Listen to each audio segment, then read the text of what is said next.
Hello, my friends and family.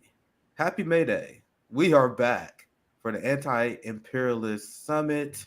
I am honored to have my dear friends, because you guys know this has been an RBN BetBeat Media collaboration, and we always have a lot of great discussions. And me and Cream been talking about having Dr. Gerald Horne on for quite a while. So I'm super excited for this conversation in particular. I want to introduce Kareem and Peter, and then we can introduce our guests here. Kareem, Peter, thank you for helping us put this together. Yeah, our pleasure. Very happy Yeah. to be here today with Gerald Horne and you all. Yeah, absolutely. I know we have a lot of great questions to ask our amazing guest, Dr. Gerald Horne here. I want to pass it to Kareem so we get started. So, Kareem, I'll let you take it over from here. Yeah. Okay. Well, hello everyone. Today we have with us Dr. Gerald Horne. We wanted to interview him already for quite a while. He's a historian, writer, political activist. Has written many amazing books, a whole list. So you can go to Google and check the whole list that he has written. Uh, Examples are the counter-revolution of 1776 and the dawning of the apocalypse, the roots of slavery, white supremacy, settler colonialism, and capitalism in the long 16th century. So that title really sums up what we also wish to talk about a bit about today. On Friday, we had the Dutch sociologist Jan Breeman, who is professor in sociology at the University of Amsterdam. He talked about the roots of racism and white supremacy, Dutch colonialism starting in the 17th century. And today we talk a bit more about this topic with Dr. Gerald Horne. And I hope I'm allowed to start with a bit of a general question as the first question, Dr. Horne, and that is the following. We are now we're now on the Anti-Imperialist Summit of RBN, and we would like to start a bit broad. What we really like about your work, as opposed to many of the mainstream historical accounts of Western history, is that you give white supremacy a prominent place in explaining the history of the US, Europe, and how that relates to imperialism and capitalism. Considering some of the most pressing issues plaguing our world today, think about wars, severe social inequality, climate change, etc. How would you connect these issues to the white supremacist, capitalist, and imperial roots of Europe and the United States? And if possible, any ideas on how we could resist this? Well, first of all, thank you for inviting me. That's a broad question, so I'll attack a piece of it. But in case my answer does not respond to every segment of your question, please come back with a follow-up. Now, I take it that you would like me to provide a kind of synthesis of my book on the 16th century.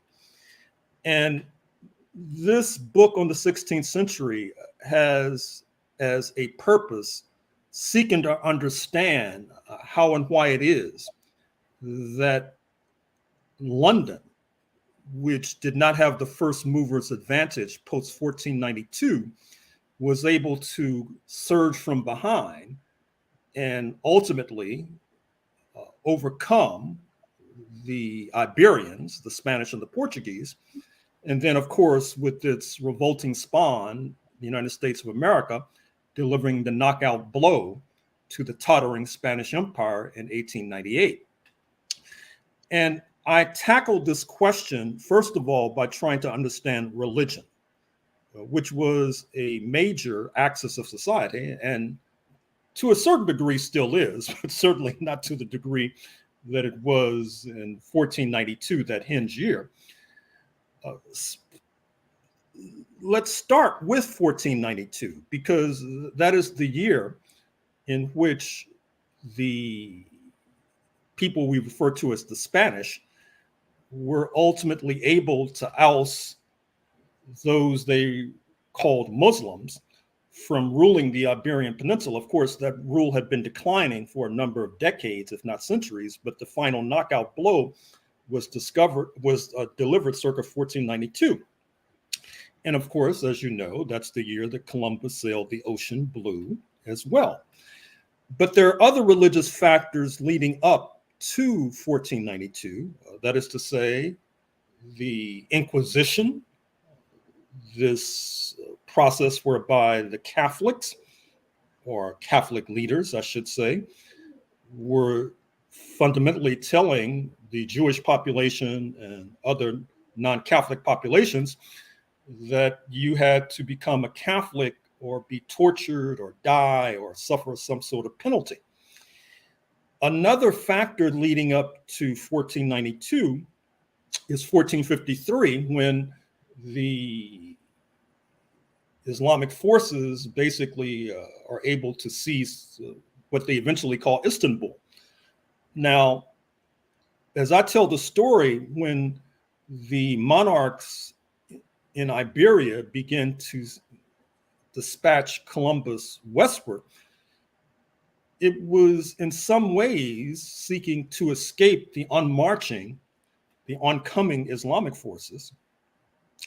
And some historians would argue that it was a way to try to get to the riches of the East without confronting the Islamic forces if you sailed eastward and traveled eastward. This, as you know, leads to the initial genocide in the Americas after Columbus forces land. But then you have 1517 with the advent of Martin Luther and the secession from the Vatican, for reasons that won't detain us here. But a few years later, these protesters, the Protestants as they call themselves, they are able to take London by storm. London wants to get in on the colonial feast.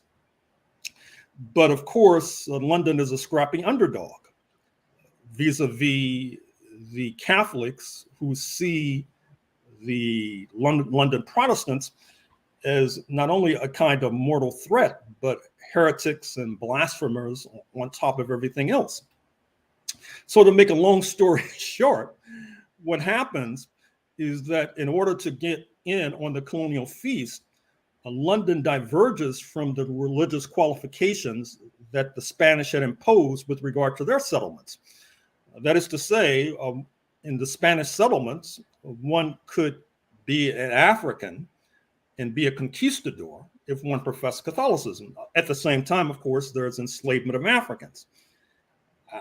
I suggested either in that book or elsewhere that this sort of dichotomy between African conquistadors and African enslaved in some ways anticipates the 21st century in the United States, for example,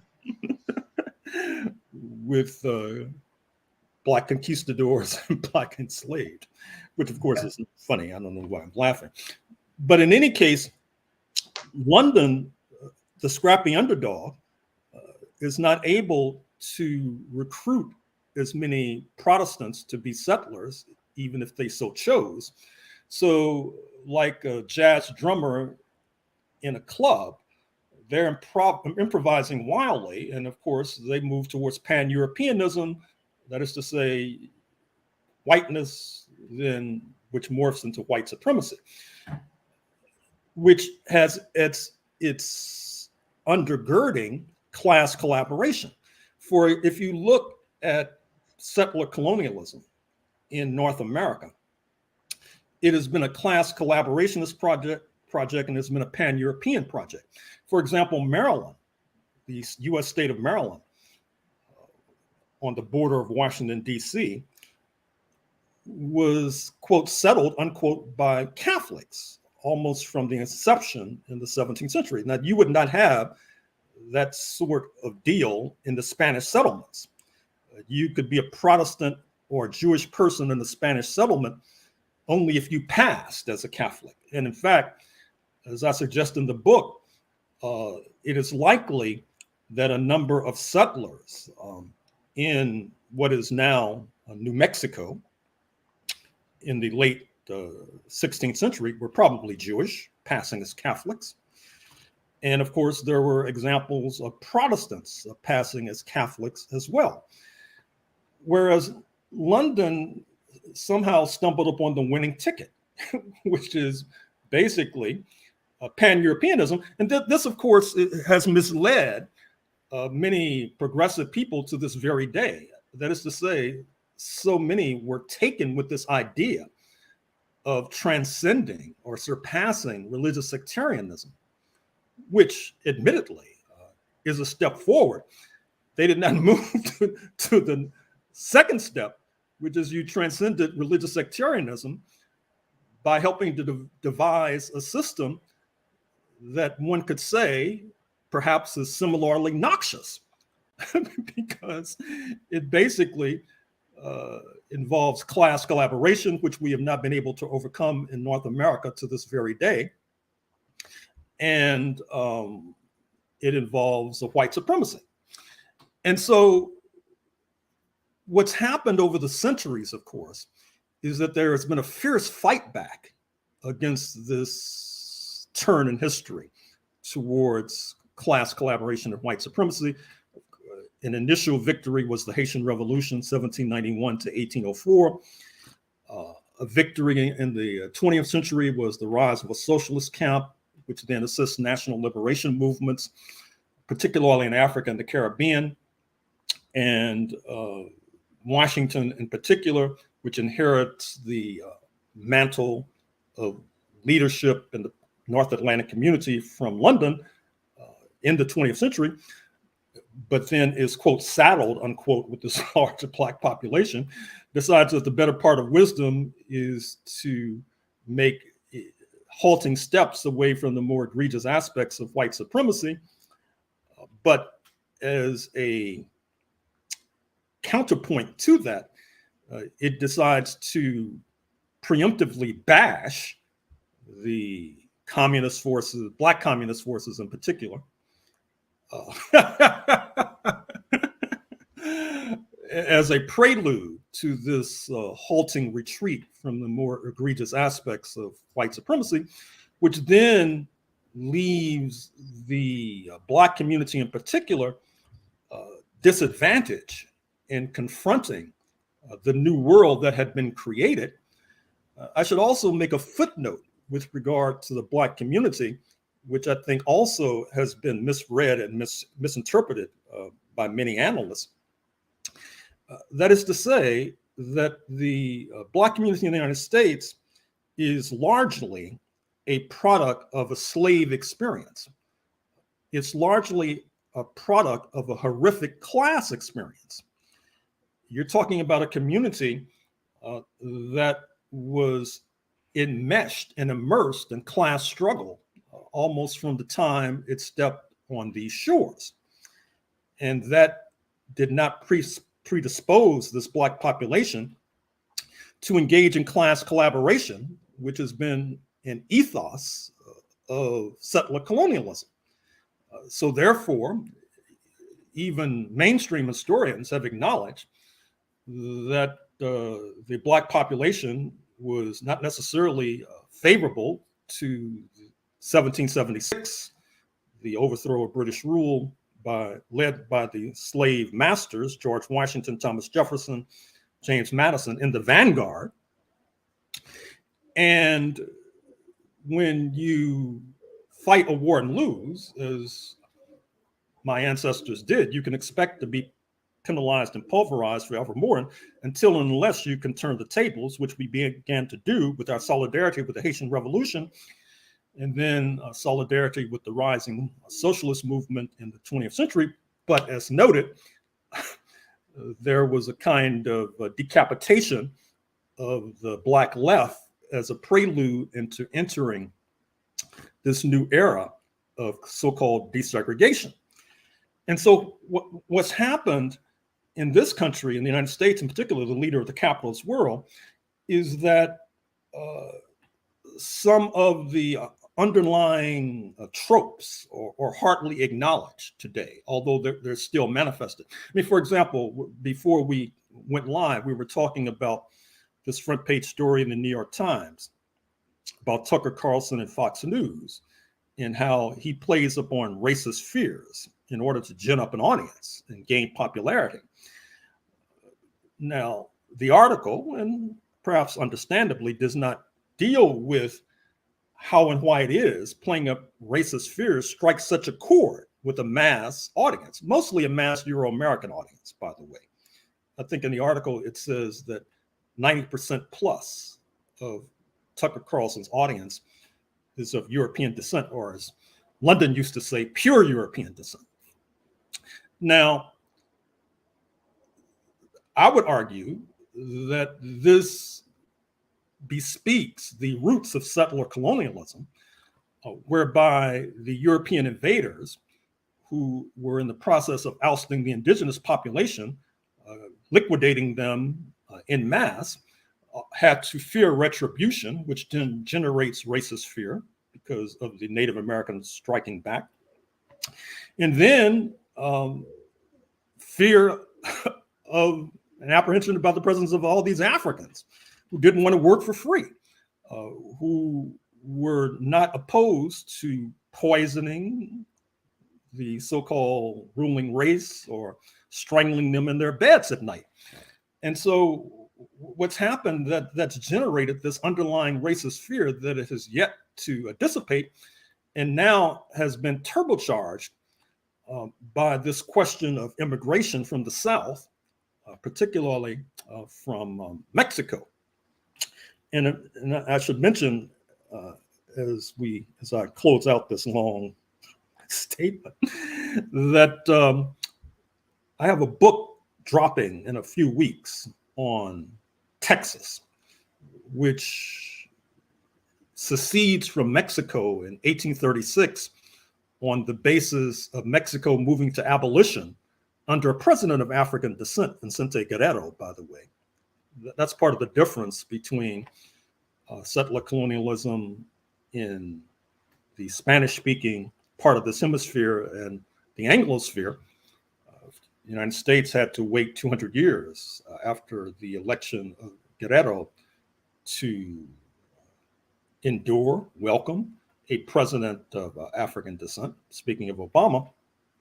And so the slave owners, led by Stephen F. Austin, Sam Houston, who, of course, rather ostentatiously then give their names to major cities, revolt, and then carry out one of the most breathtaking genocides in the history of humanity, based in part upon the fact that the indigenous of Texas, for various reasons, were very good fighters, which meant that they had to endure a rather bloody retribution. I'm speaking of the Comanches, the Apaches, for example. In the introduction to this book, I list about 30 different indigenous ethnic groups that no longer exist in the state of Texas. And interestingly enough, that sort of genocide is oftentimes sort of taken for granted, believe it or not. You have people, I know people who live in California, they don't even know, they don't even think about the fact that you had a similar genocide in California. I mean, it's really breathtaking. And I'm talking about progressive people. I'm talking about people who consider themselves radical. The question of indigenous genocide hardly crosses their mind. And so, in part, I would suggest that when you can ignore genocide, you can ignore quite a bit. You can ignore climate change. I mean, you tend to take so much for granted. You tend to take white supremacy for granted as something that's supposedly eternal and will motor on indefinitely. But I would suggest that examining the roots of settler colonialism, particularly class collaboration and white supremacy, it's part of the key to unlocking how and why it is that the United States has become a kind of outlier with regard to tackling climate change, has been a genocidal force, a counter-revolutionary force, in fact, as the Cubans, the Grenadians, the Vietnamese, the Iranians, and nations and peoples too numerous to mention could well attest. But it all starts with this phenomenon of settler colonialism? There are so many great things said here, and I'm gonna pass it to Peter as well, but I definitely want to chime in here quickly because you mentioned how people are ignoring genocide, and I've been calling out the crimes of the Biden administration, and you even mentioned the progressive voices, uh, including the progressives who just approved sending weapons to Ukraine, but they're not calling out their president who is starving millions of Afghanistan citizens by stealing their funds, by withholding their funds. You have Biden sending weapons to Israel while they're ethnically cleansing the Palestinian people, while Israel is also bombing Syria. So also, I think that was very illuminating what you said. If people can ignore this stuff, what else are they willing to ignore? That creates a horrific pathology for them. And now I also want to get your opinion on this because I cover and I criticize harshly the people I call Negro imperialists. That's the term that Fred Hampton used. So if you don't have education, you have Negro capitalists, you're gonna have Negro imperialists. And they have essentially taken over the black establishment, that you will. When I look at my revolutionary leaders, when you look at Malcolm X, when you look at MLK, who was attacked harshly by white liberals and establishment by having an anti-militarism philosophy, somehow we went to that, to people like John Lewis being held as heroes, even though he essentially gave Barack Obama authorization to destroy Libya. So in a very broad way, I would love for you to speak on that. Like, how did the black bourgeoisie, or maybe always been captured, you can make that argument as well, by imperialist forces? You also can add to this as well if you want to, like, why is it so important for black people, colonized people, to still resist imperialism, be knowledgeable about imperialism? Because as a black network, that's one of our main focuses, which is why we're hosting this anti-imperialist summit. Do you want to speak on that, Joe, Dr. Horne? You can take that any way you want. Oh, sure. Thank you. I've suggested, I don't think I've written about it, but I've certainly said it in interviews, that the way the United States is going right now, with this upsurge in militarism, for example, and the fear and hostility towards China, because the ruling class, they spent trillions on the Cold War, and the idea was that somehow this would lead to U.S. domination, über alles, forevermore, and yet you have all of these books being churned out about the so-called Chinese threat. And so this is leading to a certain kind of hysteria.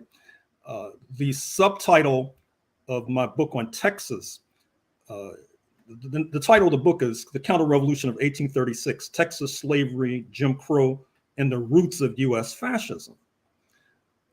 That is to say that I've oftentimes suggested that for the Black community, which will inevitably be an early victim of proto-fascism, because you can make an argument that for decades now, what's been playing out in the United States is a kind of proto-fascism directed towards the Black community, and a kind of bourgeois democracy directed towards other communities. That is to say, with regard to the death penalty, where Black people were disproportionately cited, with regard to police killings, we all know the story, the sad and sorry litany.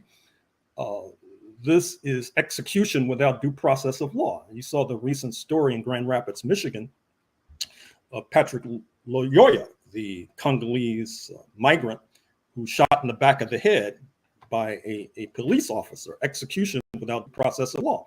Interestingly enough, his lawyer, Benjamin Crump, who is no radical, said at a recent press conference, he wondered why people could shed crocodile tears about what's happening in Ukraine and pass over blissfully, blithely, unknowingly about what's taking place in the streets of the United States of America, not Grand Rapids, not least.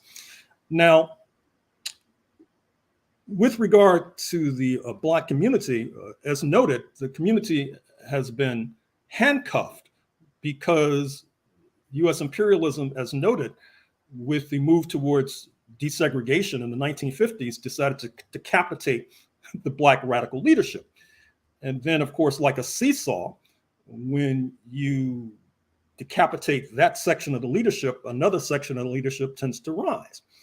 And in any case, there were preconditions that would allow for this other leadership to rise, what you refer to rather bluntly as the Negro imperialists.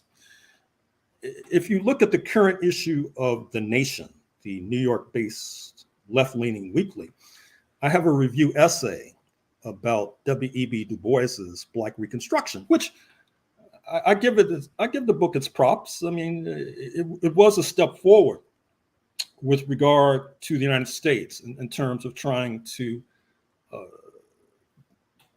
understand the Civil War in part as being a magnificent story of class struggle by formerly enslaved Africans. That is to say, when they entered the war in the tens of thousands, 1861 to 1865, it turned the tables against the slave owners who were trying to overthrow the United States government in order to perpetuate slavery forevermore.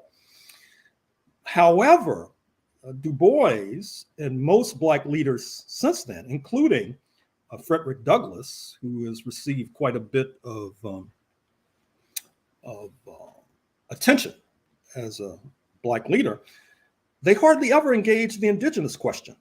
And so you have the spectacle of Black people in Texas, for example, as I point out in my upcoming book, being lynched and subjected to marauding by racist terrorists in East Texas, where you have Black soldiers in West Texas, per the Buffalo Soldiers, who you may know from the Bob Marley song, spearing the indigenous population, the Apaches and the Comanches in particular.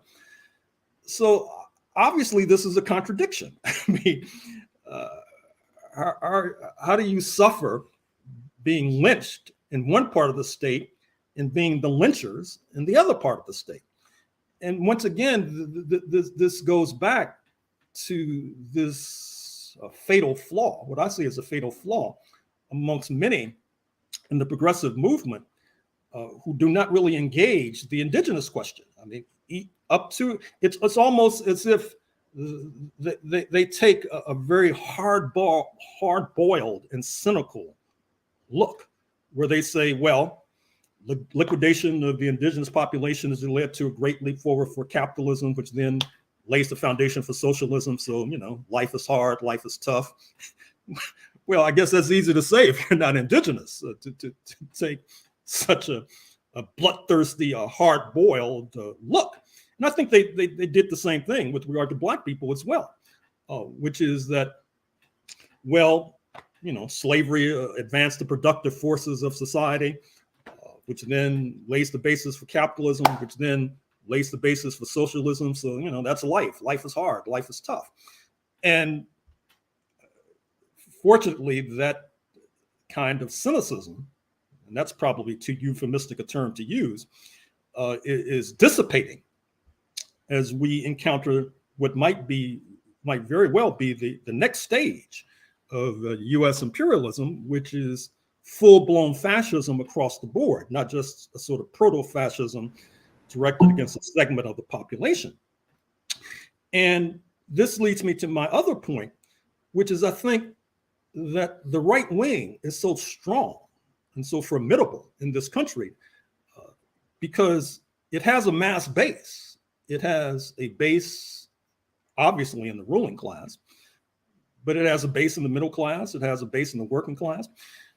The attempted coup of January 6, 2021, and pay attention in particular to the recent speeches of Congressman Raskin of Maryland about January 6th.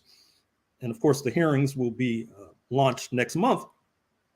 He has suggested in some of his recent statements that the slogan of the Marauders on January 6th, "Hang Mike Pence," was coming from the top, that they were willing to liquidate the vice president since he was not willing to go along with the bollocksing of the Electoral College vote. Now that's a bit too abstruse to go into in detail, but he says that when Pence, the vice president, refuses to get into his limousine to leave the Capitol on January 6th, it's because he fears that his own security is in cahoots with the coup plotters, and they're going to take him away from the Capitol for whatever reason. And if you put that in a Hollywood screenplay, you probably couldn't peddle it. But this, and then I would also say as well, and I gave a lecture at the University of Illinois in Chicago that you can find on their website sooner rather than later, where I point out that there's this counter-revolutionary impulse that's inherent in settler colonialism that has worked itself out over the decades and over the centuries, up to and including January 6th. And the way things are going now, we have yet to endure the final chapter. Now, with regard to Ukraine, the only point I would say about that is that when I go on Black radio, which I do quite a bit, many of the listeners, they want to talk about how Biden plans to leapfrog 100,000 Ukrainians to the front of the immigration line, where Haitians are being roughhoused and manhandled on the Texas-Mexico border.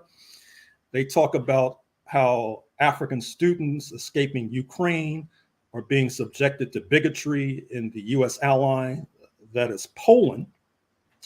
That's what they want to talk about. But I don't necessarily hear that coming from what the late Glenn Ford used to call the Negro misleadership class. And I think it's in part, not only because of ideological weakness, but in part because the right wing is so strong. It's so intimidating. I mean, you know, they'll liquidate you like they're throwing dandruff off their shoulder. And so it's, you know, as I said, Congressman Raskin said they were willing to liquidate the vice president. So that helps to keep everybody in line, basically, in the land of the free and the home of the brave where democracy reigns. I just have a follow-up question to Nick's question, which is a little more broadly, like, what do you make of the state of leftists in the West? Specifically, like their ignorance of imperialism, or their lack of focus on imperialism, and a seemingly exclusive focus on other issues that, you know, don't rise to the level from an international perspective. Like in China, they made a word for this. They call them baizuo, like white leftists. Like you don't have to be unmelanated, but you just have to completely ignore economics, completely ignore imperialism, and focus exclusively on just objectively less important issues, whatever they are. So, like, how do you explain that? Like, is it the historical result of so much state repression in the past? Is it intellectual fads from Europe over the past like half century? How do you make sense of that? Well, I think in part you put your finger on it in terms of state repression, which at once it liquidates previous radicals. I think of Paul Robeson, who I wrote a biography of, the tallest tree in our forests, multilingual, activist, actor, but refused to go along with the Red Scare and the Cold War as income falls from the 6 figures to the low 4 figures. And as was oftentimes said during the times of slavery, you only need to beat one slave to keep the entire plantation in line. And so people ingest and imbibe the lesson that the better part of wisdom is to sort of go with the flow, even if you are a kind of radical. Because, as I said, these folks in this country, they play for keeps. And then I think in part, it stems from fundamental misreading of 1776. That is to say, folks think they're living in a revolutionary country, believe it or not. And if you believe that, then it makes it easier to ignore the indigenous question, to ignore genocide. And if you can, as I said, you can ignore genocide, that puts you on the path to ignoring just about everything. And then it leads to a misreading of what used to be called the Negro question, which fundamentally, as I said, is a class question. You're talking about a class of unpaid workers who are treated horrifically, who engage in class struggle. But from the point of view of many of our friends on the left, at least in the United States, they don't see that as a class question. They see it as an identity question. You know, that this is identity politics. And then at the same time, whiteness, which is this fabricated identity, basically, that arises with the rise of settler colonialism. That's not an identity question. That's sort of, it's like the air we breathe. I mean, it's sort of taken for granted, even though it's a monetized and militarized identity, quite frankly. And so I could go on at length reciting the sins and transgressions of many of our friends on the left. I'm doing a project right now on the Black Panther Party in Los Angeles. The Black Panther Party, for those who may not be familiar, arose in the 1960s. It was sort of a halfway house between Marxism and Black nationalism, the Black nationalism of Malcolm X, for example. And you know, they quickly attained a reputation for bruising confrontations with the state. I think you mentioned Fred Hampton, for example, who, as you know, was killed in his bed December 4th, 1969 by the state authorities, recently the subject of a film, Judas and the Black Messiah. And that was not unusual. The leader of the secret police, J. Edgar Hoover, said that they were the most mortal threat to US security. But unfortunately, one of the points that I've discovered is that many people who I respect did not really understand the Black Panther Party. And I think it's because they had a misreading of the United States. They had a misreading of the United States as being this bourgeois democratic experiment, and which arises from a legitimate revolution. And I think that then that leads the Black Panther Party to sort of accept what they're saying, and then to say, okay, let's move to the next stage, which is socialism. I mean, if these folks who we respect, or who we had respected, or are accurate, but of course, what happens, these folks that they had respected, other Marxists, were at the same time very critical of the Black Panther Party for ultra-leftism, for adventurism, for prematurely picking up the gun, etc. Although I think that to the extent that those criticisms were true, it was stemming from the Black Panthers basically listening to these people's analysis of US history.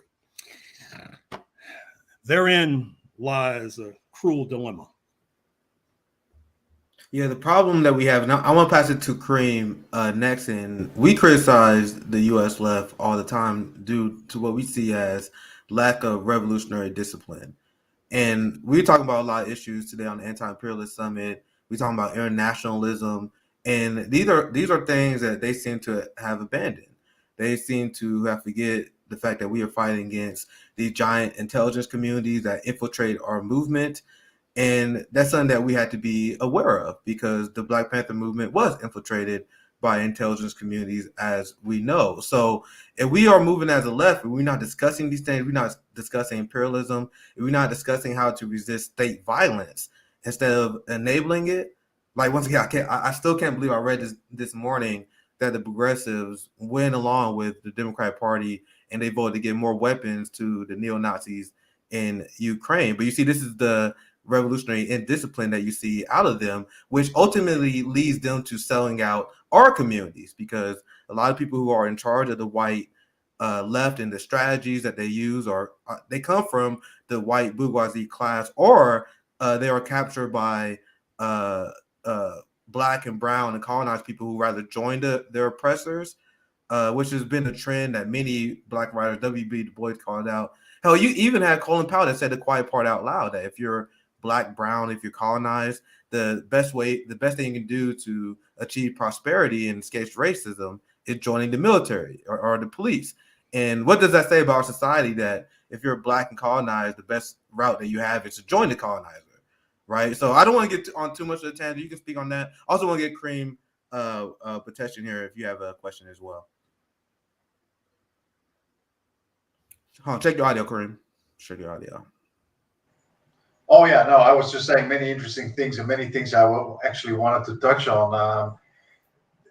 Let me first ask this question. It's a bit of a sociological question, but I just wonder if you have any kind of idea about this or an opinion on this. Because on the left we see in the US, but also in Europe, we see a kind of divide. On the one hand, we have people, and they are popularly called so-called class reductionists, those who hold on to the idea that class is more important, more determinant, you could say, of one's life outcomes than race. And then you have other people who say, well, wait a minute, we should not put class at the center of leftism, but it's actually race. So they are called race reductionists who focus on the fact that race determines more strongly one's social status within our society, and therefore race is more important than class. So you have a bit of that back and forth in the left scene, and you would see that the class reductionists, so to speak, are majority white most often. That's something that I notice, and race reductionists, that's a bit more diverse. I always say these two are they are related, but they are two separate constructs that interact with each other, I would say. But I'm just curious, what is your view on the relative importance of both of these constructs in our society today? Bit of a sociological question, but I suspect you have an idea. Well, if there's a transcript, just scroll down to my comment from a few moments ago, where I pointed out that what's called a race question is basically a class question. I mean, it's not as if our ancestors were dragged across the Atlantic simply because people didn't like us, or they had a revulsion to melanin. It was an opportunity to exploit free labor. And when we talk in the United States today about the Black community in the United States voting 9-1 against the right wing, of course, because of the strength of the right wing and the manipulation of election laws, oftentimes you're only given two choices in terms of voting. And the Black community is the demographic that votes most heavily against the right wing, 9-1, 8-2. Now, I would argue that this is a legacy. It's a legacy of class exploitation of slavery, and an ongoing reflection of the fact that this community is heavily working class, selling its labor, and oftentimes being more pro-labor or pro-union than any other sectors of the demographic. This recent heralded victory of workers organizing at an Amazon warehouse in Staten Island, it's no accident that it's led by a Black worker, interestingly enough, who admitted to using as a playbook the book published decades ago by William Z. Foster on the steel strike. William Z. Foster, of course, being an early leader of communist forces in the United States of America. I don't know how to interpret the fact that hasn't gotten more publicity. I'm watching very carefully, though, because this country, as I said, this country is so right wing. You never know what to expect. So in sum and in short, I find this debate between so-called class reductionists and race reductionists, in a certain sense, missing the point, since what they refer to, the class forces don't apparently see that those they call race are actually those who are still reeling from the legacy of class exploitation infused with white supremacy and racism. That is to say, the Black community. And of course, the so-called race reductionists, I would hope that they realize that the Black community, of course, was brought here to be an exploited class. And so how and why that simple point is not gathered, I have to say, baffles and befuddles me. And with regard to the point that was made about Colin Powell, one data point that you should add is that it is not coincidental that the first Black mayor of Los Angeles, Tom Bradley, was a former police officer. The second Black mayor of New York City, Eric Adams, a former captain in the New York City police. Oftentimes the ruling elite and their so-called white enablers, they like, they're going to cede. Oftentimes ascribe these rules in the United States to an 18th century army. They advance, and then you push them back some, and then they dig in. And then they advance, and you push them back, and they dig in. So they would not necessarily want to have any sort of Black leadership for whatever reason, because they think that the community is untrustworthy because of our role in aligning with the real and imagined foes of settler colonialism over the centuries. However, if they're going to have a Black leader, they prefer to have a Black police officer or a Black soldier like Colin Powell, for example. I mean, that's the compromise position.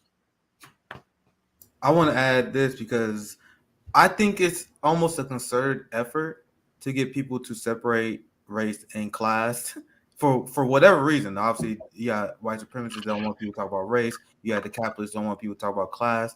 And when I live my life experience, when I read the history of our people, when I see the state extracting wealth from our communities via civil asset forfeiture, regressive fines and fees, the fact that we got to pay higher rates on homes and loans in general. But I also want to add this point because of this. This is why Black people tend to be more class conscious. Now, to back up Dr. Gerald Horne's point, I'm gonna share you guys some numbers that you will never hear from the mainstream. From the mainstream media and the corporate media, they will have you believe that you cannot sell socialism, you cannot sell anti-capitalism to the Black community because the Black community is inherently conservative. Now, there is some truth into the social conservatism of a lot of Black people, especially in the Bible Belt where I live, right? But now let me show you guys this to back up the point that our amazing guest has been making. I covered this story. A lot of people did not. So the overall headline, talking about how America is continuing to move towards socialism. They're willing to talk about this, but whenever they talk about this, they will say, oh, it's just a young people, a ton of white, you hear this all the time, it's white leftists that are pushing our populace too far to the left and Black community. They're not having it. The Black community don't want to defund the police, even though we always been the most popular demographic for that. Black people are not for socialism, even though, as I'm about to explain to you, you see what I highlighted here? The highest group, socialism has a positive connotation for 60%, 6 out of 10 Black Americans, which is the highest out any demographic that they asked. So that kind of back up what Gerald was saying. Also want to kind of slightly shift gears here because I want to ask you something that's kind of relevant as well because we've been covering the Russia-Ukraine war. I would love to get your thoughts on that. But I read the Black radical position on NATO that came from the Black Alliance for Peace. And when you look at NATO as imperialist global power, it's been used to pretty much uphold white power and settler colonialism. So I would love to get your general takes on the Russia-Ukraine crisis, what a lot of people missing regarding that, and what do you think like the Black radical position should be on, like NATO, for example, if you want to take that, Dr. Horne. Well, first of all, I wrote a piece days after the conflict erupted in the Black Agenda Report website, blackagendareport.com. And I've given a number of talks about it since then, some of which on Black Agenda Report, some of which can be found on various Facebook sites as well.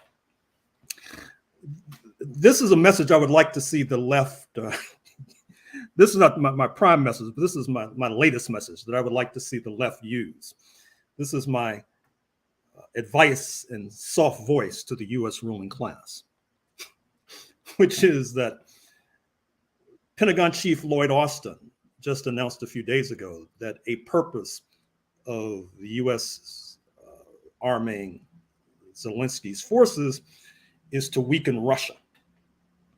Now, my message to the U.S. ruling elite is this, that before this conflict erupted, we were told, per Obama and others, that the United States was involved in a pivot towards Asia, that China is the big enchilada, China is the ball game, and that therefore you have, AUKUS, Australia, UK, US. I mean, you have the de facto admittance of Japan into the Five Eyes alliance, of the intelligence sharing alliance of US, UK, Australia, New Zealand, etc. I mean, I could go on in this vein. And so my point to the US ruling class is that you think that you're bogging down, that you're weakening Russia. But if China is the ultimate ball game, what are you doing being bogged down in Central and Eastern Europe? Don't you think that perhaps your cadre have been infiltrated by the Chinese Communist Party that wants you to be bogged down in Central and Eastern Europe so that you can't focus on China? You really need to think about that. But seriously, folks, in the Black Agenda Report column that I wrote, and I have to say I'm surprised that it hasn't received more attention, even on the left, is that there has been a basic disconnect in the history of Europe. Insofar as, to go back to my first point, as the Western Europeans were getting fat off the plunder and pillage of Africa and the Americas, they still were not necessarily the leading force in their own backyard, speaking of the European continent. That is to say, that most of, as we all know now, most of Europe's natural resources are in Russia: petroleum, gold, palladium, titanium. And by the way, Boeing is having problems now constructing its jets because of this boycott on titanium. And so what happens historically is that Napoleon 200 years ago, and actually the Swedes before that, and then under Peter, during the reign of Peter the Great, they tried to deal with this contradiction by invading Russia, and of course they're defeated. And then a few decades later, you have the Crimea War with London and Paris, with the then sick man of Europe, Ottoman Turkey, ganging up on Russia. Then, in a real turning point in world history, 1904, 1905, you have London basically using a rising Japan as a proxy to attack Russia, which leads not only to 1905, the precursor of 1917, but you could make an argument directly to 1917. And of course, Japan repays the favor to London by then ousting London from Hong Kong and Singapore and a good deal of Asia, 1941, 1942. And of course, then Hitler then tries to square the circle by June 22nd, 1941, Operation Barbarossa, trying to take over Russia. And then in the pièce de résistance, this is one of the reasons I came to Hong Kong, is 1971, 1972. It's quite ironic that we were marking the 50th anniversary of the Nixon trip to China just before February 24th, 2022, when the United States makes the deal with China on an anti-Soviet basis. In return, China gets a massive direct foreign investment, creating this juggernaut, which now the United States is trying to bring to heel. But once again, they're bogged down confronting Russia. And so the analogy, I use this popular US novel, Moby Dick, whereby the protagonist is driven a bit batty and daffy by seeking to harpoon the great white whale. And so if you look at Russia on the map, it sort of resembled a great whale, and it's sort of driving the North Atlantic powers daffy as they seek to harpoon it. And so they're going to run the risk of getting bogged down in Russia, although, of course, their calculation is that if they can overthrow the regime in Moscow, this will fortify them and bulk them up sufficiently that they'll be prepared to take on the big enchilada, speaking of the People's Republic of China. And I've lived long enough not to take anything for granted, although right now that seems like a dim prospect. But, I've been wrong before, so we shall see. I want to get Peter in here. Peter or Cream, you guys want to follow up with anything? Yeah, I mean, I wanted to ask a question that was more related to the topic you were just discussing. But the next question I had was either about communist history in the United States, or a much broader question, kind of returning to the one that Kareem asked at the very beginning. I guess maybe that would be the best. So there are many different, like causal forces behind imperialism. You could, say greed, racism, lust for power. You mentioned religion.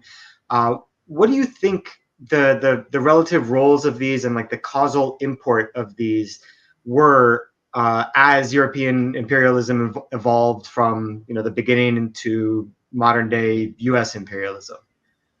Well, in terms of modern day U.S. imperialism, I would, of course, go back to Lenin and Hobson with regard to the export of capital. That is to say, you see this particular with regard to North America, whereby North America was basically a prison house of nations. And you had the overthrow of indigenous polities. I've mentioned the Comanches, for example. Of course, I could have mentioned the Cherokees and scores of others. And then with the capstone being the overthrow of the Hawaiian kingdom in the 1890s, which was a modern kingdom. I mean, in some ways, it was more modern than the US mainland. And if it tried to effectuate an alliance with a rising Japan. That's one of the reasons why a plurality of the population of the Hawaiian archipelago to this very day is of Japanese ancestry, but that does not save them. And then from the Hawaiian kingdom to Philippines, Cuba, Guam, etc. And then working in tandem with the British Empire. For example, in my book on Kenya, I point out that with regard to that settler colonial regime in East Africa, that some of the key operatives were actually Euro-Americans, because Britain has this problem of having a contemporary population of only about 60, 65 million, yet trying to control this sprawling empire that includes the jewel, which is India, contemporary population of 1.3 billion. So oftentimes they had to rely heavily upon the pan-European enterprise that was the United States of America.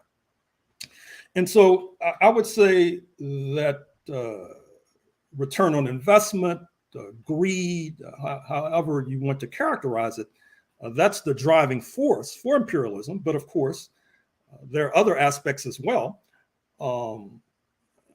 In one, I think it was in the book on Zimbabwe, I pointed out that imperialism not only involves the export of capital, it involves the export of a often violent libido, for example.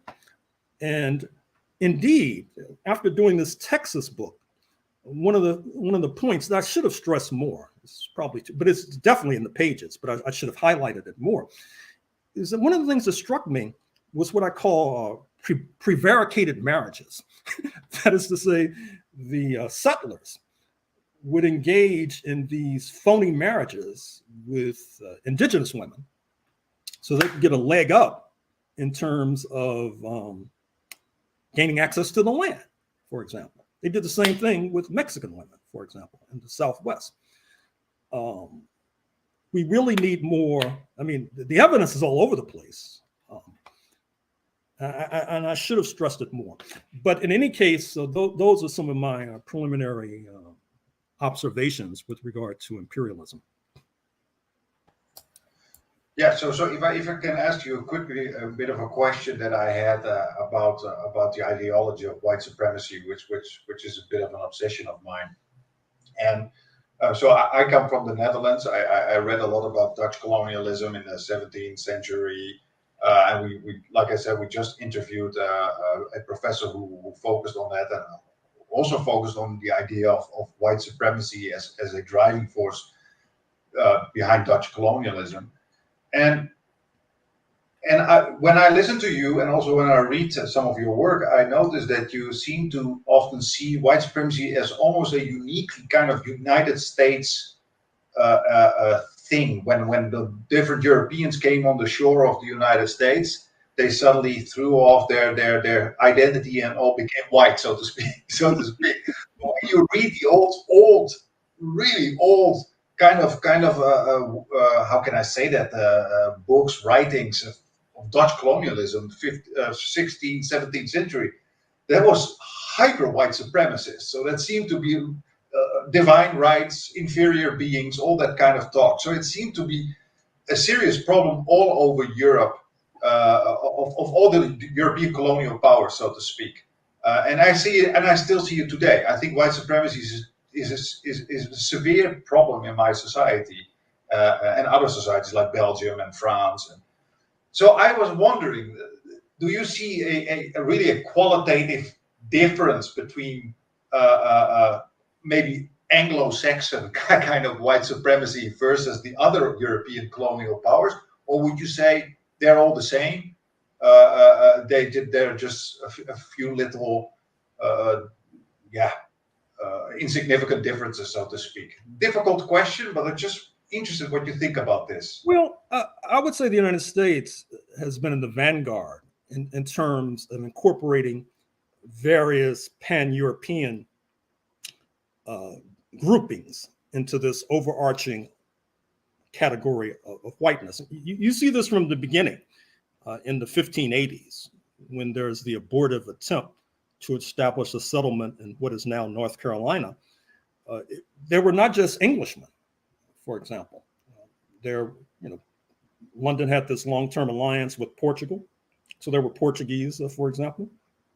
So I would say that perhaps because those who emerged triumphant in what they call their homeland, speaking of North America, from its inception had incorporated various European ethnicities,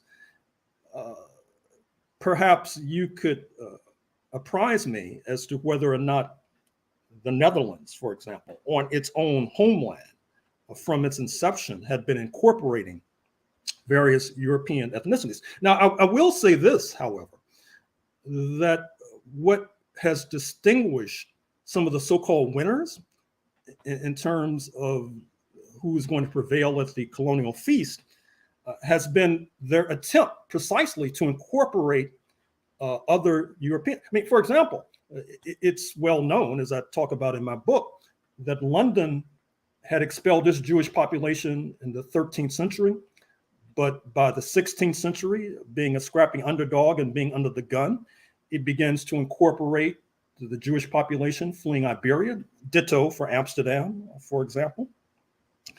And despite bumpiness alongst the way, that is to say, anti-Semitism still rearing its head, US imperialism probably has done a better job than French imperialism in terms of incorporating a Jewish population, for example. I mean, it would be difficult, not impossible, for reasons I will suggest in a moment, but it would be difficult as of today to have a Madame Le Pen be as popular in France,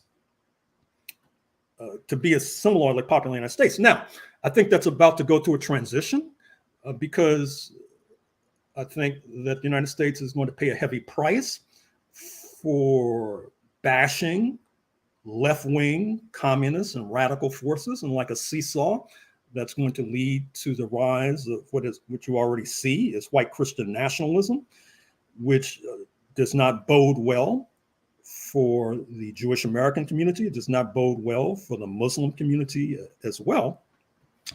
But having said that, I would say in answer to your question that I see many parallels between and amongst the United States and its North Atlantic allies and neighbors, sometimes competitors. But with regard to the United States, I think that there are reasons of why, as of today, it's top dog in the North Atlantic community.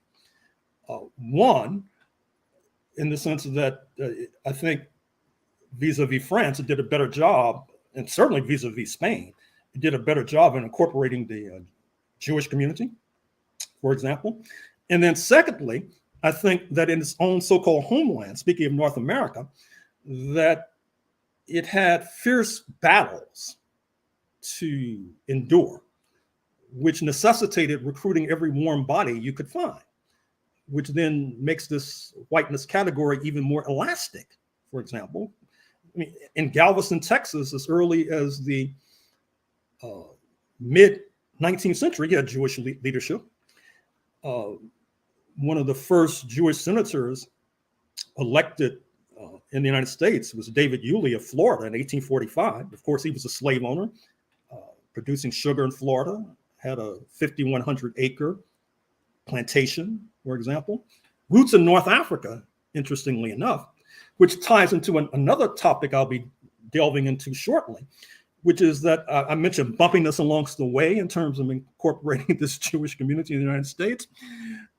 The Jewish elite likes to talk about this letter that George Washington sent to the Jewish community in the 1790s, sort of welcoming them into the bosom of the newly Christian republic.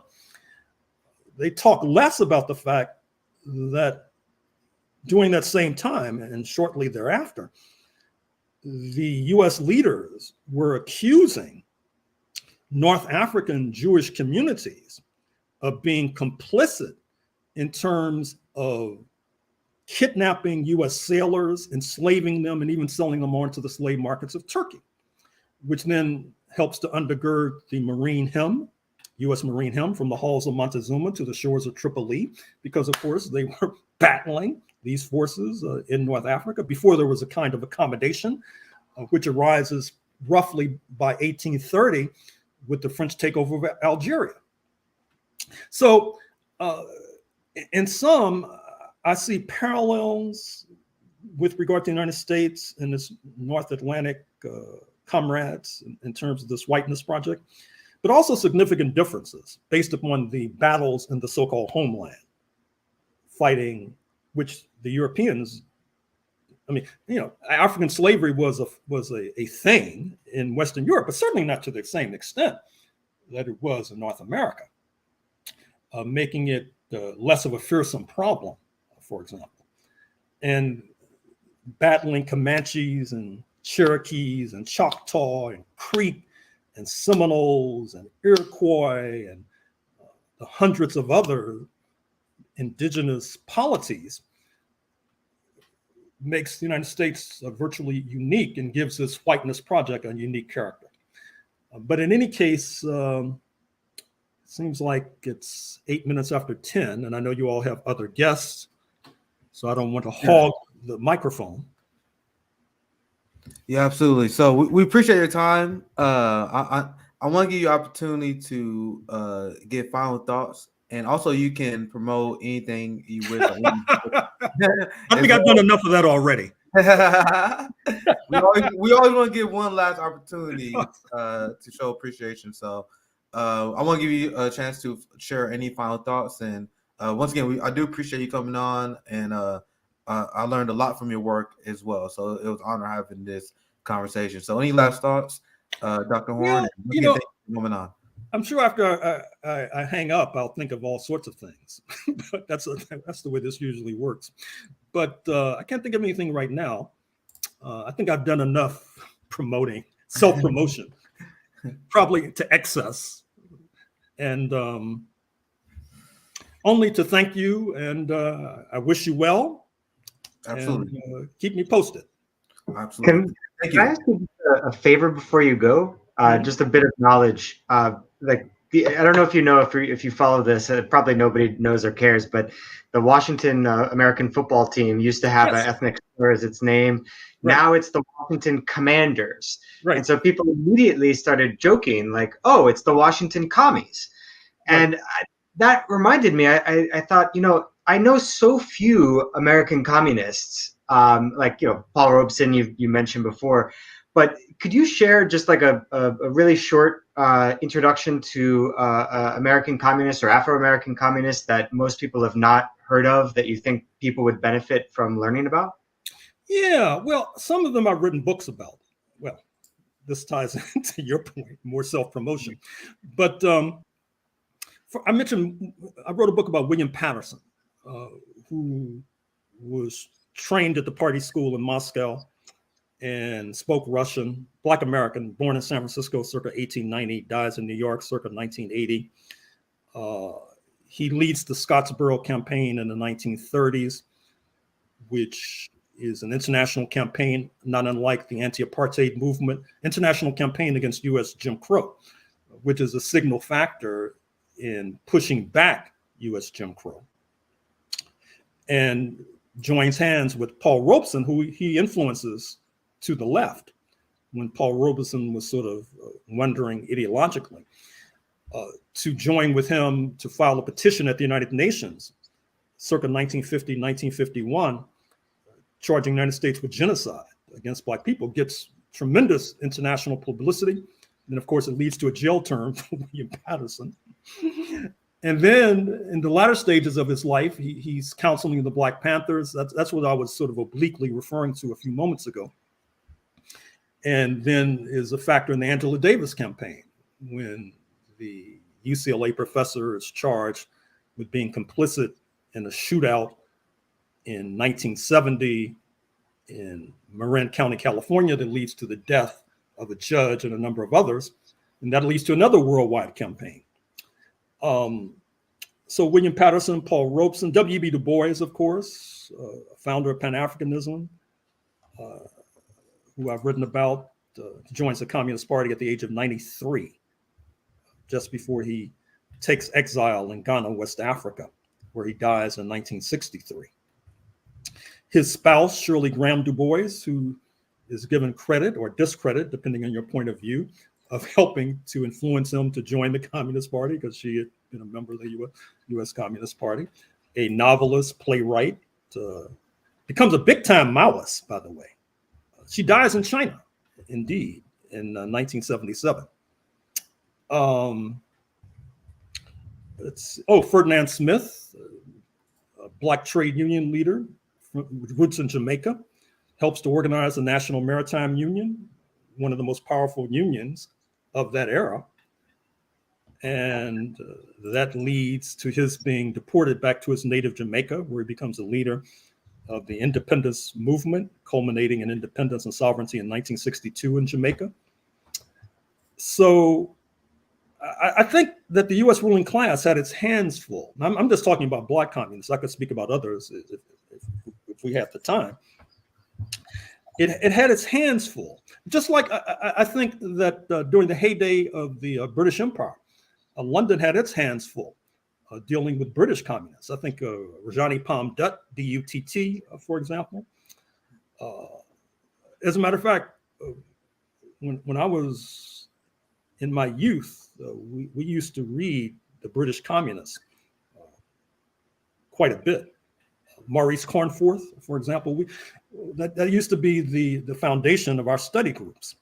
His 3-volume study, Historical Materialism, Dialectical Materialism, the Theory of Knowledge. I still recommend it to young people. So I don't think it's accidental that these empires almost effortlessly develop the polar opposite, that is to say. It seems to go with the territory, which actually makes me a little off the record. I'll have to deny having said this if it's repeated. It makes me a little pessimistic about today because I don't see that kind of ideological sagacity today that I saw in previous decades. But perhaps I'm missing something. Let's be optimistic. Well said. Well said. So we have like another 15 minutes, but no rush. I don't want to keep you any longer than you have planned. Our next, I don't know what your plans are, Peter and Kareem. I'm still waiting to hear from them. I'm kind of hoping that we confirmed for 10:30. We're gonna have the Palestinian action community with us, and we're gonna talk about Israel, Palestine, and Peter and Kareem. You guys are obviously welcome to stay as long as you guys want, because I know you guys are really good on that issue as well. So yeah, I've read your piece in the Black Agenda Report, Dr. Horne. Is there any final questions that Kareem, Peter had? Any final thoughts? Because we still have time, so there's no rush. But obviously, I want to be respectful of your time as well. I want to pass it to Kareem. Any other questions that you guys have?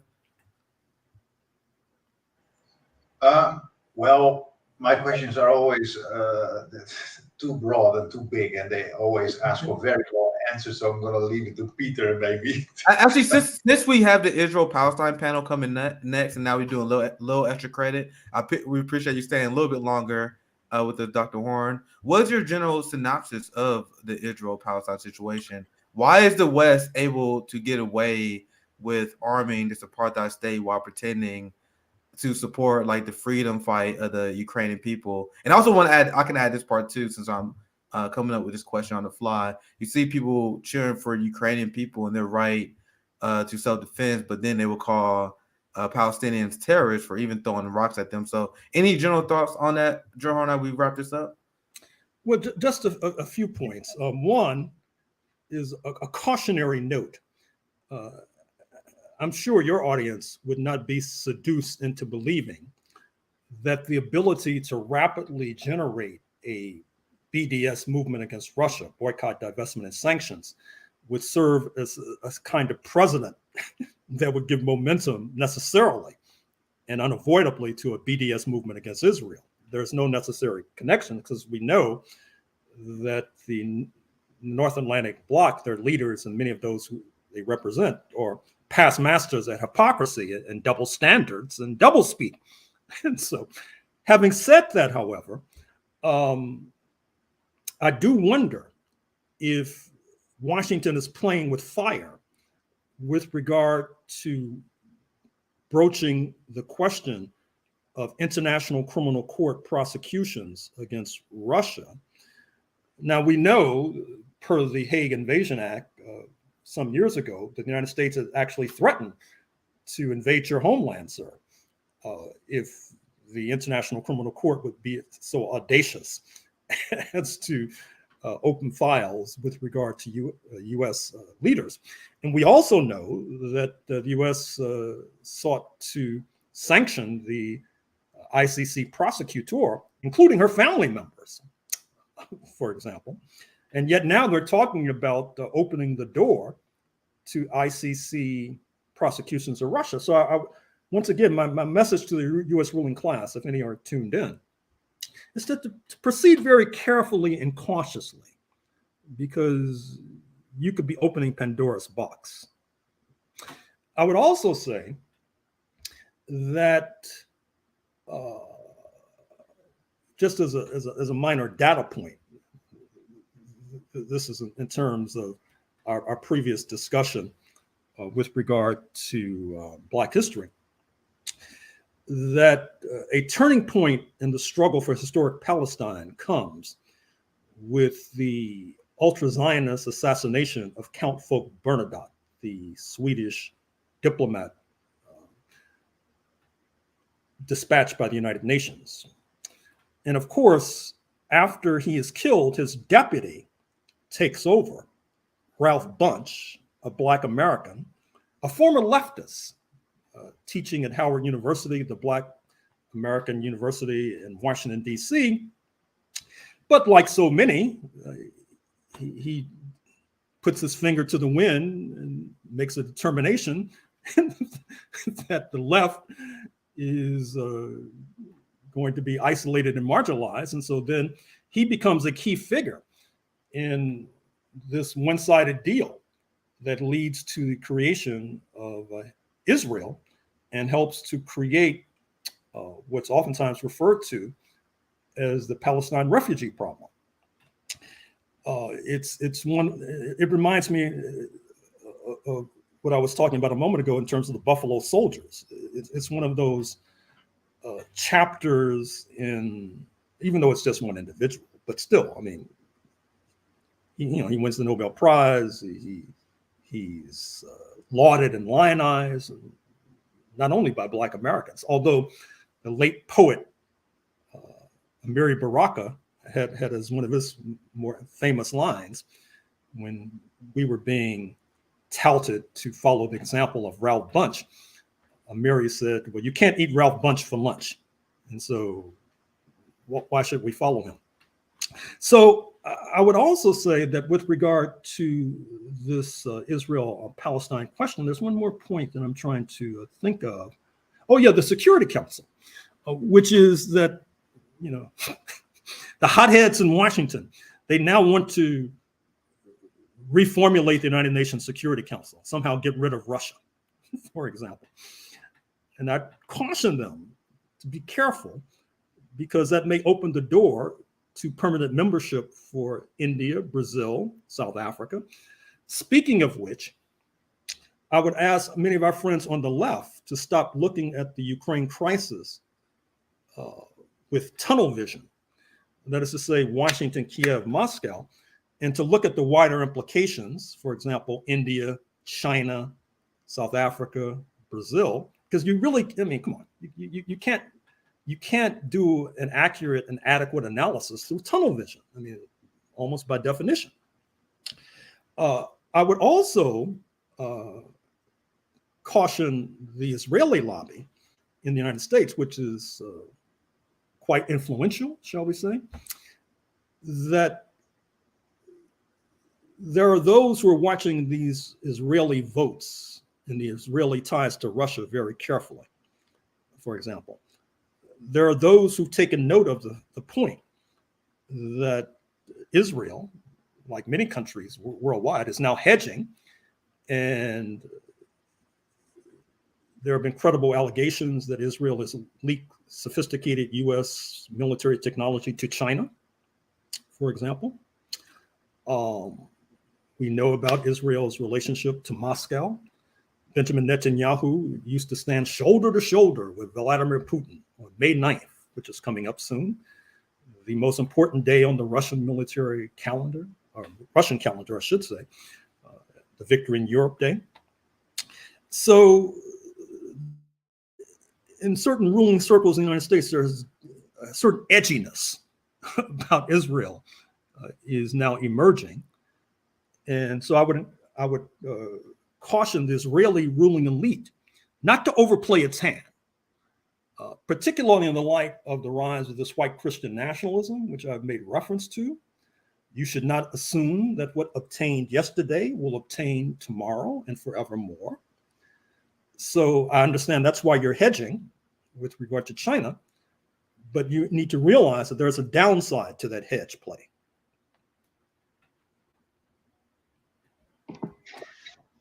If we have just like 5 more minutes or so, this is kind of a silly question, but your top 5 revolutions, what would those?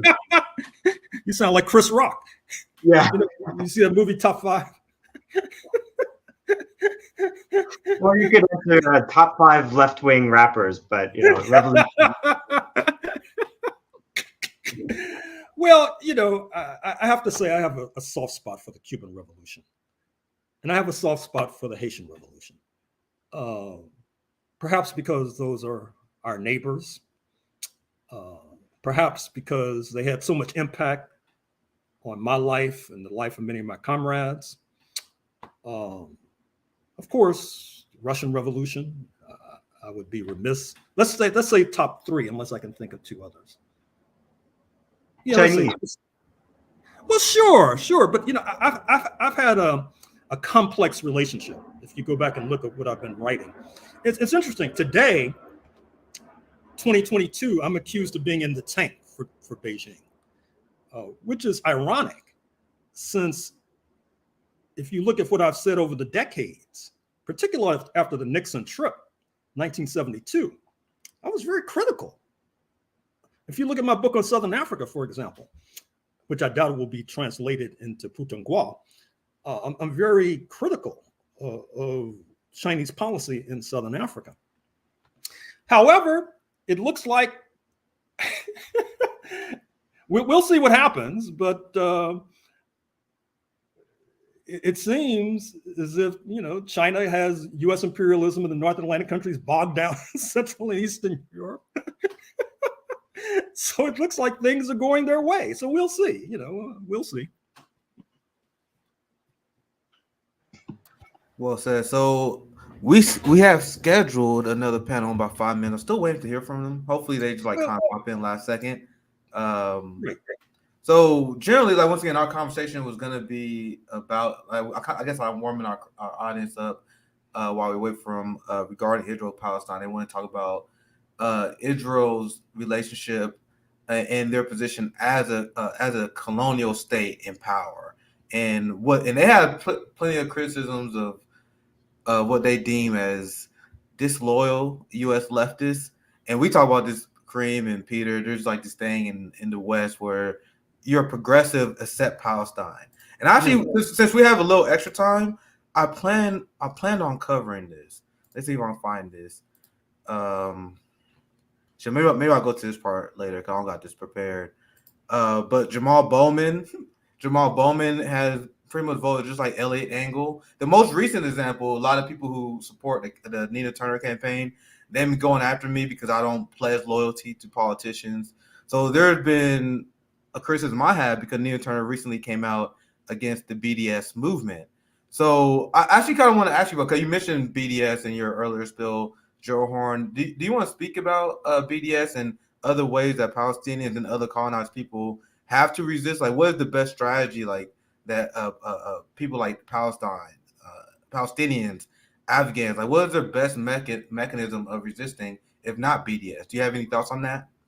Well, with regard to Nina Turner, you saw what happened in the last election, whereby the woman who won and is now in Congress now, she got a massive infusion of support from the Israel lobby. And Nina Turner was expected to win, and it just blew her out of the water. So this is what I mean about the right wing being so powerful that it seems to force people to toe the line. So now it doesn't surprise me that she's now done a 180, because she figures that if she can neutralize the Israel-Palestine question, then I guess she feels she can move the debate to her strength, which is domestic issues, for example, over the present-day incumbent. It's a product of living in this right-wing society. And I'm trying to explain, not rationalize or justify. I'm trying to explain. Obviously, the BDS movement is very powerful.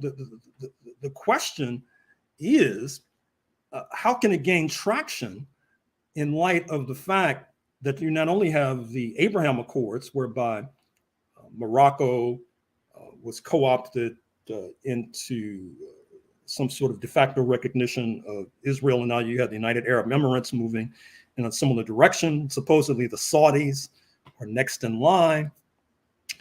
And that, of course, is part of the larger play, which is to isolate Iran, which is part of the U.S.-Israel strategy in the long term.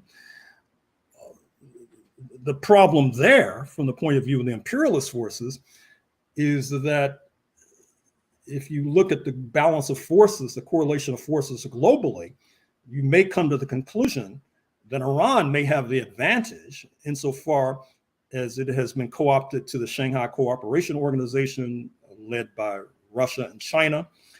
And then with India not breaking its ties with Russia, it's also part of the SCO, which means it also has a relationship with Iran. And so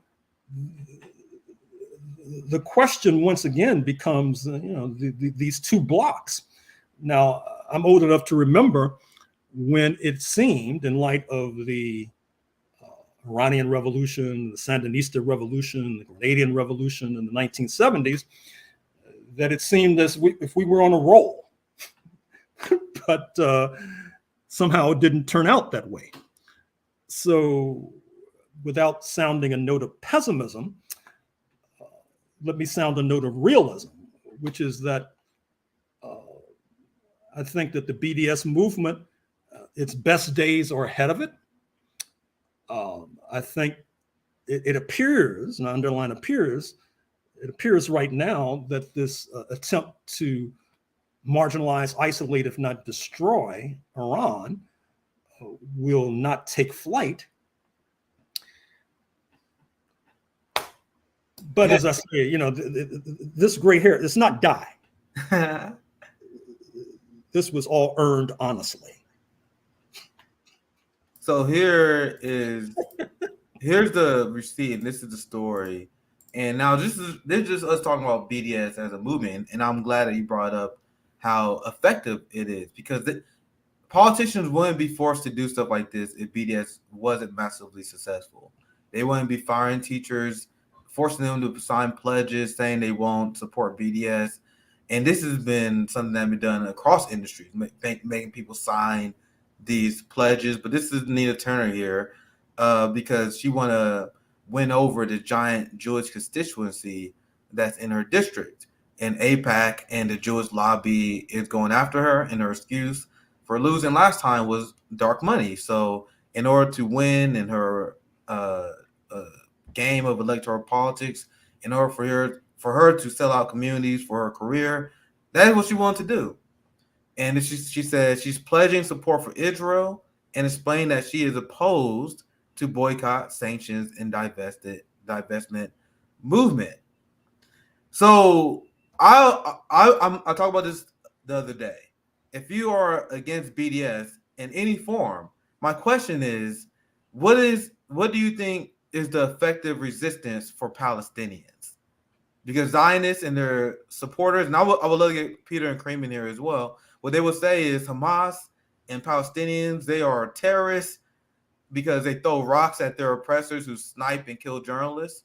So they would say, oh, they're acting in bad faith, right? They would say they need a nonviolent resistance.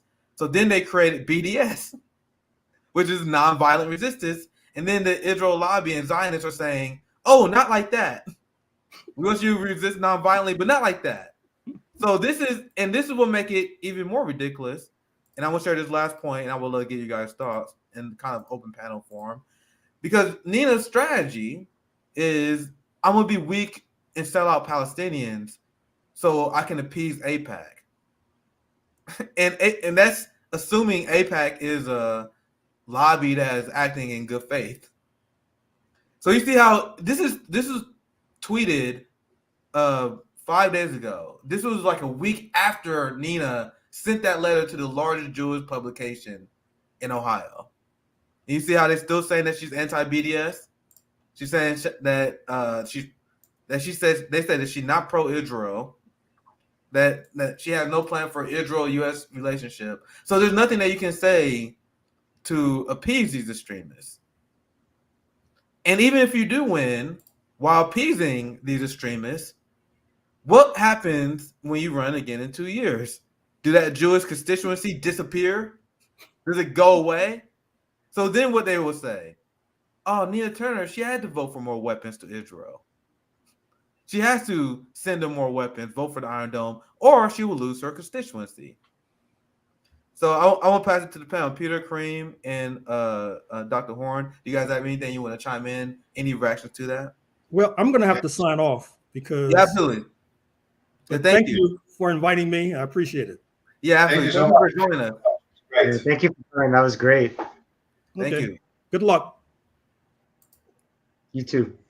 Yeah, you know, the thing you say, Nick, just makes me think about that kind of right-wing rhetoric that's always being used, where people say, "Where's the Palestinian Gandhi?" They use as a kind of attack, you know, towards the Palestinians. How come there is no Palestinian Gandhi? And I don't remember exactly who it said, but it could be Ali Abu Nima, who said if you had a Palestinian Gandhi, he would be sniped by the Israelis, you know. And it's the same with BDS. You know, you say, okay, where's the Palestinian Gandhi, which actually how can you say below the surface means why don't they engage in peaceful resistance? And then they engage in peaceful resistance, and then you have this complete propaganda machine that tries to destroy it. So it's so hypocritical. All these things are so hypocritical. Anyway, I thought just quickly about Dr. Horne. Indeed, it was a fantastic conversation. I'm happy we invited him, and I do hope that we can do this another time again.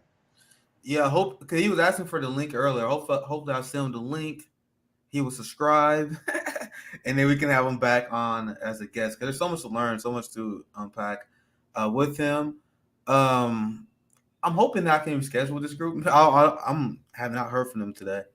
Trying to think. I was going to say, like, I hadn't seen the tweet before that you just shared, and the crazy thing is, it's like they copied and pasted from somebody else, because they're literally replying to a statement, and the content of the statement is, "I don't support BDS," and then one of their item bullet points is, she didn't say that she opposes BDS. It's like, did you read the statement? But it just goes to your point. Like, the reason why I didn't even cover that, I don't cover that because that's an excuse. Well, technically, I'm saying that the government should implement bullshit. Bullshit. When you speak out against BDS, you are giving the Zionists a victory, because Zionists are saying BDS is inherently anti-Semitic. There's nothing anti-Semitic about supporting boycotts against people that are violating human rights. Sorry, Peter, I interrupted you. I apologize. But I don't even accept that premise. I just don't even accept it. But go ahead. Yeah, I'm just kind of like making fun of the APAC staffer that made that tweet, because it's like, at least pay attention to what you're tweeting to, you know. But yeah, I really don't understand this idea of political strategy that makes that kind of an action seem like it's a good idea, other than if these people that, you know, the political strategists on the campaign are remembering their poli-sci 101 class and the median voter theorem. And they're thinking like, oh, well, you just have to tack to this imaginary center. But public opinion research is very clear. There is no mythical center. People are all over the place on various issues. It doesn't make sense to like imagine a bell curve of everyone on a left-right spectrum. And to the extent to which that you follow that theory in your political strategy, I just don't understand how that's still viable.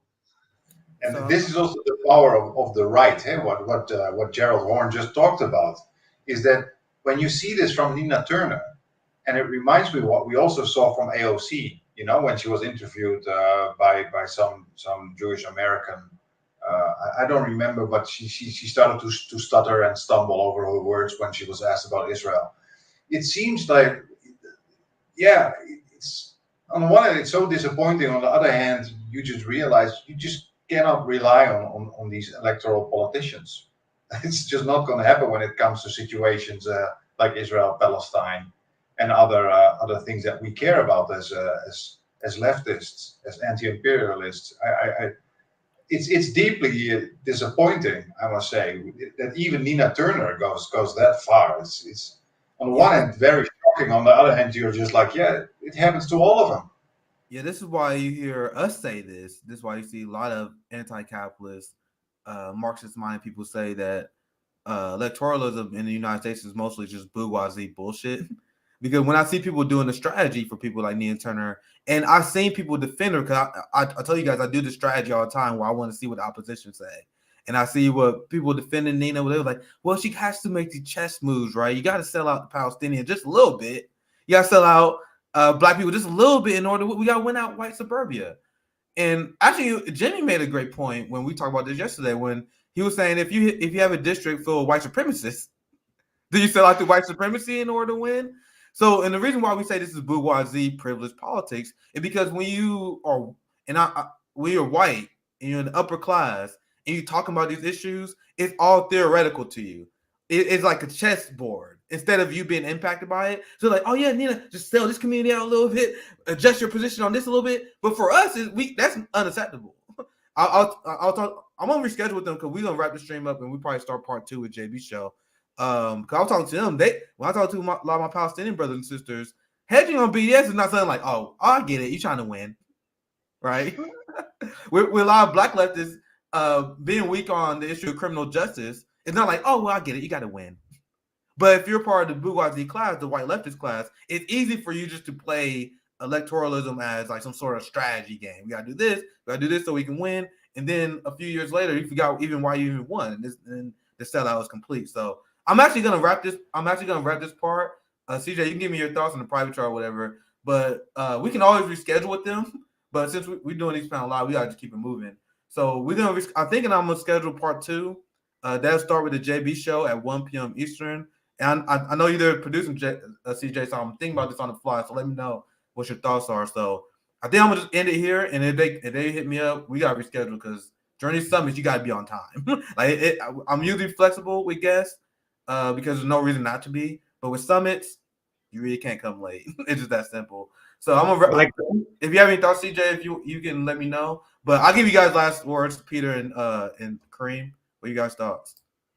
I was just gonna say, like Luzana said on her panel the other day, like, you know, with some activists, sometimes shit will pop up, and you know, you've got to rush off and handle that. So could have been that situation popping up.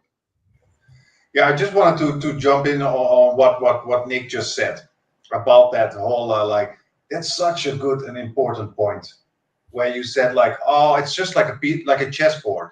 We just a bit more oppression on the Palestinians, you know. But hey, I need to get into office, you know. I need to get the votes, and you see that a lot in the West. That marginalized communities, their lives, their livelihoods, their survival are often just like you said, a chessboard when it comes to electoral politics. And it reminds me, for example, of a lot of people who are voting for politicians that are literally threatening the livelihoods of marginalized communities. How many people just take that as a side note? You know what I mean? Like, for example, that people say in France, for example, I'm going to Europe now, that people say it doesn't matter who you vote for, Marine Le Pen or Macron. And then I'm like, well, that is very privileged to say that. If you're a average French person, I can understand that you think it doesn't matter. Both of them are capitalist, neoliberal, probably promoting politicians. But there are marked differences where, for example, when Marine Le Pen comes into power and you're a French Muslim, your life becomes significantly worse. Even though Macron is terrible, don't get me wrong, there's so much threat when it comes to somebody like Marine Le Pen, you know, who has these terrible ideas where it comes to Muslim friends and immigrants and so forth. So I always find it I've always found it very shocking, also in my own country, how many people just take, you know, for example, that they have a protest vote for Donald Trump, or protest vote for Marine Le Pen, or protest vote. And then I'm like, if it's just a protest vote to you, well, it's the livelihood of certain people. You know, where's the empathy? Why don't you think about that? Like we had in the Netherlands, we had a politician who literally said we need to deport all Muslims out of the country. And who said literally words like, we need to clean our cities because soon many of them are more than 50% non-white. Okay, he literally said that, and you know, almost 20% of the population voted for him, and then they had this excuse, protest vote, because they were dissatisfied with the establishment. I am dissatisfied with the establishment, but why would I vote for somebody who threatens the livelihoods of so many marginalized people? I find it shocking. I find it shocking that so many people see the suffering of marginalized communities in our society as a side note. And what she is doing, and this is not within her community, but what Nina Turner is doing, and AOC as well, is seeing the life of Palestinians who are being oppressed and ethnically cleansed as a side note for electoral politics. You know, the total lack of empathy. I find it very, very shocking. Yeah, that's why we're starting to reject that. I think I got confirmation from my guests. Hopefully they join here soon. But why you guys think is that's why I don't understand this like nihilist term that people have been using, and they use it for the Nina Turner election. That's what they've been using it most recently for.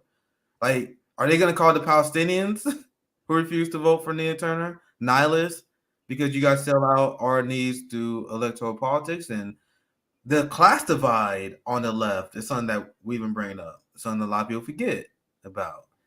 And it's easy to just, electoralism is going to lead to everything. They care nothing about electoralism because they can have like these super long-term strategies, like AOC saying, yeah, I can see us getting Medicare for all. My kid will have that in like 20 years. Like they can think down the line where even though that may sound strategically sound, there are people whose life literally depends on action right now, right? How many people's lives could have been extended if we had national health care, right? Peter, any thoughts? I'm also kind of multitasking because I'm trying to get this guest back on here too. Yeah, So, you Peter, know, go because ahead. I have an appointment, so I have to get going. Absolutely, Kareem. Thank you for staying a little bit longer than you have planned. Loved it, and I see you at 9 to speak with Vijay Prashad. Absolutely. Thank you for joining us and staying a little bit later. That's how these summits goes. That's how these summits goes. I'm trying to get in. Go ahead. I was just going to say before I get going too, like the other part of it is it doesn't seem like a smart strategic move anyway. So what are you doing? Like, what is the track record of success of these strategists who have been using this median voter theory to try to like tack to the center? I don't see a great record of success. I mean, if you look at the what was that guy's name? Rahm Emanuel's slot of Blue Dog Democrats. Utter failure, but that's just totally forgotten somehow. And the same people get rehired for all sorts of campaigns, and they still think in this manner as if they can somehow get this mythical centrist moderate voter, as if everyone has direct access to every bit of information. So if she makes this statement, everyone's going to hear about it. And somebody was on the fence, like, oh well, at least she condemned BDS, so I guess I will vote for it. It's just the even on a strategic level, if you take away all the morality, it doesn't make any sense to me either. Yeah, well said. Thank you, Peter. You say you gotta get going here soon, right? Yeah, it's getting a bit late here. Yeah, so I know you guys are working late tonight, so appreciate you guys for getting Dr. Gerald Horne. Make sure you guys subscribe to Bet Beat because this is an RBN Bet Beat production. So thank you for joining, Peter. Pleasure. Yeah, I've been loving it. Like getting people I would want to talk to anyway to talk to me. So I've loved the experience. Thanks for producing and setting this all up. Absolutely. So I was in contact with our group at the Palestinian Community Network. I talked to this guy before. He was sending an elder, one of the more research intelligent members to speak with us. Apparently, he had an emergency. I don't know what that means. I'm not gonna obviously pry too much. I just hope they're okay. So apparently, something happened to them today. So I'm definitely gonna reschedule that. He may join. I'm still we're literally doing the messaging as we speak right now. He personally may join. Okay, so he joined now. Okay, so he wasn't planning on speaking, but he was about to say someone else. But I think they had an emergency, so maybe they be joining us. CJ is also doing a lot of work in the background.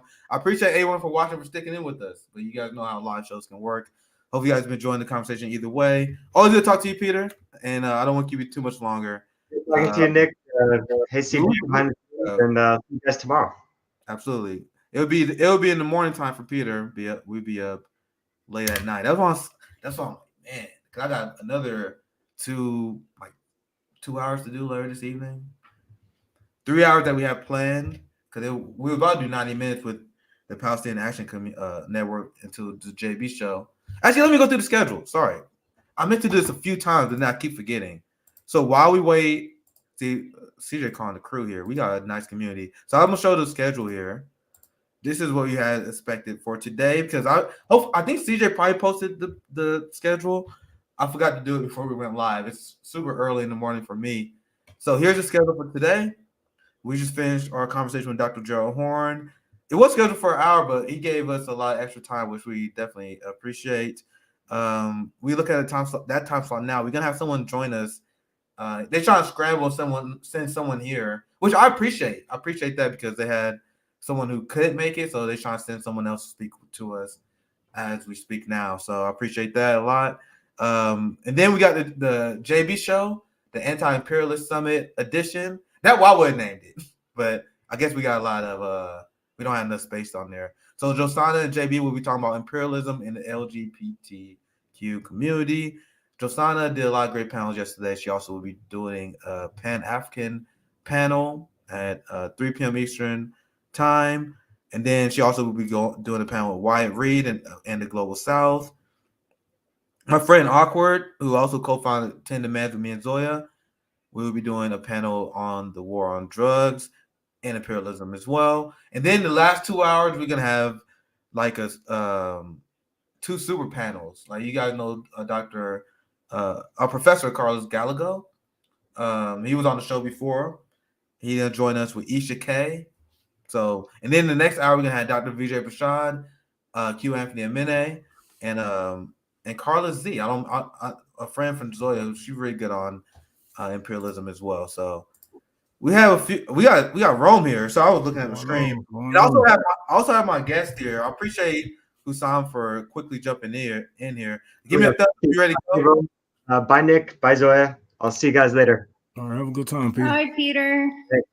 We got Zoya's life with us as well. So I'm gonna put our guest Hussam. Hopefully I'm saying that correctly. I'm very That's good. All right, great. So we spoke before, and you shared a lot of great information regarding Israel Palestine. I know you quickly filling in from one of your guests. I appreciate you still being in communication, and I still want to bring you guys back on for like a full proper segment as well.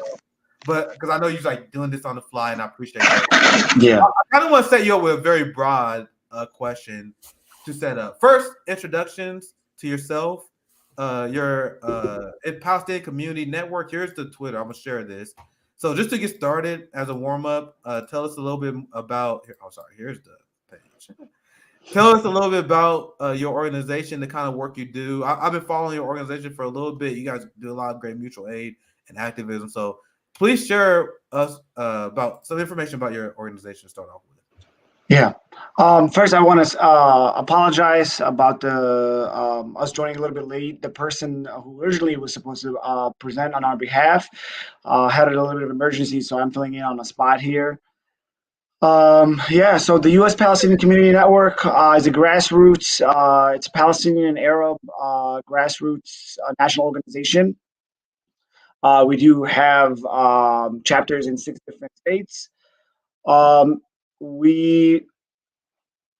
It was founded in 2006 as a way to revitalize the grassroots Palestinian movement here in the United States.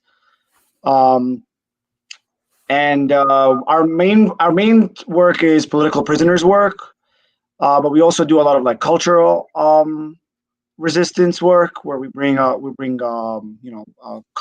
cultural performers and workers and folklore dance groups from back home to perform here in the United States. We also do a lot of we send delegations back home.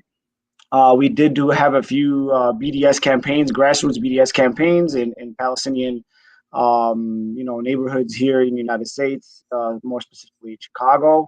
We also are part of different BDS coalitions across the country. We confront Zionism wherever we can, wherever we see fit, like disrupting basketball games with the Israeli teams, Israeli film festivals.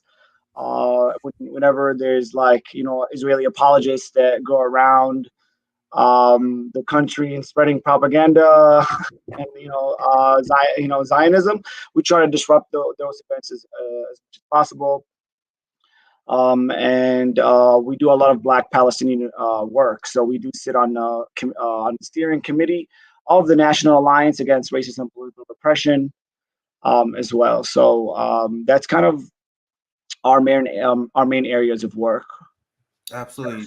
And also want to ask you another follow-up question. Also, another way to just set up the discussion, very broad, because I know you didn't have a lot of time to prepare, so that's why I'm coming on. So I'm gonna ask you a very broad question here. Okay. Why is it super important to resist the settler colonialism of Zionism? And can you explain the relationship and why you guys consider Israel and Zionism to be colonialism? So you can ask that any way you want. So I'll pass it to you, Hussam. Yeah, of course. So, as anti-imperialists, opposing Zionism and fighting Zionism is a must. Zionism is a settler colonial ideology from the start, right? From the beginning of it, from the birth, from Theodore Herzl, the whole idea was that, why, if it was started during a time when European countries were colonizing, especially Africa, but more other countries and other parts of the world. And this idea was that, like, why, Theodore Herzl's idea was like, why can't we have our own nation, right? Why can't we European Jews have our own nations? You know what I mean? It doesn't matter if there are natives that live in that land, but this says this can be a great way to improve our relationship with Western imperialists, right? Palestine was chosen as a very strategic location because it connects Asia and Africa and Europe. And this was, it wasn't a religious basis, right? It wasn't a religious like movement. So that was the idea of Zionism. And so the idea was to go there, displace the natives, get rid of them, and take over the land, and make the land an extension. They make this entity, the Zionist entity, an extension of European imperialism, right? So, and that's what it is now, right? It's a white settler colonial state. Its whole reason's existence is because of the support and unconditional support that it gets from Western imperialist countries, especially the United States. The United States gives Israel $3 billion a year, which makes it the biggest recipient of aid in the world. So that, I mean, that's what it is, right? If it walks like a duck, talks like a duck, it's a duck, right? And so because it's an extension of Western imperialism, it serves as a way to control, to dominate, and to dominate the region, right? So anytime there's an uprising, Israel, puts it down, right? Any like anti-imperialist uprising, any United States uprising, right? Or even sentiments, right? Or regimes, right? The Israel will do its best, to kill that, whatever uprising that's happening, whatever movement is happening against the United States. So it serves as a like the left arm of the United States imperialism. Absolutely. We're gonna dive into that here very soon. First things first, I want to say what's up to my friends that joined us here. We rallied the troops together. So I'm glad that Rome, my brother, and Zoya, my amazing co-host Zoya's Love, Zoya's Life, was able to join me today. She helped us out a lot on the Anti-Imperialist Summit. So I want to get you guys in here. I want to ask another question to Hussam here, because I cover this issue a lot, and I remember still like researching and learning about Israel Palestine. And as an American, we get a lot of bad information, because there's so much lies, and just growing up naturally, not researching too much into it. I used to believe just casual lies, like, oh well, just both sides fighting. It's like some conflict. Like they would sell it, and I remember thinking it being, before I became like really educated, before I really became hard into anti-imperialism, it was sold to me as some sort of religious conflict that just can't be helped. Oh, the Muslims and the Jews are fighting again. So I'm gonna ask you this question. Now I want Rome and Zoya to chime in with anything they may any misconception they may have, and their overall thoughts after you get done speaking. But you can speak on that and other general misconceptions that people in the West have regarding this conflict. Yeah, because I didn't really learn anything about it because of me being an atheist and basically blocking myself out of certain corners. You know what I'm saying? Even if we was fellow comrades and whatnot, I just didn't want to see the praying and all that, blah, blah, blah. And it really, it really kept me out of a whole bunch of what's really going on. And as we tune in, and I'm hearing the cries of my brothers and sisters now, even if they are, you know what I'm saying, Muslim to atheist, whatever, wherever they are at. Because we used to run a Facebook group. We used to run a Facebook group. They used to focus on helping people try to escape, you know what I'm saying, getting fucked up in certain places in the Middle East. It's probably like 6 years ago. And that's what really tuned me in. Then now we see it. Now I can see the lies for what they are. You know what I'm saying? Like, okay, this is America. Of course, they're lying about the Palestinians, because we see that the Palestinians, they have some type of defense, but it isn't good enough with Israel and the West putting money, iron domes, all this and that. And they saying, oh, well, look, these kids are throwing rocks at these army men. Why is these army men in this territory? Like, so you gotta really look at it for what it is. It's just the West expanding their arms, putting down the iron fist, using Israel as a puppet to, you know what I'm saying, do their dirty work, just like they're using Ukraine to do their dirty work to expand further east. I say Asia and Russia. They are surrounding Russia with weapons. So it's crazy. But you gotta wake up one day. Do you want to take that what spaces you're gonna have to connect with everybody, because it's gonna be a lot to learn in only so little time. Yeah.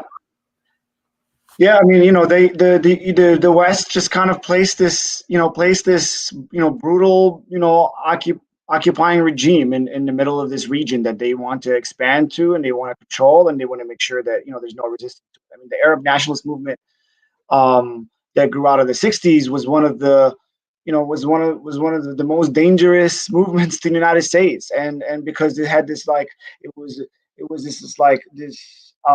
this new consciousness, this new movement to unite the Arab countries, to unite, and so it was also a socialist movement, right? In its birth, and so it was like, this is a scary movement, and we need to do anything that we can to put it down. The founders of Zionism were actually also not religious, or not very religious, and some of them were actually atheists as well, right? But they used the religion to rally the crowd, to push people to first migrate to and colonize Palestine. And then now, of course, religion is used to make it seem that this is a two conflict thing, right? A two-sided conflict thing, right? And also, religion is used to get the support, right, of the more religious settlers in Palestine and Israel. So definitely, I mean, there's no, like you said, there's like kids, and people throwing rocks, and then there's an occupying army that receives billions of dollars of aid, and has nuclear weapons, and has one of the most advanced security apparatuses in the world.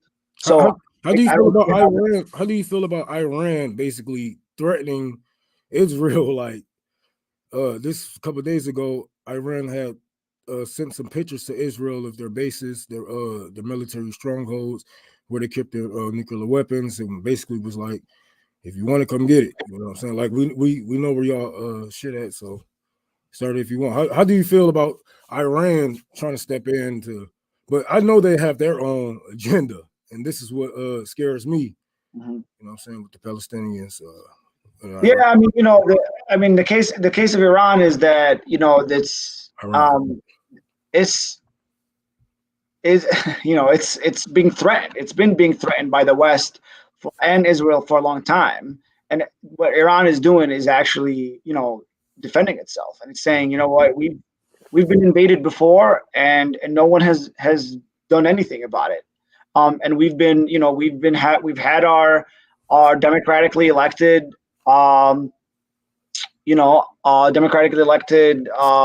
president in the past overthrown. We've had the U.S. meddle in our country. We've had the U.S.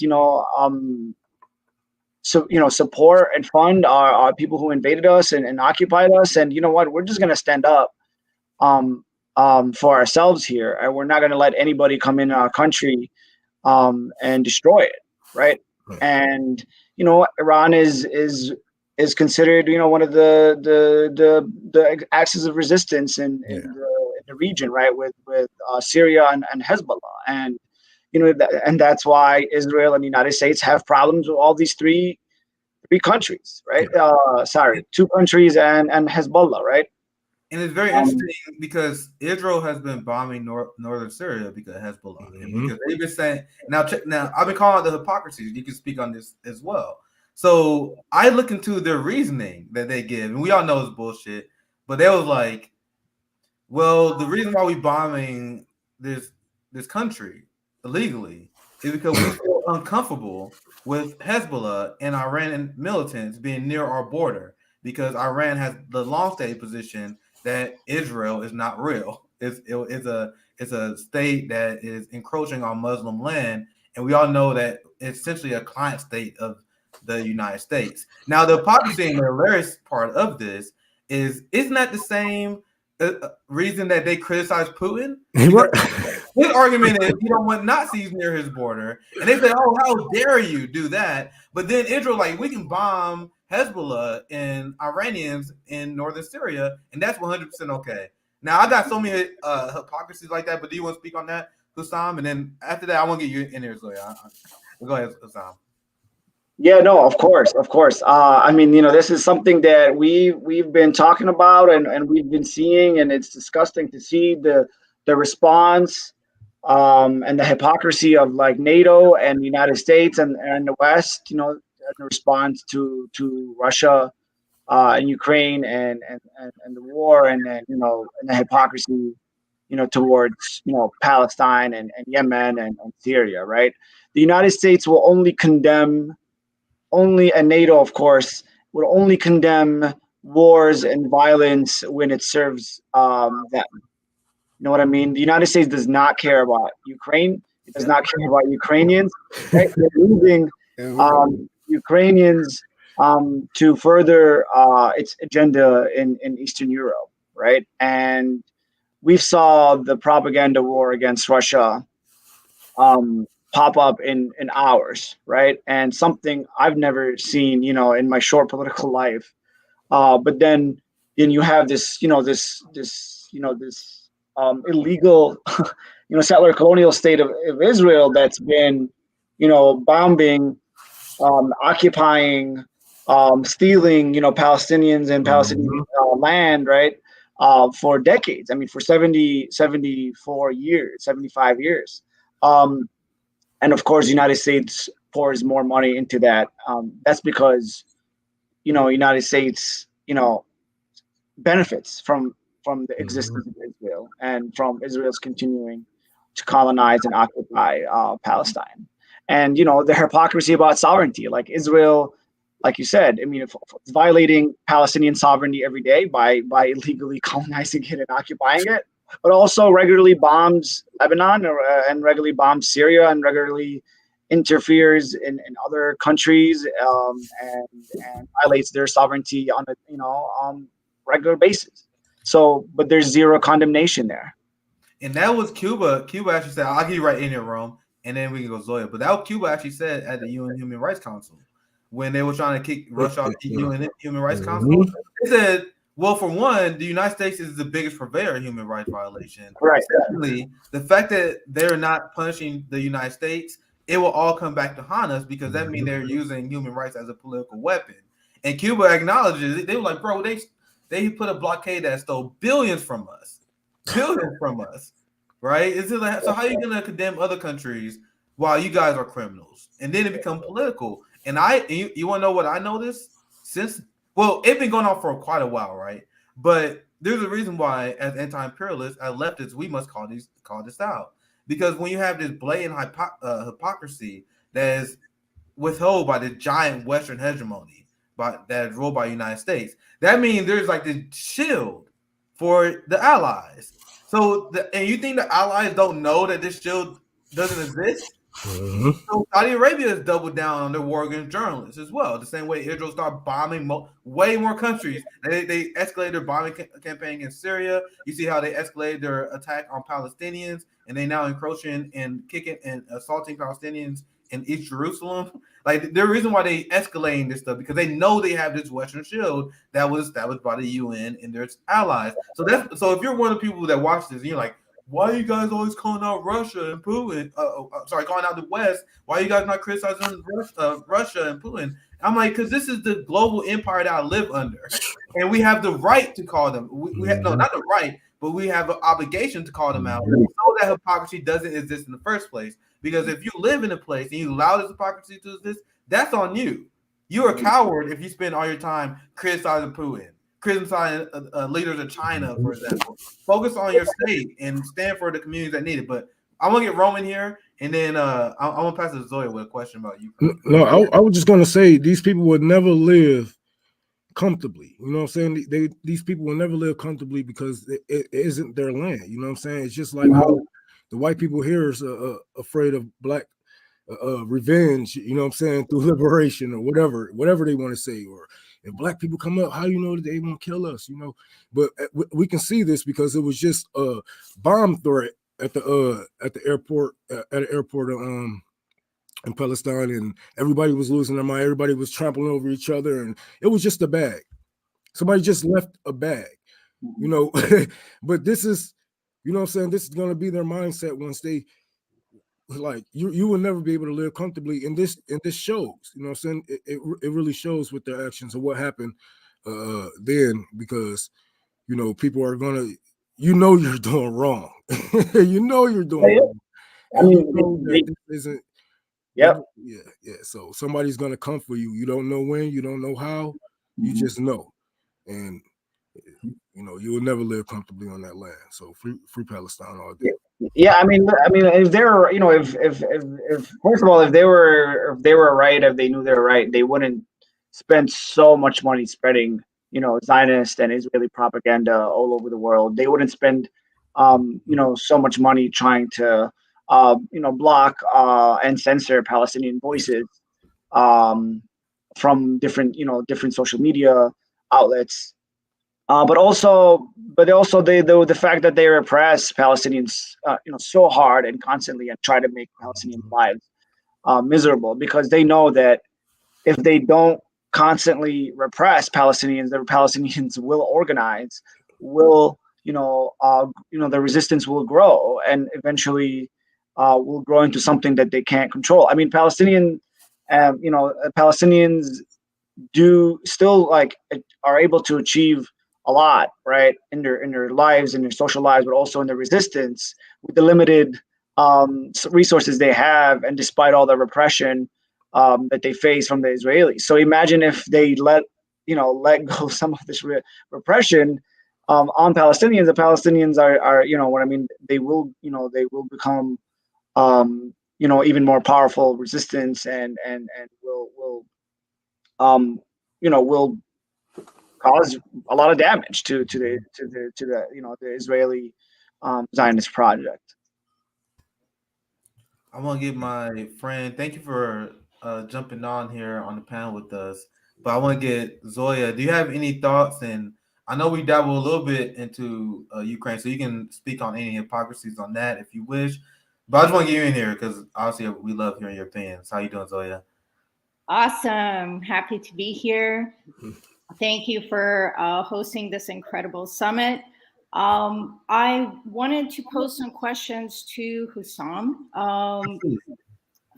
First, you know, I'm from the former Soviet Union, and I've been watching what's happening there. Obviously, it's incredibly heartbreaking. There are innocent people dying, as always happens in war. And what I've uncovered in studying that situation is from declassified documents that the CIA and MI6 have been funding these extremist movements in Ukraine that have caused this destabilization and the rise of extremism in that region.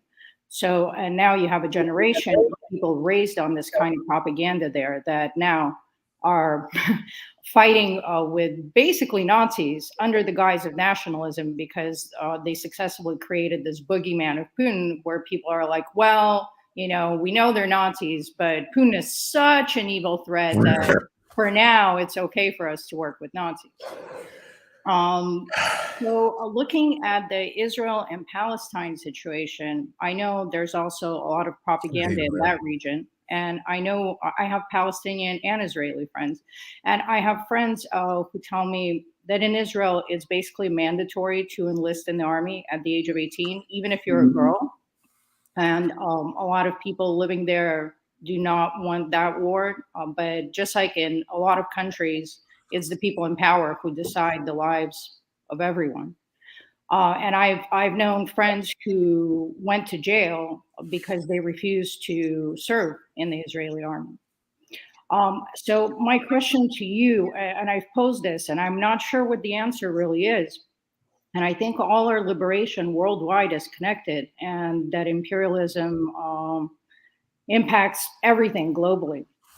So what do you think would be like let's say that you had unlimited power today to decide the fate of that region. What do you think would be a solution for well, it's an interesting question, right? I don't think we can answer that. For all the people living there, including the people that don't want war, including Jews who after the Holocaust weren't Zionists but didn't know where to go. And Europe was rejecting these people. Part of the reason that Hitler was able to achieve a lot of his goals was because borders were closed down and Jews weren't welcome when they were trying to escape Nazi Germany. So I know people there that oppose everything that's happening to Palestine, but at the same time, they don't know the answer and they don't even know how to be allies. They attend protests, pro-Palestinian and everything, and they just don't know the answer. So I wanted your thoughts on, where do we go? How do we support the liberation of all people that are on the right side of things? Yeah, and this is probably not an answer that everybody would want to hear, but Palestine should go back to being Palestine, all of it, from the river to the sea, right? From the northernmost of it to the southernmost. The country of Palestine should return to what it was historically, which is Palestine, right? Owned and controlled by the Palestinian people, right? By the Palestinian people who are the indigenous people of the land, who the land belongs to them, and the people who colonized us, right? And their descendants. I think that they have they do have few choices to make, right? And that is you either denounce your occupying colonizing state and join the Palestinian resistance and co-resist with us, or you could go back to Europe where you came from or where your parents or grandparents came from illegally. So I think that's a pretty simple answer. Of course, it's much more complicated than that, right? But I don't believe in coexistence. I feel like that that's a very liberal term. As a liberation movement, I believe in co-resistance, right? So we need to resist together. If people really, really, didn't really oppose their brutal regime, then they must do everything that they can do to fight it internally as well.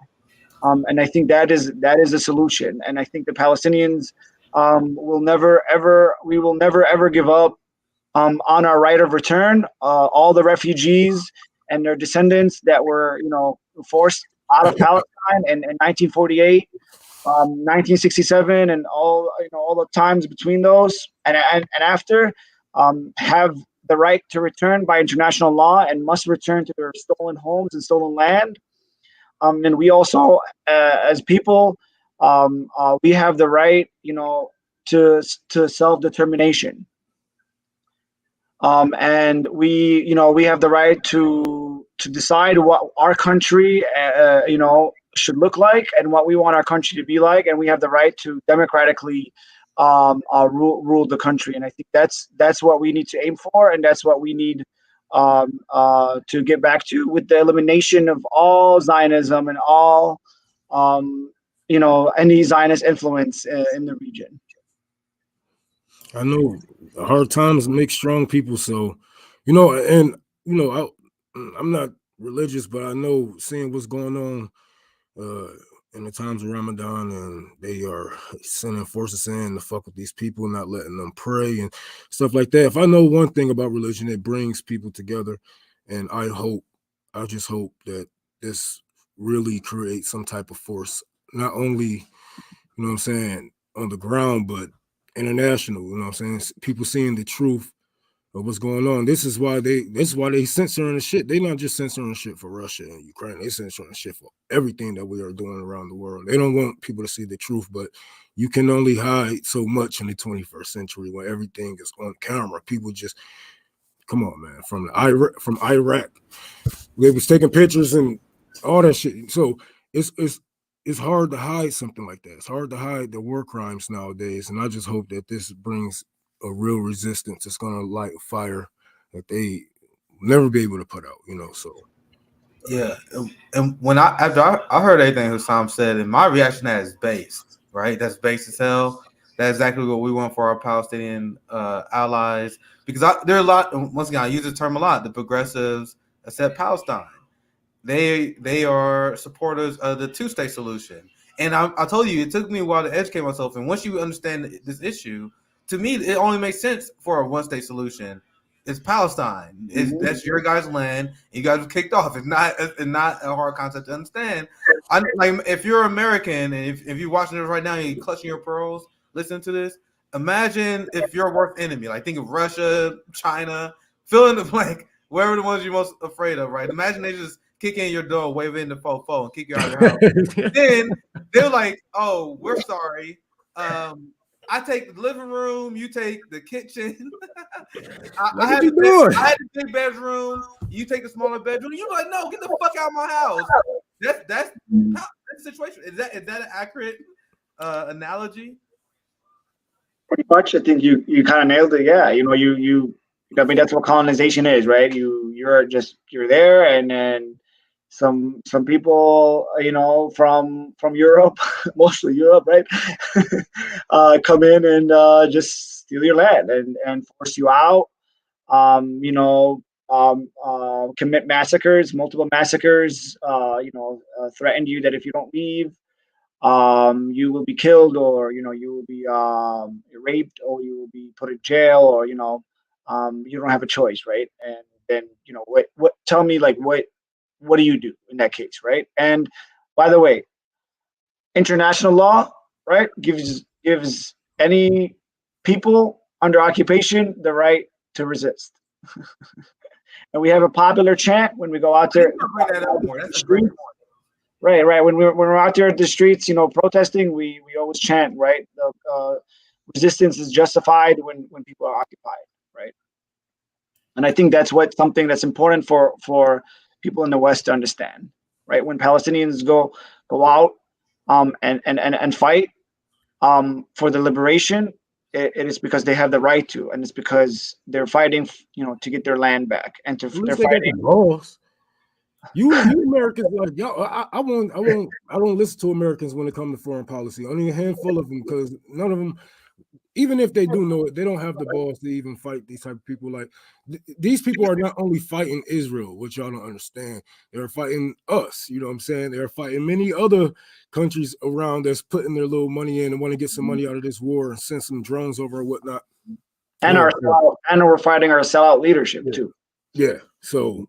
Yeah, at least they have the balls to actually get out there. We tell you guys, hey, let's at least go protest. You motherfuckers going to make some. So don't listen to these Americans. Fuck America. Fuck America and Americans. I'm actually not too familiar with like criticisms that you guys may have. Because I see you put that you mentioned a little comment like of some of your leaders. I'm not actually too familiar. Do you want to chime in, fill me in? Like, is there any criticism that you guys have of Palestinian leaders when it comes to this issue? Yeah, so you know, this goes back to the 1993-94 Oslo Accords, when you know a few Palestinian leaders signed the Oslo Accords for you know to work for a two-state solution. Right, this was made you know with the Clinton administration, and of course, I mean it was made with the Israelis, but of course under the you know the facilitation of the Clinton administration. Basically to create a two-state solution, basically to you know the West Bank and Gaza would be for the Palestinians, and the rest of Palestine would be for Israel. And that was a betrayal of the majority of the Palestinians and the Palestinian streets. Palestinians completely reject the Oslo Accords. We denounce the leadership of the Palestinian Authority, which is the which actually has no authority, but it's in charge of the West Bank. But the reality is that they're just like they're doing the dirty work of Israel. They have done so much to block the Palestinian resistance from growing and gaining any kind of grounds when it comes to resistance. So they're heavily criticized, heavily rejected in the Palestinian streets. The majority of Palestinians want to go back. We want to get rid of Palestinian Authority. We want to get rid of the Oslo Accords, and we want to go back to reestablishing the Palestinian Liberation Organization, which was the sole representative of all Palestinians all across the world at some point.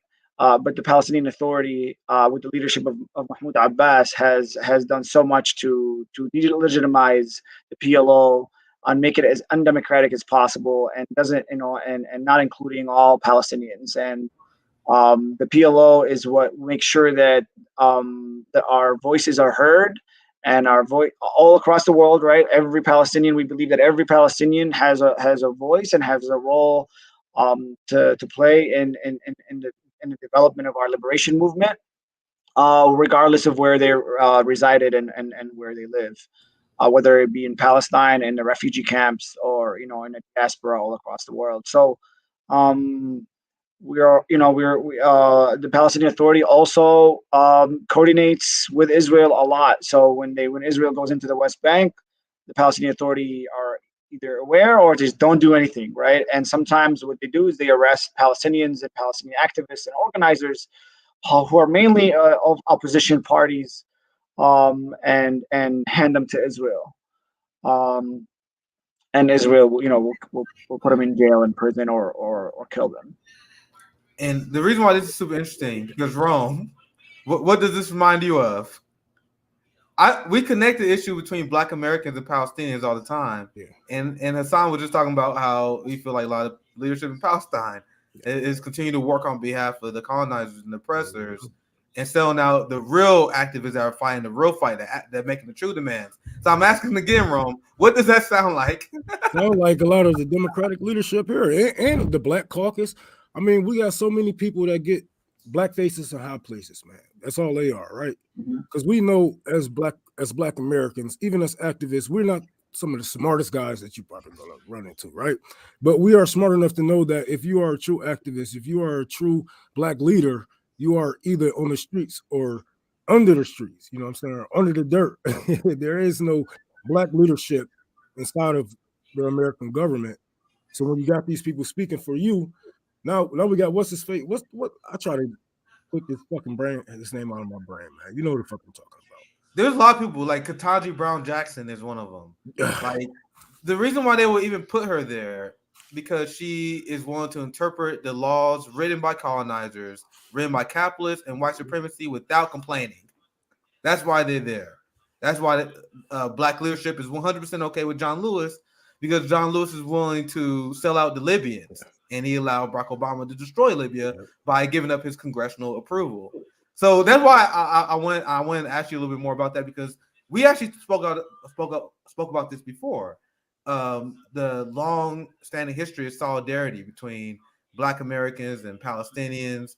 So do you want to speak on that, Hassan? Because that's something that the Black Panthers spoke out about a lot. They had morals of George Floyd on Gaza Strip as well. So do you have anything that you want to add to that before I move on to the next part here?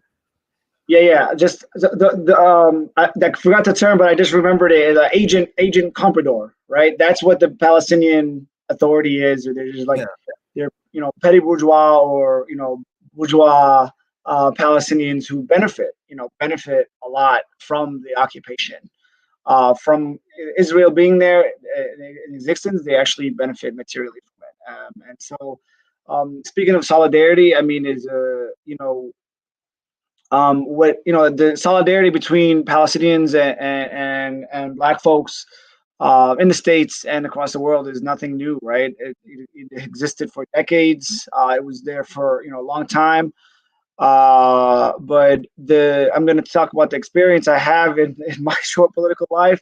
But it's really, really powerful that when the uprising that happened in Ferguson in 2014, and Black people were shot at, were thrown a tear gas at, and one of the most beautiful things was when Palestinians in Gaza were given advice, right, to Black folks in Ferguson on how to deal with tear gas and how to avoid it and how to resist. Black people have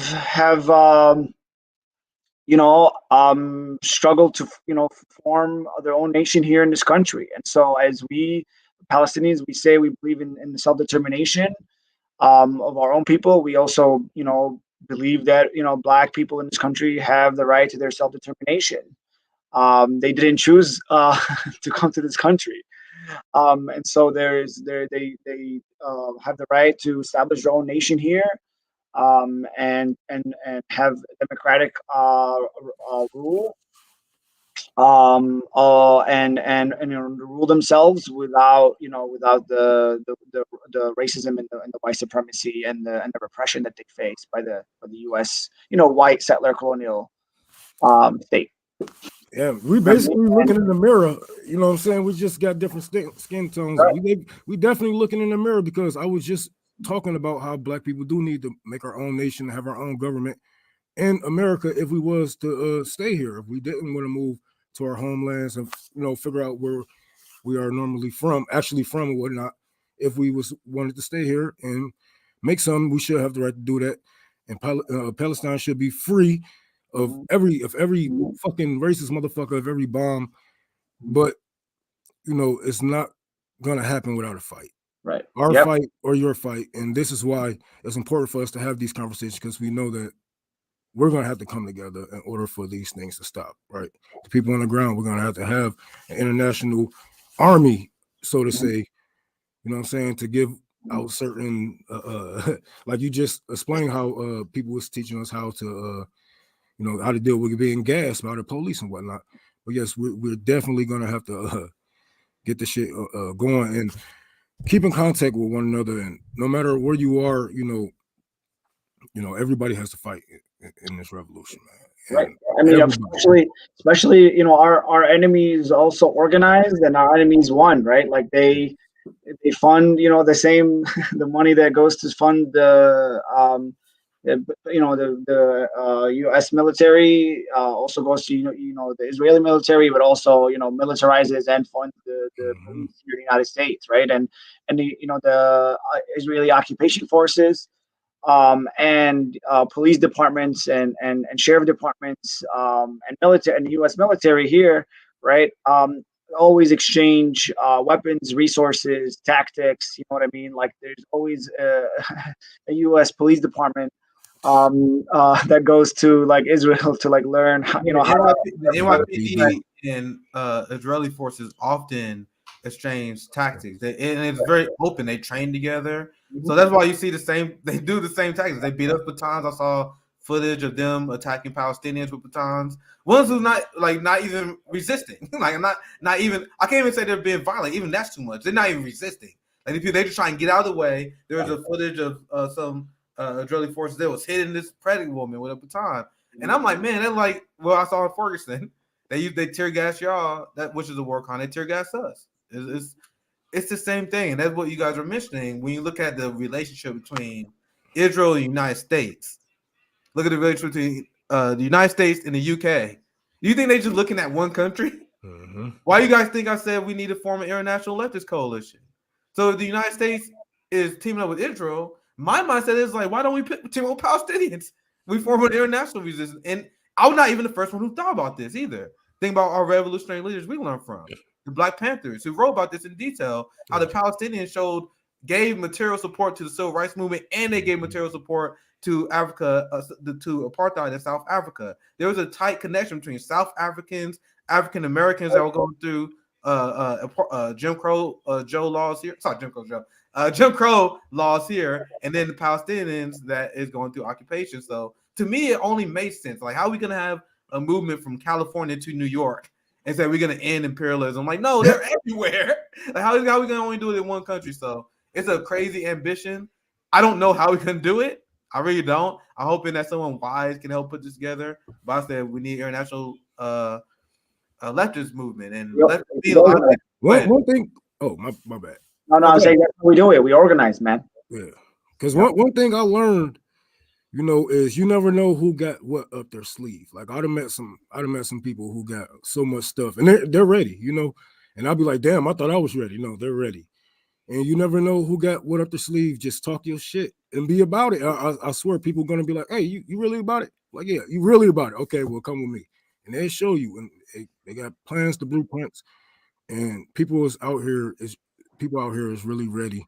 And, I'm ready to expand, RBN and make have us get on the ground out there, South America. I'm ready to expand out to different countries and whatever. So we're gonna see how this go, but I figured, what I'm saying, all you got to do is talk shit and really mean it, and people will show you the way. You know what I'm saying? If it ain't, even if it isn't the best way, it's a way. You know what I'm saying? The only thing we can do is fight.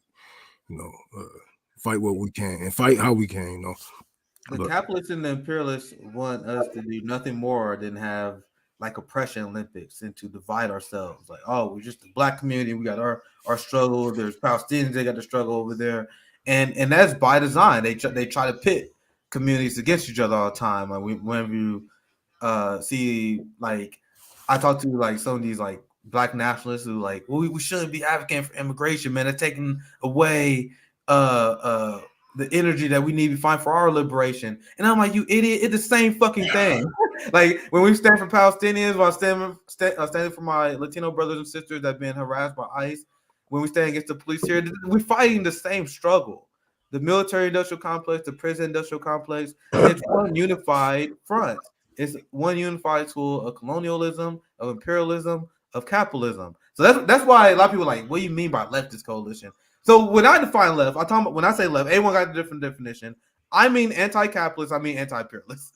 That's my limit. Like if you're not that's not a leftist. A lot of people got different like interpretations of what that means. That's what I mean. And I put that out for a reason because capitalism and imperialism is the mechanism that drives oppression. Like when you see what happened in Israel, when you see what happened to our people, when you see multiple apartheids. Do you have anything else you want to add? And I also have something else. These Americans, bro, they never learn from history, so we are doomed to repeat it. So if we don't have solidarity, what's going to happen when ICE is done with Latinos and whatnot? What's going to happen when NYPD is done with this community or whatever? They're going to come to you. They're going to come for you, and it's best that we deal with these people before it even gets. It's already here. You know what I'm saying? Pick up a book, pick up something, fight.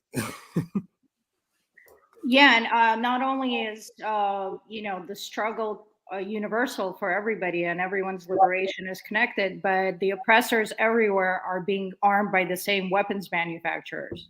It's as clear as day simply with that. Go look at who's making the weapons in all of these conflicts globally. And it is a global conflict. And that is their biggest fear, is for all of us to start fighting together for our mutual liberation. And I'm glad you brought this up because it's actually kind of ties to what I wanted to bring up. So you had, and it's all about weapon sales, right? It's all about weapon sales. You got Sweden that's funding the genocide in Yemen as well. Now they're trying to join NATO, which will start World War III, right? And let me I'll pull up the receipt. I don't want you guys just to take me at face value here. But you had Israel, and I remember you mentioned earlier how Israel was like they was founded by atheists as well. And I don't think these people are literally like principled in their beliefs.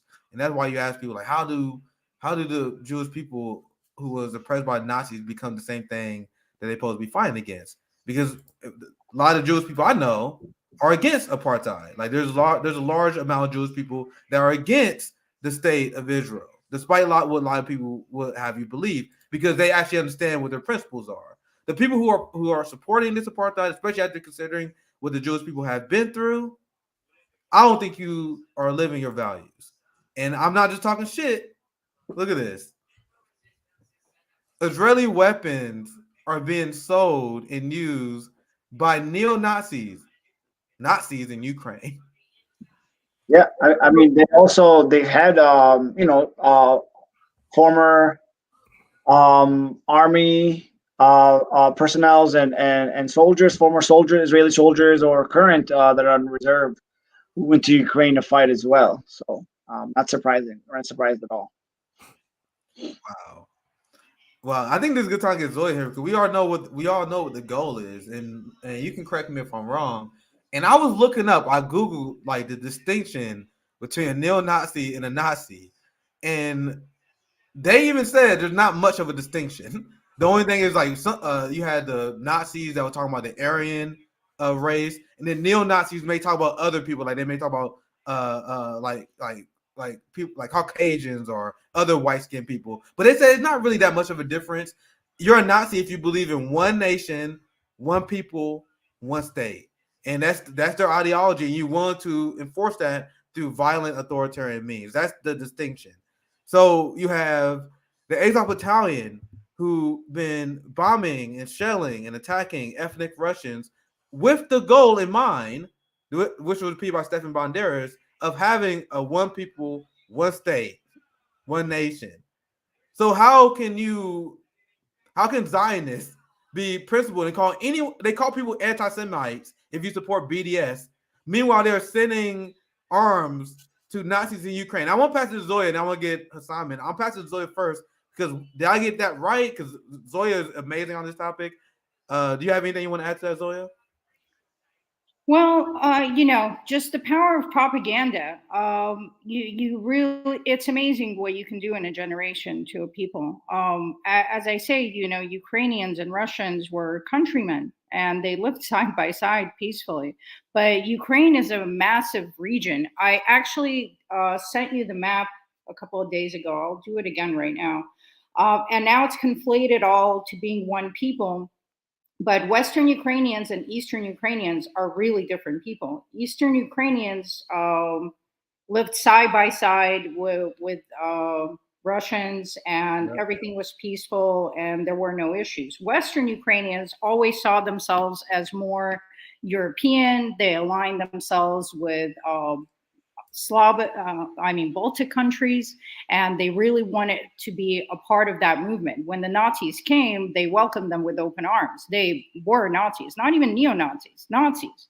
And they implemented tactics that were so cruel that the Nazis were outraged. The Nazis were cringing at what they were doing. But that Western Ukrainian people are different from Eastern Ukrainian people. And now it's been made into this one region. As you can see on the map, how small Ukraine really was, and then all of this land that was added on throughout time, including the Soviet Empire. And when the Soviet Union collapsed, Ukraine got to keep all of this land with massive Russian populations, which at the time nobody really opposed. And even Putin was sending billions in aid to help Ukraine. He wanted a good relationship with their neighbors. But of course, the American empire had other ideas. And they started these extremist movements. And now you have people that would never consider doing this 3 decades ago, murdering each other with insane bloodlust. The things I hear from people that are Ukrainian now, ready to kill Russian children to prevent them from growing into Russian oppressors. It's just really incredible how you can get normal people to pick up weapons and start slaughtering each other. And meanwhile, Ukraine is the largest country in Europe, and it's the poorest. So you have so much corruption there, where the people there themselves are suffering. They're being exploited, and the country's being robbed of all of its natural resources, which is what we've seen NATO and America do globally. They destabilize regions, they hurt the local populations, meanwhile, they steal all of the resources. It is in America's favor to keep the region destabilized. Who is opposing diplomacy right now? And we all know that diplomacy is the only way that this war ends. It's the only way that any war ends. It's just a question of how massive is the pile of corpses going to be at the end of this, when we finally do sit down at the table and have diplomacy. But it looks like America's willing to let as many Ukrainians and Russians die as will allow them to continue to steal. And meanwhile, defense contractors are profiting off of all of this. We saw it happening in World War II. We saw it happening in Vietnam, where I was even reading reports where they were feeding information to both sides in the Vietnam conflict just to keep the conflict going, because war is profit. War is profitable. They do not care about how many people die.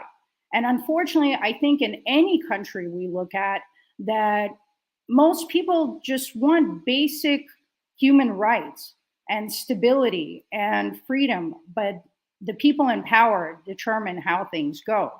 I mean, even look at the people I know in Israel who oppose everything that's happening and went to jail themselves because they were like, there's just no way that I'm going to pick up a weapon against Palestinians. And I know Israelis who talk about Palestinians as their brothers and sisters.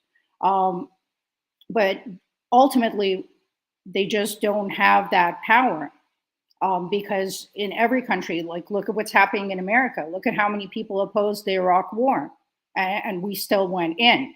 So until we learn to build community and solidarity and actually organize, where our numbers, which is our largest strength, can challenge the power of these people, we are going to be stuck going through these cycles all over the world. And that is why we see constant division. People really get into whatever issue is nearest and dearest to them, and justifiably so, but they miss out on the global unity that we all really need.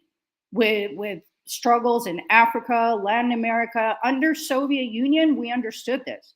We had our own brand of propaganda, but it was anti-imperialist, and we grew up on learning how exploitative capitalist structures are, and that we need liberation amongst all people worldwide. And ultimately, I don't think Putin is going to be some great liberator for any of us. He's still a billionaire. It's still a capitalist structure in Russia. But what I am loving seeing is US hegemony being challenged. And if it has to come from Russia, then so be it. Because Russia and China right now, China diplomats are quoted as saying that we are more than allies. They are importing record amounts of coal right now. Russia's ruble has grown even stronger. They're using a gold standard, which the last time that I know of that someone tried to adopt a gold standard was Gaddafi, and we all know what happened to him. And make no mistake, Saddam Hussein, and again, he wasn't a perfect leader. He doesn't have to be, but he was keeping the region stabilized, and he also challenged the petrodollar. That's why we went into Iraq. It had nothing to do with anything else. I'm not even entirely convinced who's behind 9/11, and I don't want to, wage conspiracy theories, but we certainly saw how this government ignores people dying from coronavirus. The same numbers that happen in 9/11 are happening on a weekly basis.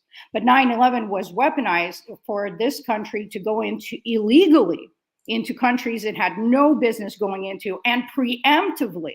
We saw this whole narrative being created that now we can preemptively attack countries. But yet when Russia is defending what's happening on its own borders, it's being attacked hypocritically by America, who waged these wars and killed millions of civilians. Over 90% of people killed by drone strikes are civilians, and not even the original target. But these war crimes are completely ignored. And now we have UN denouncing everything that Russia is doing. While Russia's asking for investigations, they're being denied. and they're being framed as worse than Hitler is the phrase that I'm hearing used. So I think what we're doing here, informing people and having these conversations, is where everything needs to start. But I'm 41 years old. I've been an organizer and an activist my entire life. And I would really like to see some meaningful change happen before I die. And I think I'm about halfway. So it's good to have these conversations, but ultimately, I would love to see everybody watching this start organizing in their communities, start building solidarity, start taking action.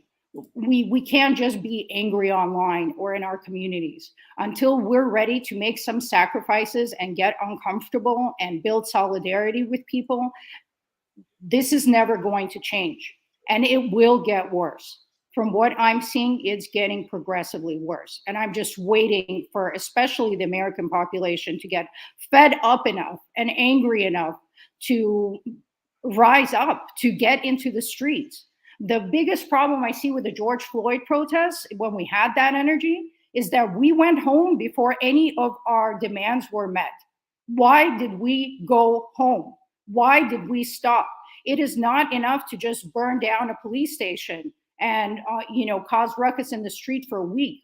We have to build these structures, and we have to have strategy. We have to have our own food supplies. We have to have our own shelter, so that we can maintain this energy in the streets for a long enough time that will force these people to meet our demands and not back down.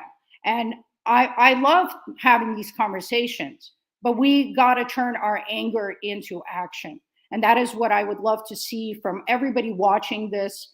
Just take action in your community. Start connecting with people, start organizing, start building coalitions, start taking action. And on that note, I actually wanted to ask you, Sam, what actions are there happening that you're a part of, or what can you tell people besides, getting educated on the subject? What can they actually be doing to assist your movement and to take part? Great question. USPCN, U.S. Palestinian Community Network, the organization I am a member of, we are Palestinian and Arab only. So if you are Palestinian or Arab interested in joining USPCN, please shoot us an email. Get in touch with us on social media, wherever you are in the States, and even Canada. But everybody else, I encourage everybody. Of course, you can always donate to USPCN as well. That's great. We love donations.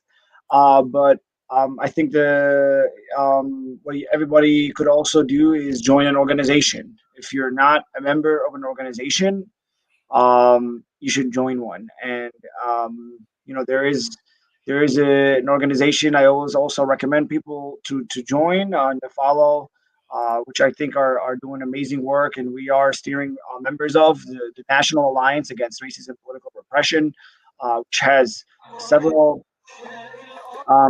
campaigns across the country in different cities to try to enact community control of the police, which is the first step of getting defunding the police and building more power to the people in Black and Brown communities. But that's an option, right? If you do want to support Palestinian work, follow our page and look at where we have different campaigns and different actions in across the country, and ways you could also always message us and let us know if there's nothing happening in your city. We'll get you in touch with someone there, or if we have a chapter there, or if we have any campaigns happening. But also, there's always BDS campaigns on different universities and stuff. There's different chapters like Students for Justice in Palestine. I recommend that people can support. Whatever you're involved in, wherever you work or you're involved in, There's always a chance that you can do research and see where the money's flowing, and there's a high chance that there's an Israeli company involved. So you could also engage in BDS campaigns that way as well. But if all these options are not available for you, I think you just find an organization that fits you, and find an organization that is anti-imperialist, and anti-capitalist, and of course doesn't tokenize people, right? It actually builds grassroots power, and it doesn't do like under the table deals with corrupt politicians and police departments, and get involved with them in any way. There's organizing that can happen in different areas. You did mention like food sovereignty, right? That's good. That's an option. There's always immigrant rights movements and organizations people can join. Police accountability organizations that people can join. So see what's available, and what's around you, and what fits you best, and organize, and organize your folks, organize your people. If you're white, organize white people. If you're black, and organize black people. If you're if you're Latino, organize Latinos, and if you're Asian, organize Asian communities, in your Arab, same thing. So get involved. um, Having conversations like this is important because it collectively educates us. But these conversations are not going to lead to anything if we're not putting the practice after the theory, right? You need both, right? So we need to put things in practice, and we need to materially change the conditions, right? And that's not going to happen if we're not building people power all across this country, in different areas in different sectors of our society. So that would be my advice, and that would be. And if you can't do any of that, you should donate. Should find a way to donate in any way, or help in any way possible. I mean, there's a lot of virtual work that you could do as well for organizations that if you can't physically be there for them. So you just got to figure out what's best for you, and what's the what's in your area of expertise, and also area of like where you live as well. Yeah, we appreciate you coming on. We know you didn't have a ton of prep for this. You just jumped on to help provide us with content. We definitely appreciate that. And I also want to share this thought too, because we about to transition to the next segment. So I don't want to take too much of your time, Hassan. So we do appreciate you coming on. Not everyone has a role in this movement. Everyone can do little things that can help the movement, even if you're really busy, you tied down, you don't have a ton of money. I want to give a shout out to our brother Rome while we got him here, because this is kind of stuff that we are trying to do. This kind of stuff that I would love to see expanded on, and this is a true leader here. And whether it be raising funds, collecting diapers, and doing that kind of stuff for your community, the kind of stuff we need to see more of. Even if you can't, most people can do what Rome do, right? So if you can help babysit someone's kid for free, that's another version of mutual aid, another form of activism. Everyone has a role. So this kind of stuff we want to see more of, and this kind of stuff we need to really start working on in terms of action. So I actually want to read the schedule because we got the JB show coming up next. We're gonna let you go, Hassan. Thank you for your time, and I would still love to hear from the elder and hear from you guys. So if you guys are open, I'm still down to doing like another formal segment where we can talk to you guys. But anyway, let me know. Thank you guys. Thank you for coming on. Any last words? Anything else you want? Thank you for having me. It's an honor, and we'll stay in touch, man. Thank you. All right, thank you, man. Thank you. So he joined last second because the speaker they originally had planned had like a last second emergency. So much props to him because he didn't have anything prepared. He just jumped right on. But you can see the passion that he had. The last thing I want to share, because we got 2 minutes. We got 2 minutes, right? Because I wanted to share this after Zoya's response. It'd be real quick. It's just a quick laugh. Then we transition to the segment. Right? So I'm not rooting for Putin because he's an anti-communist. He's a billionaire. I don't care about him. I'm rooting against these motherfuckers. This is what we doing here. Because they don't care about Ukrainians. They're willing to sacrifice Ukrainians.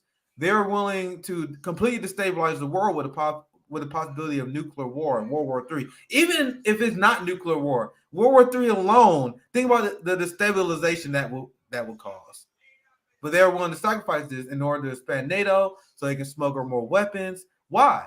Because military global spending hits $2 trillion for the first time. Mm-hmm. Raytheon and Boeing profits literally quadrupled. I got that story. We're going to cover that on Nick and CJ. Quadruple their profits. So that's what this is really about. I'm rooting against the West because that's our enemy. And with that said, I'm going to get ready to transition.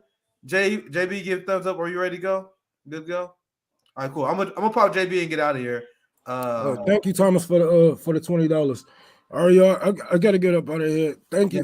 Thanks, Roman Zoya, for jumping on last second too to help us put together that panel last second. This is nice, man. I definitely need to start jumping on more. I was gonna jump on yesterday, but I had to fucking work. Yeah, that's all good. You gotta handle your business, bro. Zoya, any last thoughts? Yes, I actually, this is really quick. I DM'd you a picture of a Soviet poster. Today is May Day, which is such a perfect day to end the Anti-Imperialist Summit. And May Day under the Soviet Union was a massive holiday. Everybody was in the street celebrating. And you see, this is an old USSR poster, and it has all of these international languages on it. You can see the picture in the graphics. It's about a liberation movement of the people globally. Under Soviet Union, we were always taught that it's a global movement. It connects all of us. And I would like to see that spirit embraced in America and understood that this is something that has to go beyond our countries of origin. It is the entire workers' movement. And under the poster, it says, День международной солидарности трудящихся. So it says Day of International Solidarity of the Working Class. So I just want to wish everyone a happy May 1st and learn about this holiday if you don't know what it's about. And let's start embracing that spirit of revolutionary discipline and solidarity in our movement. Well said, Zoya. As always, now we have the JB show with my amazing, wonderful, revolutionary blackout brother, JB Font. I'm looking forward to this. You guys should subscribe to my man's channel, JB Font Show, as well. It's gonna be a good channel, man. I love my brother. Go head out. Have a great show, guys. All right. Thank you so much, everybody. And bye, thank JB. you. Good luck. Bye, Zoya. I love you. Love you too. All right. So it's so good to see all of you here today for the next hour of the Anti-Imperialist Summit. My name is James Fauntleroy, also known as JB Fonz. It is a warm welcome to every single one of you. This is actually going to be a JB show special that we're having today. And I just want to let you guys know, if you are watching right now, please continue to stay if you're comfortable enough. If you got to go, I understand that too, but it's always good to have you in here. So just to let you guys know, if every single one of you can do me a favor, please, on your social media, either tweet or post this out that we are doing this subject that we're going to be talking about LGBTQ and anti-imperialism. We're going to be touching on that today. So I would like to get the word out so we can have a larger conversation that's going on right now. Because as we've noticed over the years, especially within recent years, that the LGBTQ community, the queer community, has definitely been impacted by imperialism. So this is something that I think that we should talk about. I am also joined by a new activist that we are just now meeting, as well as my sister and comrade Josana when she gets in. So I just want to say hello to everybody in the chat. And it's good to see all of you here for the JB show today. By the way, just without mention, just to let y'all know, on Rockfin. I see y'all. Good to see all of you watching on here today as well. So it is good to see you on Rockfin that are watching. And no, the Talking Wombat, I'm not wearing a tie. Look, a brother is tired. Look, look. Let me tell y'all. Let me show y'all. I got my mug with my tea. They ain't wearing no tie today.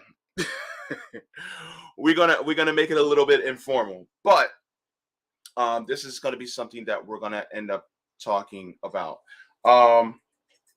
So yeah, Josana, my mama, where are you? Let's see. I'm here. Oh. I'm finishing because I'm not gonna show up my face to you if I'm Oh. Come on. Okay. Okay. I was like, where's she at? She's like, no, I need to fix my face, JB. I'm like, but your face is fine. I'm halfway through makeup. Hi, War Pilgrim. The morning So I actually am going to show. Look, I'm finishing makeup. So like, hi everyone. Yes, this is my morning face. Look, at 1 p.m. Eastern. The morning I wake up, I put on my makeup, I say a little prayer for you. Oh, don't get me started. A little prayer for you, forever and ever. And I will always love you. Yeah, you can see what is waiting for you, what is expecting you here, huh, Leandro? Oh no. Okay, See, yeah. that's yeah. I know we have Leandro from I just want to say like, hi, big sisters are in the house. They're in the comments. Mwah, mwah, mwah. Want to say hi, Suleiman. Hi, Angela. Thank you so much. Yesterday we had 2 panels, right? Back to back, 2 hours, translating, interpreter, and moderating. So that's the face you get for today. I didn't mean to rush you. I'm sorry. Not you, JB. Everybody else and me, because it's like people don't understand. Like when you speak more than one language, it's a mess in your brain, and it's also very the interpreter's work is very tiring. It's but I love it because that's the way we can connect with our brothers and sisters all over the world. So I am happy to be an asset to translate and to join the fight. And if that's my job, I will be happily doing it. My job for the change. I'm going to talk to Leandro in Portuguese for a second so he understands how things are going to go. He does speak English, but we have Brazilian audience joining us since yesterday. So it's only respectful that we also speak their language. Oi, Leandro. Boa tarde. Tudo bem com você? Olá, gente. Tudo bem? Hello, JB. How are you? JB, can you hear Leandro? Yeah, I can hear you now. Okay. Yeah. He said, hello, JB. How are you? Oh, hi, good to see you. Nice. Nice to meet you. Leandro, você quer que eu faça a tradução, né? Porque as pessoas do Brasil podem estar assistindo. Isso, eu tô fazendo maquiagem. Para tornar uma coisa mais acessível também, né, pra galera. Isso. So Leandro is saying like he wants the show to be accessible for everybody. So that's why we'll be translating. But Leandro does speak English, as you can see. So it's going to be a fun and easy work to do because we all have one language in common. Oh, thank you, John Kemper. Hi, Conrad. So, Leandro, we are talking about since yesterday in the panels, I brought André Constantini, Brizola Neto, Isa Tapuia. There was also Liu, which is the national director of the Movement Sem Terra, the MST. And we've been talking because we come from the global south. So we've been talking about the effects of imperialism over us. And now me and JB, we are queer people, and we are interested in seeing, thank you, Russian plant. If you saw my face before the makeup, you would say differently. Anyways, but we are wondering about the effects of imperialism on the LGBT, I was like LGBT, the LGBT community. And we are all Black here, so we're coming from that perspective as well, right? It goes a bit deeper than racism. In the end, it's all racism. And we are finding ways to like talk about it, because yesterday JB was in a panel with me, the latest panel I had, and we were making parallels like, see, the police is also killing Black people in Brazil. See, like, because I think once people learn about the commonalities more than the differences, then we can make that bridge. Unfortunately, in my own opinion, as an observer, an outsider, our brothers and sisters in the US are isolated from the American community. I'm going to translate. A gente está conversando sobre, desde ontem, no painel que teve com o Brizola Neto, com a Isa Tapuia, com o André Constantini, sobre os efeitos do imperialismo no sul, né? No sul global, que é tipo a África, o Brasil, os países da América do Sul, e a questão dos efeitos desse imperialismo na gente. E eu e o JB, a gente é queer, então a gente está trazendo a comunidade LGBTQ, porque a gente quer também entender esses efeitos na nossa comunidade também, né?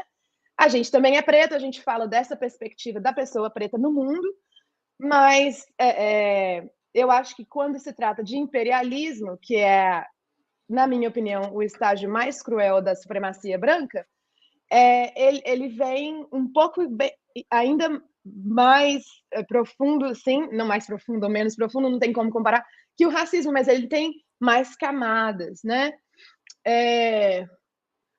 Eu queria resumir para não perder a ideia. A gente quer entender essa perspectiva, porque eu, morando aqui, observo que a comunidade americana é bem isolada, sabe? Das questões mundiais, e eu acho que é de propósito. Então, quando a gente aprende as coisas que a gente tem em comum, né, opressão, né, fica mais fácil deles se solidarizarem com a nossa luta, tá bom? So that's the conversation for today. I first would like for you to introduce yourself, Leandro. Bom, boa tarde a todo mundo. Primeiramente, eu queria dizer que vocês começaram cantando Aretha Franklin, e eu amo Aretha Franklin demais. I love Aretha Franklin so much. Vou traduzir. So Leandro is saying, good afternoon. First of all, I just wanted to say that you started singing Aretha Franklin, and I love her very much. Isso me tranquilizou demais, eu tava super nervoso, então amo. Oh, that made him calm because he was nervous and he felt home. Oh, with me and JB, you don't need to be nervous. We're gonna make sure you're like happy, having fun. You don't have to be nervous at all. Trust me, you're good. You're home here. Não. Você não precisa ficar nervoso comigo e com o JB. A gente vai te... Bom, me introduzindo, meu nome é Leandro, tenho 23 anos. Eu moro no interior de São Paulo, aqui do país. E sempre estou ativo no Instagram falando sobre questões políticas, sociais, questões de recorte racial, de recorte de gênero, de sexualidade, enquanto uma pessoa LGBTQIA+. E estamos aí, né, no corre. So he's saying, my name is Leandro. I am from São Paulo, the country part of São Paulo, and I am an influencer and an activist. I'm always talking about the concerns and situations in the LGBTQP plus community. We touch things like racism, gender, and many other things. Pode ir, Leandro. E estamos aí, né, tentando influenciar as pessoas de uma forma positiva também, tentando fazer com que as pessoas se identifiquem, se apeguem às suas raízes, né, porque é isso que a gente precisa. É isso que eu vejo também.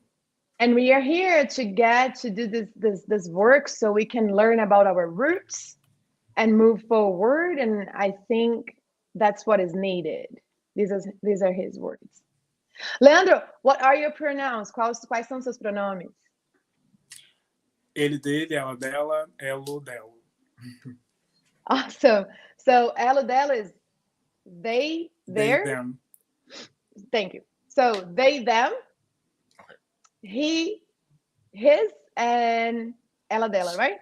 She, her. She, her. Yes. She, her. So Leandro goes by he, his, she, her, and they, them. Yes. We could start by touching the subject. Like, we speak, it's funny because like I am always like trying to understand, because Portuguese and every single Latin rooted language is very gendered, right?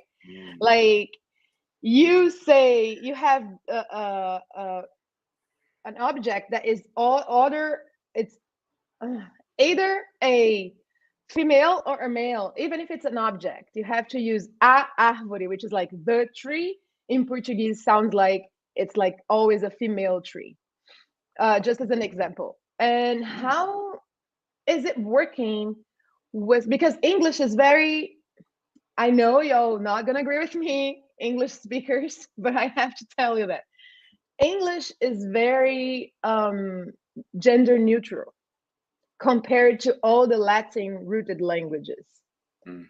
So how is it going with the transgender brothers and sisters in Brazil or in other countries that you know about that speak Latin rooted languages, with the changes in the language? Como estão as mudanças nas línguas latinas com a questão do gênero? Porque inglês é uma língua de gênero neutro, bem mais neutro, né? Você tem que querer falar que é ela, que é ele, que são eles, são, né?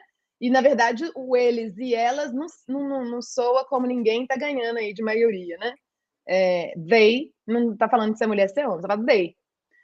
Então, como é que tá sendo essa questão no Brasil com a questão do gênero? Como que vocês estão trabalhando, né? Como que as pessoas estão trabalhando essa questão do gênero?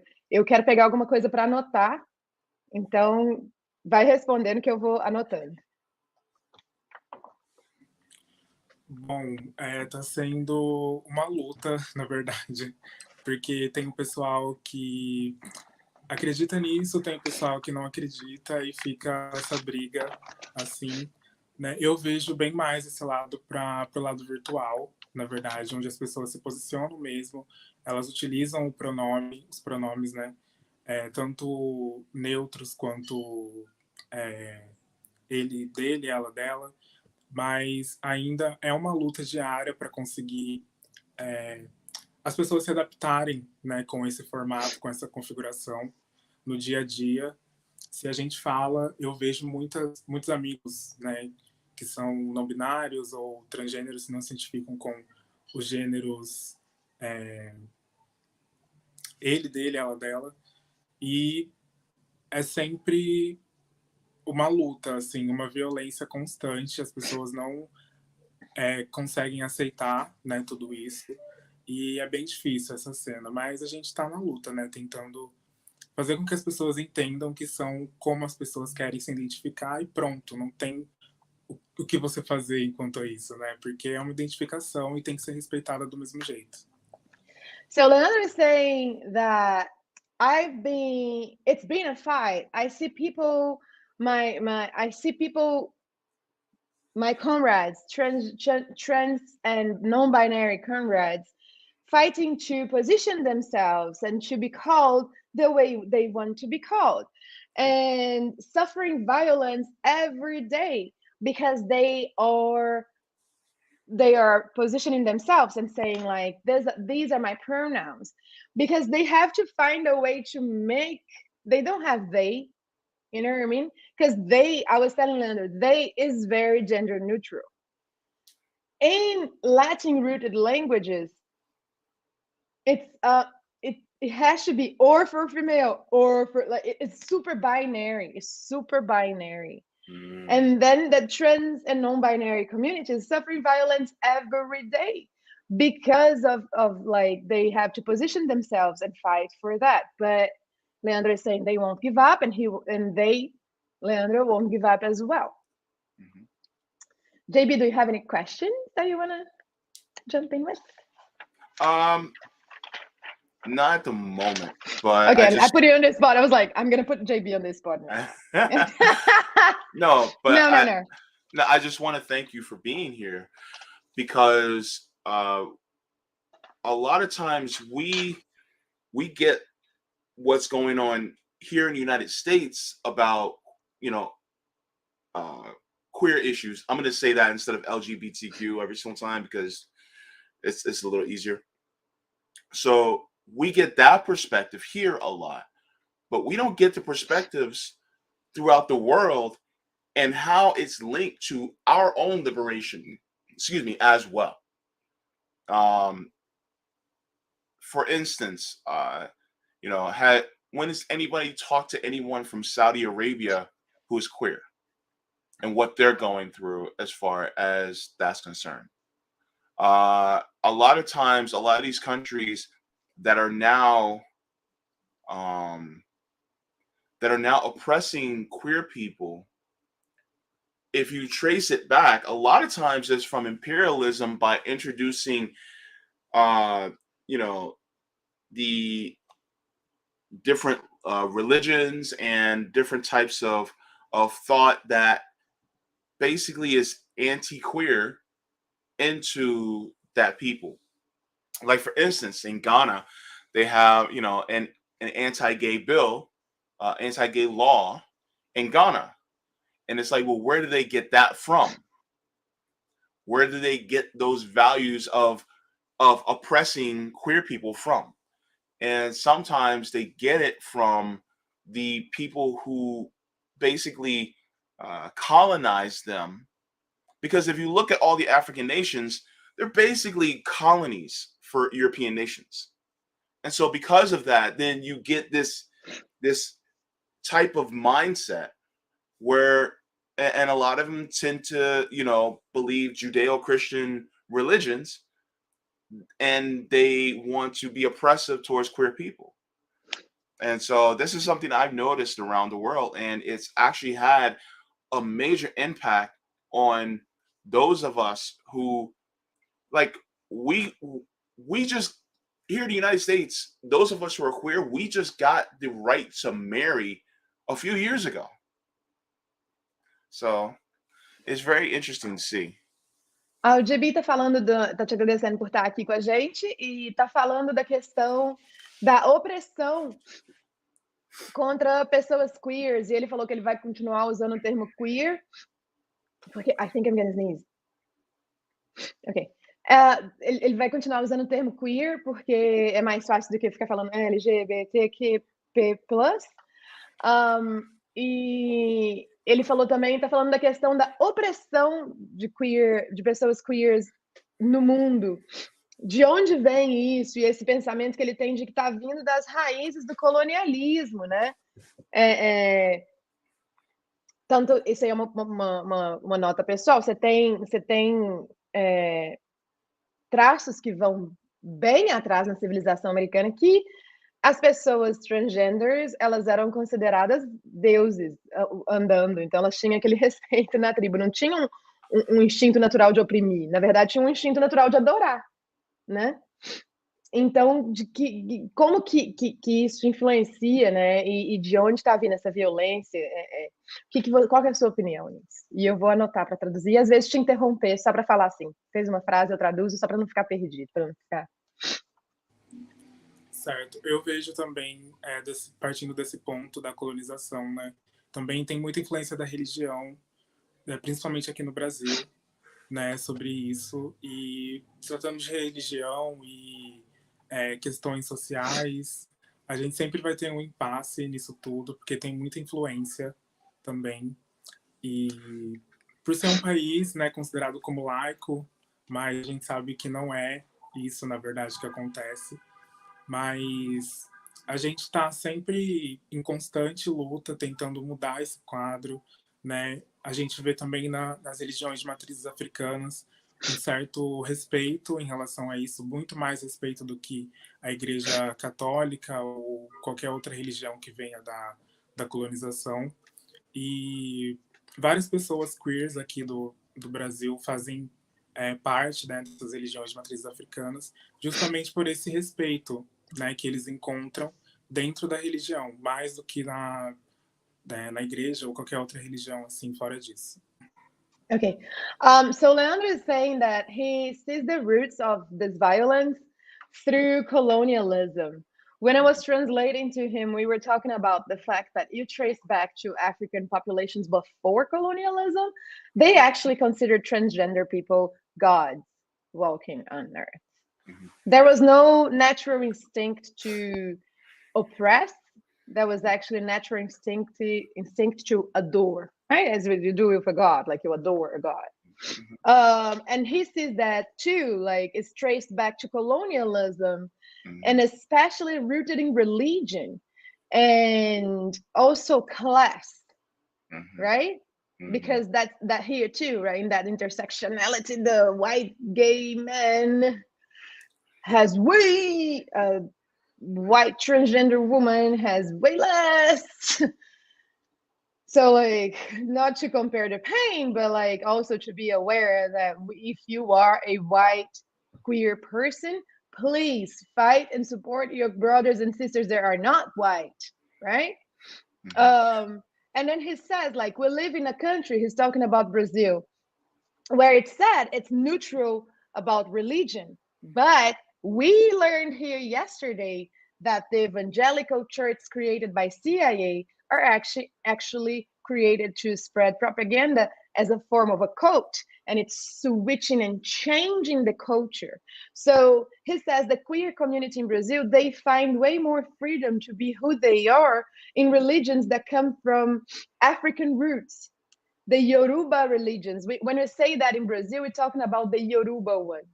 Mm-hmm. Because Brazil was heavily influenced by Nigeria, which is the Yoruba root of it. And I know a girl from Nigeria, she says it's the old religion, I think that's what she calls it, the old religion. For us, it's not old at all. It's still on and going. We call it candomblé, and there is a whitewashed one that's called Umbanda. And in these kind of groups and Yoruba-rooted religions, everybody can be who they are, and there is more respect. So the queer community, when they are looking for community in religion and spirituality, they end up going to towards the Yoruba religions. There's, and as far as colonialism, which is absolutely right. When you think about the indigenous here, and I think it might have been in the indigenous in the South as well, but here in the North, from what I've read, is that the indigenous used to call people who were trans, they called them two-spirit. And so they still had a place in the community instead of being ousted. And even when it comes to things like monogamy, that's something that was also introduced by a lot of either the Judeo-Christian religions or as well as colonialism. And, there's a lot of things that it basically means that there's this push to constantly create more workers for the machine. Oh, you're not procreating with the opposite sex to create another human being, okay, then we're condemning you. Oh, you know, and it goes into the patriarchy that we have exist today, as well as the colonialism that looks at people like us and says, because we are not attracted to the opposite gender, then that means that there's something wrong with us because we're not helping to create more workers for the oligarchs. And so that's part of the system that continues to perpetuate. And it takes our human value away because we're not producing other human beings for them to exploit. Eugenics. It's also like the fact that the system is built so you can be unhappy. So that's why I always say in this channel, joy is a revolutionary act. Yes.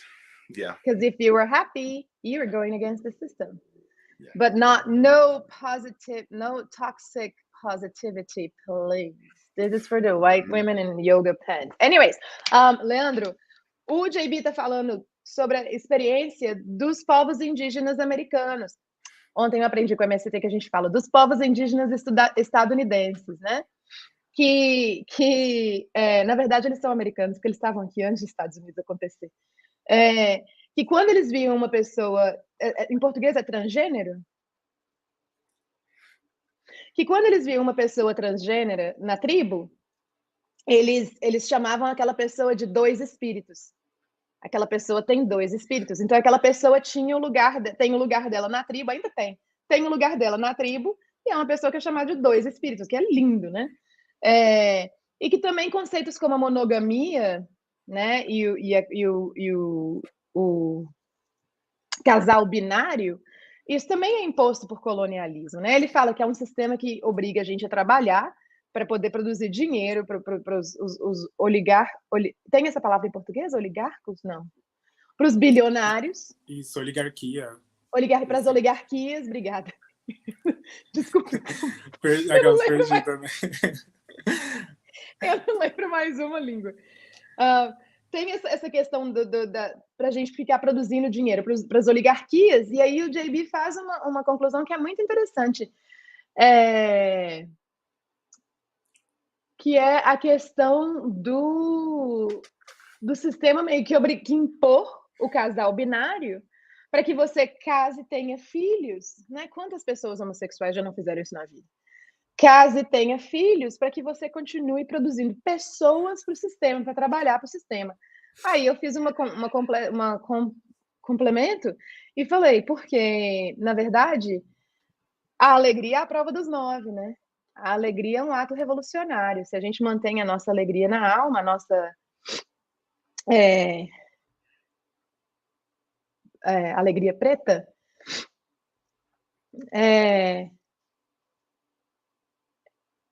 a gente consegue, desculpa, eu perdi completamente. Não, a gente consegue se conduzir no mundo. Mas a gente é revolucionário se a gente mantém a nossa alegria.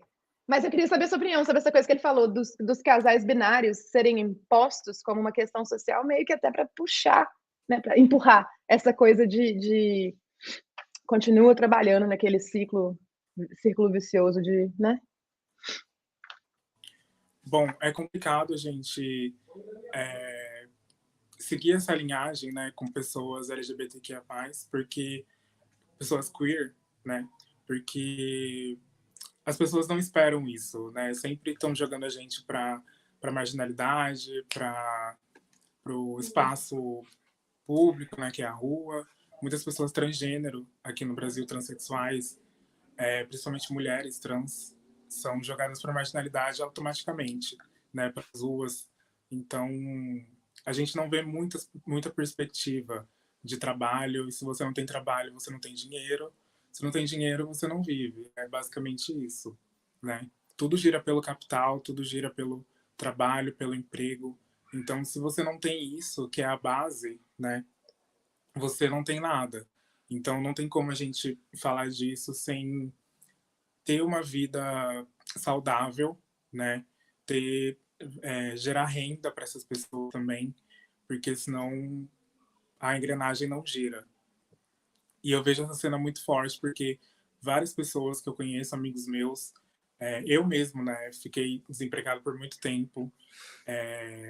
Eu estou com carteira assinada, que é CLT, o sistema de trabalho aqui do Brasil, que garante leis, enfim, questões monetárias, há um ano. Então, assim, eu vi esse impacto, principalmente quando você é uma pessoa LGBT e é preta ainda por cima. Aí as questões, elas triplicam, né? Os acessos, eles se fecham. É uma frestinha que você consegue, né, disso tudo. E acho que tá bom, né, para você traduzir, isso não é muita coisa. So Leandro is bringing that to the present moment, and he says, like, well, yes, it's definitely rooted in colonialism, the fact that they want us to be binary couples to produce more people to work. But what we don't know, and what we're going to start learning, hi America, soon you're going to start learning about that on your own skin. Countries in development, third world countries, have a rate of unemployment that is super high, super high. But the rate of unemployment that's super high is targeted towards queer and Black and Indigenous community. It's really rare that a white person in third world countries, and I think, like, it's really rare that you're unemployed. I mean, and then you can see, like, the levels, like Leandro says, like, Brazil, we have a huge queer population, and the transgender women, they are cast out. They are cast out. They cannot get jobs. They cannot be respected. They cannot be called their pronouns. Also, in his own, in their own in their own situation, Leandro has, like, in Brazil, to work, you have, like, a document that looks like a passport. Your employer is going to write on that document and sign it. That says you have a job. So that document, he has, like, that sign, but he's also suffering from unemployment, which is a trace of being Black and queer. And it doesn't matter if you are educated enough or not, that is going to count against or in favor. So then you are excluding, to your point, JB, then you are excluding queer people from even having a job, because they are, like, against the system that wants you to be binary and produce more humans to be workers. Yeah. And just to go back to what you were saying, and one thing I noticed that was said throughout this summit is that every person has been pointing to the oppression of people within their country. The United States always has something to do with it. It always goes back to the United States. And even when you were talking about the about how the CIA was pushing this evangelical type of practice. Yeah. And so it's pushing this anti-indigenous, anti-queer, anti-humane type of practices on people who pretty much had it all figured out a long time ago, before colonialism ever came in, because the indigenous people had it all figured out. I just came across this article. If you don't mind, I'm going to share just 1 second. Please. It just came across my purview, so I just want to share at least the first part about it. Is it still, so Gato, it's still breaking up? It's breaking up for everybody. Sorry, somebody complained about the sound breaking up. I just want to know if, because I hear you both fine, so I'm just. Can you guys hear us? People in the chat, are we still coming in clear? Yeah. Sounds fine for me. Yeah, it's Okay. fine. Okay, I just want to make sure. Okay, all right. Thank you so much. But this is an article called Indigenous Sexualities Resisting Conquest and Translation. And it's interesting because in the first paragraph, let me give the credit to the authors. The authors are Manuela Alpic and Josie Takuna. I just want to make sure I put that. So it says sexual diversity has historically been the norm, not the exception among indigenous peoples. Ancestral tongues prove it. And I don't want to mess up this word, but Wanchitin, I hope I pronounced that correctly. Wanchitin muxes are neither man nor woman, but a Zapodic gender hybridity. In Hawaii, the Mahal embrace both feminine and masculine. The Maori term Takatapui. Takatapui. Okay, I was close. Describes same-sex intimate friendships. And since the 1980s, it is a term they use alongside the term queer. Non-monogamy is the norm among Zoe peoples in Amazonia and the Ladakis in the Himalayas. In other words, indigenous sexualities were never straight, ranging from cross-dressing to homo-affirmative families. They are as diverse as the people who practice them. But if native terminologies referring to same-sex practices and non-binary, fluid understandings of gender existed before the emergence of LGBT frameworks, why are indigenous experiences invisible in international sexual rights debates? Language shows that indigenous queerness in its own contextual realities predates the global LGBT framework. So it basically talked about how before colonization ever came about, they already had this figured out. It was already set societally. And so it feels like humanity is going back to the way we used to be with indigenous communities. And I'm not just talking about indigenous communities here and throughout the Americas. I'm talking about indigenous communities in the Africas, indigenous communities in Asian countries, all over. So we're reverting back to a framework where we see humans as more diverse. Our diversity is not just in our skin. Our diversity is in our sexual orientation, our relationship styles, because we also have to acknowledge that, because some of us, let's be honest, some of us aren't made for monogamy and some of us aren't made for non-monogamy. But the thing is, we're discovering this part of ourselves again. And so it's almost like, and I want you, I would like Leandro to answer this too.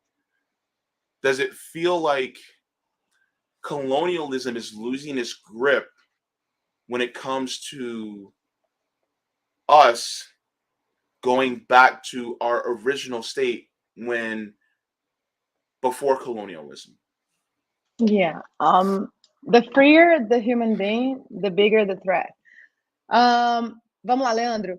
Então, o JB estava mostrando um artigo falando que as comunidades indígenas no Havaí, elas chamavam as pessoas por um termo que abraçava nesse termo o feminino e o masculino.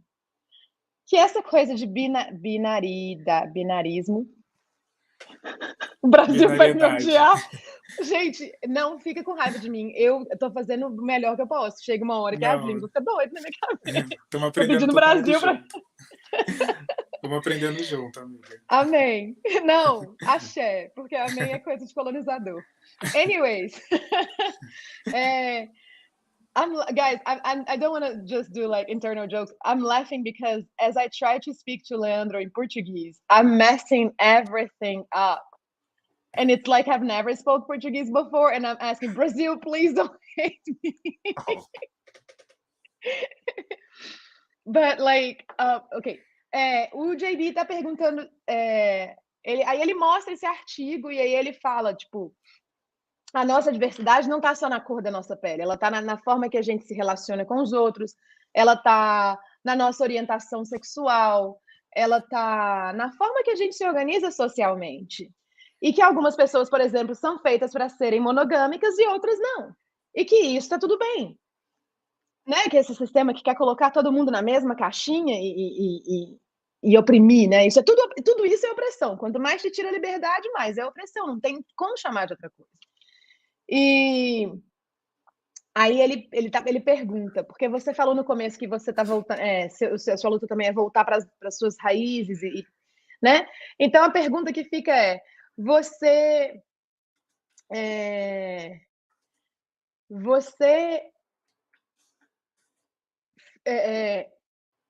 sente que o colonialismo está perdendo assim, esse poder branco, está perdendo a força que tem quanto mais a gente se volta para as nossas raízes humanas? Nossa, totalmente. O trampo também que eu ergo no Instagram é muito sobre isso, né? É sobre você se identificar, você ir atrás das suas características próprias, das suas raízes, seja na música, seja nas artes, seja no cinema, porque tem tanta coisa produzida por gente, que foi produzida e é produzida ainda, né, por pessoas pretas, pessoas LGBTQIA+, periféricas, e que não estão no mainstream, que não estão hypadas, né?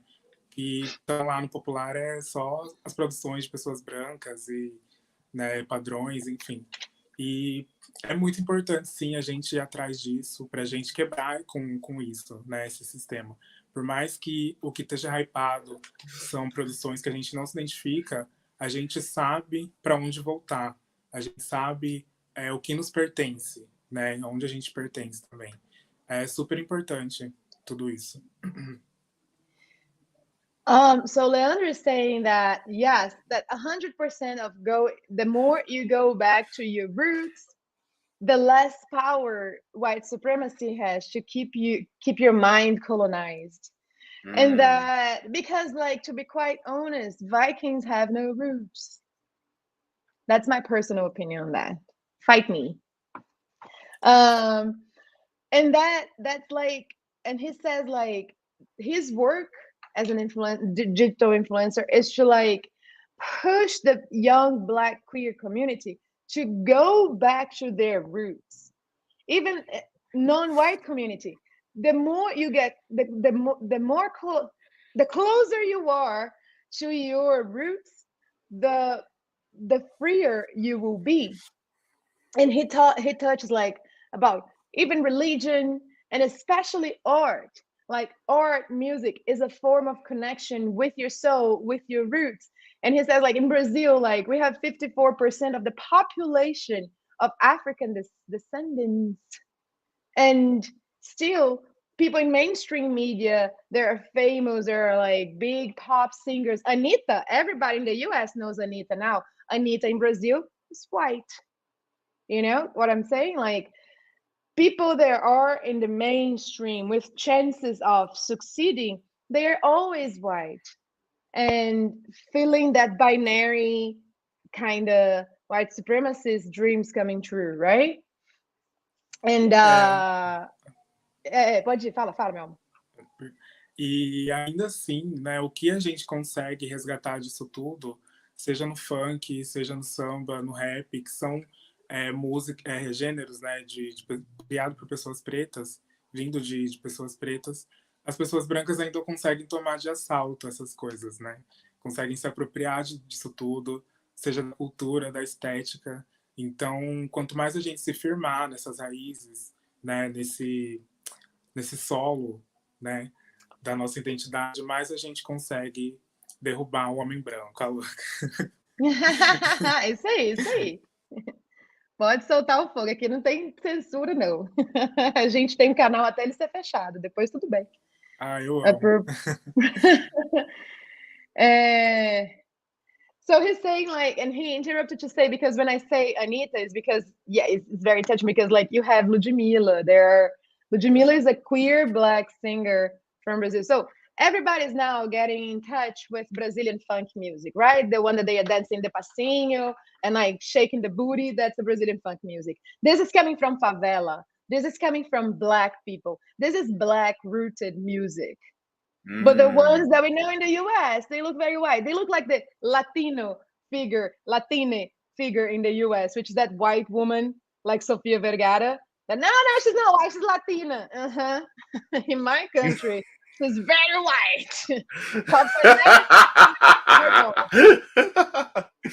Anyways, race and ethnicity can never be stressed enough. And he says also like, I'm using he, but he said he was okay with it, so I'm just gonna go with the flow, but try my best to not use, because I want to learn other pronouns beyond the binary.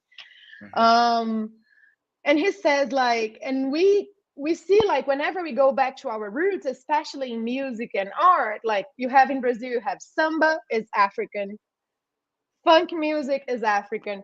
Every single Brazil is very rich in rhythms and dances. They are all indigenous and African rooted. There is no dance in Brazil that came from Europe. There's nothing like that. And what he says is like, the people, the white people, the Latinos, they take over and appropriate, cultural appropriation. Because the more they appropriate our identity, the less we know who we are, and then easier to be oppressed, right? Yeah, and thank you for that. There's just a lot of overlapping things, even when it comes to music and culture and things like that, that colonialism has had an impact. I should say that colonialism has tried to take away from those of us, and so you know, even how we interact with one another, because the whole thing about how colonialism affects queer people, and I'm trying to tie it back into what I was saying earlier about how they just want this heteronormativity to reign supreme so that they can produce more workers. There was the African proverb that says it takes a village to raise a child. Where in that phrase said it takes a mother and a father to raise a child? Where in that phrase does it say it takes a man and a woman to raise a child? It never says that. It's very broad, basically talking about the village of people, basically meaning I'm an uncle. I help raise my nieces and nephews. I'm part of that village, right? If someone is non-binary, but they're instilling good values into the children in the neighborhood, that's part of the village. And growing up, I'm a child of the 80s. Hello, millennial here. Nice to see you. And so and so a lot of us, when we grew up, coming up, we knew the people in the neighborhood, and sometimes, we would learn things from people in the neighborhood. I remember being a little kid and going to the neighbor's house, and I would sit there and play with a toy, and they'd be watching TV, and they would let me just stick around at their house.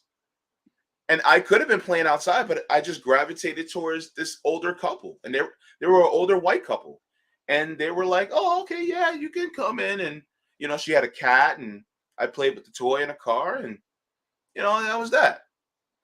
But that was part of being a village, right? And so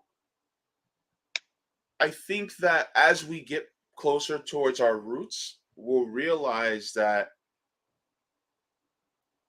colonialism is taking us away from being human. It turns us from humans to robots, and we're trying to resist becoming robots. Your thoughts? I just wanna make a little point there. There is a book that's amazing, and I think every single person, every single African rooted person should be reading. No. Every single Black person from Africa, because now people are calling Elon Musk African American. So like, let's specify that too. Okay. Every single person that's Black and has their roots in Africa should be reading a book called The Spirit of Intimacy by Sobonfu Somé. Sobonfu Somé is a philosopher of the 20th, 21st century, and she was from a tribe. She says tribe in her book. That's why I'm saying tribe too, okay? She is from a tribe close to Burkina Faso, and I think it's the Dara people. And she became a teacher in Harvard University. And she makes a parallel in this book, how things worked in that social organization in the tribe and how things work in the West. And by the end of the book, you're like, I'm moving to that tribe. I want to be there with them. What am I doing in the USA? Like, why? And all the principles you see, the natural instinct of principles is of community. So the child in the tribe, they see every single adult as a mother and a father, as a maternal, paternal figure. It doesn't say they see the women as mother and the men as father. It just says every single adult is a paternal, it's parental figure. Like they are raised by the village. And there is white philosophers from Greece that stole that concept already from Africa. What's his name? Plato wrote I have it here. I think it's under my computer. Oh, the Republic. It is under my computer. Sorry. The Republic that he wrote, saying that the child should be taken away from the family, which I mean, he did it in a way that like Nazis after used that, like every imperialist place in the world uses that concept, but like child should be taken away from the family and raised by the state. So in other words, I know it sounds horrible, but come on, he's white. He cannot make poetry. But he definitely stole that concept because of the observation of the tribes that the child is not taken away from the family and raised by the state because there's no state in the tribe, but they are raised by the community. And that wakes up the sense of community and respect for each other. Because the nuclear family, as we know, mommy, daddy, little boy, little girl, that creates a selfish, disconnected figure. The nuclear family is the utmost colonial bullshit. Because it creates that like mommy and daddy and boy and girl, and we have this little family, that's the nuclear family. We don't respect anybody else outside of it. Right? So that's imprinted in the human brain. Vamos lá! What o JB estava falando dessa questão que eu também trouxe, dessa questão da criação na família nuclear, né? O papai, a mamãe, e essa ideia binária da figura masculina que tem uma função na família, a figura feminina tem outra função na família. E aí eu vim com um exemplo, e ele quer saber sua opinião sobre isso, e aí eu vim com um exemplo do livro da Sobonfu Somé, que fala dessa coisa da criança na tribo ser criada pela tribo, né? Ele falou uma frase, eu esqueci a frase, desculpa, mas ele falou uma frase e falou, nessa frase não tem nada falando assim, o pai é isso, a mãe é isso. Você precisa ser um pai e uma mãe para criar uma criança. A criança tem que ter uma figura adulta para ela se guiar, né, na descoberta do mundo, e que esses conceitos não são binários. E aí eu acrescentei que o conceito binário, ele vem do colonialismo, né? Porque você cria a família nuclear, você cria mais separação, né? A minha família tem isso, a sua não tem. É aquela coisa do time. E ele queria ouvir sua opinião nisso. E esse comentário aqui está falando, para uma criança ter raízes, elas precisam de aprender de muitas maneiras diferentes e pontos de vista. A comunidade. Certo. Gente, a gente deveria todo mundo se juntar, todo mundo feminista. É isso que eu apoio. Porque, assim, Arrasa. Essa lógica, né, essa visão do feminismo, ela surge muito da equiparação, né, das funções, dos gêneros também, essa coisa, tipo, de o homem não ser mais que a mulher, nem a mulher ser mais do que o homem, mas todo mundo ser nivelado, né, equiparado, assim. Tem até um livro, se não me engano, que chama Sejamos Todos Feministas. Eu não lembro qual que é o autor. Desculpa. Peraí, rapidinho que eu vou procurar o autor aqui. Mas certo. Pode falar. Então, e esse livro fala bastante sobre esse sistema, né, essa visão de como o mundo seria melhor se a gente seguisse essa linhagem assim feminista. Porque desde pequeno a gente é imposto pra gente essa coisa do azul, do rosa, dessa separação, né, dessa divisão das funções, e a gente tem sendo criado, né, com essa visão de que todo mundo é igual, que todo mundo no mesmo nível, no mesmo solo, é muito melhor para o futuro também, né? Eu estou falando de uma coisa assim muito utópica, eu acho que não vai acontecer do dia para a noite, né? É tudo muito construído, assim como o colonialismo, o machismo, o sexismo, o racismo, né? É uma coisa construída, estrutural, mas eu parto também dessa ideia de que não deve ter isso, as funções são para todos, né? Para todo mundo pode fazer tudo, e eu acho que é por aí. So Leandro he starts responding by saying, we should get together, all of us, humanity, and we all should become feminists. Because feminism is the philosophy that takes away the white male-centered whole, of this constructed concept of how a society should be organized. And the example of book that Leandro brings to us is the book We Should All Be Feminists. And I love that Brazil is so Nigerian, because like the author is a Nigerian woman. Is the Nigerian author Chimamanda Ngozi Adichie. And it was first published in 2014. And Leandro brings this book as an example. And I like that the book is from a Nigerian woman, because we can understand, because Africa, it's a maternal place, right? It's a maternal power. And I'm not going to say feminine. I'm just going to say maternal. Okay? Yeah. Their culture is very maternal, yes.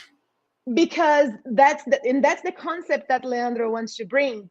Because like when you are knowing that nobody, if you are feminist, and I love that Leandro says that, if you're a feminist and you're unlearning the colonial concepts in your mind, and you are learning the maternal principles of motherland, then you can destroy the Eurocentric, white male-centered community. Because then you start erasing misogyny, misogynoir, you start raising respect, and then you understand the harmony, because the maternal energy brings harmony. The paternal energy is for the hunting, it's for the survival, it's for like the fire, right?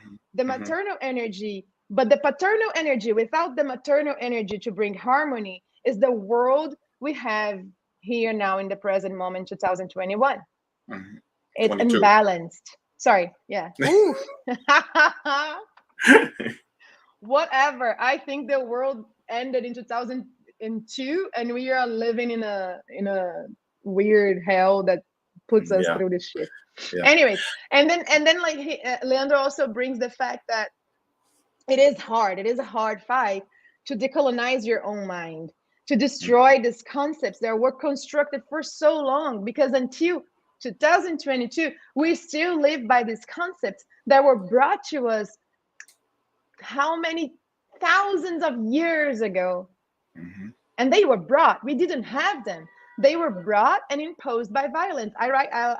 Isa Tapuya, the Tapuya indigenous woman that was in the stream with us yesterday, she was saying, like, in her nation, they learned the Franco language, which is I for now forgot the name, and then they had to learn the mother language that they have before, and then they had to learn the Portuguese. And she was like, imagine, it's like 300 years of violence. So imagine the violence imposed because we're like, oh, learn a language. Not for indigenous people, not for African people.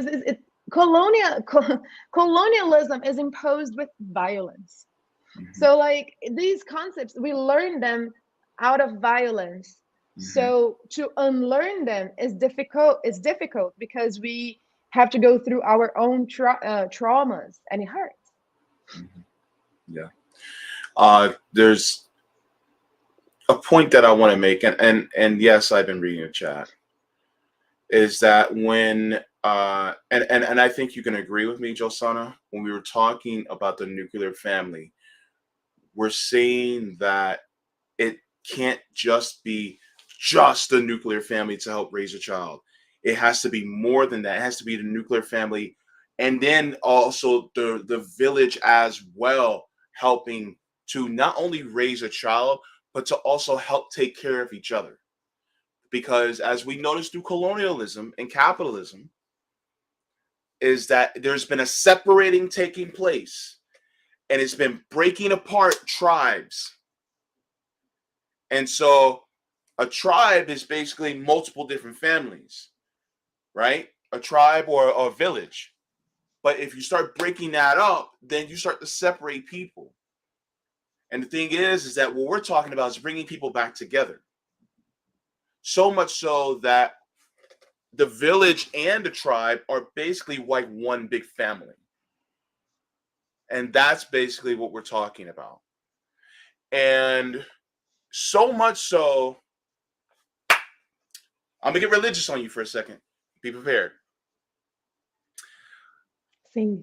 In the Bible, everybody makes this quote wrong. They'll always say blood is thicker than water, which is wrong, because the actual Bible quote says the blood of the covenant is thicker than the water of the womb, meaning that the bonds of family that you create outside of blood are stronger than the ones that you have blood ties with. Why is that? It's because heart to heart, right? Creating that village, creating that tribe with one another. And so what we're saying is, yes, still continue to have that bond with your mom and your dad, but nuclear family is called nuclear for a reason, because it's the nucleus of a cell, right? Let's think about scientifically, a nucleus of a cell.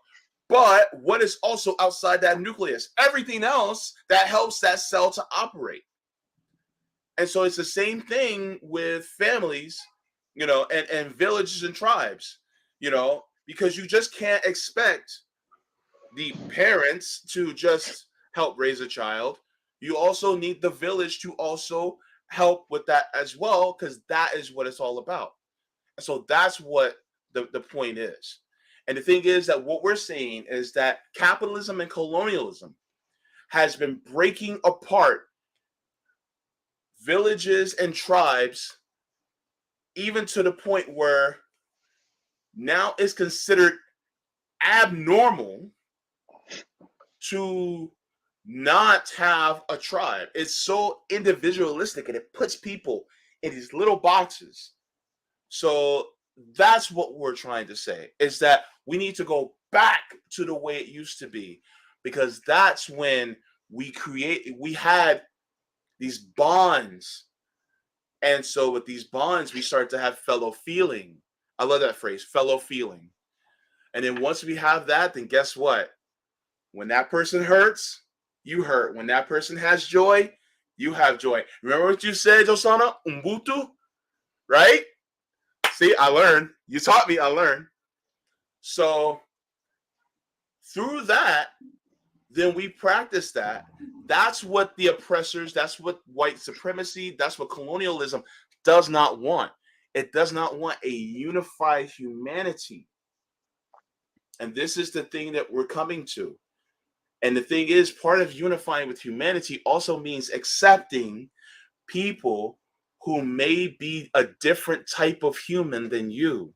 Some of us who are non-binary, some of us who are two-spirit, some of us that may, be attracted to the same gender.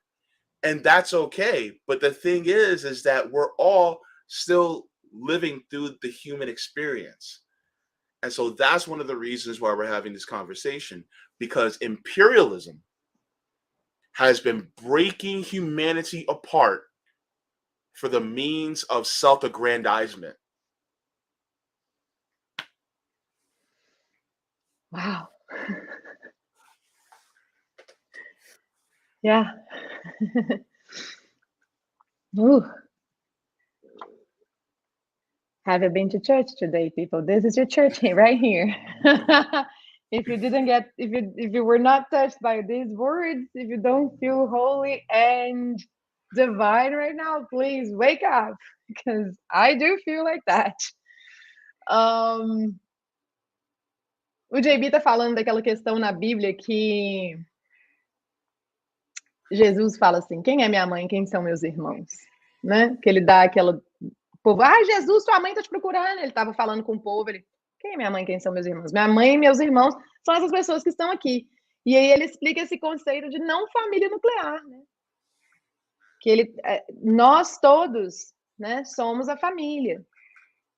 E que quando a gente fala da família nuclear e comparando com o imperialismo, o imperialismo ele vai quebrando, separando, partindo tribos, tirando as pessoas daquela condição de união. Por quê? Porque aí a gente ganha se a gente está unido, né? Se a gente não está, a gente perde. E que essa separação ela vem causando essa dor, e que às vezes existir divinamente, né? Existir com respeito um ao outro e com a qualidade de convivência como família, talvez seja o único caminho, mas que é um caminho que o imperialismo não quer que a gente descubra. Porque o imperialismo ele quer destruir as raízes de amor dentro da gente para que a gente possa se perder e aí ser mais fácil de ser controlado, né? Eu fiz uma interpretação, viu, Leandro? Eu tô percebendo que você entendeu que eu fiz uma interpretação, mas é porque eu fiquei muito envolvida com as palavras. Eu não sou tradutora. Gostaria de dizer amen pro JB. As palavras realmente foram, nossa, cruciais, assim. E realmente, eu vejo muito essa potência aqui na América do Sul com os coletivos, né, de pessoas pretas, de pessoas trans, pessoas queer. Poxa, os espaços de recreação, que são as festas, né, que tem também carrega um contexto histórico aí da América do Norte, com as balls, com o Vogue, que começou lá atrás, né, de pessoas pretas e trans periféricas se criarem num lugar, num espaço, para poderem festejar e criar esse espaço de imaginação, né, com as runways, que tem as categorias, poxa, tipo Vogue Femme, e que dá interpretação para profissões também, de você criar essa vida do seu imaginário, do seu ponto de vista, né? Eu vejo muito forte essa movimentação de economia criativa, essa geração de renda aqui no Brasil com esses coletivos, porque realmente são espaços onde as pessoas se sentem livres para elas serem o que são, para elas poderem ganhar dinheiro, né, através das festas, através da arte. E eu acho que é muito importante a gente criar essas alternativas, esses caminhos que vão paralelo ao imperialismo, né? Até mesmo para a gente se sentir bem, confortável, porque, poxa, a gente vai procurar emprego, a gente não fica confortável de qualquer maneira, porque você tem que se adequar ao que o lugar está pedindo. Então, vestir roupa X, se comportar de tal maneira, não pode ter tatuagem, essas coisas assim, né, antiquadas, e, enfim.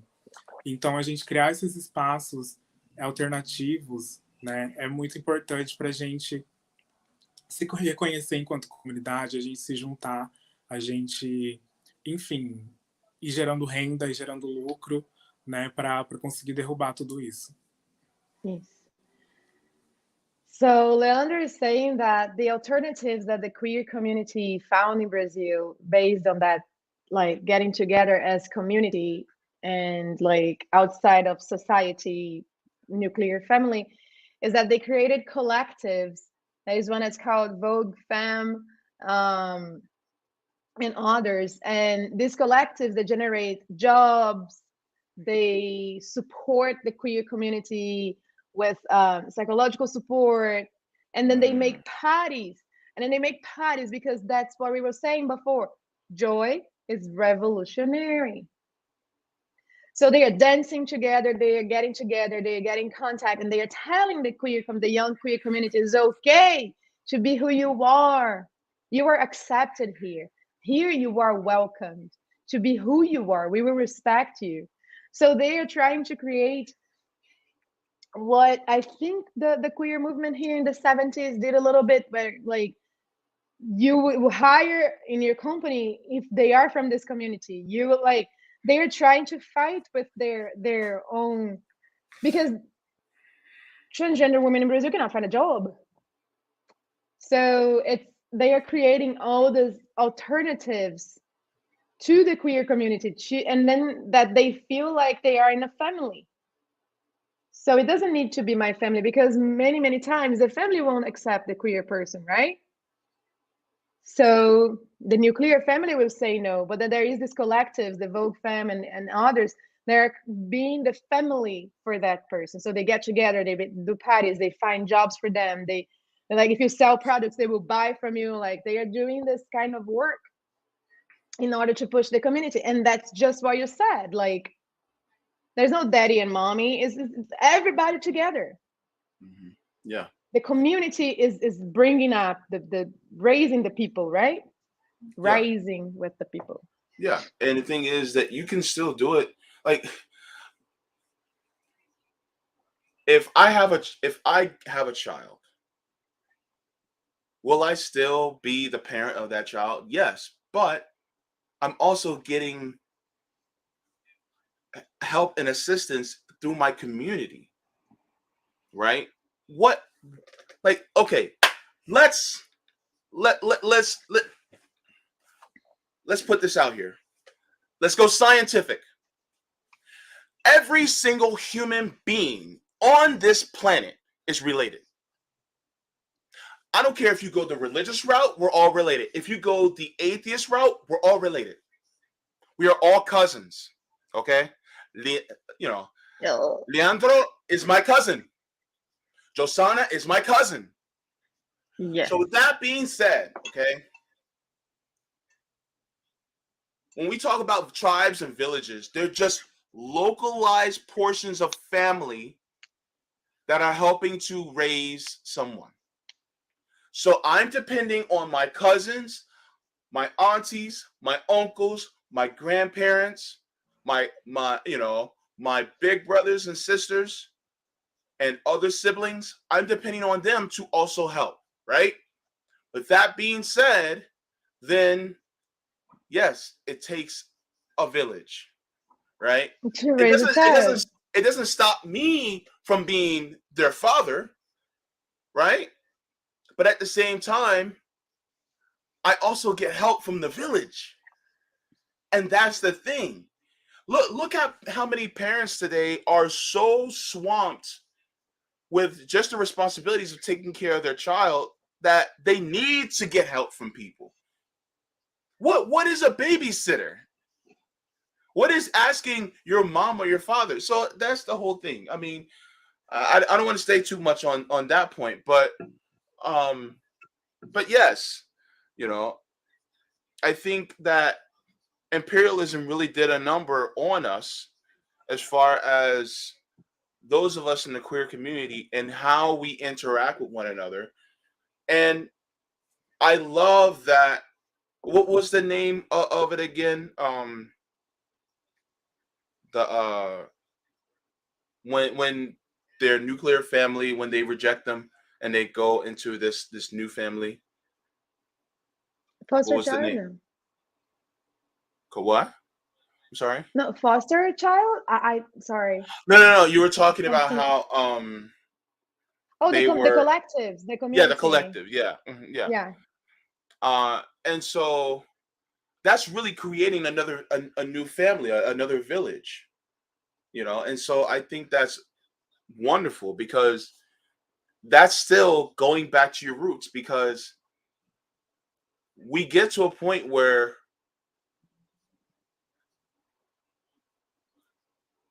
naturally we will always go back to what is necessary for us to survive. And becoming a village is necessary for our survival. Going back to our roots is necessary for our survival, because we noticed that colonialism and capitalism had led us down a path to the point where we're dying. We're dying all the time. And it's not just death from physical things.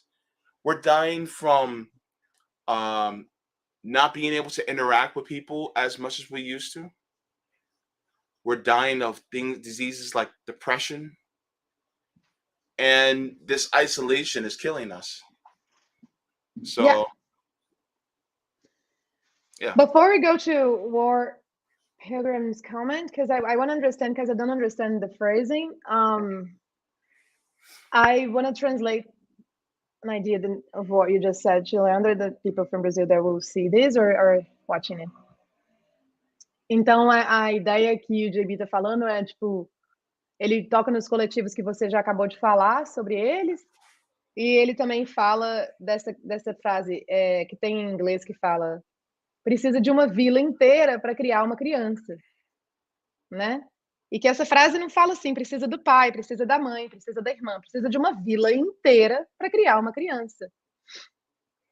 E que o capitalismo e o imperialismo, eles estão matando a gente, né? Todos os dias.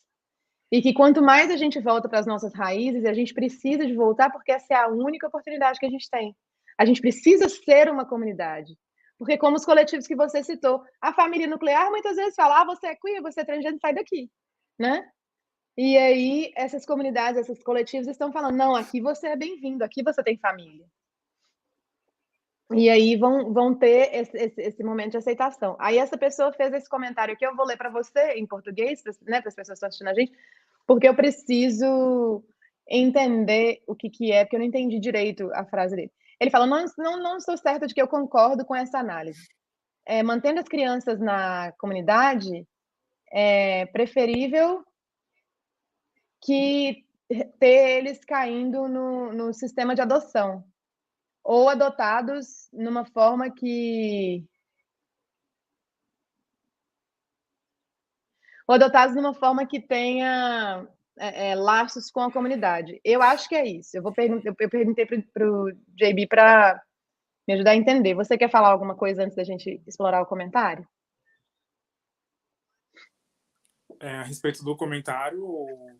Não, a respeito do que o JB acabou de falar. Se você tiver só se você tiver algum comentário, senão a gente pode seguir. Eu acho que ele amarrou bem a conversa. Não tenho mais, mas vamos discutindo sobre. Vamos discutir esse comentário. So, JB, I was translating what you just said, and Leandro 100% agrees. I'm not understanding the phrase on War Pilgrim's comment but I translated the comment already, so we can discuss it.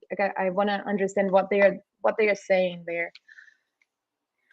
War pilgrim, if you are in there still, please help us in understanding the phrasing on your comment. So I think where Pilgrim was answering someone, I think 3, 9, and 6, where Pilgrim was talking and saying, not sure if I agree with that analysis. Keeping the kids within the community is preferable to having them fall within the foster care system or adopted out in a way that severs ties to community. So basically, what we're saying, basically, where Pilgrim is. It sounds like an agreement with what we're saying is Same that war. Sorry. So basically meaning that raising a child in the community is better than leaving it to the system to be raised by the state. Got it. So that's basically what the point is. So got it.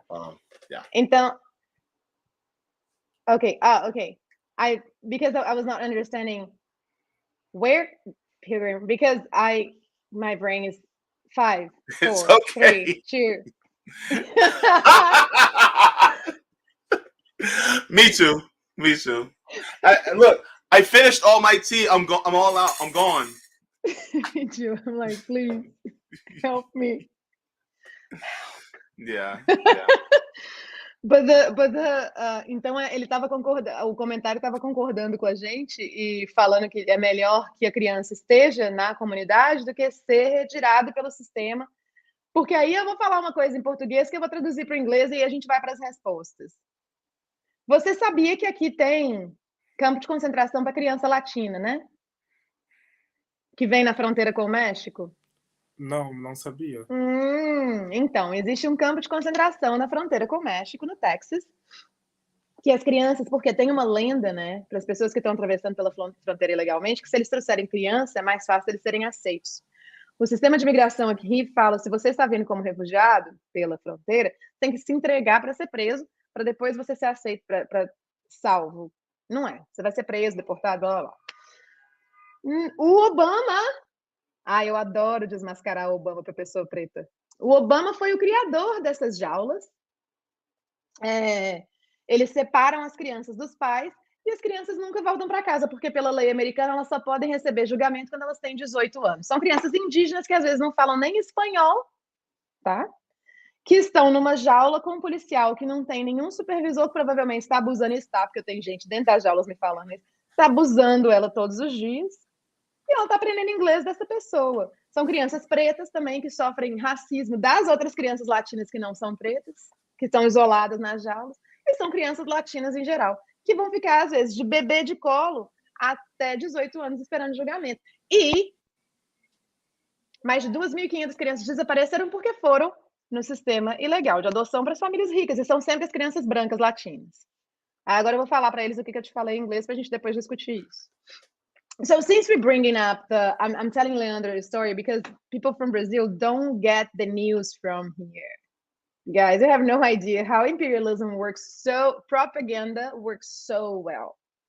People from the South have to learn that USA is like this amazing place where you have money to buy stuff. It's not. It's not. Yeah, and I am like deep propagandizing. They hate me so much. But and I was like unmasking Obama for Leandro because I told Leandro I love to unmask Obama for Black people. Because I was telling Leandro that the cages were created by Obama, right? And that the people that cross the borders, the children are taken away from their parents and they're put in concentration camps, cages without parenting. And most of the time, these are indigenous children that don't speak English nor Spanish. These are Black Latinx Black Latina children that are casted aside, casted away, like they're isolated because of the racism from the other kids that are non-Black. And these are Latina children. They are in cages, and sometimes they are a baby like this, and they are gonna be staying in the cages because of the American law until they are 18 years old, so they can be heard by a judge. So, and also 2,500 children disappeared from the cages, and there's no proof because they were never let there's the proof, but there is theories that these children were adopted in the illegal adopting system, which is like the white Latina children are taken away for adoption by rich families in the US. And the reason why I'm saying that is like the system is already co-opting the revolutionary points of like a child that's not raised by nuclear family, but they are doing that in a horrible way because that child is in a concentration camp, is in a cage, being abused by a cop that doesn't have supervision over them. I have a person inside that worked as a volunteer in the immigration system, and I interviewed them, and they told me like these children are abused in a daily basis because the cops in the cages, they don't have to report to no one. And we know how the head of the pig goes. So I was telling Leandro that so we can have this discussion about like, oh, so we cannot go back to our roots and raise our children and like with the village, but you can take away children from their community and throw them in the white supremacist system. Leandro was like mesmerized by that.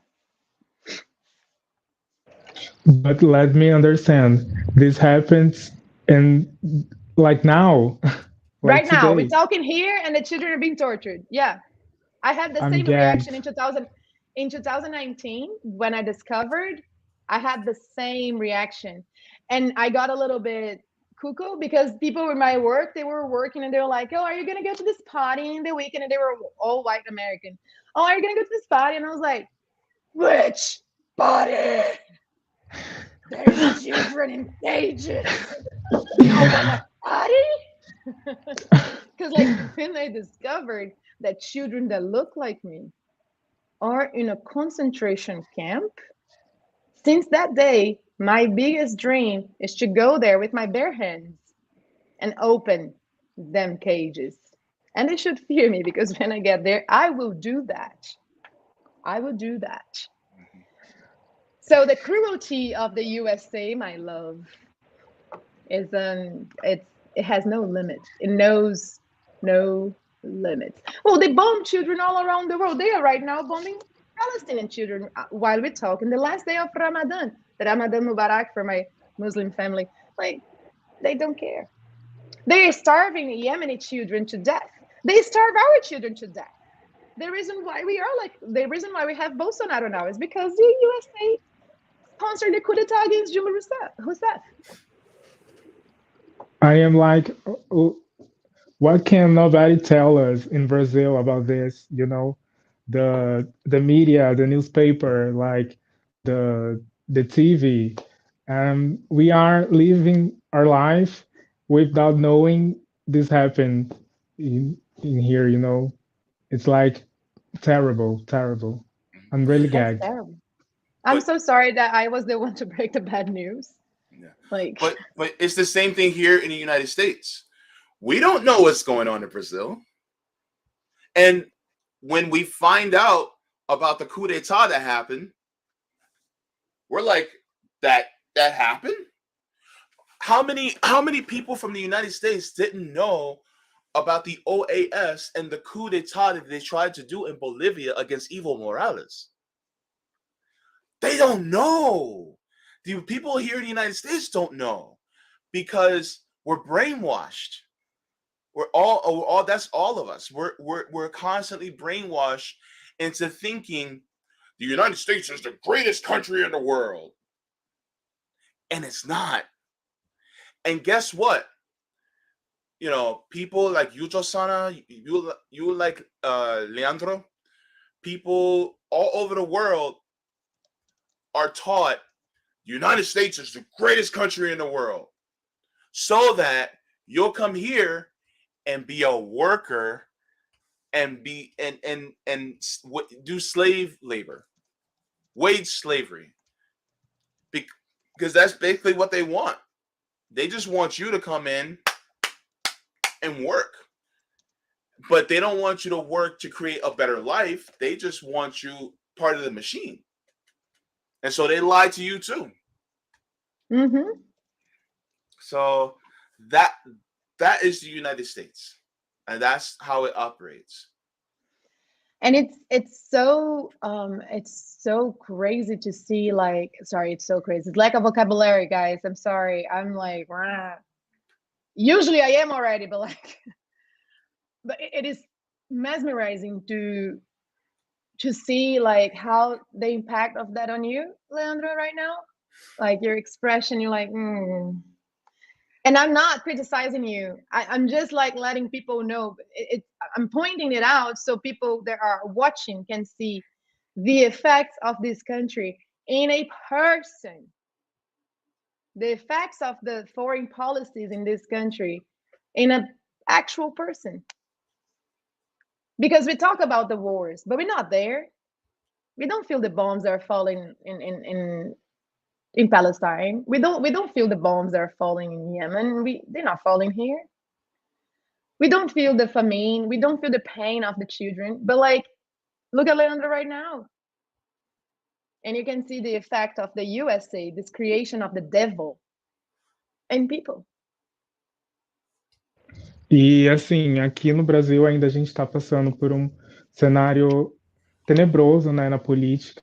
Assim, é um ano de eleição aqui no Brasil, então a gente vê esses efeitos assim diariamente, constantemente, seja no trabalho, no transporte, na mobilidade, na recreação também, né? Porque a recreação, a economia criativa é importante.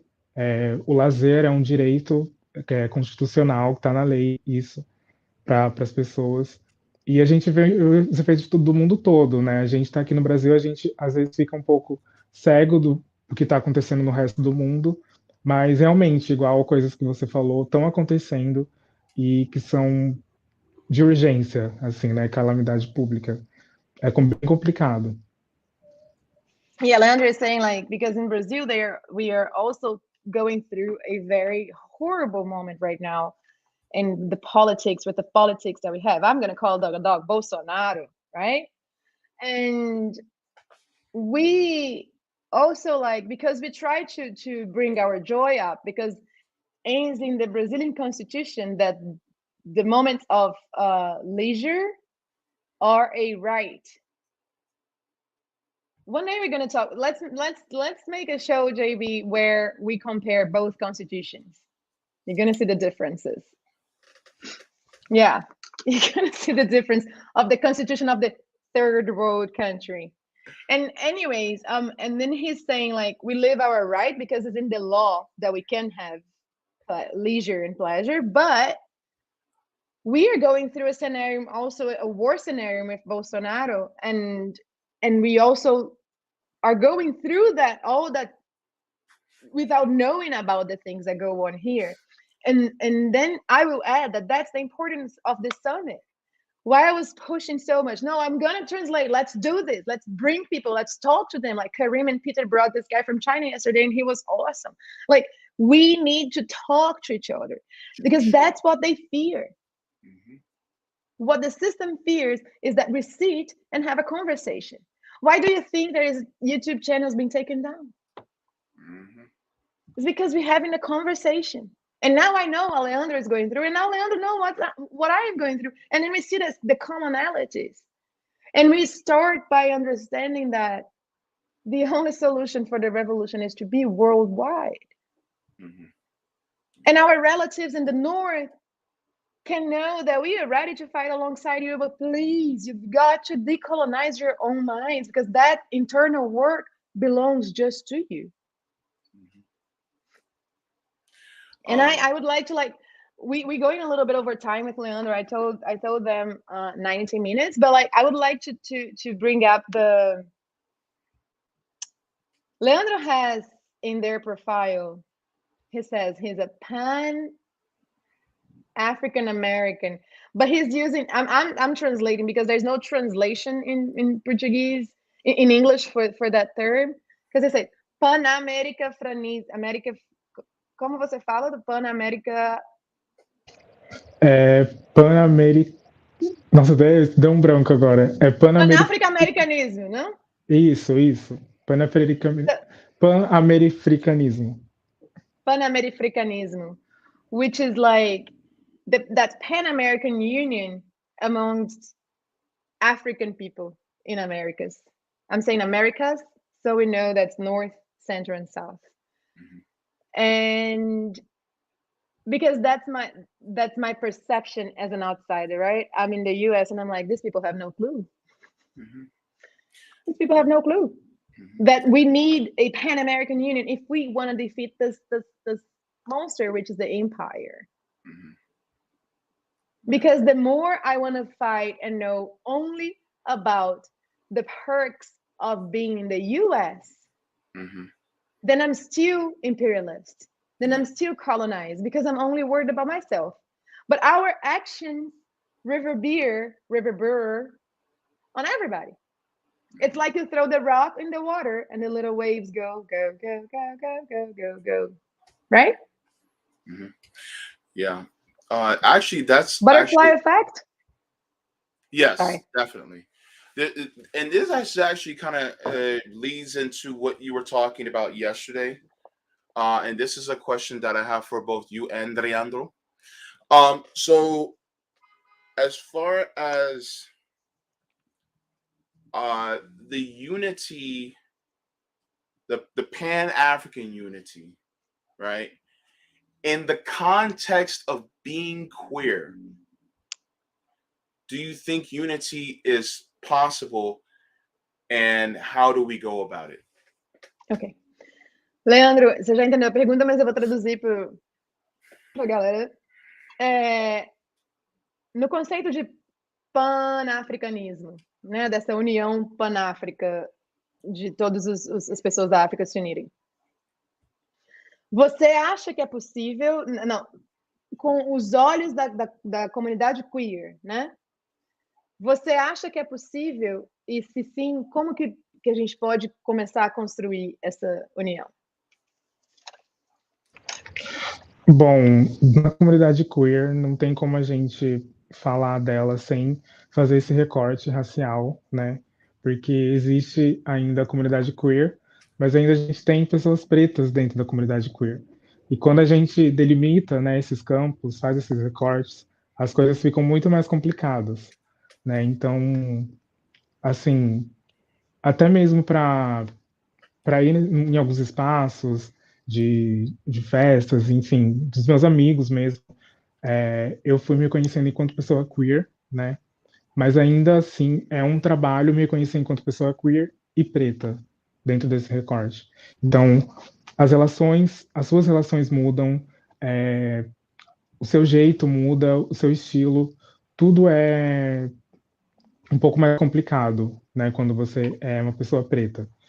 E é você encontrar mesmo esses coletivos, esses grupos, né, de pessoas pretas dentro da comunidade queer, para você se unir, porque não são muitas, aquelas desculpa de desanimar, mas não são muitas pessoas. E quando você encontra, você tem Não esse são muitas letramento. pessoas que... Repete aquilo para mim, só para escrever, que eu fiquei meio... Não são muitas pessoas pretas e queer. E quando você tem esse letramento racial, toda essa consciência racial, você quer se juntar com essas pessoas e ter ali o seu grupinho, né? Ter o seu grupo. E com isso a gente vai desbravando junto tudo isso, todas essas questões de recorte de raça e de sexualidade também. Eu acho que fazendo coletivos e grupos, a gente consegue mudar alguma coisa assim no sistema. A comunidade mesmo, né? O conceito de comunidade. So Leandro says, like, well, in the queer community, we have to talk about race, right? It's impossible to also not talk about race. And then he says, like, intersectionality is necessary because we have to analyze everything. And then he says, and then I since I came out, I see myself as a queer person. But then in the community, in the queer community, like being embraced by the queer community, I also saw myself as a Black person. And unfortunately, there is not many Black queer people in these communities. So you always have to find like your little group, because like when you identify as the Black queer person, your words change, even the way you dress change, the music you like change. So like they go changing. And with that identity, you have to find the little ways of expressing yourself through that identity and the group to be familiar with. But but Leandro thinks is the solution to start that Pan-African Union works like this: that sitting together and having conversations and building more and more community where Black queer people will feel comfortable to come out, to be who they are, and to be there. And in my response to that, I think it's super possible. I mean, I'm gonna use an example. Like, I was a smoker for like 10 years. I used to smoke Marlboro Reds, like a pack a day. I still love them. And one day I woke up and I was like, I want to quit smoking and I'm going to go cold turkey. And then I did. So it's been 5 years I don't smoke. And if I do smoke, I almost vomit because I suffered so much when I did cold turkey that I don't want to go back there. Why am I saying that? I'm saying that to like the day that I woke up and I'm like, I'm going to change this in myself. And then I changed. Yeah. So the power for the change, it is within us. So of course, it's super possible to have a Pan-African unity, a Pan-American African unity. It's extremely possible. The only thing in between us and that is us, is the interchange. Because like when Leandro brings up there's not many Black people in the queer communities, it's not because Black people in Brazil are not queer. It's because we need our brothers and sisters from the North that learn the imperialistic way to be like, I'm this and that, and here I am, to come and teach us. Because we in Brazil live in a very patriarchal, machista, horrible European-centered system. People die when they come out. People are assassinated. Brazil is the country that most kills transgender women and homosexual men. So for my people to be able to come out and be comfortable, I would need my relatives of the North saying that everything is okay. Look at us. We succeeded. We did it. Let me hold your hand. But for that, I will need my relatives from the North to actually care, to actually be touched when I say that our country kills the biggest number of transgender women.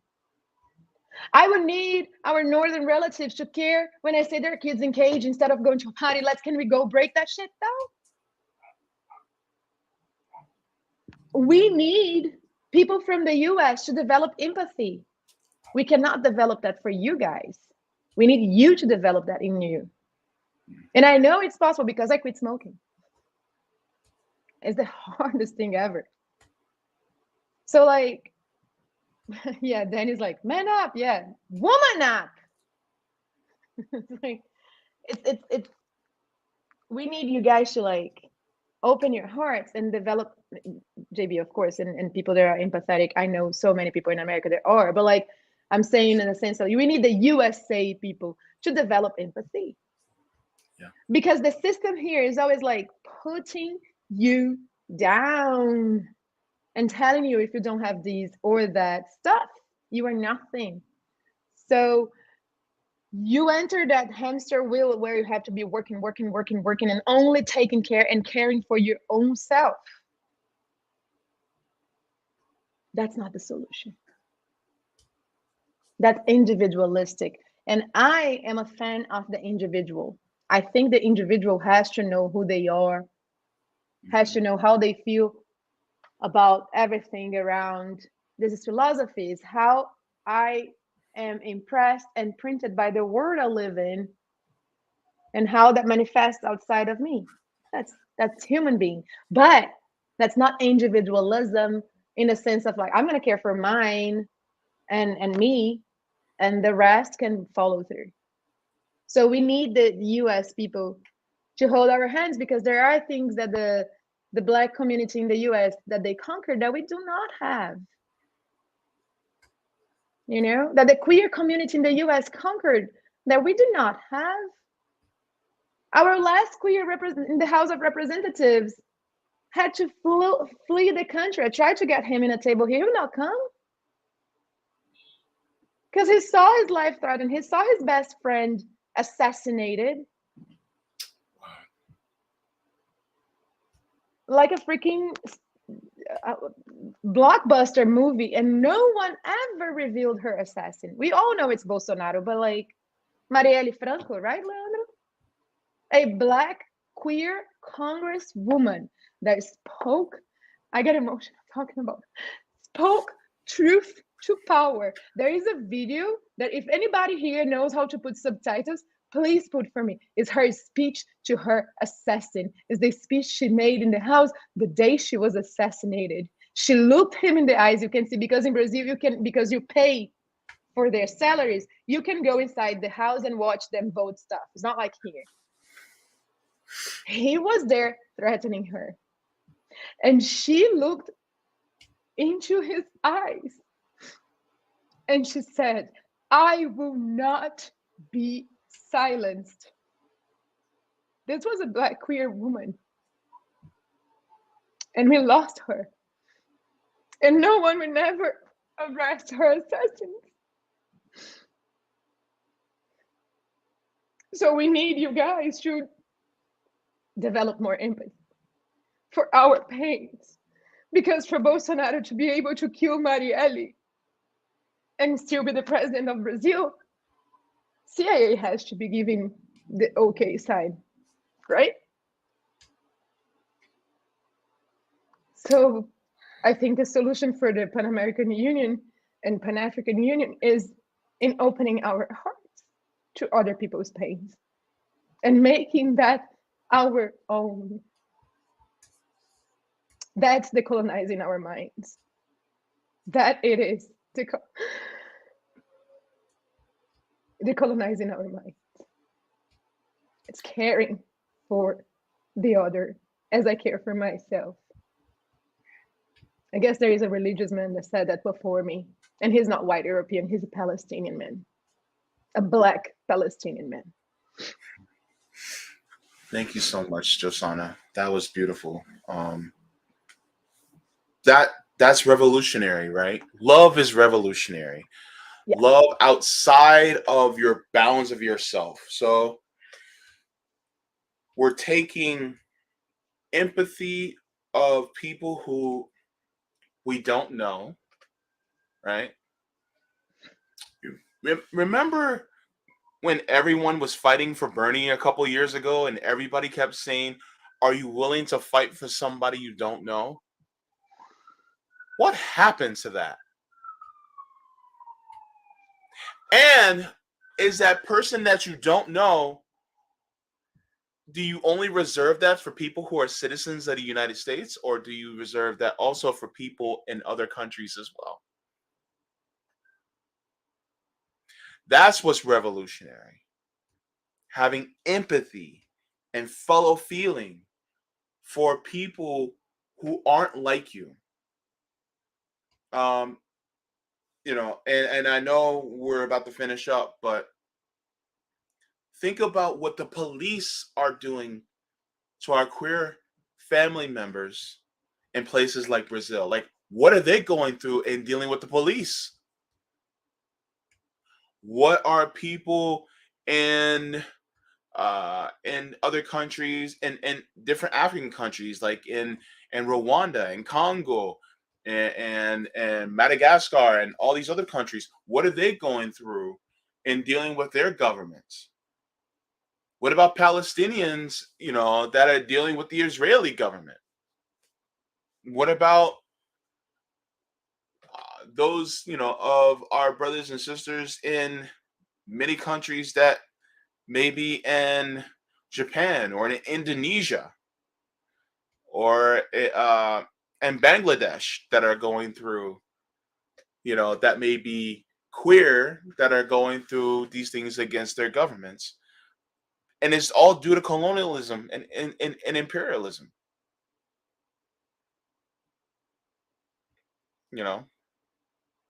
I think our fellow feeling is what will change things.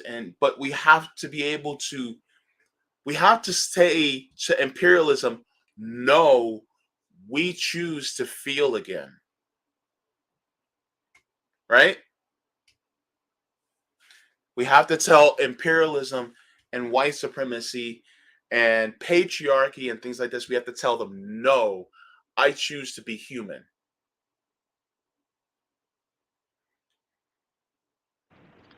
Eu acredito que é mesmo criando essas comunidades, porque assim, eles têm as comunidades deles, os grupos deles, as redes de apoio deles, e quando eu falo eles, eu falo as pessoas brancas, heterossexuais, enfim, né, tudo que está ao oposto disso.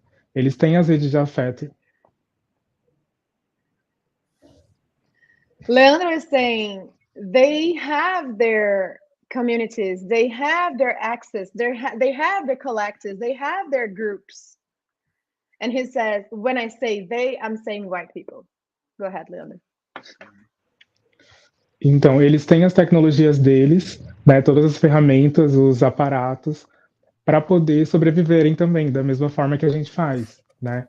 E eles têm isso, assim, de prontidão, na mão, né? A gente tem que conquistar tudo isso.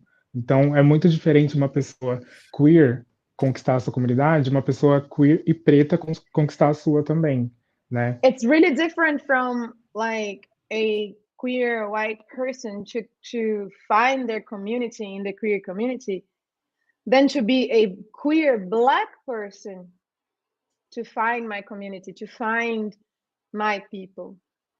Right? Because the queer white people, they have their apps, their technology, their everything. We don't. Because I want to just add that in third world countries, being black means being poor.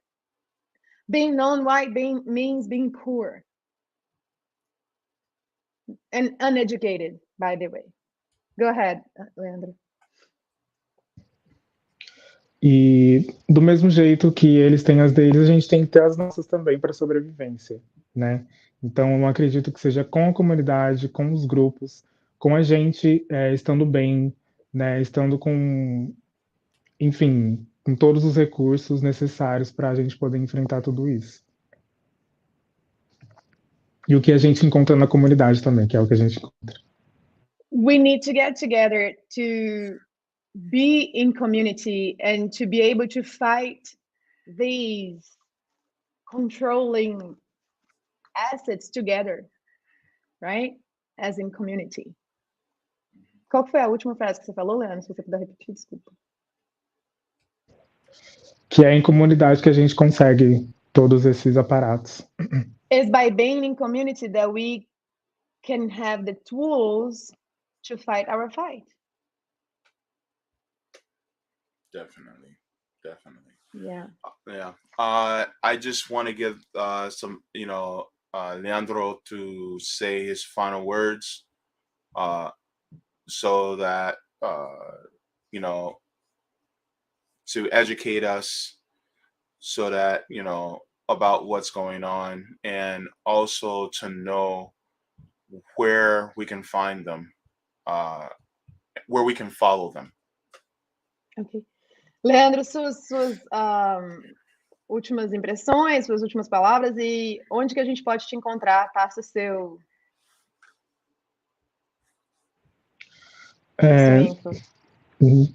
Bom, eu amei participar da conversa, eu acho super necessário esses pontos de encontro, essas discussões, né? E, poxa, tá com vocês, são pessoas pretas da América do Norte, é outra cena, né, acontecendo, é outro rolê, e saber de tudo isso também, como que vocês estão, quais são as suas ferramentas, as suas tecnologias, o que vocês estão fazendo para poder enfrentar tudo isso, para poder sobreviver também, né? E para todas as pessoas pretas que estão aqui, não desistam.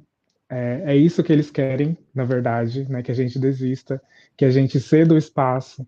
Então, o que a gente tem que fazer com tudo isso é ocupar, estar ali presente, vivo, em movimento. E é isso, cada vez mais nos conhecendo, conhecendo as nossas características, o nosso corpo, a nossa negritude, acima de tudo, né? E é isso, tudo nosso e nada deles. Vocês conseguem me encontrar no Instagram, @afrodemais, e por todas as redes também, é o mesmo user. So Leandro is saying that his place to be here, and that we can get together and fight the instruments of oppression. Tô fazendo uma interpretação, não me julga. And fight the system of oppression together, and that they are walking the path I laughed because I told him I'm making an interpretation of what you said, because we have the next panel, and I'm like trying to talk to the guests too. That he, like Leandro and all of us should be, but Leandro is walking the path that the ancestors paved, right? We are not alone. They are here with us, holding our hands and following through with us. Leandro is on Instagram and Twitter as Afro Demais. Is there tem letra maiúscula, Leandro, ou só tudo minúsculo? Não, tudo minúsculo. Okay, I'm gonna put in the comments here so we can follow Leandro on Instagram and Twitter with that's their at. Muito obrigada, Leandro. Muito obrigada, galera do Brasil que conectou. É um prazer estar aqui com você. Volta sempre, essa casa está aberta, viu? Fica tranquilo. Obrigado, eu amei demais. Thank you, JB. I love to see you. Thank you. Obrigado, Leandro. That's so beautiful. And let's make a party. I'm learning. Yes. And let's make a party and listen to Aretha Franklin, that I love, and let's dance. Yes. I love. They're like, please have Leandro back again. They are so lovely. Oh, you see? Yeah. Thank you, Aspen Fallon. Yeah, we definitely will. Yes. I have some ideas, Josana. We're going to talk. We're going to talk. We're going to talk. Yeah. Yeah. Oh, that's so cute. To have you here. Thank you. Kisses. Tchau, querido. Muito prazer. Obrigada demais por estar aqui com a gente. Yeah. Thank you, guys. Bye. Thank you. Bye. Okay, Josana, that was a great stream. I mean, great conversation that we had with Leandro. And look, there's a lot. Just for the people that are following Leandro on Twitter, I just want to make sure that you know that Leandro, Brazil is more active on Instagram. So if you have Instagram too, just follow they there. But I might tell them that you're following them on Twitter. So maybe that's gonna make them come more on Twitter too. That would be nice. Maybe. Okay, so beijo pra você, Holly. So the next panel that should be coming up, before we leave, I just want to remind everybody that the JB show, of course, I stream every single Sunday at 1 p.m. Eastern Standard Time, and I'm here on the roundtables on Thursdays at 6 p.m. Eastern Standard Time. That you can follow me there. Also, I have my own channel called the JB Font Channel that airs every single Tuesday at 2 p.m. Eastern Standard Time. If you guys have not made sure to give this summit a like, what in the hell is wrong with you? Make sure to give this summit a like. Also, give a like just based on Josana's necklace. That deserves a like and a subscribe. Come on.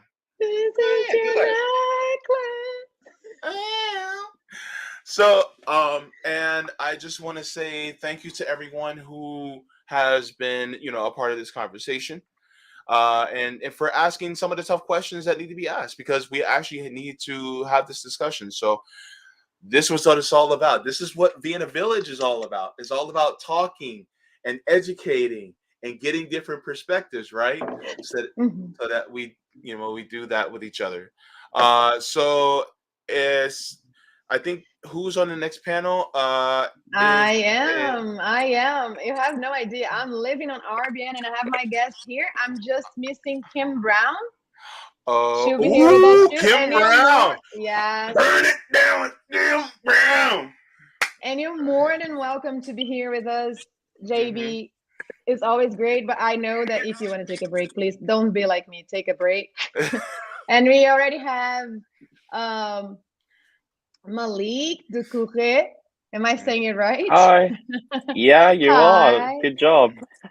Hi, brother. So good to see you. Thank you so much for being here. We have Kitty, my friend. Hello. How are you? Hello. Good. Am I audible? Yes, you are. Your beautiful voice is audible. Thank you. And I also have my sister, my love, Amira. How are you, babe? I am good. I'm good. Eid Mubarak. I hope everyone's well. I hope you're all doing okay. Today is the last day of Ramadan, right? And I am so humbled that you agreed to be here. I know you're going through a journey, and I am so proud of you. No, alhamdulillah, it's the last day. It's officially Eid tomorrow. This is me actually opening my fast with you all. So, yeah, thank you for Bon appetit! As I open my last fast. Yes, I invited Kim Brown. We're just like giving a little time for her to join us, because I have this thing where I communicate through DMs with people on Twitter, so I don't think Kim is a lot in there. But hey, JB, this is Amira, this is Kitty, and this is Malik. Hello, so much glad to see you all. Also, Eid Mubarak. Nice to see all of you here today as well. So I'm gonna stick around just for a little bit because I can't get enough of Josana. Josana is like pineapple. Yeah, she's like pineapple.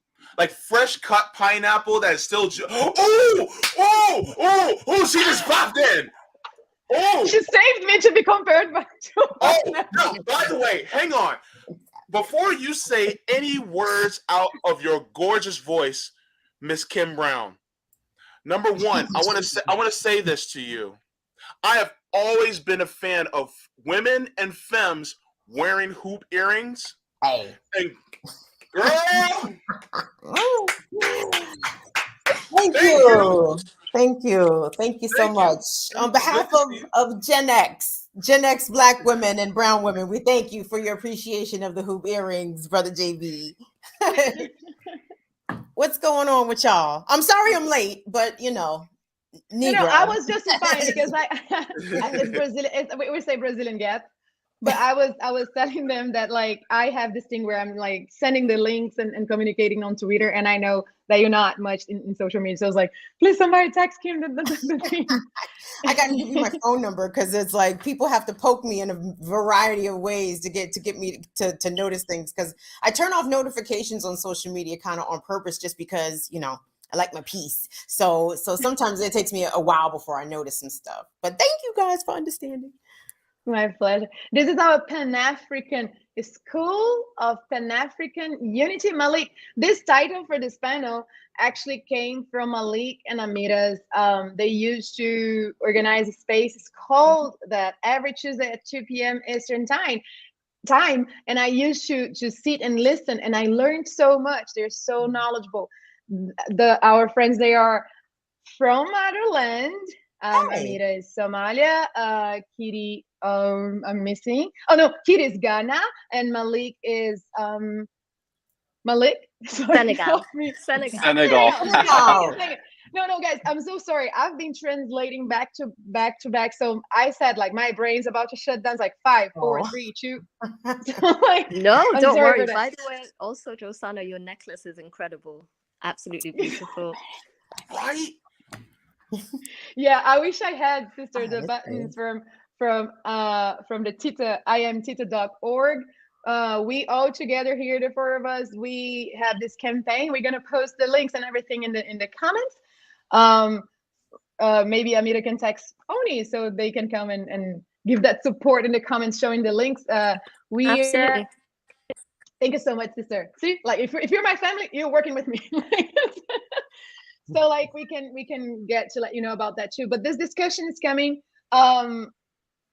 from their spaces because we are having the summit here, and yesterday we had people from Brazil, we had people from China, and we are having that discussion of the need for a Pan-African unity. And Leandro, that was just here with us, they describe themselves as Pan-American and Pan-African, but in Portuguese you are able to like make one word with Pan-American and Pan-African, and that's what they were saying, like there's necessity for us to get together and see each other, and how can we get back to motherland. And I have a bigger concern that was raised by Malik. Malik teaches me a lot. How can we that live in the imperial core give back to motherland? Because it's not only by making donations, like, because sometimes you're like, I'm making donations to this institution. The institution's a white institution, the money's in their pockets, they don't even know, and they're saying things that, oh, we're helping in Africa. And it's beyond that. How can I just cried like a baby in the previous stream on JB's shows because of that. How can we develop the empathy that the imperial core took away from us and start actually caring for our community, for our people in motherland? Because these are our ancestors, and these are our cousins, these are our brothers and sisters, and they're here right now in the present moment, alive, having bombs falling in their roofs.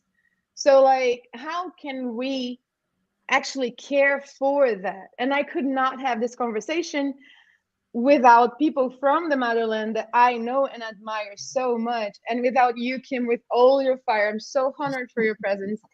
By the way, this is Malik, Amira, and Kitty. What's up, and also JB, you don't know already, you know already. And then people, this is Kim, she's the fire that we need for this discussion. And let's kick it off. How can we actually open ourselves to care for it? I will let you go around and introduce yourselves. I will go with Kim first, and then we go clockwise as I'm seeing on the screen here. Got it. Welcome, and thank you so much for having me, Josana. Shout out to the Revolutionary Blackout Network. I'm so appreciative to be included in this very important space on this May Day as we discuss anti-imperialism, across the globe. And, speaking as somebody who's been working in media for a while, and now with my own channel, Burn It Down with Kim Brown, from my perspective as a journalist and as someone who opines upon politics and culture, like, it's so important. I think in order for people to have sympathy, they have to be aware of the issues and have knowledge of what's happening. And I feel as though, America, we live in such a heavily propagandized capitalist machine, and the media is absolutely a reflection of that. So it is, it's not a simple process to try to find stories that are not being broadcast through other imperialist channels that are talking about what's happening on the continent. I don't know how much credibility to give BBC Africa, because it is BBC. I am inclined to not give it a whole lot of credibility. And I think that's where we definitely rely on people who are there, who are on the continent, to tell us, like, who is credible in your eyes? What media outlets are credible in your eyes? What mutual aid organizations and aid organizations have credibility? Because we understand that a lot of these international NGOs cause more harm than good. I think after Hurricane Katrina and seeing the cascading fuckery that the American Red Cross caused on the island of Haiti after numerous disasters, I think in part, Black Americans' eyes began to open up some, to understand, you know, these international relief agencies are not only not helping us, but not helping our brothers and sisters who are experiencing crises abroad either. So I have to say, like, I have to rely heavily on other people's credibility, right? On activists and organizers there in Africa whom I find credible, to direct me to the credible news outlets, not even major or even nationalized outlets, like independent guerrilla journalists, those people who are getting the video that the BBC would never show, or that France 24 would never show, right? Though that's who I'm looking to, so we can help to amplify these stories, amplify these voices, amplify these causes, because it's not. Black America is disconnected from Africa. There's no doubt about that, but it's not because of antipathy or apathy, right? It's simply because that news is not easily accessible to us, and we have our hands full very much with dealing with the imperialist state here in the U.S., which has not let its boot up off our necks at all. And I think the bringing more stories and people and specific issues, and showing Black Americans the way in which our oppression is directly connected to the exploitation of oppression of Africans on the continent. I think this is an easy bridge to gap, but it's just going to take more communication and bridge building between us. And I'm speaking for myself personally as a media person.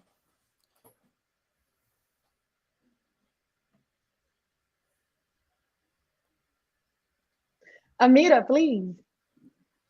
Yeah, I was just going to say thank you for that, Kim. I absolutely agree. I don't think, for myself either, I don't think it's coming from a place of lack of empathy or apathy. I think it's definitely coming from, I like to call it a wall that's literally between the Africans on the continent at the minute and the Africans, not just in America, by the way, just the Africans out with the continent. Even I'm African. I know friends that are African as well, right? Their grandparents are still living in Africa, but they're still detached from it because it gets easy to forget about Africa when the only time we hear Africa being discussed, it's almost this predatory way, this parental way. It's as though people don't belong there, as if Africa doesn't have a nation. And like, one of my main concerns in a lot of dialogue on the left and so on is when people discuss indigenous.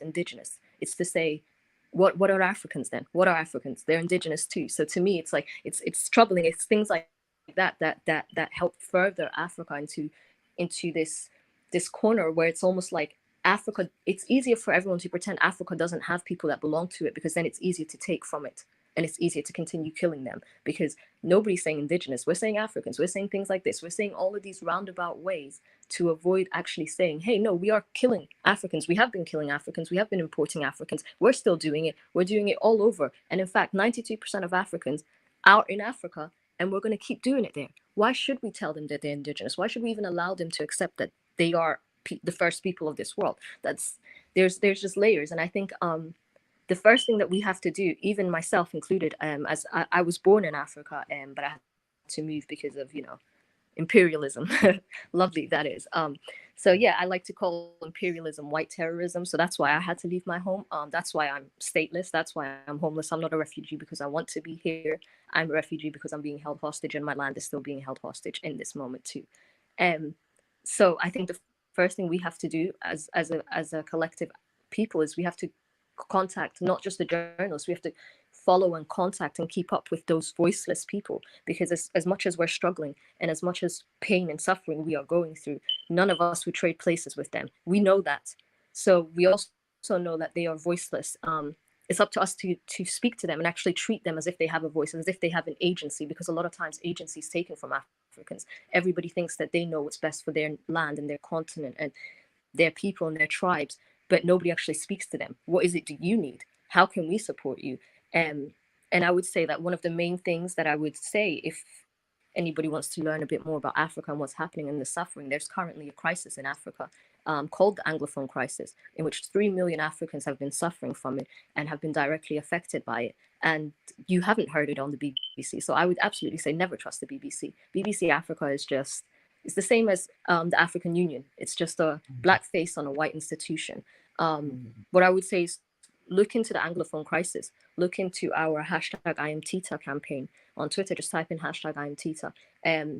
He's a he is what we should all be. He is an actual anti-fascist who stood and lost everything, including his family, and everything. He's literally being persecuted by the military. The police and the government are working together to get rid of people like him, and he's hiding. So I think that's something that we have to do as a people as well. Is like, as busy as we are, we can't be too busy to forget that whatever fight you're fighting and whatever fight I'm fighting here in the imperial court is irrelevant if 92% of us are suffering over there. Amir is always bringing that fire too. Like putting her together with Kim, I'm like, that thing is gonna burn down. That's gonna burn down, and I'm here for that because like I did that on purpose. Let's. Do you want to have words on that, JB? Please be my guest, and then we're gonna go for Kitty. Well, no, you can skip over me as far as introduction is concerned, but to excuse me, to Amira, that saying, I've always thought this, but you're the first person who's actually said it out loud, that African people are indigenous people. So I just got to say, thank you very much for saying that. Now you guys can move on. I'm muting myself. No, thank you. Honestly, that's one of my most frustrating thing when I'm met with indigenous. It's like, where do you think I came from? Do you think where do you think I'm coming from? Yes. Kitty, my love, floor is yours. Hello. So thank you for inviting me. First of all, I'll just say very quickly, sorry if my voice is a bit strange. I've actually got a toothache, but I'll try and make myself audible as possible. So I think Kim actually touched on a lot of things actually that are the problem. And when she started with BBC, I was actually quite happy about that. You see, one of the problems we have really are NGOs don't work, right? Foreign NGOs just don't work in Africa. I really genuinely do think they have a system that links to a single head, essentially, and they've got a single model that is that does nothing to benefit the people of Africa, but they're essentially almost proxies for any sort of imperialistic endeavor that they want to have in Africa. So personally, I have given up on foreign NGOs. I used to be very naive. I used to support quite a lot, especially, these conservation people. I used to think they were all about us. I used to be big on conservation. You won't believe how big I used to be until I started. Well, as an African, you start seeing a few things that starts to make you question, about these NGOs. But so essentially, what I noticed with NGOs essentially is that sorry, not as NGOs, but conservation, a lot of them tend to be based on European ideals. When you start looking further and further, you find out that these people go around and displace a lot of indigenous people from their lands to make way for so-called wildlife. Now, why has wildlife reduced significantly since Europeans encountered Africa? And it's just simple. If you look at how wildlife has actually depreciated, it's due to various things like hunting, and then obviously the precious parts of the wildlife themselves. Of course, we know the key one, the ivory, the horn, etc. So where am I going through? Essentially, foreign NGOs that tend to talk about conservation, please look into them. This is my advice for anyone who wants to re-engage with Africa. So where am I going back to this? We have a huge community in East Africa of tourism. And that tourism we see in East Africa is mainly for former colonialists who have actually commandeered land that they now more or less have leased for the next 1,000 years. Huge amounts of land, thousands of hectares, okay? Thousands of hectares in Kenya, thousands more in Namibia, and I won't go to South Africa, okay? That is a different problem. We all know it. It's messy. I won't talk about it. So all these unsuspecting places, Zambia, that you think they've all had independence and they are free. They are not free. They have lots and lots of land, least English people. And British people are one of the they are more like the silent assassins in the colonial endeavor. They don't go around like the Dutch or the French and go around with soldiers or with people to towns, and and just they move very quietly, So where am I going to? How can we engage with the motherland? I would say tourism is one of the things we need to do, because we have to bring money to our African people. And that tourism does two things. Not only does it bring money, so essentially what I'm getting at, aid is not the best way to do it. It's continuous employment. So tourism, tourism is big. We have to patronize our East African Black industries. Okay, so research them, tour as much as you can there. Most importantly, but research before you go. Make sure they are African owned, not owned by some aristocrats who have seized a lot of land. Of course, there are also other Africans that you don't want to patronize, like the ones who collaborated and are now politicians or whatever. But essentially, what I'm getting at is tourism is very helpful. Please tour African lodges, etc. It brings them employment, and yeah, so that's the biggest thing I think. And also another thing I want to say is that it's important that we start having what's it called, an engagement between each other, between continental Africans and Africans in diaspora. Because essentially Africans on the continent, we don't see Africans in the diaspora, right? So what happens is we see a movie, some crappy movie about something. This is the impression you get. When you're in Africa, until Netflix has changed their bit, but when you're in Africa, you get to see one movie a week. If they decide to show you Boys in the Hood is what they will have of the vision of our continent, our brothers and sisters in the diaspora. So it's important that if you are a bit well off, go tour, speak to people, so they know we are here, we are around. We are brothers and sisters, and we are not what these Europeans think we are. This is how we are. And essentially, I hope you understand what I mean. But we need to start engaging with each other, have more presence, so we know each other. Thank you. Damn, I love that. Thank you, sister. We're gonna go with Malik, and then we're gonna get to that question, because Amira's roots are in Somalia, so we want to talk about that too. But we're gonna get to Malik. Malik, please, my love, introduce yourself and let us know your thoughts on that. Yeah, hey, thanks for having me. First off, I apologize if there's a bit of lag. My internet's not been so great recently, but yeah, my name's Malik, whatever works for anyone. I am a Pan-Africanist, and with Kitty, with Amira, we've been doing our hardest to have these conversations on a Twitter space called School of Pan-African Unity, as well as a YouTube channel that we run. I feel like everything that's been said before is perfect, spot on. You guys have literally nailed it 100% to everything that's been said. That is exactly what we need to do. Starting with, again, the BBC. Yes, I hate the BBC. Please do not read that poison. Just the other day, I read that, the story about Elon Musk buying Twitter, that was categorized under Africa, right? I saw that and my mind exploded, because I just didn't understand what that has to do with Africa. I hope they've changed it now. Do look into that.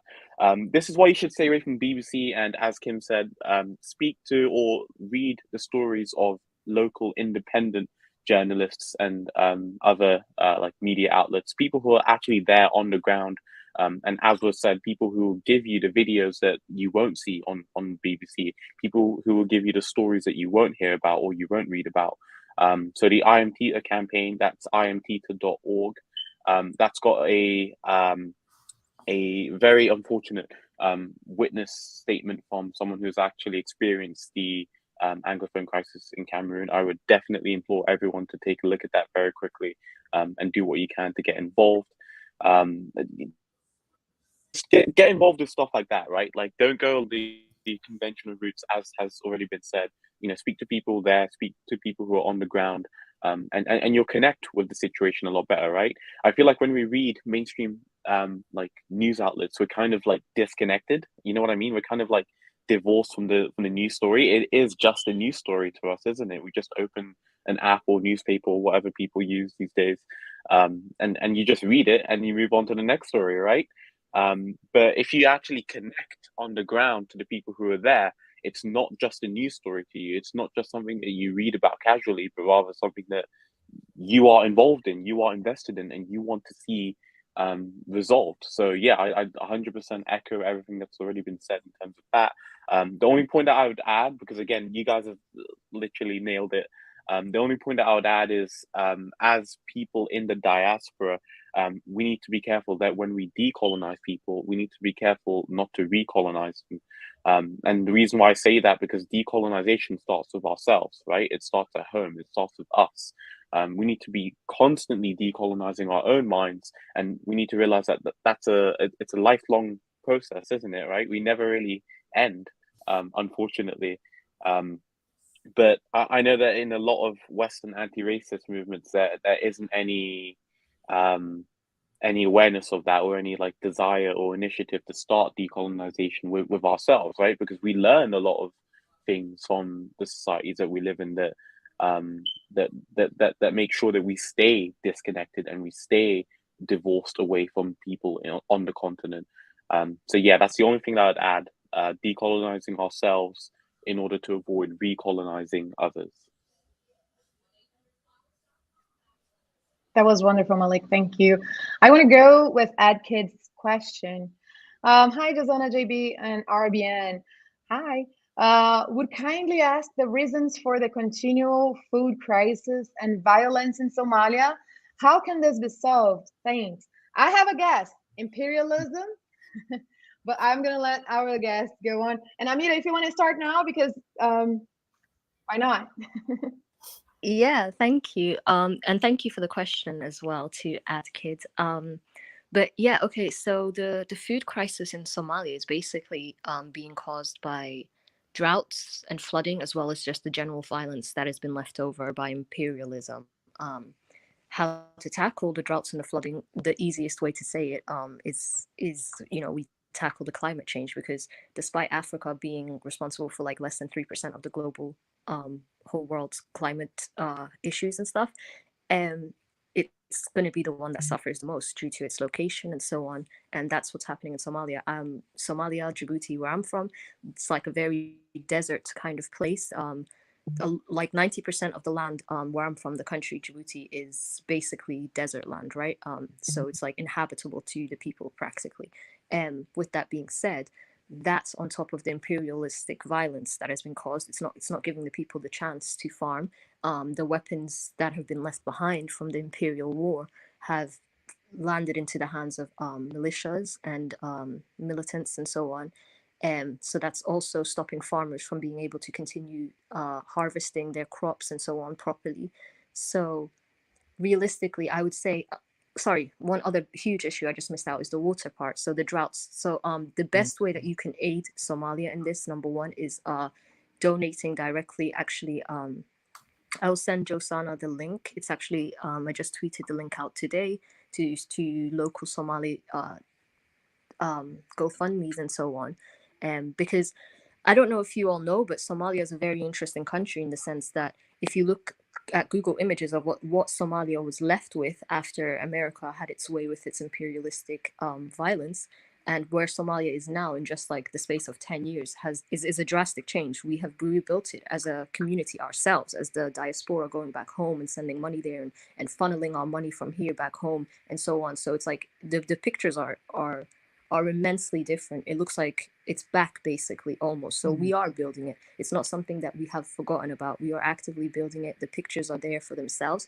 It's just that nobody wants to highlight the growth and the improvement that Somalia is currently also experiencing, because they would rather highlight the things that are with Somalia's control and blame and villainize the people for that and the country for that, because imperialism was outside of our control.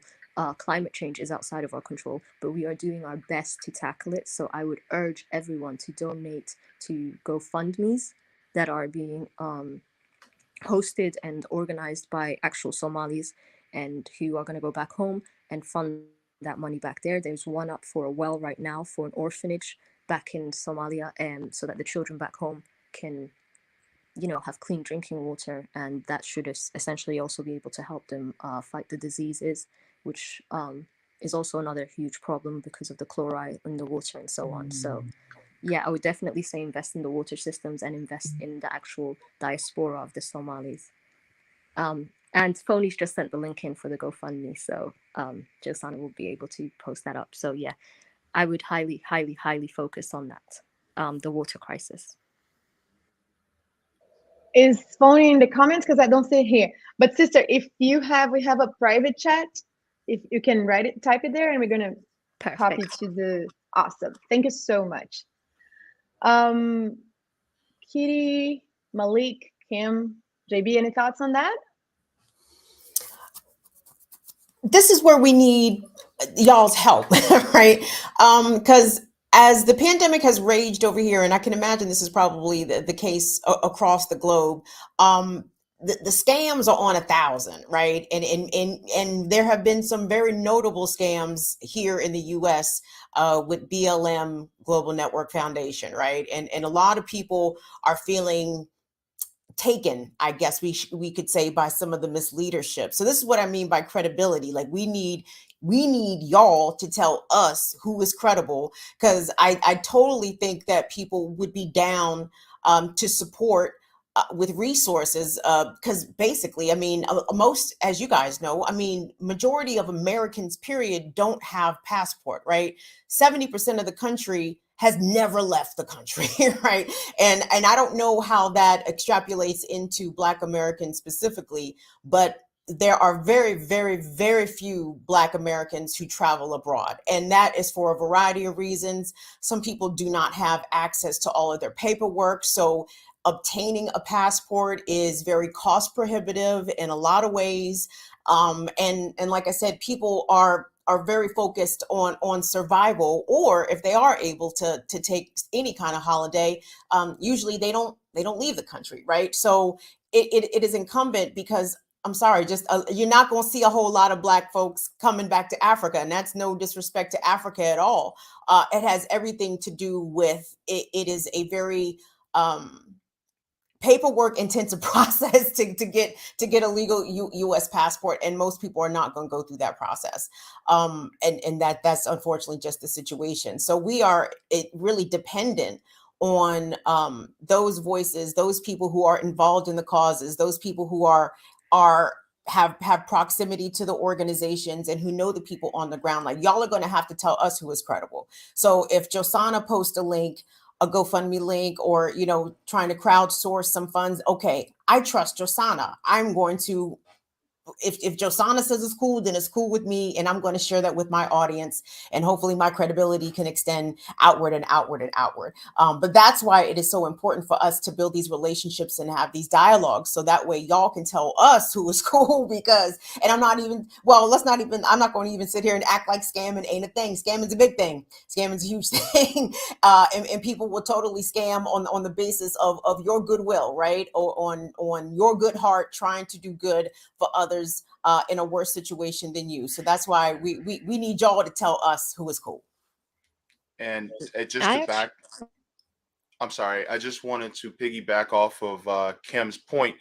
I don't have a passport. I can't afford a passport. Mm-hmm. I've never been outside the United States.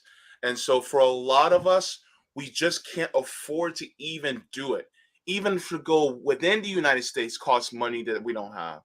So, just to back up what Kim was saying, please, continue to communicate with us. I'll make sure to follow you all, and I'll make sure to disseminate this information throughout, so that other people can, help out as well. But, I think communication like this is going to be very helpful. Yeah, sorry. I just wanted to also say, absolutely to what Kim said. And I think that that's something that I actively urge, and I actually actively encourage and fight for, the fact that Africans from the continent should actually do a lot more to help bridge that bridge, right? Like, especially if you're somebody like Malik, Kitty, and I, right, who find themselves right in the middle of the two worlds. You find yourself back home, but you're still here in the kind of Western locked out. You see the wall. I see the wall because I know what lies behind the wall, so I know how hard it must be. If there's nothing that lies behind the wall, you're not going to go looking for what's behind here. You're just going to accept that this is the end. And I think we need to have a lot more patience and empathy towards each other on both sides, right? Because just like oftentimes like the same empathy I have for Africans and the way that they can't see the world is the same way I feel for African Americans, because it's like, you deserve to see Africa, you deserve to experience it, but you can't, right? And yeah, I think if we as Black people lead with empathy towards each other in communication, we will be able to find that unity, which is what I focus on as a Pan-Africanist. That's my biggest focus. So I definitely think it is important that we not only communicate with each other, but we also give each other the patience for that hesitation, for that fear of maybe being scammed or something else, or that might be another fear or something else. You know, we have to just give each other that patience and that communication of saying like, hey, no, this is what's happening and this is why you should donate here, instead of like maybe these big orgs because they're going to take a cut, and like, trust me, you can trust me, and let's build this form. And that's how we move forward. I agree. Kitty, Malik, I want to get your thoughts on that too, if you have anything to share. If not, we can move. Sure. Yeah, I think. Okay, go ahead. Sure. So just quickly following from something Amira said as well, I think also one thing we should try and do as people at each end is we should try and find ways to make it easier for those of us, well, actually, most importantly, those in the diaspora to visit Africa. So, for instance, we need to find people who can petition the AU. I know they are useless, but they're a single African body, and to make it easier to bring in I don't know, ways that will make it easier for people in the Africans in the diaspora to visit Africa. I don't know, maybe it will be visa waiving, whatever, you know. We should make it easier, because for me that link between to the people in the diaspora, for me, I think is very important, you know, for both parties. So I think if once we start organizing and getting stronger, first, one of the things we need to do is petition AU or whichever body is strong, has strength in Africa, to make it easier for people in the diaspora. A bit like what the Jewish people have for Israel. We should be able to have something similar. So yeah, that's all I'll add to that, really, to what Amira said. Thank you. Kitty, I would just like to say, instead of I agree with the sentiment. I would just say that we avoid the African Union, because the African Union has done nothing but place, like, I don't trust it. The whole institution to me needs to be gone, just as the same way as like the police states and stuff. I refuse to trust the African Union to treat further Africans. Like, I refuse to have the first, like, that I just can't see a positive relationship being forged between Africans in America and Africans in the continent through the AU, because the AU has failed its own African people over and over again to protect the imperial core. Absolutely, I agree. I think you know where we stand on that. We fully agree on that one. I don't want to go too deep into that, but yes, I fully agree. Is the African Union like the Congressional Black Caucus? Because that's in its uselessness and its willingness to easily sell out. It's those who it claims to represent. That's what I'm getting here.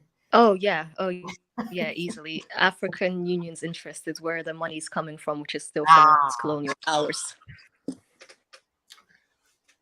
Yes, we got that too. It's so bad. Yeah. Yeah. Go ahead. Definitely. Yeah. No. Definitely don't trust the African Union. I'd echo that. And on a similar note, in West Africa we've got ECOWAS, which is like, imagine like the African Union, but just to the region of West Africa. ECOWAS has they have a policy where if you're from one of the countries, you have free like visa free travel to any of the other nations. So when I was in Burkina Faso, we went on a road trip we went down to Ghana and then into Togo and then into Benin and then back up into Burkina Faso, all without having to have had a single visa like whatsoever. It's really a really cool initiative. It's nice that we can just go around, but at the same time, when I look back at it, that's not something that's available to most people in Ghana or in Burkina Faso or in Togo or in Benin. So even if we have these initiatives, we've got to make sure that it's available to everyone, right? With Israel, I guess they've got the funds to like fully fund the Birthright project and get everyone who wants to visit Israel to go and learn about the country. But in Africa, as much as I love the idea, I just feel like that's going to be so expensive, isn't it? To get, that's going to be incredibly expensive. And so I think the only way we can truly get this to happen is we've got to pressure the living fuck out of all of our governments. Every single government in Africa needs to be pressured to get on board behind this, but not just this. We need to pressure our governments to integrate a lot better, right? So that people who are already in Ghana and let's say want to visit Togo can just go and visit Togo, because a lot of these countries are also very similar. They have a lot more similarities than they do differences. I know that with Senegal and Gambia, for example, it's basically the same country. You've got the same culture, a lot of the same languages, the same customs, same traditions, etc. But we're divided by the fact that the Brits wanted 10 kilometers along the River Gambia to its north and south, right? So we've got to, like, within our existing countries, we've got to ensure that we've got to push our governments to integrate ourselves better within Africa, so that when we start receiving Africans from outside of the continent, we're already going to be one united nation rather than, the 52 different colonial states that we are right now. Mm-hmm. Yeah, I see. Sorry, go ahead. No, I just want to say, I mean, if there was something similar to that, where like we can make kind of like a pilgrimage back to our ancestral roots, that would be something that would be really huge. I think you remember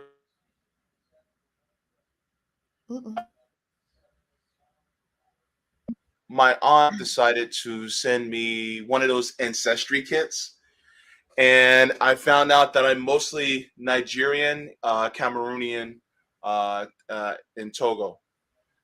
So once I found that out, because we hear from a lot of Europeans, what type of parts of European they are, and we don't know, a lot of us here in the United States, black Americans, we don't know what we are, like from what countries that we originate from.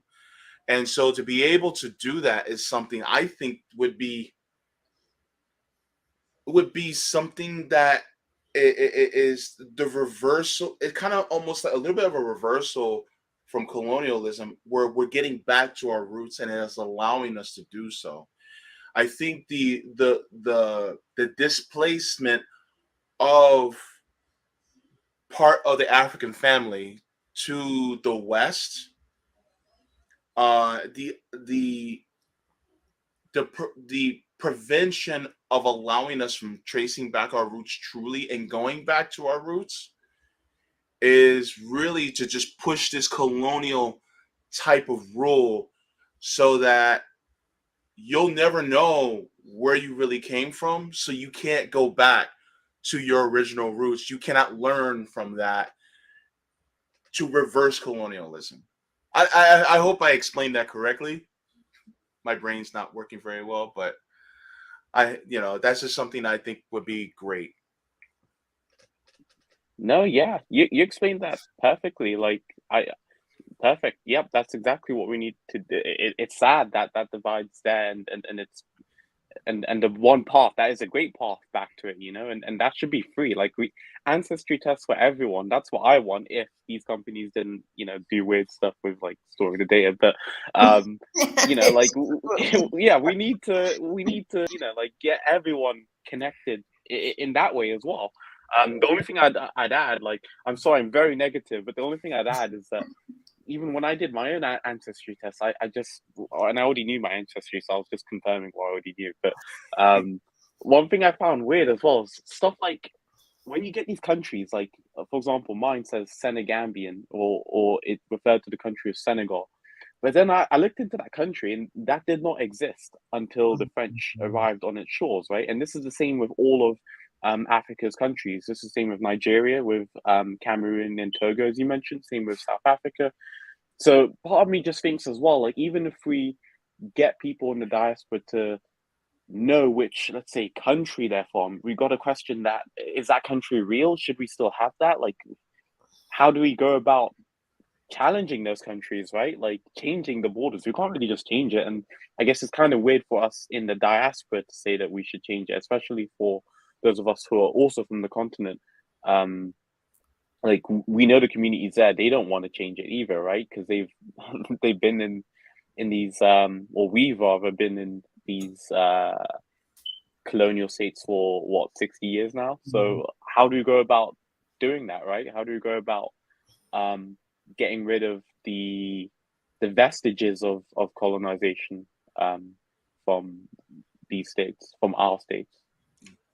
That sounds kind of like us, like taking away the borders and no longer recognizing the borders of the states in the United States. Instead of recognizing, let's say, Oklahoma, the state as known as Oklahoma, and the borders that create Oklahoma, you start to go by the indigenous people's territories about what that area should be called. You know, it's kind of like that. That's kind of what it sounds like to me. Yeah, no. And I think that that's how it should be, actually, James. Like, because for me, for instance, I'm from Djibouti. That's my country. However, Djibouti doesn't exist, really. Djibouti was a part of Somalia until the French and the Italians decided, let's just split this apart, and those two tribes can go over there and these ones can stay here. So what I would actually suggest to answer the question for you and Malik would be, I just DM'd into the private chat. There's this AfricanAncestry.com. It's run by African American woman, and they trace your maternal DNA, so it can sort of skips the slave trades stuff, and then they trace you straight back to your tribal roots. So like, what was your clan, what was your tribe, and then therefore you're attached to your people. And there's amazing videos of it on YouTube when it's so amazing. One of the videos made me cry because there's this one guy who was explaining his personality and stuff, only to find out like his clan is literally known for all of the traits that he sort of considered himself in. He was fiery, he was considered to be loud, all of these things that is exactly what they were known for. And it's super wild because they got super detailed to like one person had like 5 exact clans. So I think that would be that's more beneficial for Black people, unless you want to know exactly how white you are. Like, unless that's what you're interested in, I would say go straight, forget these like borders in these countries, go straight to the clan, because the clan doesn't change. My clan I can find to this day, and my clan Djibouti's only been a country since like 1970s. So yeah, so I would definitely say go take that test. It's a little bit more expensive, but honestly, it's one of the most beautiful things. In fact, I want to take it just so I can know, outside of the 2 clans that I do know, what happened before. Yes, I wanted to make a link with the what Malik was saying before, because I feel like, first of all, the continent of Africa, that map was drawn by white people, right? European white people. Like, they actually got the whole globe. Let's draw because we own it, right? And I feel like, because I'm from Brazil and we are the biggest African country outside of Africa, I keep on wondering, like, I see, I cannot deal with the headphones, sorry. I see that I feel like that the corruption, because we have discovered that like the CIA is pushing evangelical churches in Brazil.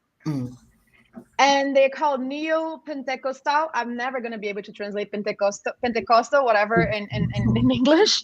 And they spread propaganda and ideas as a form of a cult. So it's extremely dangerous because you're working with people's faith. So what happens is they get gangsters and they indoctrinate the gangsters. And because in Brazil, you being Black means that you are of a lower class and you are born and raised in the favelas. So these gangsters, they control the favela. They are also Black, they are also African, but they are in the cult. So what they do is they go to terreiro de candomblé, which is our Nigerian Yoruba religion we call candomblé, they go to the terreiros, which is the temple, and they burn it and kill the people. So yeah, and also we know that who put Bolsonaro there was CIA, and when he is taking power, he says like, I'm here to celebrate 1964, which was the coup from CIA, the coup d'etat with the military, and I'm here to celebrate 2016, which is the coup d'etat that took Dilma away from the post of president. I'm just telling this story to make a parallel, because I feel like the governments in these so-called countries from Europe, in Africa, they're extreme. Most of, I'm speaking without proper knowledge, but they are corrupt, extremely corrupted, and I feel like the plan is exactly that. I'm gonna get an extremely corrupted person, and I'm gonna put them in power. Like that, I can control them with a salary, because Bolsonaro is being paid pocket money to, for example, give away the petroleum in Brazil, to, for example, burn down the Amazon rainforest, at least the Brazilian part of it, which is the biggest one. So I feel like the form of control of white supremacy, imperialism, CIA, whatever you want to call that, is to actually implement corrupted governments. Because, yeah, as you said, there's no country. Who made these countries? Like, you have to ask yourself these questions, because that's how you build critical thinking, and that's how you become a danger to the system. And there is another note about the tourism that Kitty brought it up. Like, I was thinking about tourism from the point of view of being a dangerous and toxic thing for the continent, because the experience we have in Brazil and the experience people have in Hawaii is that like tourism is controlled by big corporations, resorts and everything. And the locals become the people that carry the chairs and are paid a little salary to have the white people in their territory. So there is a danger for the tourism to actually bring more imperialism. And to be quite honest, I do think tourism is a bullshit. I'm a nomad, so I live in places. And I think tourism is a reflection of imperialism and white supremacy. Oh, let me go observe how these people live in their life. Let's go to the safari. So yeah, just throwing that to the panel. Kim, you know, to hear it. Thank you for bringing this up, Josana, because I'm going to take it a slightly different direction, because over the past several days, there have been a number of Twitter spaces hosted by members of the diaspora talking about a Twitter thread regarding sex tourism in Dubai and how many Black women and girls are sex trafficked to Dubai, and some of the just abhorrent, degrading things that they are subjected to. And it really spurred a conversation about misogynoir, about classism, about toxic masculinity.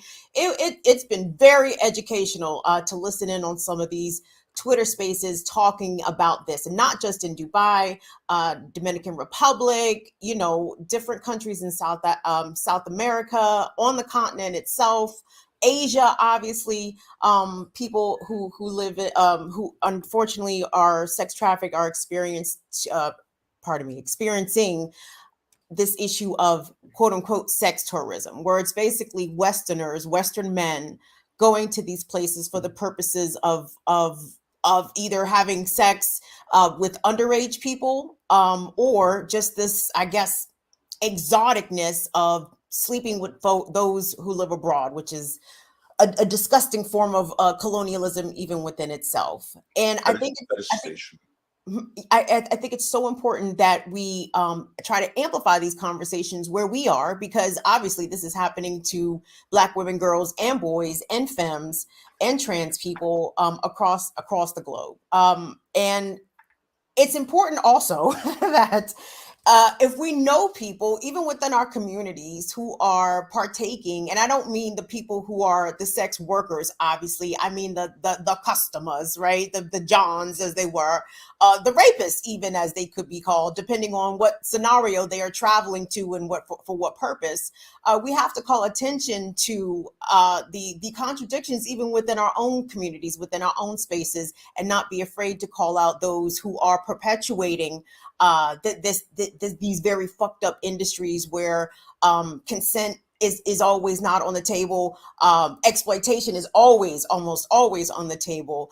And there are those of us who are continuing the further exploitation of the more marginalized within our own spaces. Did I go too far off on a tangent? I'm very sorry. No, I absolutely agree Okay. with you. And actually, in fact, I was having that exact conversation literally a few days ago. I had like my Twitter notifications blowing up because of the men defending that practice, because in fact it was a black man partaking in it over in Brazil against the young black girls and others.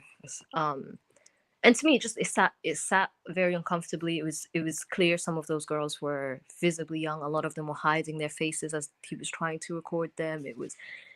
The whole thing was extremely seedy, and I think like a lot of people try to stay away from it because of what it would say. But what would it say if we stayed away from it? That to me is more concerning. What does that say about me if I see it and I say nothing because the predator looks like me? But so do the victims. The victims look like me too. So what am I supposed to do in that situation? For me, I then just go back to my principles. My principle is, if you're a violation to minors, then I have to say something. If you're a violation to black femmes, I have to say something. So I think we can't be afraid of like respectability politics within our own people, right? Like it's not so much towards the white gays. We have respectability politics within ourselves, right? Like there's certain things that people don't want to say just in case of the white gays, right? But we don't want to admit that that's why. But why? The only reason I would have not said anything in that situation would have been if I just caved into, oh, the white gays, and I have to be focusing on respectability politics. And that's like how this is going to be a little bit off tangent, but that's like how rampant cases like R. Kelly and stuff go on for years and years and years, because everybody's too focused on saying something that might villainize him rather than saying something that might save multiple young girls.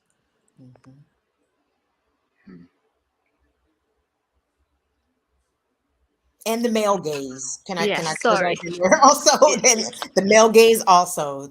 Yeah, sorry, I had to take a sip of water there. I was about to start coughing. But no, also what I would say is I think it's also important that we take into account the language that is being used a lot of times. A lot of times what these men will say is things like, oh, it's because these girls are just better than these Western women or whatever, Western women. And I'm not a Western woman. Like I was born in Africa. So like when I heard that even being used against me, I realized what it meant, what it means when predators, that's what I call them. What predators say that is, when they see us, we're not Western women. They can see we aren't. But what they mean we are Western women is that we don't have the same level of imperialism and impoverishedness and all of that. We don't have the financial difference. There's no gap between they and us. So there's no power that they can hold over us. So when they say, oh, you're just being Western, etc., that's just another buzzword for me.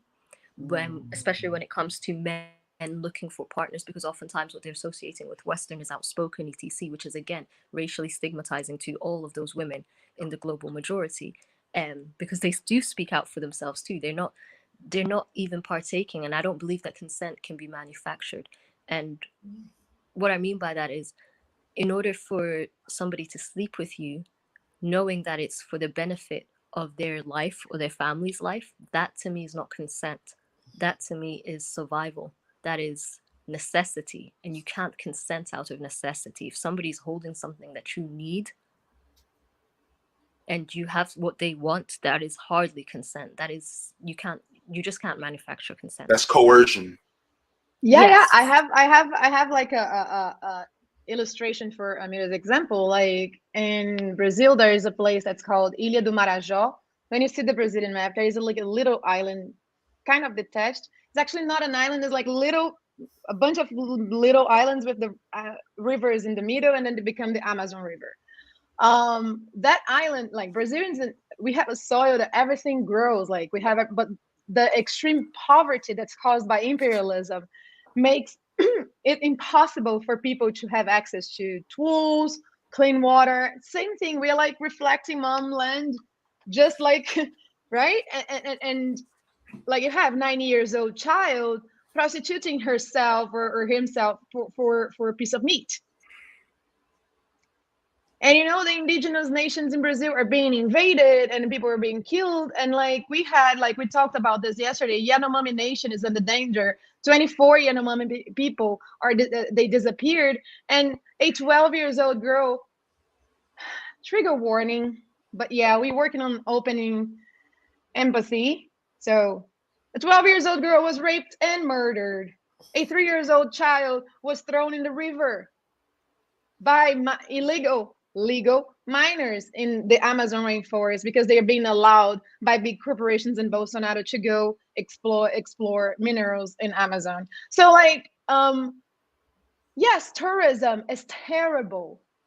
It's terrible because like it's the observing and the worst interaction you can have with that culture, because it's from the eyes that you're like in a zoo observing and you throw in a little bit of food. Like it's unbearable. It's unbearable. It's disgusting. Disgusting. And I can't even care to understand how can you confuse a child that's prostituting themselves for a piece of meat. I know I should not be using prostitution. Sorry for the lack of vocabulary. How can you call that consent? How can you say that a 9 years old child has the mentality? Everybody here have been 9 years old before. Did you have the mentality like, yeah, I'm ready to have sex with this 30 years old man? I think the thing is like a lot of times where these sort of like I don't like to call them sex tourists, right? Because I think even just calling it sex tourists is like downplaying the situation, right? So I'll just call them the predators, these global sexual predators. To me, the thing is, the difference is that they focus heavily and they rely on semantics. They focus on the semantics of, well, these girls can't say no. I'm not forcing them to. They don't have to. But if they do, there might be some money. There might be a free meal. There might be a nice house for 2 weeks while I'm here. There might be a hot shower. There might be this. But I'm not saying that if they give me sex, that this is what I'll provide, but I'm just letting it be known. So it's like they skate by on the unsaid. The unsaid doesn't mean it's not there, right? Like it's there. We all know things don't have to be said to you directly. You know. So I think that's where they differentiate themselves on. That's their holy grail, right? That's what they like to pretend it's not happening because it's not actually being verbalized. But we all know things don't have to be verbalized for it to be occurring. So I just quickly want to say that, you know, an incident, there's a documentary on YouTube by DW documentary about the Dominican Republic. And actually, they are not anymore being, what's the right word, covert about this. They're actually quite, you know, covert about it now, Amira. You know, I looked at it and the German tourist said, listen, these men need money. And if they want the money, they will have to have they will have to basically do what we want to get the money. So I think at this point, I think both ends have gotten very desperate. Obviously, the sex tourists have now been clamped down in their various countries, especially in Europe. So now they travel to these countries, and obviously the people in these countries now are also desperate for money. So essentially, they've all got to the point where everyone is in the open. So in that documentary that I saw, the German tourist actually wasn't covert about it at all. He said it point blank. He said, this country wants money. I have money. I want sex for it. End of. And this, you know, so it's almost like it's now almost normalized. The cruelty, you know, about it is normalized. Because in this documentary in particular, it's on YouTube, by the way. This guy actually allegedly he said he was a straight guy. So it was quite sad, really, that a grown man is literally selling himself because he has no other means of you know, making money. And it gets quite sadder. You know, there's several incidents about this. I mean, there was one in Kenya that happened in 2012, but almost all of us only just found out about it in 2001 and towards the end of the year. And a lady called Agnes Wanjiru was a hairdresser. But obviously, hairdressing doesn't pay much in Kenya if you are being realistic. So what happens is, if you're a bit, if you are, quite what's the right word, quick about it, she had friends who told her, listen, obviously we live next to these barracks full of British Army people. Again, back to the story I told you about British people commandeering land after independence, basically getting the Kenyan people or Uhuru Kenya to sign contracts with them to commandeer their land, essentially during independence. So they've got a barracks there since independence, essentially, which they signed at least for at the end of the year. Anyway, there's a British barracks there where they allegedly come to train for Afghanistan. But what these people do, these soldiers do in Africa, is essentially when an army barracks is around you in Africa, it is most likely a prostitution haven. They will turn your town into a town of prostitutes. What they actually do, even right, is they actually pick villages where these girls are most likely would have been farmers, right? So when they see the quick dollars and pounds, they all become prostitutes. By the time you realize, almost every girl in that town is a prostitute, full of hate, full of diseases, etc. Anyway, so back to the Kenyan story. These people, apparently this town, they have turned almost most of the young girls into prostitutes. But they don't, not only are they prostitutes, they just disrespect them. Even their own army people. There was a mixed-race guy who was obviously talking anonymously on Twitter, who said he was so depressed about the environment. Because obviously you can imagine this black guy, and these white men, soldiers, were just disrespecting all these black girls in front of him. He said he had mental breakdown seeing it. He never knew it's possible. So essentially sex tourism, it follows various ways. It follows the army barracks, and they are not ashamed of it. But I'll tell you what happens though. Because they are able to do this in isolation from their countries, their country people do not know this is how they behave. You go into Britain and you tell them that all they do is have sex there rather than train. They won't believe you. There was a funny tweet I saw on YouTube, on Twitter about 5 years ago or 3 years ago. A British guy was going to Kenya and he took a picture of his kid and he said, something, sentimental about, see you in 6 months time, where he was hugging his kids and he was about to go to Kenya. And then the Kenyan people just flooded the Twitter and went, what are you doing? You are going to Kenya. Most of your comments are just going there to just patronize prostitutes. What are you doing hugging your kid like you're about to go to Iraq and die? So essentially that's all they do over there. So essentially sex tourism is huge, is dark. They denigrate this. And by the way, this story that I'm telling you, it gets worse. Essentially they found that this guy somehow got this girl that I'm talking to, that the one that I started the story with, who was a hairdresser and had to do prostitution part-time to supplement her wage. Anyway, long story short, she ended up in a septic tank.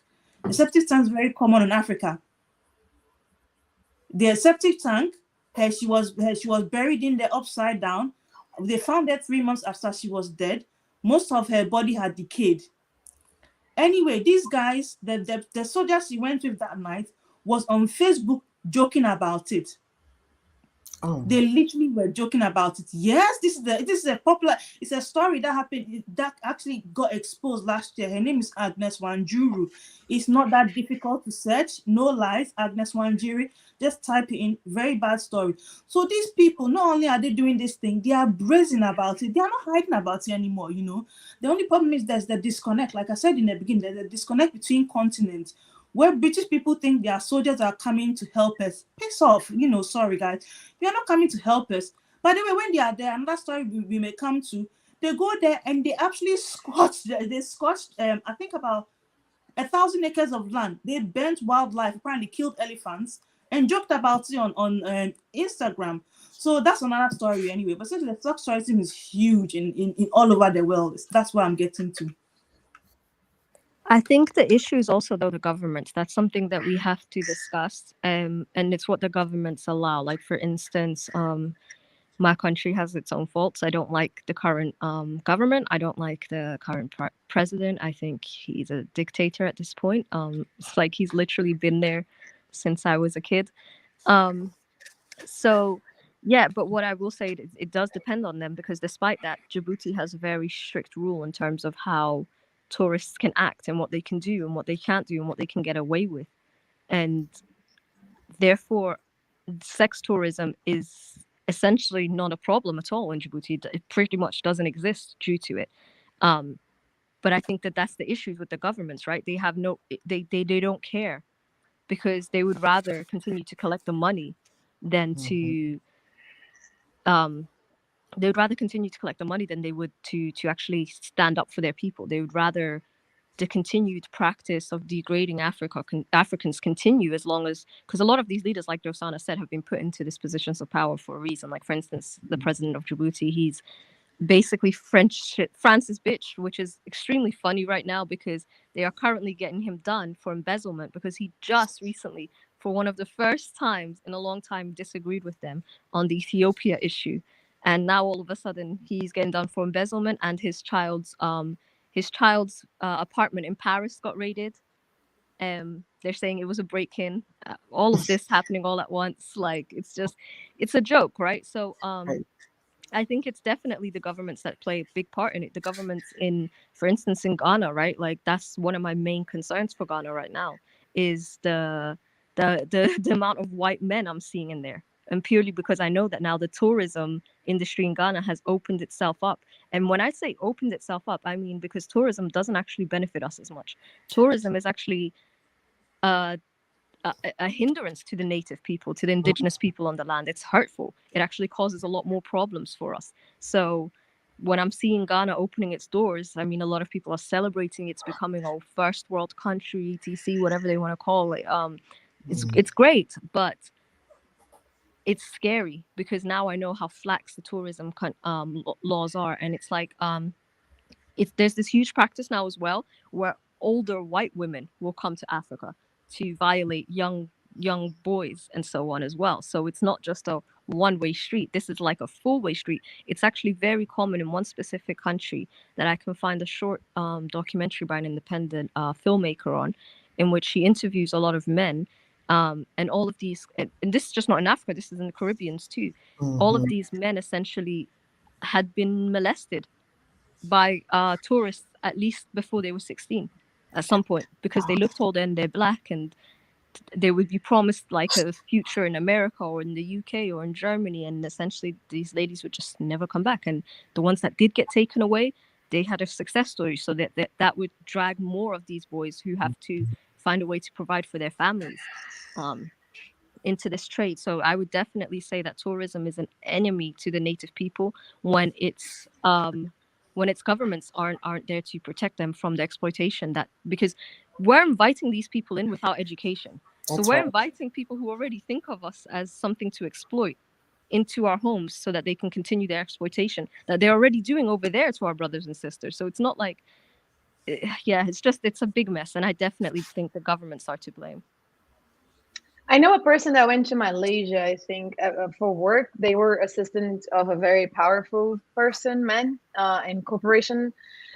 And they were working, and they were like, now I need a break. And they, I think it's Malaysia, I might be getting it wrong. And then they went in a break to smoke weed. And they were walking, and they suddenly, they felt like they were lost, and they were like, and then of course they're high, and they enter in a bar in order to eat or ask for information.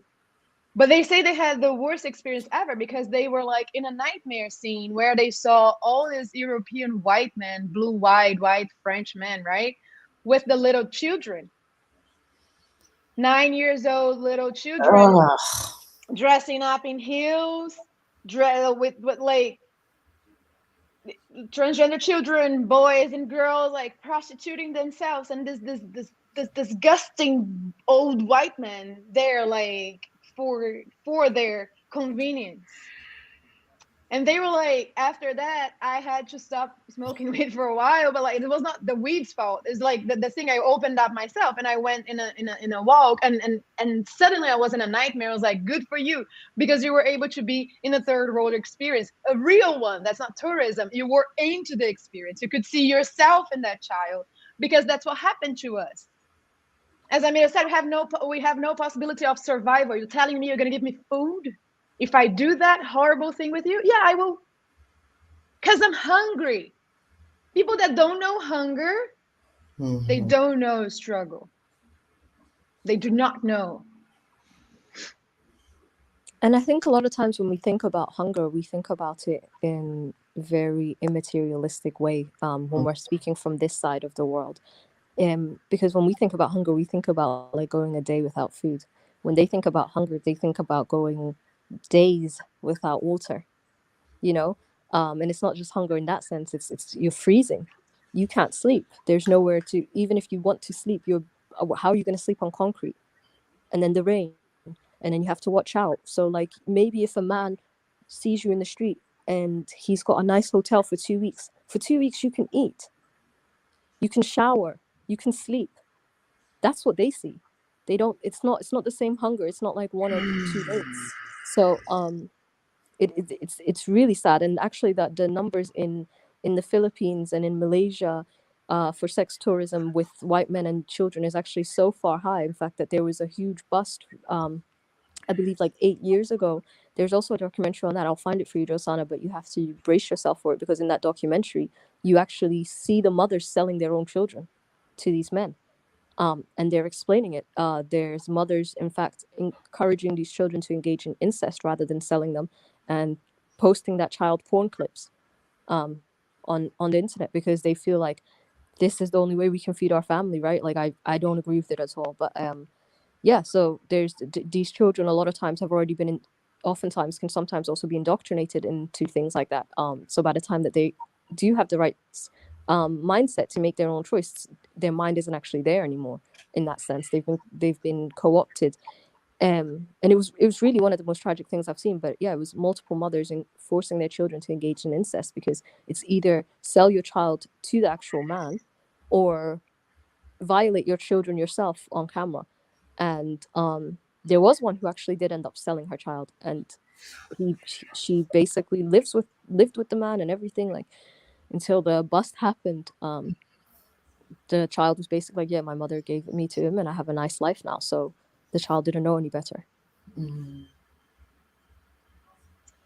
And that ties up with what we started with, like, how can we give back to motherland? And I know it's horrible things to hear. As Amira knows me, like you all know I'm a cry baby. I'm always crying on air here. But like these are things that I lived through. That's not my life experience, but I lived in the favela in Rio de Janeiro. I was living in a favela. I know what goes down. But I don't think people in the US have an idea, a list, like the surface, nada. Because y'all like are on purpose and isolated from the rest of the world. And that generates because like I have this project called How to Be an American, because I'm in the path to the citizenship. So I'm trying to discover, because here's the deal. Like I can see the similarities between Malik, Amir, and Kitty because they are from motherland. I can see the similarities between me and other Brazilian people that were here yesterday, because we're loud and we talk, and you saw that there was white Brazilian, there was indigenous Brazilian, and we all have like the same type, like there is a cultural identity, right? As a country, as a nation. The ones I have been finding, and I'm trying to find that in the US because I feel like an outsider, and I'm migrating here, and I where is the cultural identity? Where is the food, the typical food? Where are the dances? What they do? Like I don't find these things, but I do find xenophobia. I do find racism. I do find classism. I do find lack of empathy. And there was a day that I was sitting by my window, was like, Americans have no empathy. That's why you have this big amount of scammers asking for RVs and stuff on fundraisers. Like mutual aid, hashtag mutual aid. Really, you're taking mutual aid away from people that actually need it, and you're calling it mutual aid. You want me to buy you a house, motherfucker? White motherfucker? Because you're white when you're doing that. You're white. And I just ask myself, like, You really see people living in the streets, and you look at them and like, I'm gonna ask for people to buy me a house and a car at the same time, because then I'm gonna help people in the streets. Is this empathy? Is this you being empathetic? That's how you roll, America?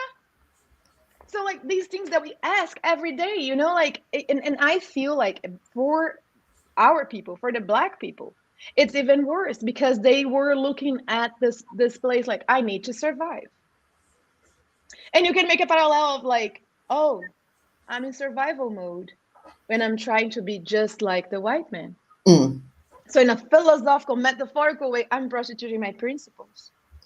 Because we are the creators of mutual aid. We are the creators of communism. We live that as our ancestors were sitting in the continent. When the white man got there, they started, one was selling the other, one was taking over the, this is not the reflection that we carry as principle, as beings. This is the reflection of the white man, the influencia of the white man in our continent, in our culture. And here I feel like Black people in America are in survival mode, in that sense of like leaving your principles behind, not caring, and just living that American life. I just actually want to back up your point, because like, and Kim, you and I, because you know we're Black Americans, and you know, being born and raised here, how much have we been hearing about the hustle culture? You know, rise and grind, right? You know exactly what I'm talking about. It's all, and here's the crazy part: it's all throughout our music, it's in our culture, it's in our media, and so there's this whole mindset that we have to be, you know, we're always in survival mode, so we have to be like the exploiter in order to survive, be like the oppressor in order to survive. Right, Kim? I can't help the poor from one of them, JB Font. isn't that a Jay-Z line? I can't help the poor from one of them. Yeah, it's like how do you help the poor? Don't be one of them. That's one of the phrases that they say. I cannot stress enough how of a coon this guy is, Jay-Z. Like all his lyrics are like, they translate as like, work for the system, be in the system, be a coon, you're gonna be fine. That's correct. You're gonna have bitches, champagne, and whatever. That's right. I mean, listen, I mean, just to keep it a buck, and I think our brothers and sisters from across the diaspora can look to America and see that clearly that Black Americans have bought in, right? By and large.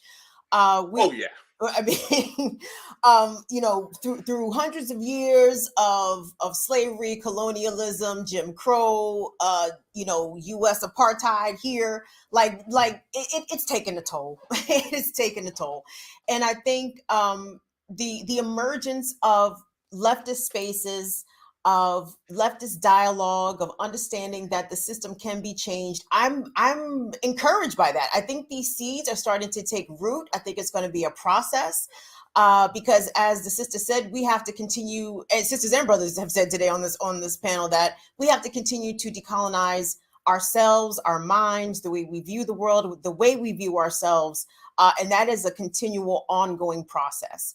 I mean, Black America is mind fucked by a variety of things, by capitalism, by Christianity, by the entertainment industry, and this notion that if we just get on what the white man's plan is, okay? If you can get your kids to college, they'll be on a track for employment, right? You got to get you a good ass job. That's what the elders tell the youths out here. That don't worry about all that freedom. Worry about getting you a good ass job.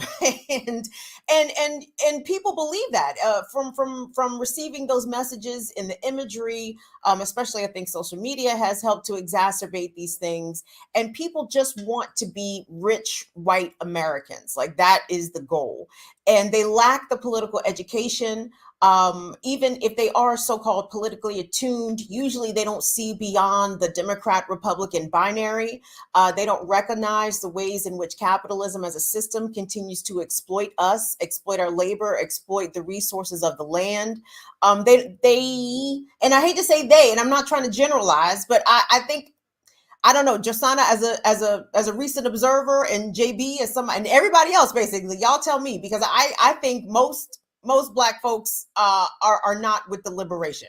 I think they may say that with lip service, but I really don't think that they understand what that means. To them, liberation is having a house in the suburbs, sending your kids to good schools, driving a Mercedes Benz, and having, you know, a good job. That is liberation to them. That's not what liberation means to me. I can answer this one. Take it away, baby. All right, my sister. Let me tell you something. What you see as Black excellence on BET is not actual Black excellence. Let's be real. Okay? It's called coonery. Yeah. Obamas are not Black excellence. Okay? Sorry to say, but LeBron James is not really Black excellence. People like, oh my God, Jim Clyburn, that is not Black excellence. Of all people. Let's be real, okay? What is true Black excellence? True Black excellence is looking at your fellow human being and seeing them as part of this planetary whole. Being a person that expresses empathy and tries to do the best you can to upbuild them instead of tearing them down through exploitation. You have the Oprah Winfreys, the Tyler Perrys, and the Byron Allens out there that talk about, oh, well, all you got to do is just work in this system. Oh, I'm naming names today. All right. I've been blessed by Kim Brown to say to just go fire today. So yeah. So you have these leaders that are supposedly over us that tell us, oh, this is what you need to do. And they basically go according to the prescription of colonialism and imperialism in order to do this. And then they also tend to perpetuate that story that Africans, from people from the motherland, they really can't help themselves. So we got to go there and build a school to do it for them. They got it, like, yeah, you guys, you know, they just don't have it. It's like, we're so lucky because we were brought here and we were a stolen people. And now we're in a better position. No, we're not. Wake up and smell the coffee, people. Look, the only reason why the African continent is in the situation as it is because colonialism decided to exploit all the riches that came from one of the largest land masses in the world. By the way, how many countries can fit in Africa? You can fit the United States, China, and India and still have way more room. There are so many. Africa is such a rich continent that is big. I would like to call Africa the Bank of the World. It's the Bank of the World, and you had robbers coming in looting it every which way, and they all pretty much came from Europe. That's pretty much what happened. Because that, like, no, you were on fire. I was afraid to interrupt. It's just because so we don't lose the point. Like because our instinct is to be in community. That's why I said, when you're asking for #mutual aid on Twitter to buy yourself a car, you're not in community. You're looking at your own interest, right? The person I saw doing that was a white person. The reason why these people were abusing our continent abusing. And I'm going to go ahead and say Africa is a country, because everybody that looked at me and said, like, Africa is not a country, you know? There's a lot of countries and other cultures there. Africa, white person that told me that, is a country. And y'all are afraid that the day Africa comes out as a country and not a continent, because you were the ones going there and dividing it. Africa is a country, the most powerful one in this globe. And my roots belong to it. And I'm as strong as my ancestors, because I respect the way they paved to me. I came to the side of the globe as a slave, and they gave me dignity to keep on fighting. So the moment I name things right, I'm giving them power back. Because all these concepts, Africa is not a country, hashtag mutual aid, they are very whitewashed. We didn't fight back. It's not that we didn't fight back. We are instinctively in community. So if I have food, doesn't matter where you're coming from, who you are, you have no food, I'm going to share with you. And even if you have food, I'm going to knock on your door and offer some to you, because I just made this beautiful platter. Like today I'm here pissed the F off because there is the party in Bay Ridge with the Palestinian community for the end of Ramadan, and I wish I could be there with them eating their food. Oh my gosh, yes. Because we mean community. That's right. We come from the country of community. Hold up. You here, okay, with all due respect to the beautiful people here, but you could be eating right now? I could be eating Palestinian food. No, soon. And we all would understand. Look, Kitty, Amira, Malik, and Kim, we all would understand. My goodness. So, Sana, why are you here? Go take a break and go and get yourself a platter. Bye. We'll see you back in a minute. We understand. Look, I'm hungry right now, even though I can eat, and as look like you guys can tell, I can eat.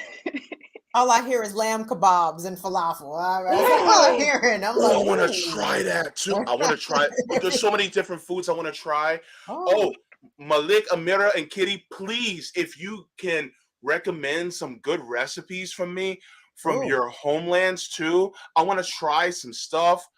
Look, I tried hummus for the first time a few weeks back. I fell in love. We're gonna talk. We're gonna talk. I will give you recipes. I love food. I'm a big foodie. But I was just gonna say, I think like the issue with like Black people and having bought into it, I think like the issues, they're buying into the notion of two things for me that I've noticed. It's the notion of success and the notion of civility. Yeah. Both have been bastardized in definition by whiteness, right? Because to me, civility does not mean somebody who puts on a suit and exploits the poorest, most vulnerable people. Somebody who steals is not civil to me. Somebody who kills, pillages, and rapes is not civil to me. So civility to me is not what comes in a suit. Civility to me is the communities that will give me their last. Civility to me is the people who helped raise me. The civility to me is the Jamaican uncles and the Nigerian uncles who stop me in the street if they think I'm lost in the middle of the night. That is civility. That is civility. Civility is when you don't exert whatever power or powers may be at play for you to violate other people. So to me, I think that's what the first thing we have to do is we have to redefine and challenge what civil is and what civility means. And we have to redefine civil. And then I would also say for the same for success, because success to me does not come when I am in debt so far up my ass that I will never be able to own a home. Success does not come to me when I have to spend my whole 80 hours or 40 hours or 60 hours of my life doing something I hate just so I can put a roof over my head and not even have a pot to piss in the next day. Success does not come to me if I lose my job and I might not be able to pay my bill. I'll become homeless in the next paycheck. So none of this is success. Success to me actually is what they have back in indigenous communities all over the world, where they don't have to worry about their job. They don't have to worry about what time they wake up in the day. They wake up and they do their part for their community, and everyone lives. And not only does everyone live, they thrive. And we don't live. I have not lived. I don't know how long it's been for you all. I have not lived. What I do is I check in, I check out, I go to my community, I do community work, I check back in and I check back out, and I do this in a circular day, back and again. So I don't actually live. Living is what their people doing back home are doing when they're able to smile and enjoy each other's company and just have fun, where there is no constant time. There's always a time I'm looking at. Do we consider that living? I'm always having to check my phone to see what time it is because I need to be somewhere because I have something else to do. Otherwise, I can't pay this bill or this bill. That's not living. So we have to redefine the definition of civility and success, because these people, I feel like, are attaching themselves to that. And they want to prove themselves to be those two things when we have always been those two things. It's them that's uncivilized, and it's them that's unsuccessful, because with even all the rape, pillaging, and robbing that they did in Africa, they're still crumbling today.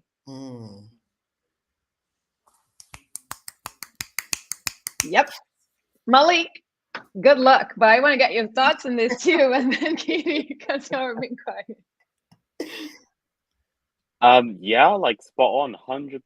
Like that, it's not civility. It's not life. It's not a life. You know, it's not a life. It's one where, I don't know. It reminds me of, I watched Roots a very long time ago, and there was a quote from it that I just quickly remembered, where this was after they were emancipated and they were wondering why they were working just as hard, you know, under the same sun for freedom, right? And that's the system that we've got, right? We are free. We are living in a world where we are free to do whatever we want, right? Or at least on paper, we're free to pursue whatever careers we want. We're free to do this. We're free to do that. But really, we have no choice. There's never been freedom. Freedom is just an illusion that we've been, I don't know, convinced into believing that we have. But really, it's the opposite. I want to go back to just the food conversation before, because I had a thought about that.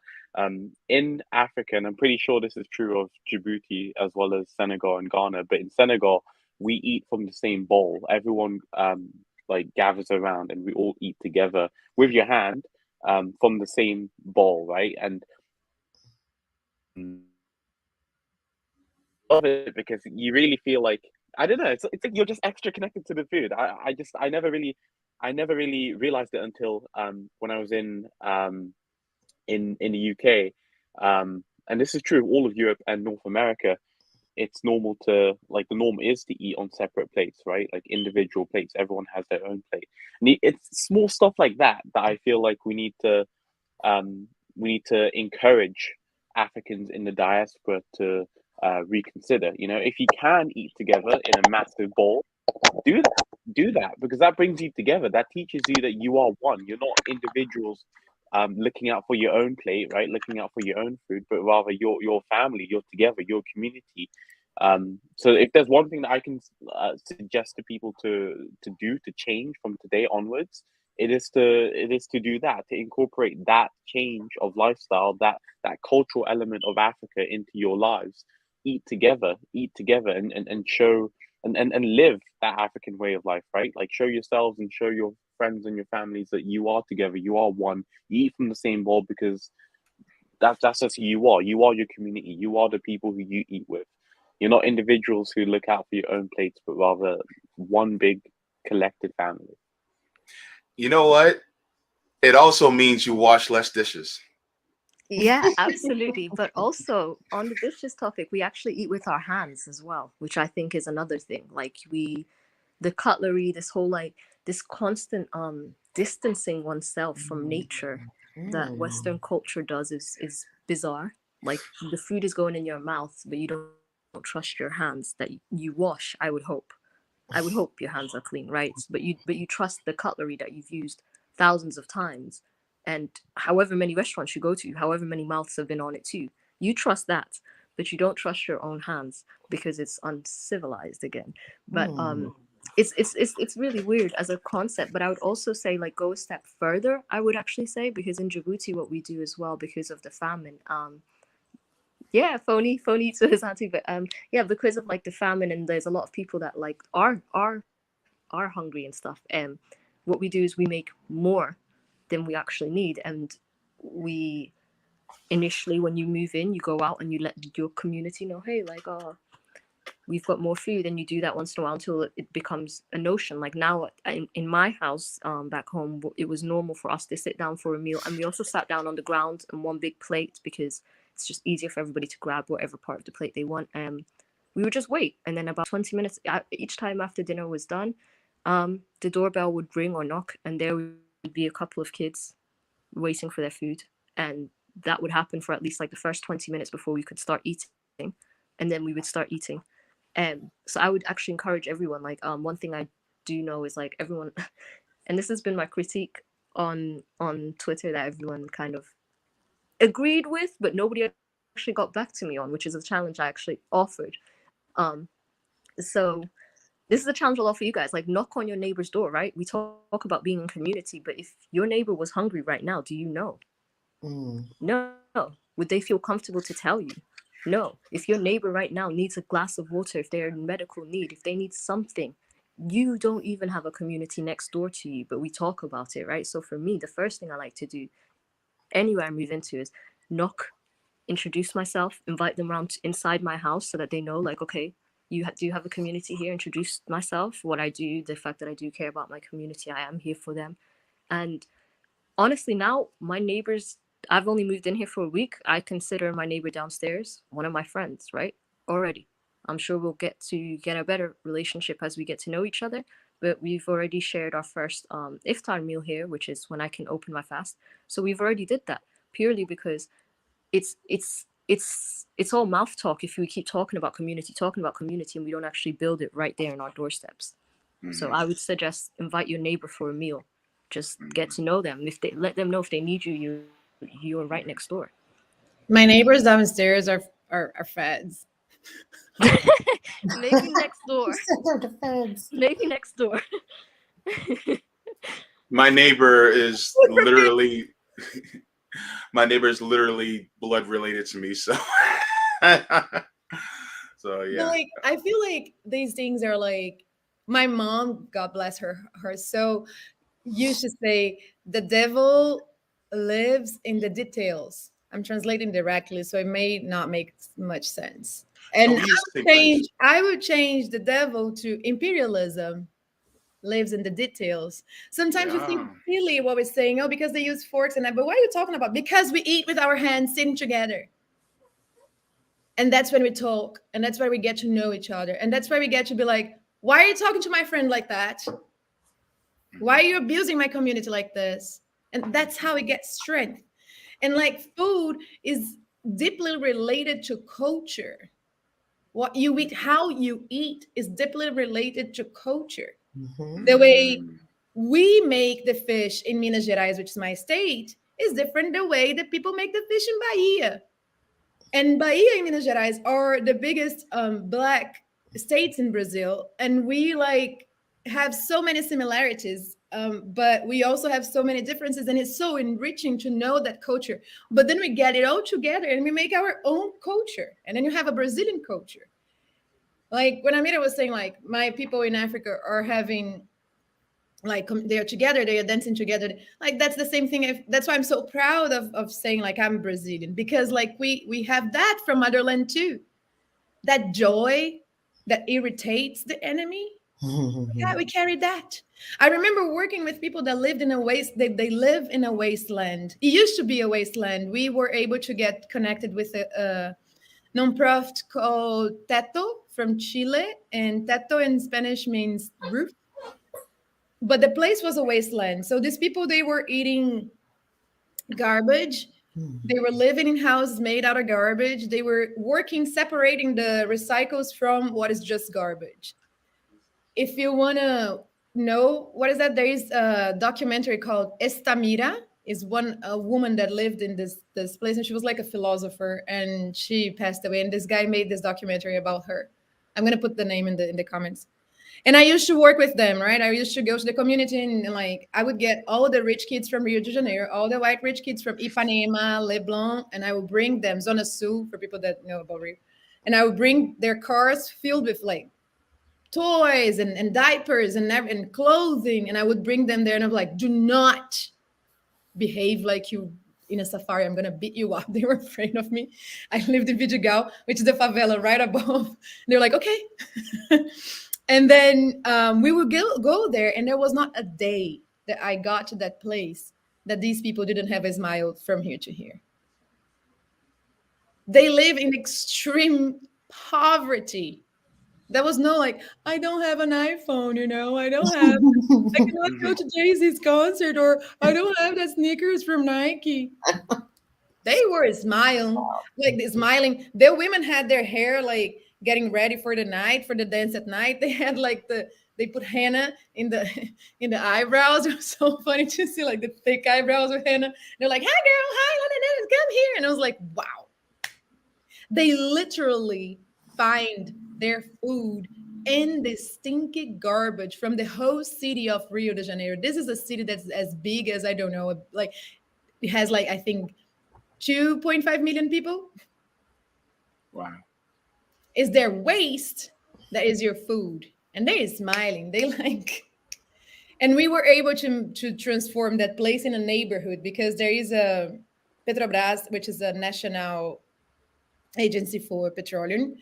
They also discovered a way to make the cooking gas from garbage. So I was afraid that they were gonna like just kill all these people because they don't have like identities, like documentation. So they don't exist. It's like the kids in cages here in the US, right? So they can be exploited.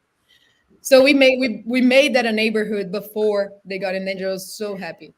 But they made it, because Tato teaches the people in the community how to build their own houses. But that is to say that like the more decolonizing your mind, de-imperializing your mind is in the little details, Kim.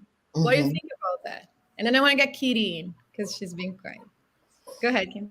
Oh, no, I agree, because I think it was Amina who said earlier, talking about time. And I've always felt time to be a colonialist construct, right? Like the ways in which capitalism can exploit you has to be incrementalized and be able to be accounted for. And I hate the concept of time. I hate that I can be late to something and that will reflect negatively on my character.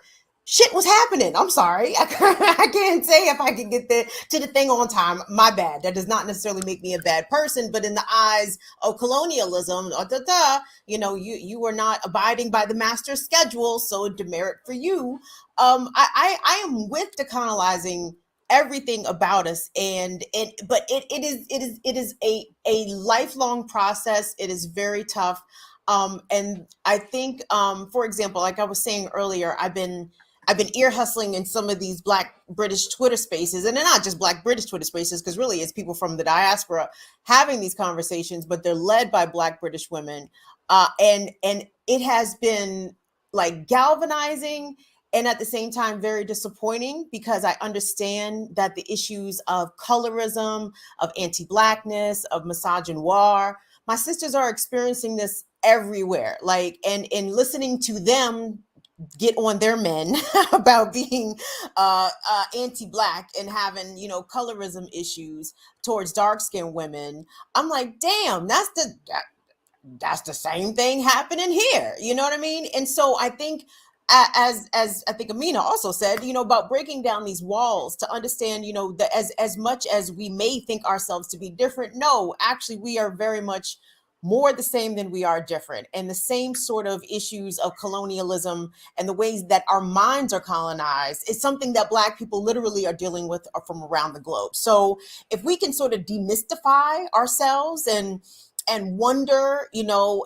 as a Black American, am I welcome in Africa? As an African, are Black Americans going to receive me? Josanne, I know you've expressed these frustrations about Black Americans not viewing you as Black because they say you're spicy Black, or your hair's too loose of a curl for you to be Black. You know what I mean? These sort of absurdities that are used to keep us separated and divided and not viewing our struggle as something that is collective, as something that is shared. Like the same issues that the sister in the UK are dealing with, the sisters in Nigeria are dealing with, the same thing that sisters in Grenada are dealing with, the same thing the sisters down in Cartagena are dealing with, and the same thing the sisters in Cleveland are dealing with. Like we need to see our struggles as united. And that's not something in Africa. That's not something down in South America. No, the police are murdering children there as they are here, as they are in other places. So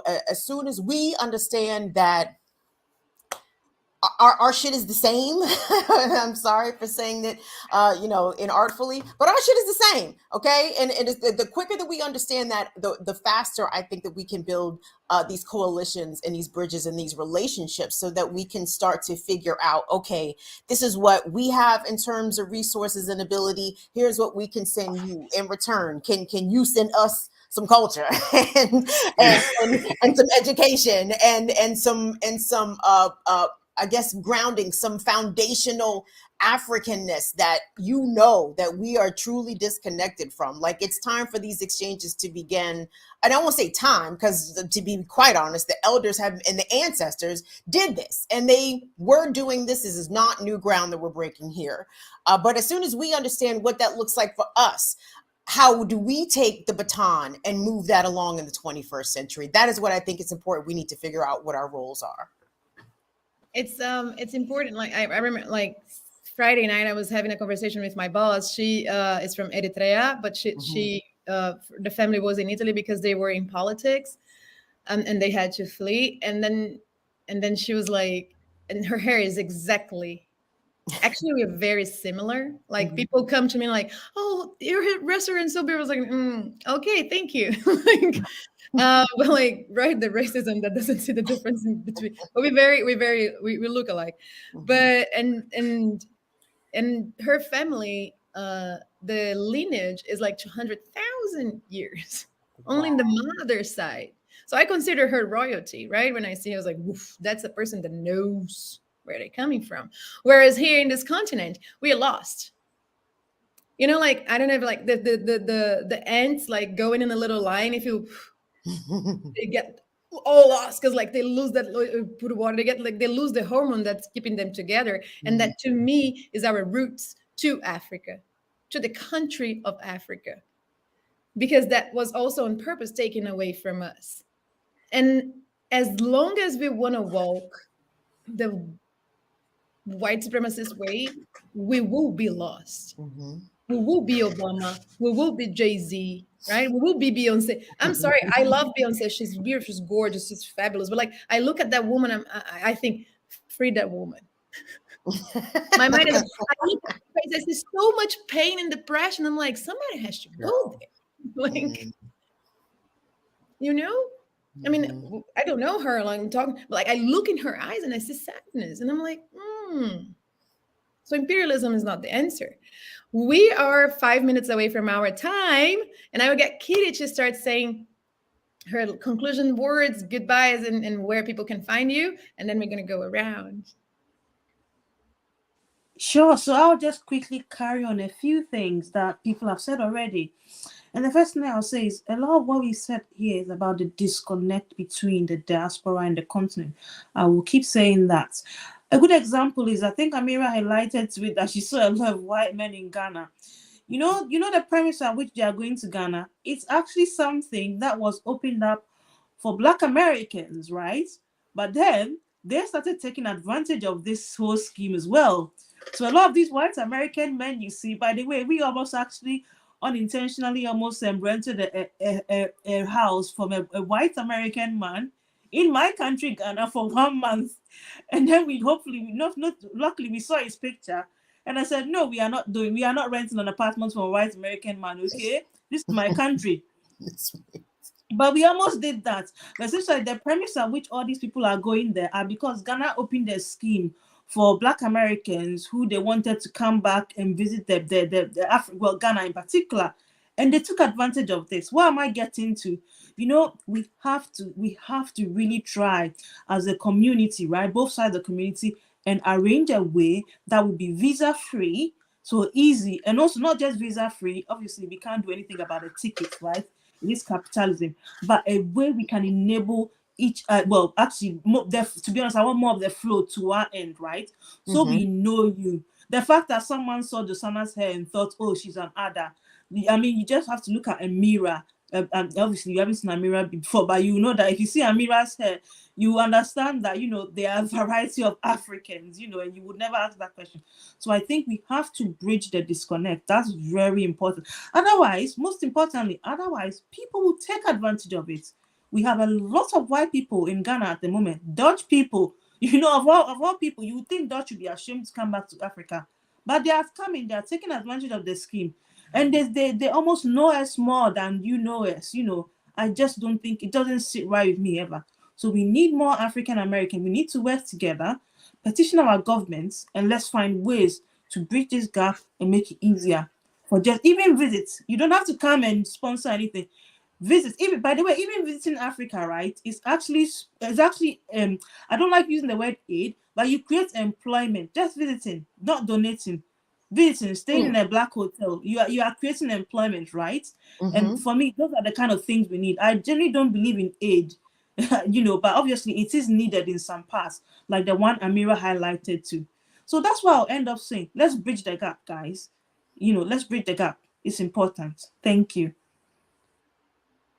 Thank you, Ki. I'm gonna go with Amira. What are your last thoughts and how can we find you? Thank you, first of all, for having me here. Thank you for this discussion. Both you and James, thank you. I just also want to just say that what Kitty said is important, and perhaps maybe we should focus on organizing a mass trip, maybe for like a group of like 10 African Americans, and start there.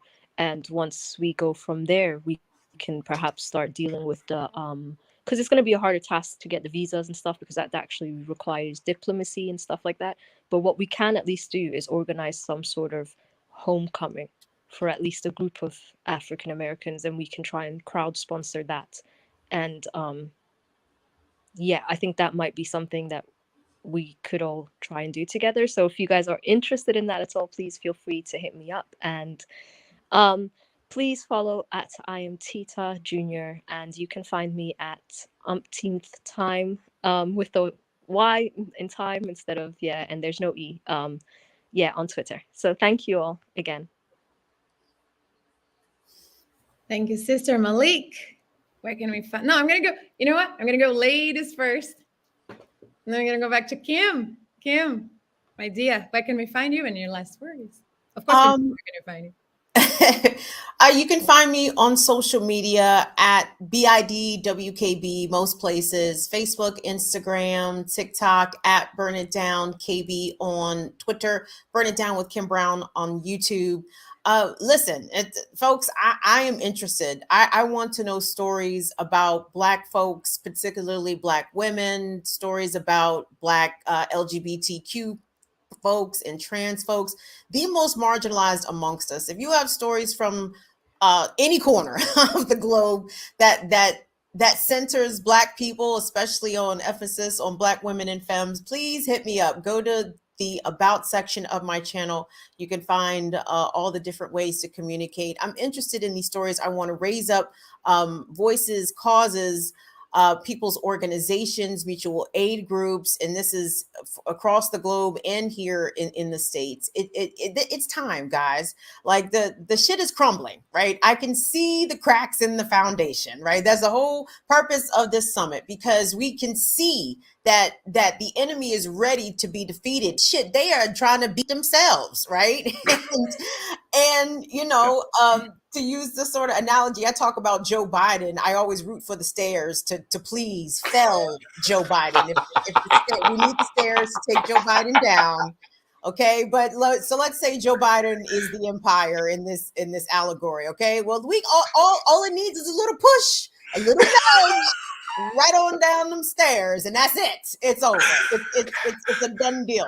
And I think, y'all, I think that that the reason that we are seeing the rise of fascism, especially here in the US, and I'm sure our brothers and sisters can speak of the ways that fascism is presenting itself in their corner of the world, y'all. The reason that they are going so hard is because they understand how weak they are. And they understand that we are gaining strength, that we are gaining organization, that people are gaining awareness and political education. So the time is not to let up. The time is to mash the gas, as they say. So let's push the empire down the stairs, kids. Get on it. Hashtag stairs 2024. Let's go. Let's go stairs. Yes. Oh, Kim, if I could high five you right now, homie, I would do it. Oh, I needed that laugh. If you want, just support Kim Rao. Just you watch guys are so sweet. I'm like this. It's like this panel. I could be here until like midnight with you guys, but also I wanted to be in Bay Ridge right now. Not right now. It's at 7 p.m. here. Let's go with Malik, my love, my brother. Thank you for being here. Yeah, thanks for having us. Honestly, it's been a great panel. Amazing discussion, and honestly, I've loved being here. Yeah, if you want to find me, I'm at Malik on Twitter. That's MA1 instead of an LICK. Most importantly, if you want to know how to find Africa, go to iamtita.org and you can help Africa, and more than just find Africa, but also help a person currently in Africa right now trying to just stabilize his life and have some sort of future that he can look forward to. That is iamtita.org, and follow Tita on Twitter. That's iamtita junior. And yeah, hopefully we can redirect a lot of the great energy from this panel into building for an African in Africa. Wonderful. My boy JB. You stay with me until midnight here because, like, I have no choice. I gotta cook dinner, but I just wanted to show you guys this. Just 1 second. Wait. Is this? No, hang on. I just want to show this. Yeah, I just want to show this really quick. So this is basically what my makeup is. Just because I was telling you guys about it. But yeah, so. If you can connect with people from the diaspora, do the best you can, and part of that is due to decolonizing yourself, and so I just want to say that if you guys having not liked the stream, please make sure to like the stream. If you are not subscribed, then what the heck are you doing? Make sure you're subscribed, and also make sure to continue to keep viewing for the next hour for the International Anti-Imperialist Summit that we have going on right now. We have new panelists coming up right now. But I will be exiting out just for a little bit because I need to make dinner. And a mama will, she will do some bad things to me if I don't cook dinner. So I got to get going. Some bad whooping. I love you. I want to thank you all so much. Like, I look up to all of you here present this panel. Kim, it was an honor and a pleasure. Malik, Amira, Kitty. I know, like, and I want to say it's Ramadan Mubarak that I say for the last day as well, Amira. Yeah. Thank you. Ramadan Mubarak to all my Muslim babies, all my beautiful Muslim community. I love you all very much. Thank you for your contribution in this world. And I want to say, workers of the world, unite. Say happy May Day. Let's say that, but also let's get that joy on these streets, especially in the United States of America, in London, in the UK, whatever imperial core country you are right now. Go to the streets because that's the day of fight. That's the day that people fought so we could have rights, worker rights, which people in America don't know much, but people in Brazil do. So thank you for all that came before us and fought. Thank you so much for this panel. I am in awe and gratitude. And I will let you all go now because I'm pulling up Wyatt Reed and we're going to talk more about South America. Thank you so much. Stay tuned. And I'm going to go. Thank you. Happy Workers' Day. Eid Mubarak. Woo, Eid Mubarak. Mubarak. All right. I am adding. Yay. Hello. Let me see. Okay, hold on. Y'all hear me now? Yes. Great. How's it going, guys? Mm-hmm. It was nice to meet you. I'm gonna get going, but I will see you guys in a little bit. Okay. See you soon. Hi Wyatt. Sorry that I'm looking at my phone right now. I have been. No, you're good. I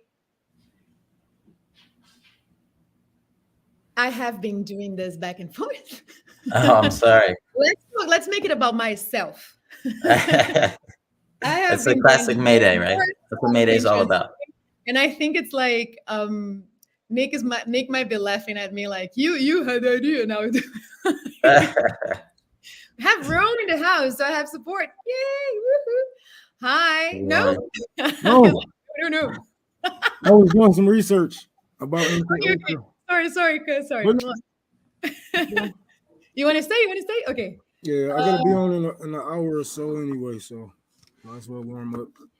Okay, no, if you cannot stay the whole time, it's just keep us company while you can. So, Wyatt, am I pronouncing your name properly? Perfectly, yeah, that's exactly it. Awesome. So, I had the opportunity to quickly talk to you in a Communist Corner, if I'm not wrong. You were quickly touching. Yes, yeah. So I have been talking about the subject. Like yesterday, I brought specifically Brazil. We had two hours spent, and thank you so much for introducing me to Natalia.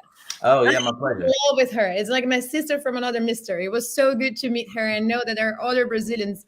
We say Brazilians of fight, Brazilian de luta, in other points of the globe doing the work, right? Bringing. We need this exchange. We have talked about that before. Like we need this exchange because like if we count on the mainstream media, we're just gonna know what they want us to know. Right. So to see people doing this independent journalism is so amazing, and I'm so proud.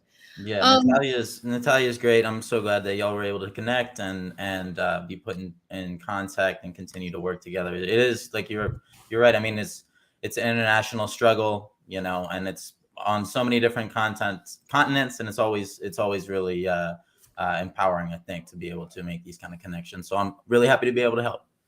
And I was like wondering if I think CJ is here, and I think he probably just going to be producing. I was wondering because like I had I burst out crying in 1 p.m. today in JB's panel because I was reminded of Marielle. I actually play Marielle we are building a musical here in New York, and I if I was like an inch of the hair of that woman, I would be so happy, right? There is this speech, I don't know if you saw, like the speech that she's giving.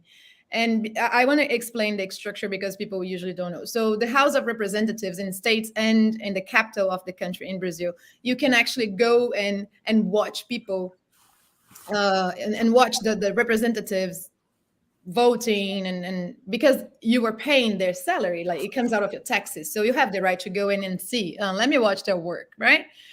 And that day, her assassin, that he was probably sending death threats and everything, was there. And she gives a speech, and I don't know the technology to put subtitles. I can translate for anyone that can put subtitles in that video because I think the word. We'll keep this going after the panel. We'll be in touch. Because she looks, in the end of that speech, she looks at his eyes. She's looking up like that because the chairs are up there. Mm. And she says, "I won't be silenced." That was the night that she was assassinated.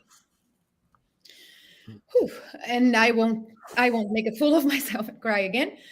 But yesterday when we had, I don't know if you are already aware that the Yanomami nation in Brazil is suffering persecution, and there was assassination, rape, and they came on the live stream to say that we need help, we need support, and we just need to put this word out there because they're killing us. And I think the importance of panels like this and is that people need to know. And I know there's a field of people like you that are going down there and reporting in issues. I and we are open because you came and we didn't have much time to talk about what we were going to bring. But I want to learn from you, from the things you discover, and mostly like if we can touch a little bit about the resistance, the powerful resistance that they exist in Latin America, because I sometimes cannot get that idea across because of the way I speak, or because of I lose it because I'm like, people need to know the strength that Latin America has against imperialism, because they asking me why are you doing the YouTube thing, you're not on the streets, like, because they are, we had André Constantini here yesterday. The guy is being threatened by Bolsonaro's government, and he looked at the camera and was like, I'm not afraid of you. Mm-hmm. You're gonna come and I'm gonna resist. I'm not afraid of you, because we know, like, you kill a man, you don't kill a cause. Right. That Che Guevara said, it's true. It's what we believe in Latin America, and that's why we can push them so much. And we on the verge maybe to get Lula back, because that can be a coup d'etat also, right? We can have actually by the end of the year a coup d'etat in Brazil, and like we saw with Evo Morales. So if we can touch on that a little bit too, we can make parallels and show the resistance. I feel like going through the perspective of the resistance, because I feel like American people need to wake up, because man, we don't go to the streets. We just There's a few of us that go, like, I'm pretty sure Afeni is out in the streets today. It's May Day. And and then you go to the actions and you have like 20 people. Mm-hmm. Thousands. We need millions. We need to camp. And like the indigenous people in Brazil stay 3 months camping until we get what we need. But go ahead. Yeah. I mean, you're right. Afeni is one of those very few people that I've seen. I saw end of May, George Floyd in the summer of 2020 that I saw at Anti-Imperial, people out there marching for Palestine and Yemen. It's not nearly enough people like that right now. And, it's definitely kind of the case where the end of Trump sort of signaled something for a lot of liberals who would describe themselves as leftists, I think, that just got into this concept like, now fascism is over. Basically the threat has been averted. We can all go back to brunch or whatever. That's not the case at all. And it's sad, you're talking about people like Mariela.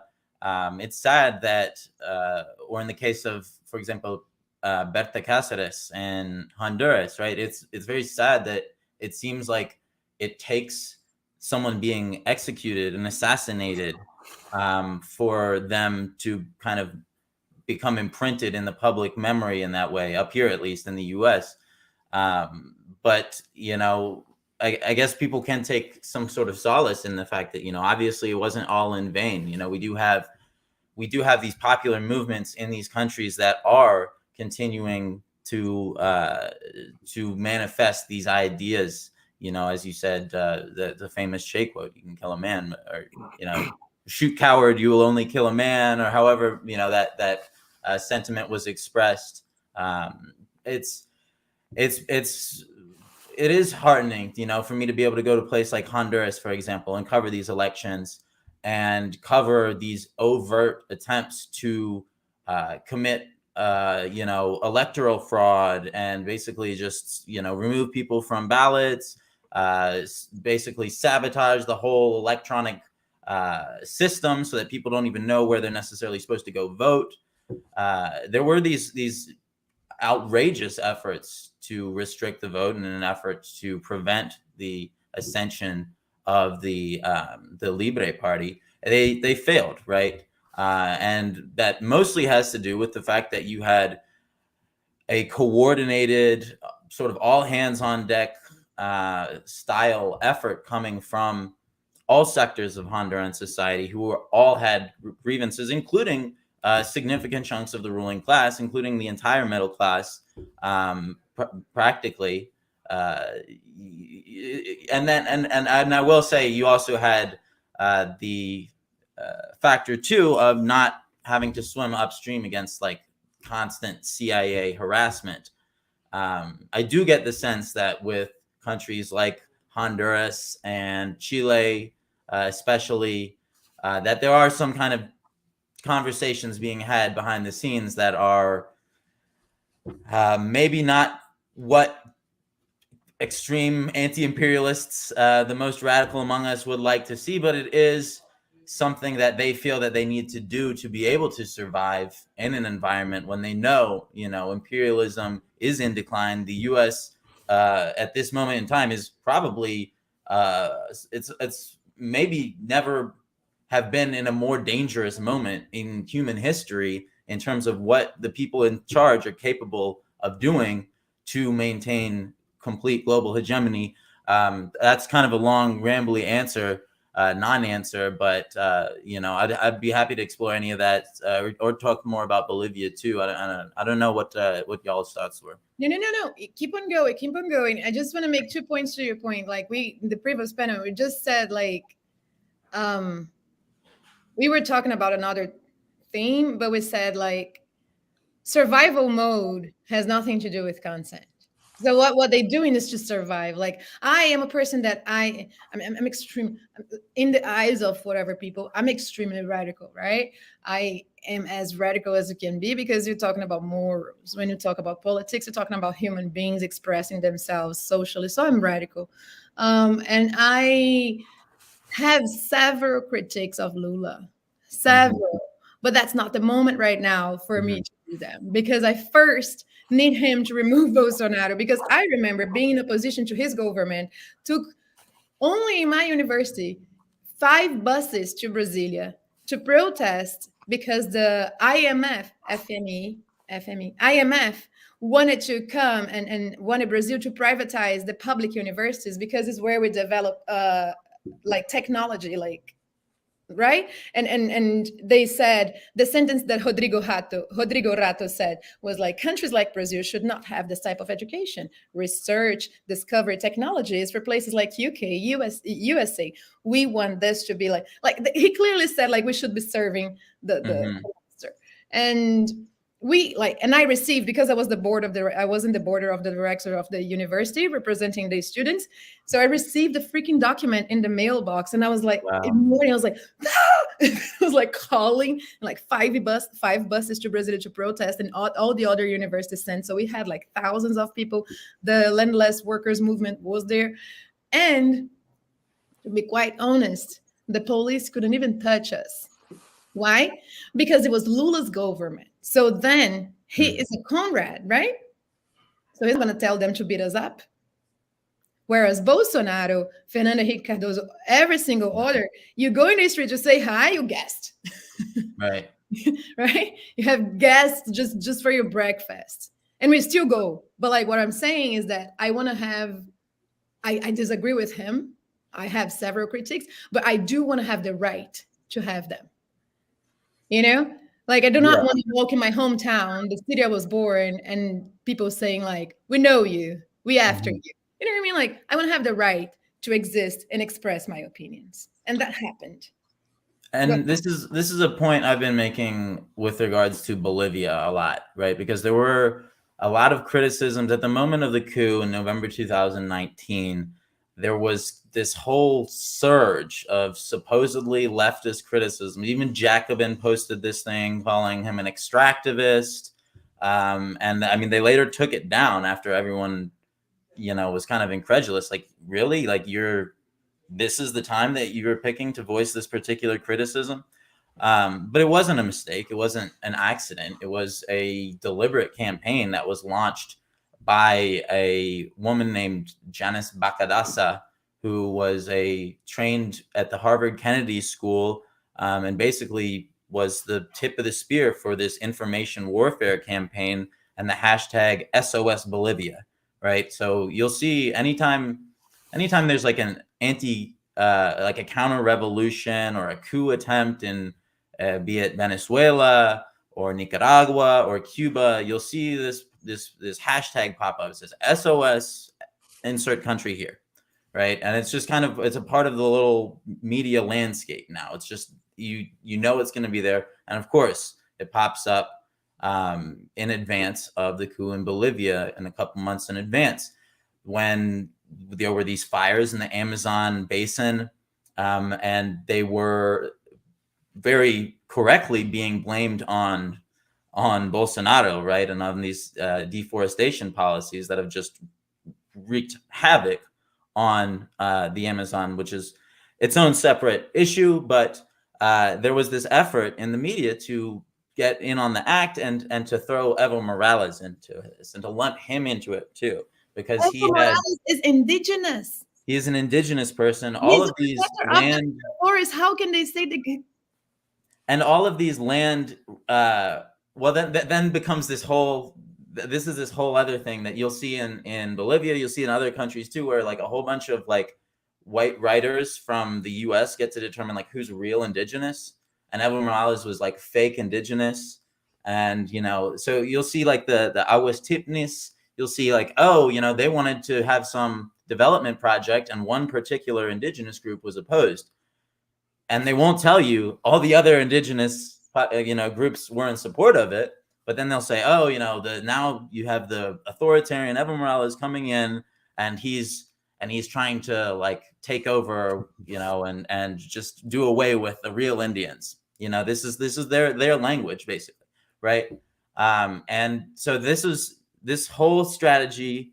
It came out in a couple months prior to November of 2019, end of August, early September. And I even did some interviews on Bolivian media at the time saying like, hey, just so you know, there's a coup coming up, like, batten the hatches, because this is what's happening.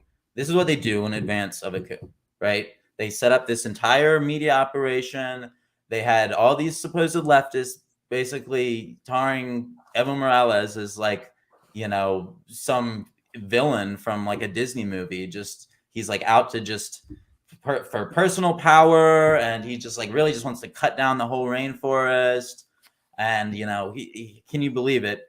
Anyway, so it all kind of worked, right? There was this massive campaign. They had all of the like whiter, richer Bolivians who were if you ask them, half the time they won't even say they're Bolivian. They're like, oh, I'm German. You know what I mean? Oh, I'm like Croatian.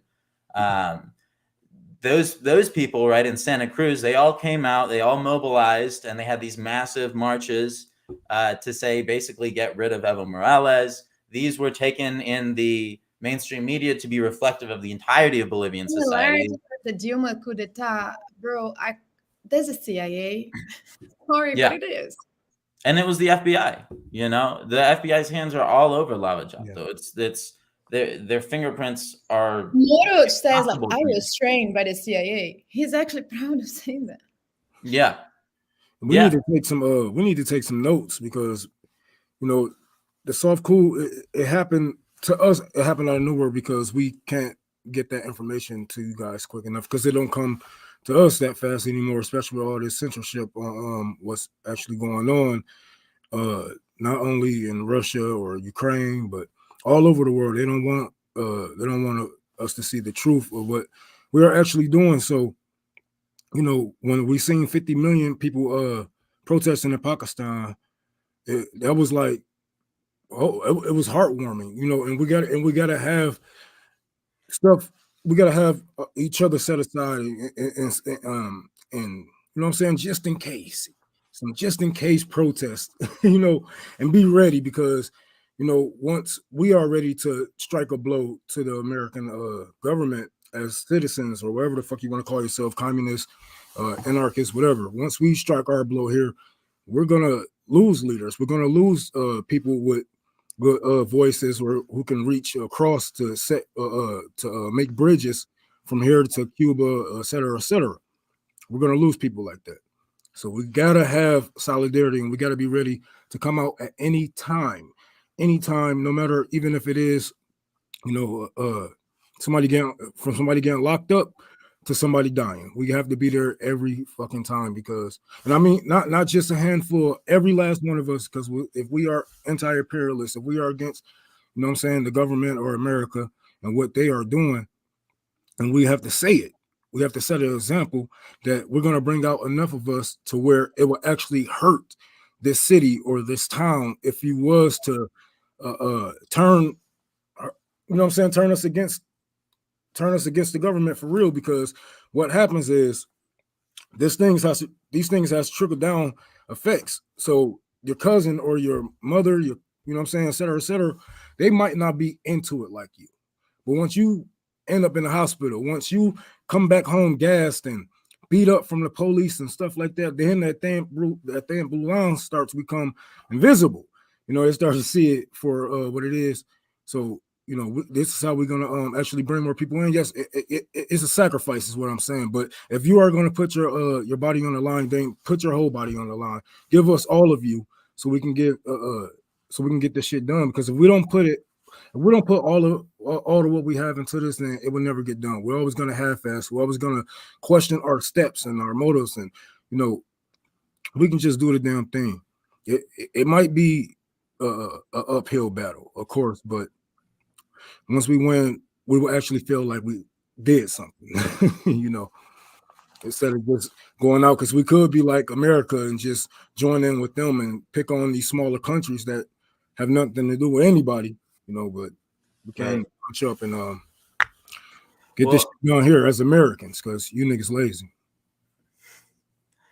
I was gonna say, I mean, I don't even know if at this point really the US can kind of turn back the tide. If like we can go back to the, you know, good old days of just like complete uncontested US dominance, you know. I think really that, you know, that's kind of what we're coming up against. And you're right to point out we are in really crazy times. We have the new disinformation governance board, you know, Ministry of Truth getting trotted out.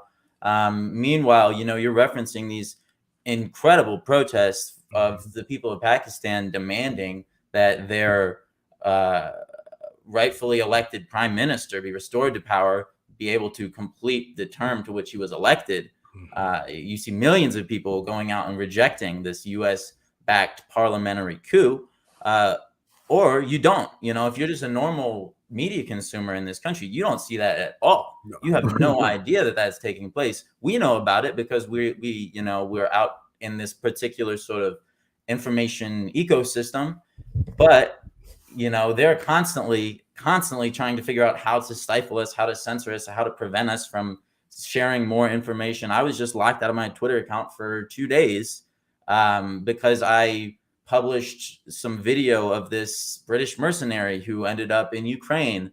And at some point, the British government decided that, you know, last week, the shadow secretary and the North Ireland secretary of the UK government said that those guys were there illegally. This week, something happened behind the scenes. I don't know if they're working out a prisoner exchange or something. This week, Boris Johnson says these guys are prisoners of war. They were not there illegally. They are prisoners of war. They must be treated like prisoners of war. So what happens? YouTube, Facebook, Twitter, all of a sudden just react. They get a phone call and they tell them, I had our culture minister ring up Nick Clegg, who's a former UK minister who is now in charge of misinformation efforts at Facebook, right? At Meta. So he just rings him up and says, oh yeah, we got to take it down. Oh, okay, great. How's the wife and kids? You know, oh, fine, great. Glad to hear it. You know, and that's how these decisions are getting made now, right? And so, you know, I'm not like an Elon Musk fan. I don't really think anyone should be. No. But for me, like the reaction, the kind of like panic this seems to have inspired among the liberal elites makes me think like maybe something is about to change on this site. I don't know. You know, certainly not something I feel the same way about that. It's the same way I feel about the presidency or any electoral politics. Mm-hmm. It's another billionaire owning this company. I don't get why anybody was so mad. A billionaire owned it before, you know, and this is what's going to happen. They're going to buy up everything that they can if we don't stop them. I'm not mad at Elon Musk for buying Twitter or buying up anything. I'm pissed off at the system that allows a man to accumulate that much wealth. Like, you guys are still looking at, you know what I'm saying, shit skin deep when we have so much to fight. We have so many layers of capitalism to fight through, you know, and you stop looking at Elon Musk as an enemy, I should say, and just another target. Because he's just another target for the proletarian. and we will redistribute his wealth. I think I put in the chat. I'm going back to the topic. I'm going to explain you why I said that, because to be quite honest, we all know what's going on in the war with Ukraine. Mhm. We all know. They know. We know. They know. We know. So it's like, we over talking about conflicts in countries where people have blue eyes and white skin. I'm not interested. I'm sorry for the lives that were lost, but I'm not interested. I'm not discussing this theme. That's a personal choice.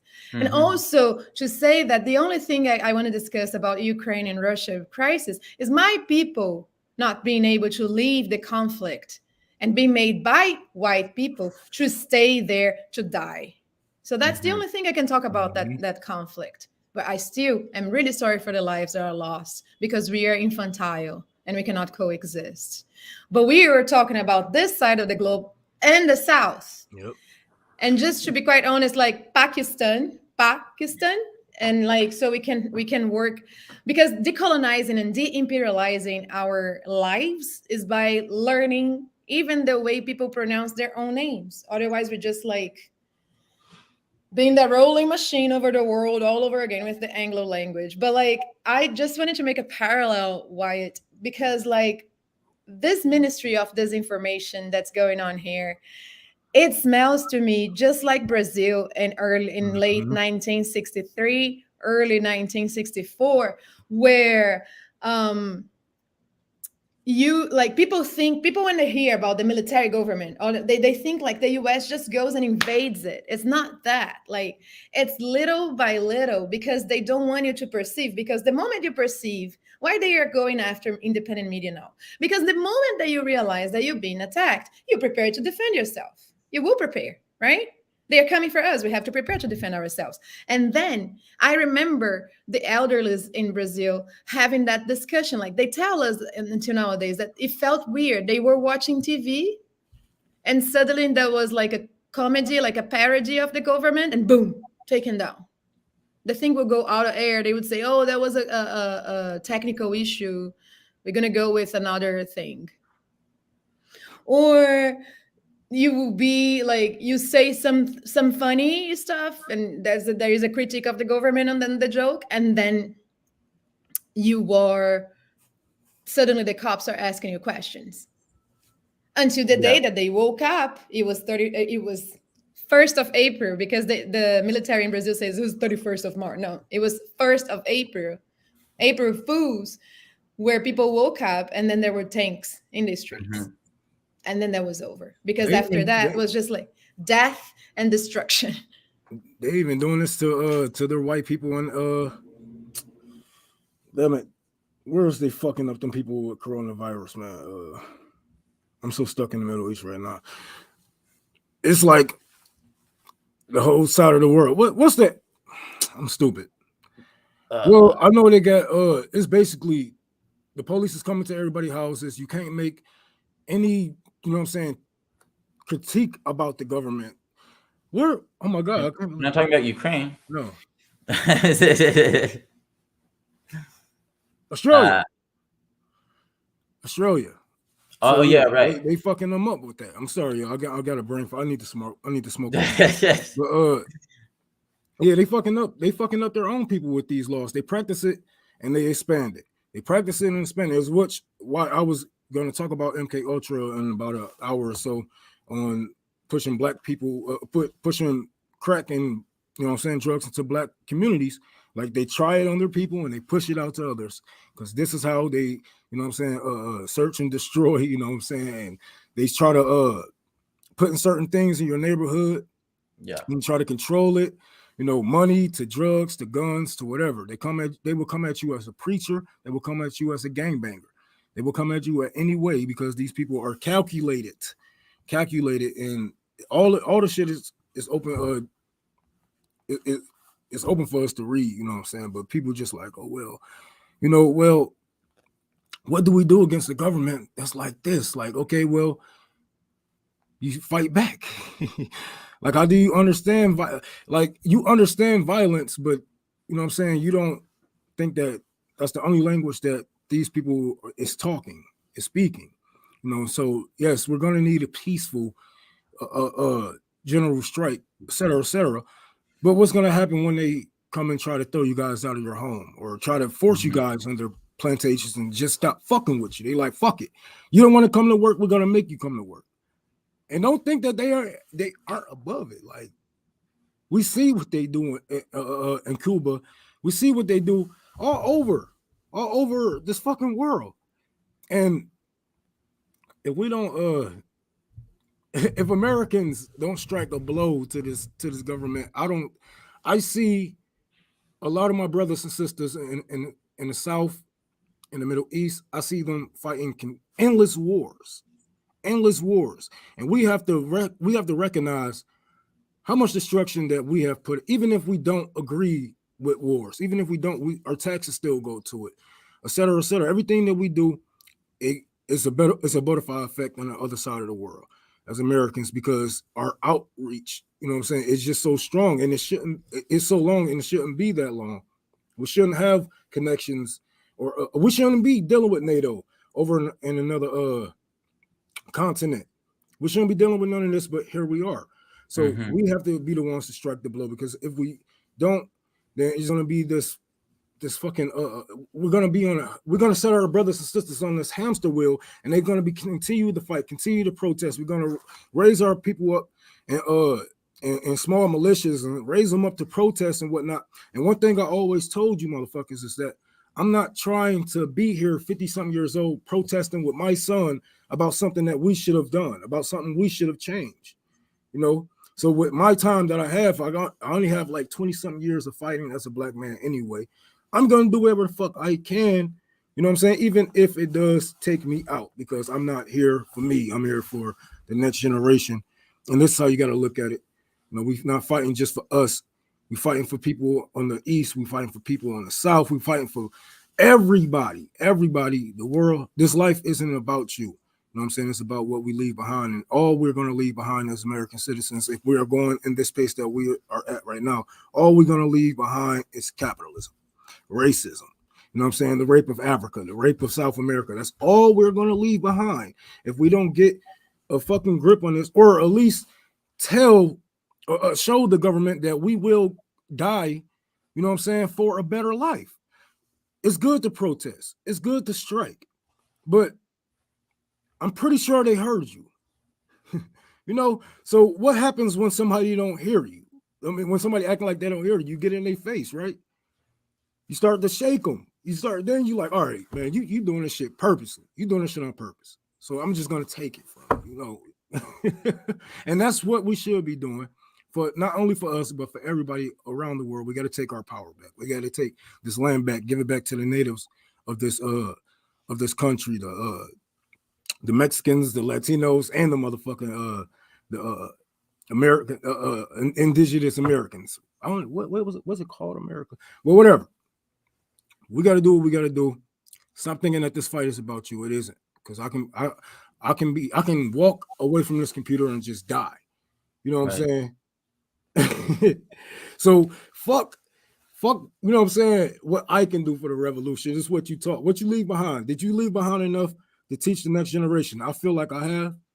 If I didn't, then fuck it. You know what I'm saying? Y'all can do it. But we gotta keep this ball movement. If we are real anti-imperialists, if we are really against wars, we should be out on the fucking streets. Not only, and I wish I could do May Day, but back and forth with my caretaking job today, so I can't really make it. I really need that fucking money. So it's like we gotta be out here. Every you know what I'm saying? Every drip of sweat, it counts. Every shed of blood, it counts, man. I know that we won't live to see, you know what I'm saying, the fruits of our labor. We won't live to see it.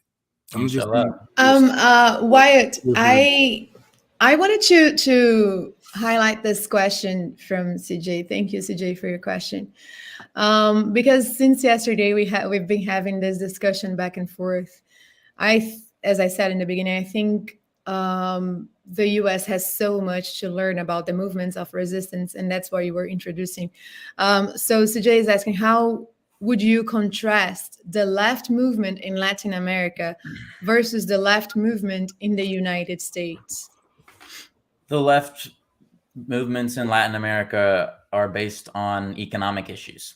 And in the United States, they generally aren't, or if they are, it's kind of abstracted beyond people's ability to see, you know what I mean? You start talking about eventual nationalizations and things like that. I mean, you're talking about like the landless workers, right? It's right there in the name. You know what I mean? You're talking about in Bolivia, for example, these unions that were basically the mechanism by which people maintained their political power through the coup and came back to power and ensured that democracy was restored.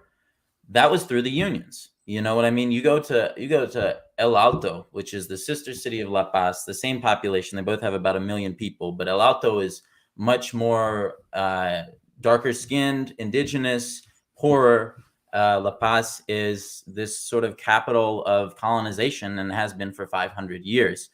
And in 2019, the indigenous people did what they have been doing since the 1500s, which is to say, okay, if you guys are not going to stop this like campaign of terrorization on us, we're just going to shut off the roads that allow people into this valley of La Paz.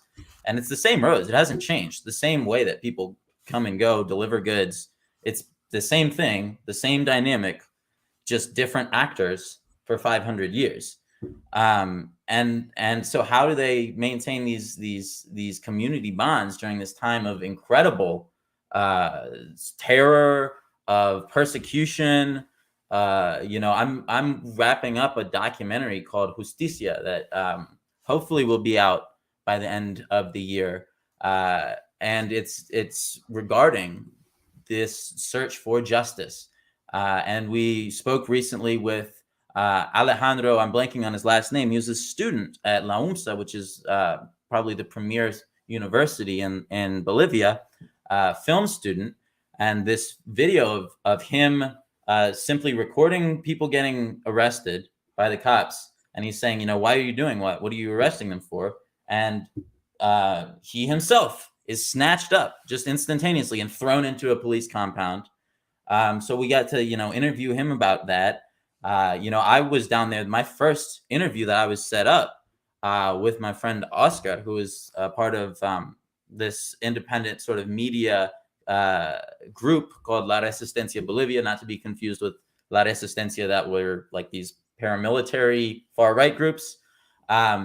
My first time trying to meet up with him, he was not there. He's okay, whatever. Maybe it's, no big deal. I'm waiting for a text back. I get another text. Hey, this is Oscar's friend. Oscar's not going to make it, but if you hear from him, please let me know. I'm like, okay, what's happened? Oh, Oscar has been arrested. He's been disappeared. We don't know where he is. We know he went to this jail. He's not there anymore. And then it sounds like he went to another jail, but he's not there, or they say he's not. It took days, it took 3 or 4 days to find this dude. And he described being tortured by these police, but being beaten, smashed in his mouth, bloodied,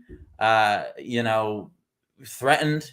This was the climate, right? And they managed to succeed because they really, it's not something they can opt out of. These are the bonds that have formed their community. They are their community. These unions are their community. That is how these women in El Alto who sell vegetables have had a union. We don't have unions. They're independent, vegetable sellers. They all have a union. They all have a powerful union that fights for them and is able to, fight for their interests in public policy. And then just when it comes to things like this, to the coup, then you have these mechanisms that are able to be mobilized because they've actually created these kind of material changes in people's lives. It's not all abstract. It's like, yes, this I can point to what this group has done for me, what I've done for it, and I see myself as a part of something bigger than myself in a way.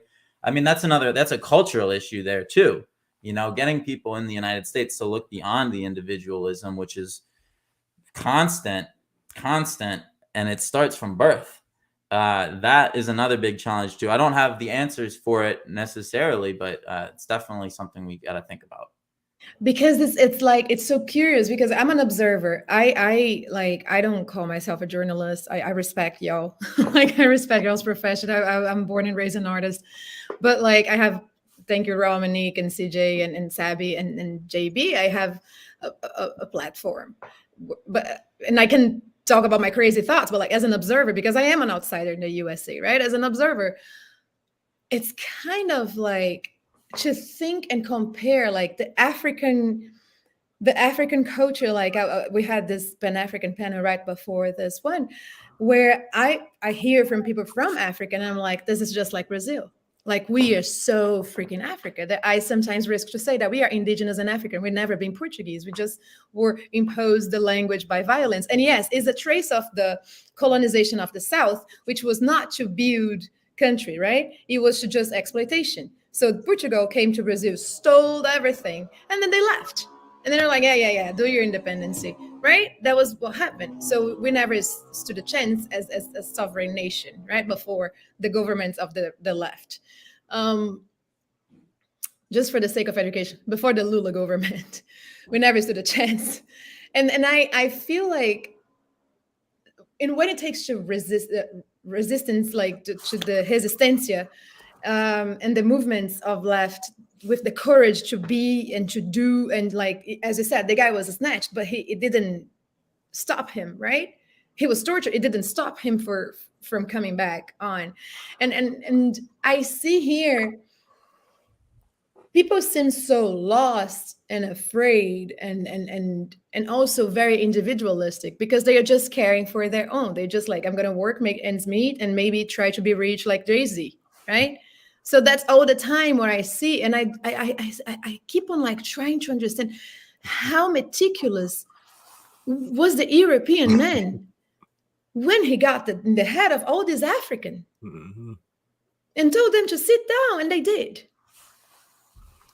right? Because the indigenous people resisted, and they were assassinated and isolated. That's what happens here. I'm always grateful when I see them in the comments here on ABN, because I'm always wanting to ask them questions and to understand their history, because they resisted, but they were isolated, right? There was the indigenous genocide, and the ones that survived it, they were isolated. But then I see the African people here. Where is your action? Where is your courage? Oh, because we're a minority. Do you really believe the numbers that the white men tell you? Like, and I think it's rooted in education, the lack of critical thinking and everything. And I don't know if you make these comparisons, right, because of your experience in Latin America, but like, I don't understand, where is this little key that actually like. Well, I mean, I think it's been extremely effectively stamped out. You had the entire leadership of a whole generation of Black nationalists just murdered, thrown in jail. Half of them are still there. I mean, you really have. You're talking about people whose keys to liberation were just stolen. So, I mean, in some ways, you know, the poverty and stuff that you continue to see in different, you know, economically and racially oppressed communities, it's not a surprise. It's by design, right? And we know, you know, going back to what Rome was saying about the CIA, right? Bringing in drugs in the 80s, bringing in cocaine, and basically, according to many observers, kickstarting the crack crisis. Right. Basically, and this is something I recommend people, you know, if you have Amazon Prime, I have no idea how this docuseries made it there. But it's called The Last Narc, and it's focused on the partner, or rather the star DEA agent who was sent to investigate the torture and execution of Kiki Camarena, right? Another, just the star agent of the DEA who was sent down to Mexico and was investigating the Guadalajara cartel, when he stumbled upon this conspiracy to funnel weapons to the Contras, the counter-revolutionary U.S.-backed CIA-formed army in Nicaragua, and funnel and do so with cocaine, right? So they're trading cocaine and arms and using the Guadalajara cartel as a sort of base in Mexico, sort of distribution center for all of this. This culminated in a number of things. Supposedly, a number of people stepped down. People like Oliver North kind of took the fall for the Reagan administration and was subsequently rewarded with a TV show on Fox News. Then you had, but in terms of actual consequences for that operation, no one ever paid any accountability. The only people who were held to account were the guys who found out about it. Kiki Camarena, who was tortured and executed by a group which, according to the bodyguards who were present, included basically the head of the Mexican government, president, and a number of high-ranking ministers. The CIA assassin Felix Rodriguez, who is credited with killing Che Guevara, this man was present. A number of Kiki Camarena's superiors were present for this as well. So it doesn't matter, really, even if you don't have to be revolutionary, you just have to be inconvenient, right? And so when we talk about what that ultimately reveals, the spokesman for the Mexican state of Chihuahua in 2012 told Al Jazeera that the U.S. is like a pest control company. They don't want to get rid of the pests because then they're out of a job. They said it's not about eradicating the drug trade; it's about controlling the drug trade. This is, the spokesman for a Mexican state. You know what I mean? This isn't some guy on the street. This is a person who is absolutely in a position to know. Just like Hector Berreyes, who, this guy who was looking into this DEA agent who was tasked with looking into Kiki Camarena's execution. He says that what did he get for all this? Well, he got set up as a patsy by the CIA and by his superiors at the DEA. He got set up, and basically the blame for this this doctor who he was forced to what is the CIA term for this? The extraordinarily rendition. He was forced to extraordinarily render this doctor who supposedly was a party to the execution. And when he did that, the U.S. government, his superiors, tanked the case against this guy. And then they sent him back to Mexico. The Mexican government opened up an investigation against this guy. And then the CIA holds it over his head. Says, if you ever speak out about what we're doing, you'll end up in a Mexican jail. That's not a very nice place for a guy like you. And I think you know what will happen. This is, according to a man who, one of the highest ranked DEA agents of all time, right? Both him and Kiki Camarena, both Hector Berreyes. So we're not even talking about people who are ideologically opposed to what's going on, to U.S., policy broadly in the region necessarily. Or they weren't, at least, until they realized what it actually is. It's not like what they show you in the movies. It's not even really like what they show you in Snowfall, like this rogue action by one, just this one dang white CIA agent. It was this one guy. It's like, no. Everybody was getting in on this, I would recommend people check out The Last Narc if you want to see the reality of that, and check it out before they get rid of it. I can't imagine it's going to stay that much longer up. It's funny because like the DEA to me is just the institution that the U.S. sent down. We have a panel next about war on drugs, and the U.S. sent out that down there so they could take over the drug market, right? Like, I mean, I have been saying so many things lately. They can do whatever they want with me. But the funniest thing is to see, like, speaking from my experience, like I remember, like people from that came yesterday, Constantine was explaining, and also Isa Tapuya, she is an indigenous from the Tapuya nation, and she's a PhD. She was talking to me, and she was like, "Oh yeah, because the evangelical church, which is it's called in Brazil neo-Pentecostal, like is it like a new movement? They are actually implanted by the CIA." And I forgot to say that in the panel before. Actually, Angola government kicked them out of there. Because they are imperialists, just like imperialism. They go and they have a big temple here too in Brooklyn. And then the evangelicals are just, I mean, as a force for political change in Latin America, they are totally underestimated. People don't realize how powerful they are in certain countries. They come in and they take the place more than half of the government. Yeah, they hold more than half of the government seats in Brazil. They are electing and taking away presidents. And Bolsonaro was baptized in the Jordan River and isn't real. I cannot say Israel. I can only say isn't real. Something happens to my tongue and says isn't real. I'm English, not my first language. So Zionist regime works. Zionist regime, yeah. That too comes out. Yeah, that's all I'm saying. And he was baptized by them, and right after that he's elected. So what is the message? You kiss our ring here, because this to me is mafia. It's not religion, it's not a people, it's not a history of a people. I don't think Jewish people are these criminal sellers. Anyways, you kiss their. Well, I'll tell you, we're not, and many of us are actually quite opposed to what the so-called Israel does in our names. But and I'll tell people this sometimes. Just I don't know this, like in a 7-Eleven or something. I was chatting with like the cashier, and for some reason or another, we started talking about. I can't even remember how we got onto the conversation, talking about Israel, Palestine.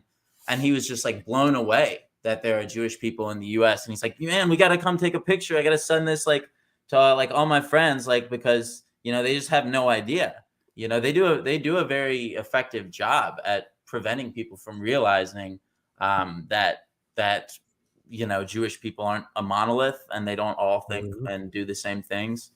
But funny you say that, because just a couple of days ago, it was just a protest from the Jewish community. I believe this is in New York. They was actually protesting Israel and burning flags and dancing and singing and having conversations. But you will never see that. You're gonna have to really walk your neighborhood to see it, because they will never let you see anything like that.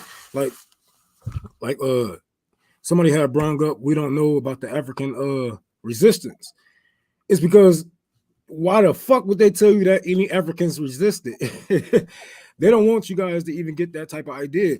So when I speak on, taking over or getting back what's ours, I'm speaking as like a Nate Turner type. You know what I'm saying? Because we are going on different plantations. We are going to have to liberate our people by bloodshed. You know what I'm saying? Like they're not going to just give you guys back freely, or any of us. So that's the Asada quote, right? The Asada Shakur quote. No one is going to give you the education you need to overthrow them. Nobody going to teach you your true history, teach you your true heroes if they know that knowledge will help set you free. That's a classic quote. Yeah, unless you are, because Asata was speaking through this perspective of the core of the imperialism, because I'm going to tell you, our educational system is based on that book, Pedagogy of the Oppressed. So it's the Paulo Freire system. So like I have an education, even basic education, like high school and stuff, that I was always like having to like develop my own critical thinking and like having my ideas and my opinions. Like these comparisons I make, I didn't read on no philosopher or no white man told me. I observe and I'm like, because that was what I was trying to say earlier in the panel. Like we exist as an individual, but to not fall in individualism, we have to observe ourselves in relation to our environment. And I'm not talking about forests and stuff, that too, but culturally, how we relate to other people, how we manifest ourselves, how we organize a society. That comes from the system of education that is so tied up that even Bolsonaro cannot change it. He's crying, but he cannot. Even like the IMF that tried to destroy the public education of the universities in Brazil couldn't. And why that happens, and I always say that here. Why do I say electoral politics do not work in the US? Because this is the center of the machine. Everybody that signs to be a representative will sell their souls. That's the first premise. You have to sell your soul. No principles here. No principles allowed. Right? It's just going to work, make your money, and go up your career. This is a cooperative country. You cannot even have emotions that people call you crazy. Mm-hmm. People look at you sideways when you're a person like me. That like, I have emotions. I'm coming from the global south. We have sunlight there. Right? Yeah. And then I am able to sometimes elect comrades because we had the coup d'etat, and comrades in South America, they know. We had the military coup, and comrades in South America know that we lost our rights for a long time. We could not even speak. We were like, Dilma Rousseff had a live rat inserted inside her vagina as a form of torture because she was trained in the guerrilla with Che Guevara. And never opened her mouth, right? And she was actually like in her cell with her sisters. When she came back, they were like, oh my God, she was just like, nobody's gonna cry. Everybody's just gonna knit now because we need to keep our brains functioning. Mm-hmm. That's like a woman. Mm-hmm. And she suffers again, right? In 2016. And suffers kind of torture again. But we still were able to vote for her. We still were able to vote for Lula. People in Uruguay still were able to vote for Pepe Mujica. Mm-hmm. I freaking like people want to read Eckhart Tolle, and I watched Pepe Mujica's speeches and interviews, and I learned how to develop and be a better human being. But we were able to elect comrades. Yeah. And that's the difference, because now they created systems that cannot be, the US will try so hard, but it is so hard to overcome because we learn who we have to resist. And here in America, people just want to be as the system. Mm-hmm. They want to be Jay-Z. They want to be Elon Musk. They want to be, they think it's pretty. They worked so hard. Nigga, this country doesn't even have anti-corruption laws, so I can tell you how corrupted these people are. You don't even have like morals to like compare, like a point of comparison, right? Right. And or manufacturing. So who making your shit? And these Americans, it's hard to unite them because we have been fed that independent mindset. I'm independent. I don't need nobody for shit. You know, and all this union busting from our jobs to our schools, we are fed to be alone. We are they feed our brain to tell us to be alone. That, you know what I'm saying? Because if we was actually coming together, man, a lot of people just having regular conversations day to day, you know, picking each other brain, y'all started to come up with conspiracies and be like, oh shit, you know, and damn, maybe it's more I should learn. They don't want you guys talking. They want you guys to go ahead and, you know, be the highest in your job so you can be employee of the month and have a reason to look down on the rest of your comrades, and, you know, be this and be that. You're always going to be the best. We're going to put your picture right here so everybody see that you're the fucking best, and everybody reaching for that when we should be putting everybody in this damn picture. Because even if you were the employee of the month, motherfucker, leave your employee of the month in there for a day and watch that motherfucker collapse, because we still need a team. But they don't push teamwork. You know what I'm saying? I only say we are a family, we are a team when you're talking about actually unionizing against them. Mm-hmm. Right. All right, man. Get the pizza boxes out, you know, all of a sudden, union season. I mean, yeah, but as you were saying, Josana, it's people don't really realize, like, we are not allowed to have social democracy here. You can have social democracy in the global South, you know, and it can actually function. Here, like, we're just not allowed. Somebody like Bernie is either kicked out or just neutralized. And we interviewed for the documentary Justicia, we interviewed Jeremy Corbyn. And I got the chance to ask him, about the parallels between the coup, because you'll remember right before he was effectively couped, silenced through the media, just like this nonstop propaganda campaign. Mike Pompeo was secretly recording, telling a whole bunch of like Zionist leaders that we're going to deal with him if he becomes a threat. I asked him, about the parallels that he sees between himself and Evo Morales, right? Because right at the same time, he was speaking out against what was happening to Evo Morales. He was one of the loudest and most powerful voices in the world at the time in terms of just like, this is not acceptable. And I think probably did help push people like Bernie Sanders to come out and condemn it as a coup very publicly too. So, we see what happens to somebody like Corbyn. He gets the same treatment just on overdrive because they absolutely cannot afford to let a country so crucial to the imperial system of control to fall into enemy hands, enemy being basically the people, right? The enemy being somebody who actually stands for working people's interests, who actually stands for Palestinian rights. That was totally unacceptable. That simply would never be allowed to happen. So they did what they did. They wanted to avoid another like Joff Whitlam scenario in Australia where they had to basically do a parliamentary coup and get the Queen to yank him out because he was going to shut down Pine Bluff and kick the CIA out. That they're not going to allow any kind of scenario like that to happen by the ballot box, which is why, I think it's so important the kind of work you guys do and encouraging people to move beyond the electoral politics realm of possibility.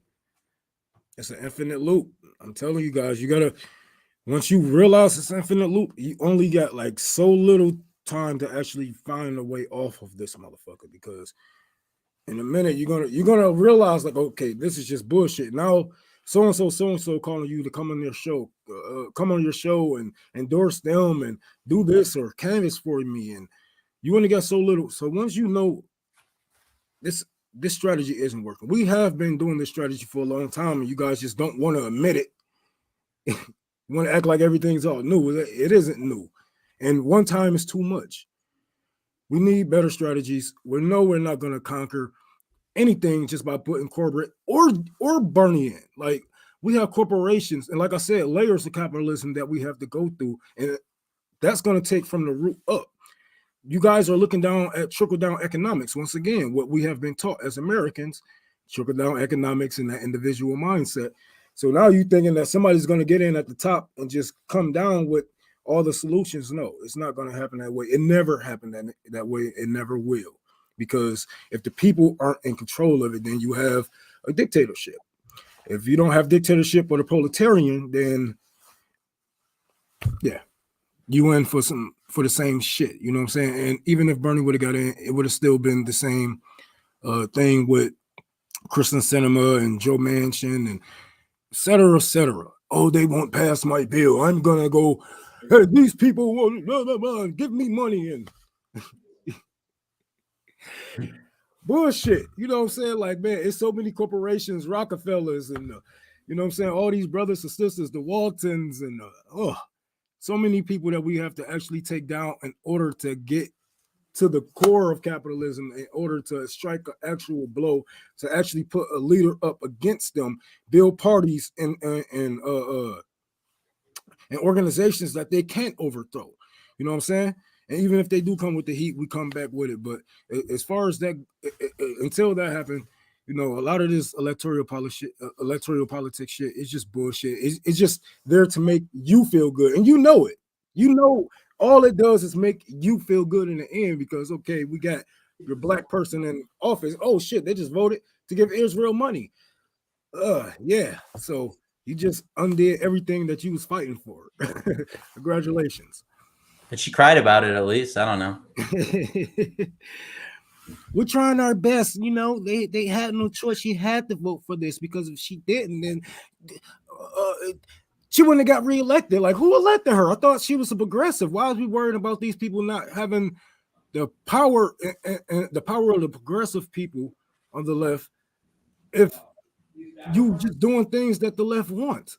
that's gonna keep your damn job. That's what's gonna keep the money flowing. Yeah, I mean, I'm sure all the children that were arrested at the Al-Aqsa Mosque are like I don't really know. I don't thrilled. agree with that. I don't agree with that. I don't agree with that. I'm sure they were thrilled to hear that like AOC feels bad about what's happening to them.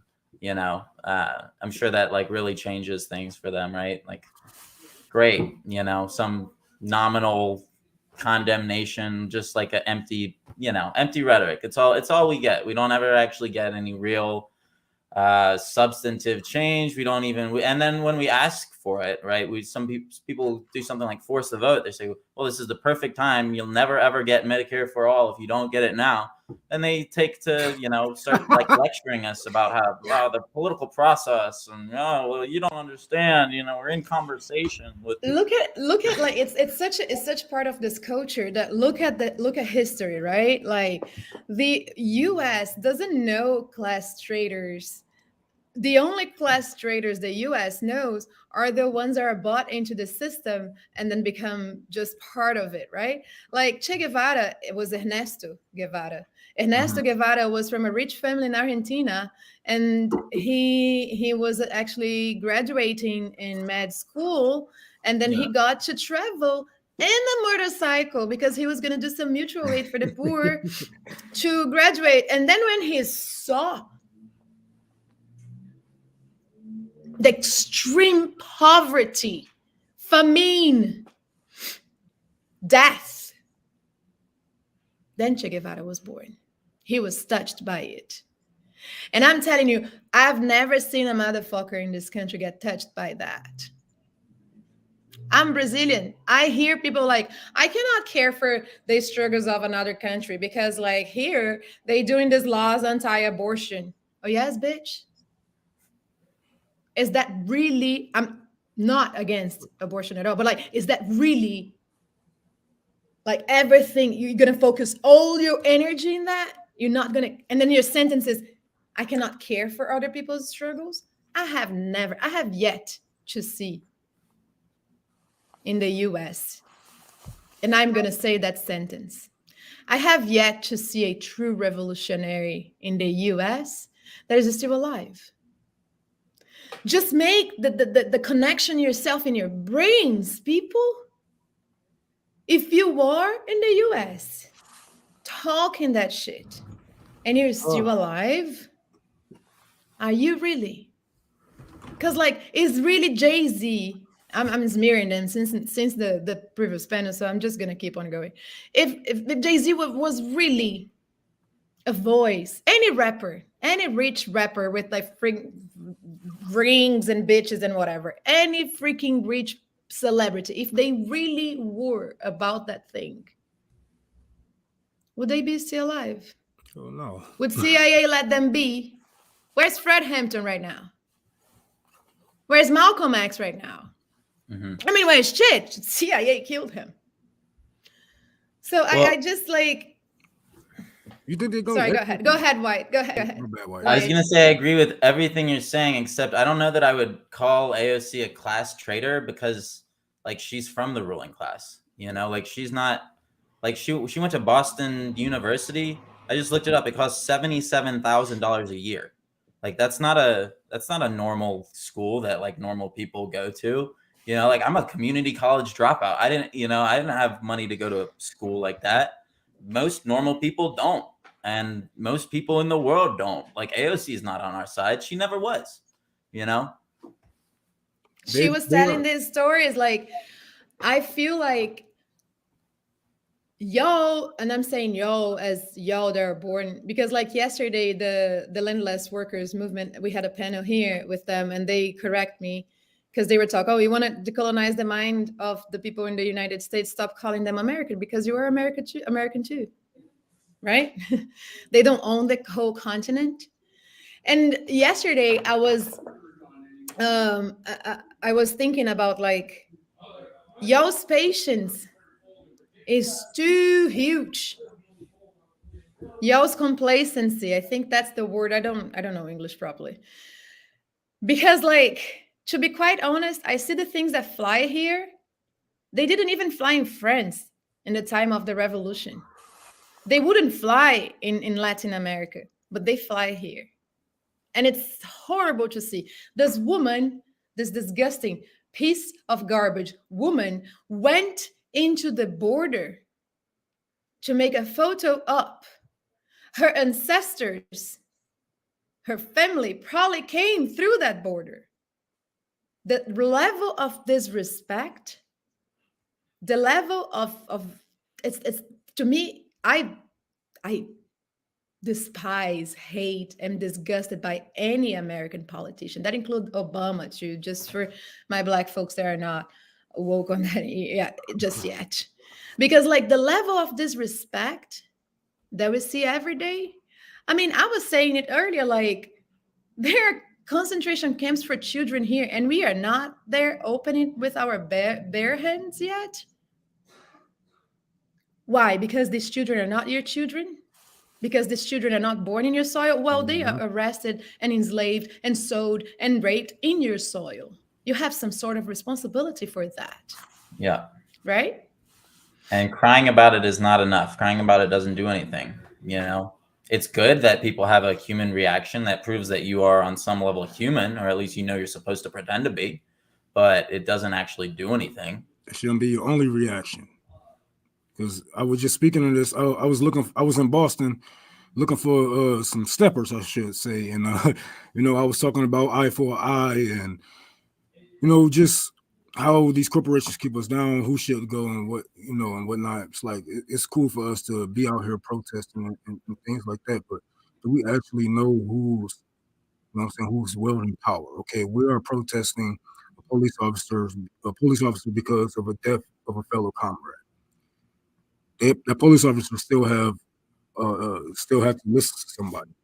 That person has to listen to somebody. So it's going to come to a point to where we're going to have to put pressure where it is held. And you know what I'm saying? At least slow down the bleeding that the proletarian is going through at the moment. But yeah, you can't just sit here and pout about it because it's going to go on. This is happening.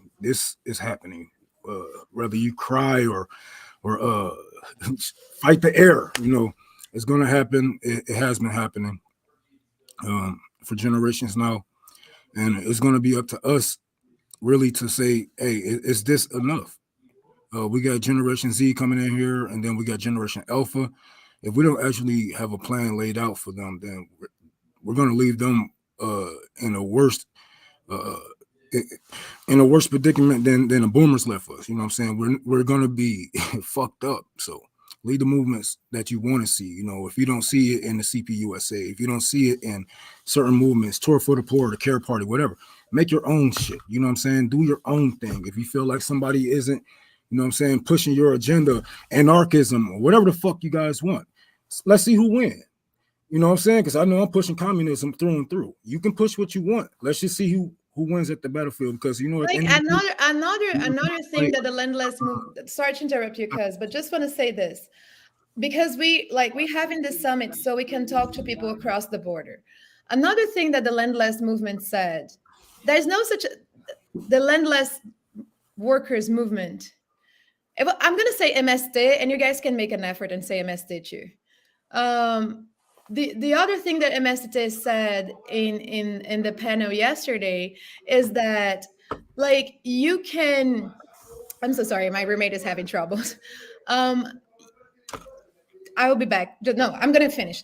The other thing that they said is there is no such a thing as intolerance in a movement, because in the movement, you have people that are communists, you have people that are anarchists, you have people that are evangelicals, you have people that are atheists, and they are a community and they find their ways to be, right? Oh yeah. That's why I interrupted right there, because like the US people, they find all the ways they can to fight. I see on Twitter, this anarchist and this communist and blah, blah. I don't give a flying fuck. Yeah. Your country is destroying the world. It's time to stop it. Then we talk. How about that? Oh, well, Kevin, we demonetized. You can't send out super chats. I'm sorry. we demonetized for the moment. Give us a couple of more weeks, I want to say. Why you were saying something with your mic? Oh. Yes, I muted myself, but I was gonna say, you know, there is a tendency too, I think with some reason to kind of criticize like Chile, for example, Gabriel Boric, kind of this new sort of pink more so than red, right? Very, very light pink, we'll say that. You know, very much kind of like democratic socialism kind of thing. They'll condemn Nicaragua or Venezuela or Cuba sometimes for doing X, Y, or Z authoritarian thing. But at the same time, I will say, you know, I was pleased to find out, for example, we're seeing lithium being nationalized in Mexico. They just announced a meeting of, this was on Thursday, I believe. Yeah, Friday. There was a meeting between the governments of Argentina, Chile, Bolivia, and Mexico talking about a joint state operation for coordinating all of their lithium production, right? That would be massive. That would be absolutely huge. That would be just a huge win for the people of all those countries, for their neighbors, for all the people who get jobs in that. And then it would be, you know, a huge win in terms of building sort of a new regional framework for cooperation, for regional integration, and towards building this kind of you know, great America, towards this the Patria Grande kind of thing, you know, great homeland sort of concept that has really served as a counter to U.S. imperialism in the region historically, and then with things like ALBA, you know, with the Venezuelan-led initiatives to integrate away from Uncle Sam, right, towards the South, away from the North. This is a massive step because it's everything that ALBA was for the petroleum era. This will be that for the lithium era and so much more, because we're talking about countries that when you combine them, they really have kind of a lock on a major supply of lithium, right? They can kind of dictate forces. We're talking about something that would be akin to OPEC in some ways, hypothetically. We don't know exactly what it'll turn out to be, but you know, that I think regardless of, you know, no matter how much these governments try to condemn Nicaragua or Venezuela or whatever, something like that, I think would be a serious cause for alarm in Langley. And I don't think it would be taken very lightly. Yeah. Yo, I got to dip out. I'm about to be right back in like 5 minutes anyway. I got to go make a phone call for my shoot my document, you know, and all that shit, you know what I'm saying? That's probably going on the fucking 13th. So I'll be right back. I love y'all. Peace and love. Thank you for your everybody. contribution. Yeah. Gonna meet you. Stand with Yemen. Yes, sir. Yeah. But yeah, thank you so much, Wyatt. Like, it was like I feel like it was kind of last minute that we were like, I really like I'm having an idea for a stream called the Pan American Connection. And okay. Yeah, and we will be having these conversations. I want to stay in touch with you because I have other plans to that shall not be spoken loud on Twitter. Okay. Well, I'll look forward to hearing about them. But I really like, because like we have to learn, and I feel like America lacks education, like real education, and we have to do the effort we can to volunteer ourselves to do that work. And because like, look, I'm an anarchist, right? My principles are anarchist principles. That was never a problem in Brazil for me to be involved in the fight. Nobody actually, I started organizing when I was really, really young.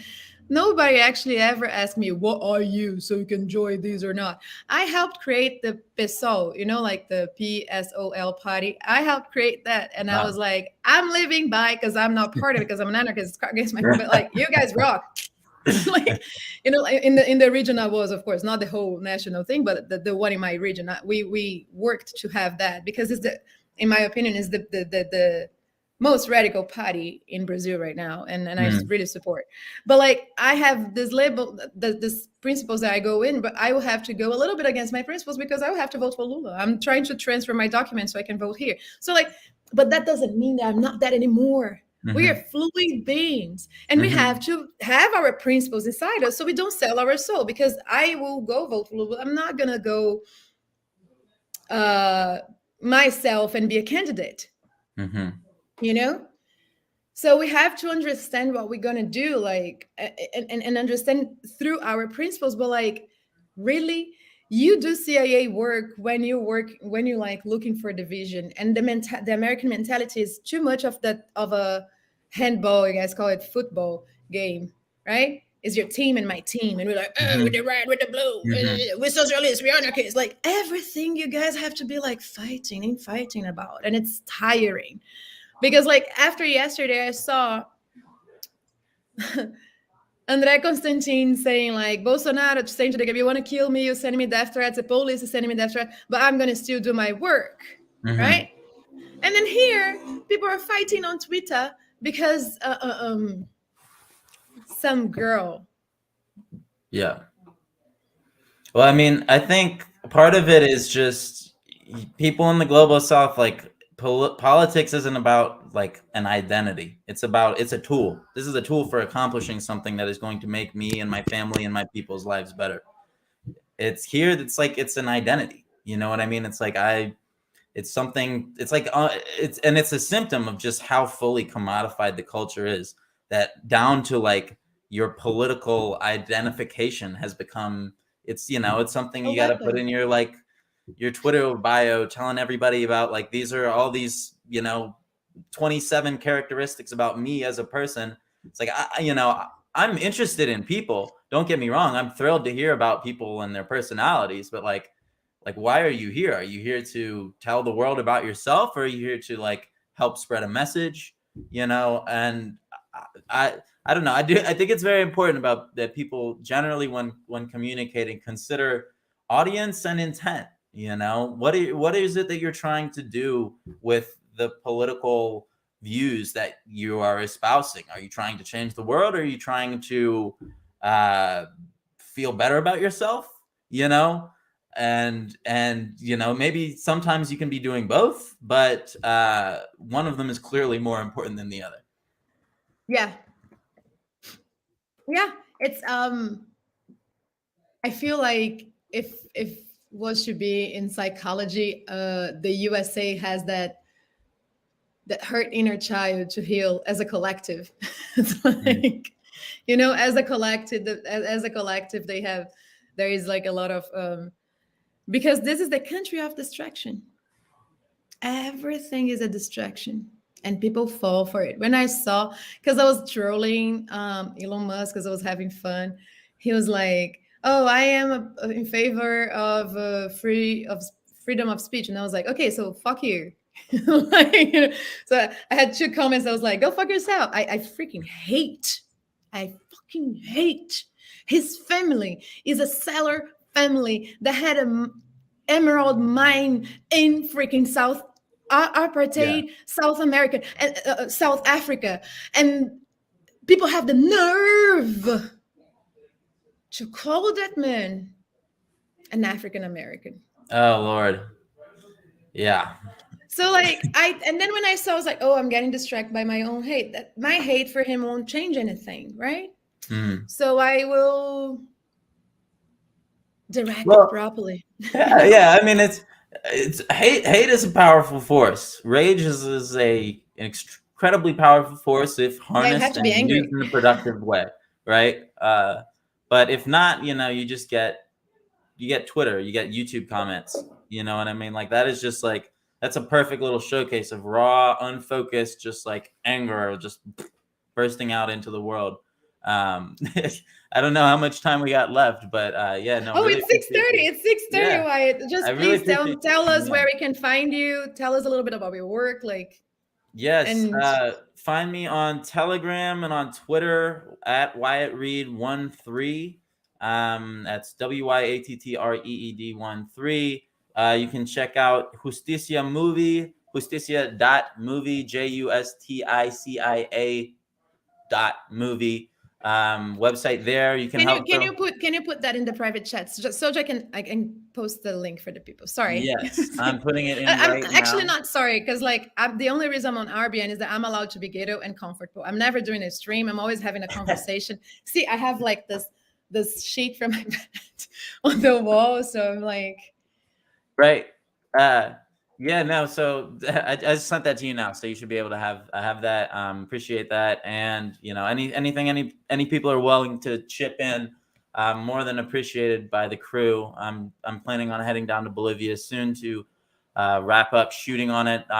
The trial of Janine Áñez is happening right now for the coup. That seems to be kind of the main way that people are actually going to be able to get justice or some semblance of it for the coup in 2019. Follow along, check that out. And if you keep up to date with my Twitter, I mainly have been posting about Ukraine stuff recently. I got kicked off for it, so we'll see. They made me delete like 11 tweets before they let me back on, but so I'm back. I might not be posting quite as much about stuff that's going to get me permanently banned from the platform on there, but I'm out there. Check my stuff out and, follow along with the movie. Thanks so much for checking this out and for having me on. thank you for being here. It was a pleasure to finally meet you and have the chance to talk because that day we didn't have,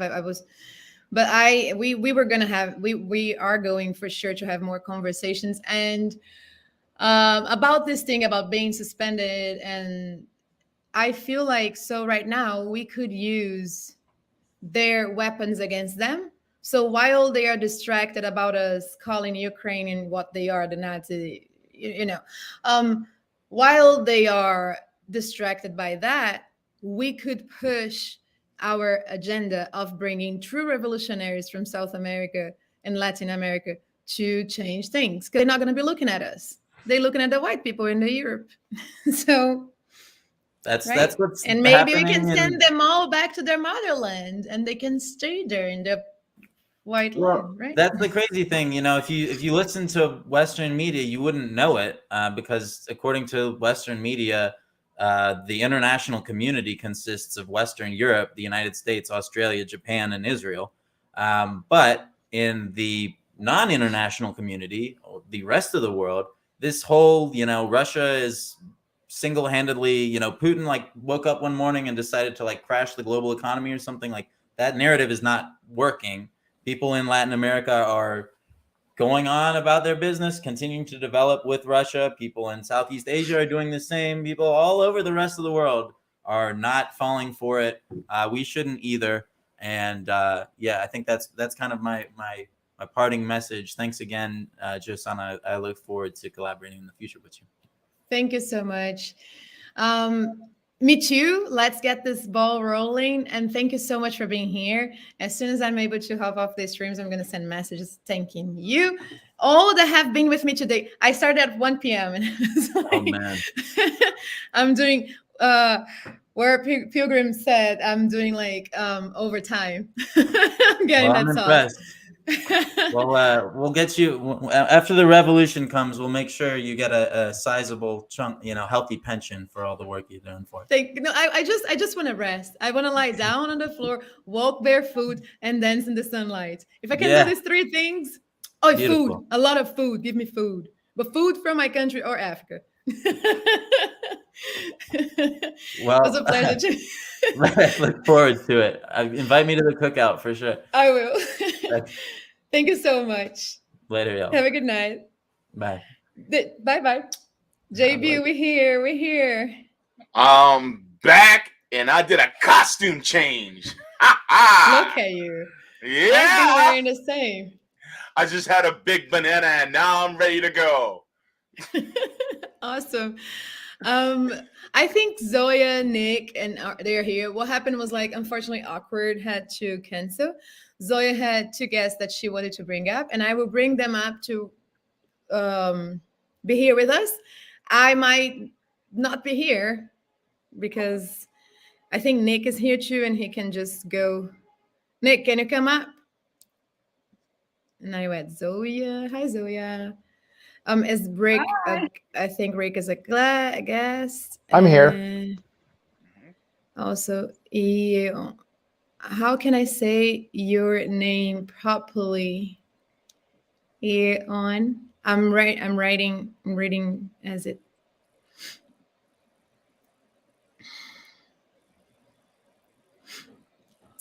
Okay. Everybody can hear everybody? Yes. Yes. Okay. Which one you want to use now, JB? What are you talking about? The layout. I'm like doing production live. Okay, Zoya, can you introduce your guest to us? Yes. So I actually have never met them. So this is as much a new experience for me as it is for you guys. But people I have a lot of respect for, recommended both of them as experts on Marxism. We were going to do a Marxist panel, but you know, we stay flexible on the fly. So I would love to hear from both Rick and Ian. I hope I'm pronouncing that correctly. If you guys can just tell us a little bit about yourselves, and then we can have a good discussion. Rick, go ahead. Yes, my name is Rick. I'm a host for Decolonize Buffalo. I'm a Comanche tribal member, and I have an Indigenous Peoples Law degree from the University of Oklahoma. For me, I talk about Marxism on the podcast, and I also talk about indigenous sovereignty. And I think it's important for Marxists to understand the importance of our sovereignty in order so we can move towards decolonization. Thank you. Thank you, Rick. And Jan? Jan, can you introduce yourself? Jan? When Jan is ready, then you can let us know in the private chat when you are ready to go. Might be having technical difficulties. I'm just gonna put them back. Maybe Jan, what you can do is leave the studio and then come back. Yeah. I'm just gonna remove you from the stream, and then you can leave the studio and then come back. Yeah. Mm-hmm. And then put Rome back up, because Rome was about to have a discussion about war on drugs, and I feel like I'm a person that makes those links. You know, I feel like these things can be linked up, and we can touch like sovereignty of indigenous nations, and because sovereignty, the war on drugs is to actually take away sovereignty from the countries that produce them, right? I have a friend that she's not my friend though. I met this person in a theater in an acting class. They were their family is one of the richest family in Jamaica, and they were a CEO in a company, and they were like, I don't like weed, I don't smoke weed, but a war on weed is because the kanyamu, the fiber, is way stronger than cotton. Who is the cotton person in the world? USA. Therefore, you have war on drugs. So like all these links, they make sense. Like sovereignty of indigenous people, of indigenous nations, sovereignty of nations that are affected by imperialism. I might not be here for the whole discussion, but I think you all can just link that up and talk about Marxism too, because Rome is a commie, Jane is a commie. I'm a socialist. I'm working on getting there.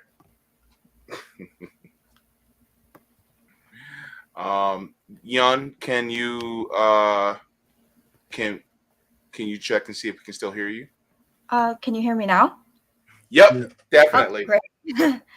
Hi everyone. So I'm from South Korea, and I usually like to tweet about South Korean history and politics and give a lot of perspective from a Korean perspective on, you know, US imperialism in my country and how it's affected me and my people.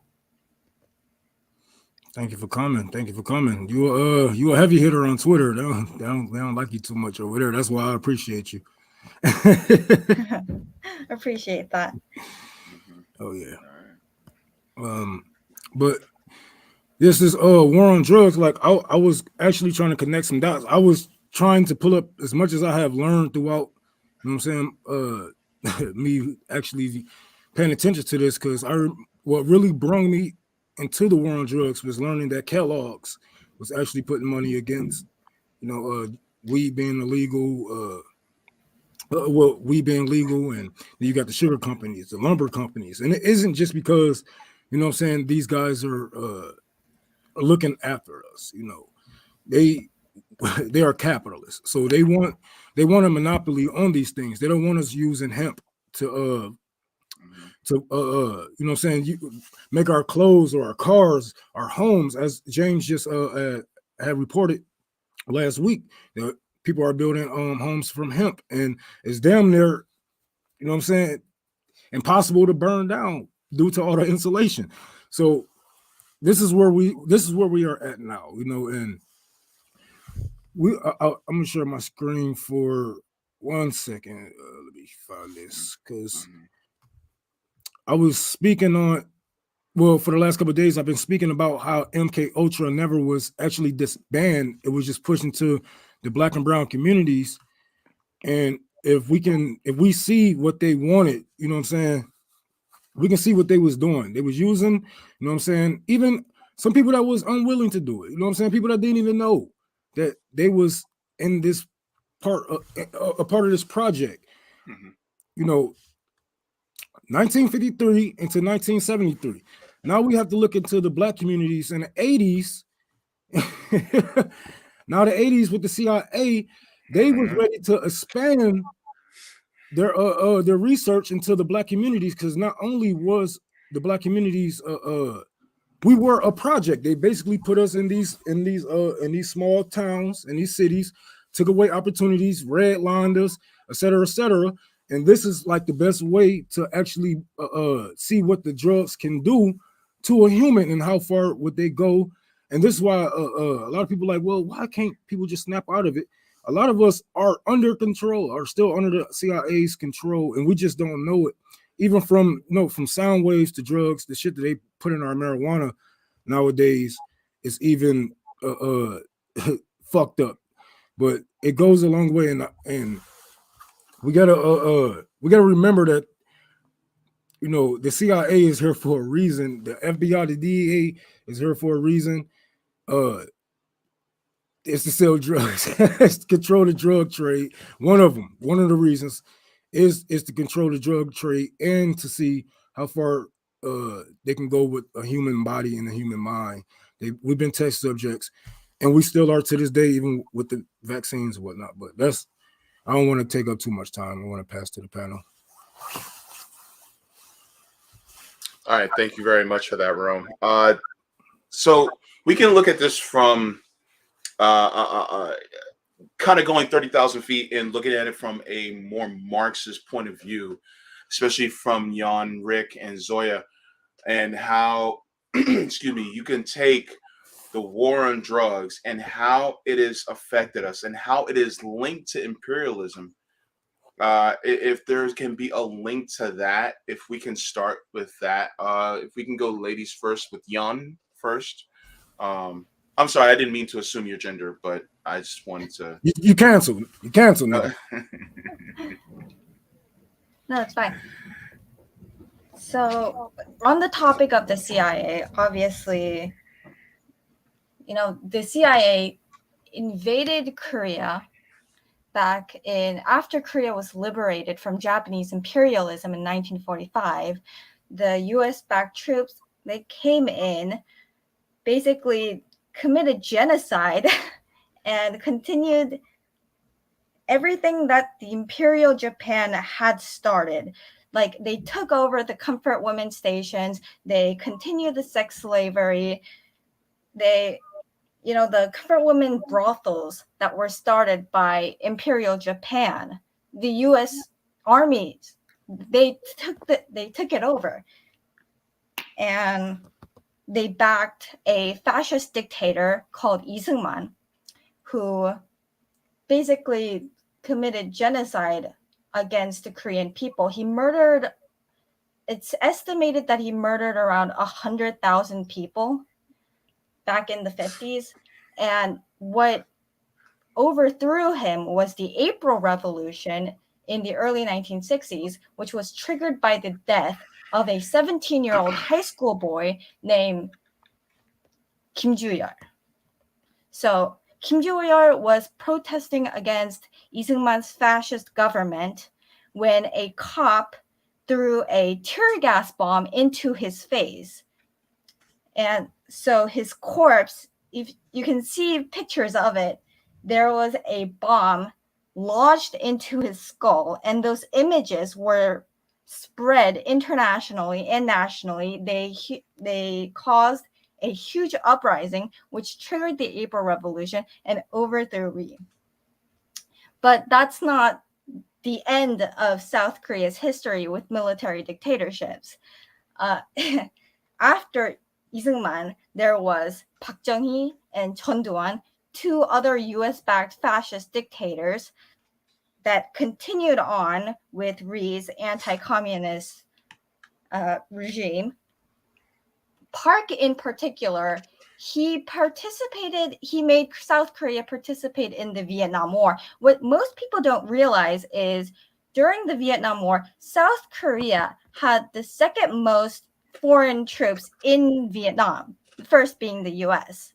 And the reason for this is because South Korea was so underdeveloped because of decades of colonialism and warfare, we were one of the most poorest countries in the entire world.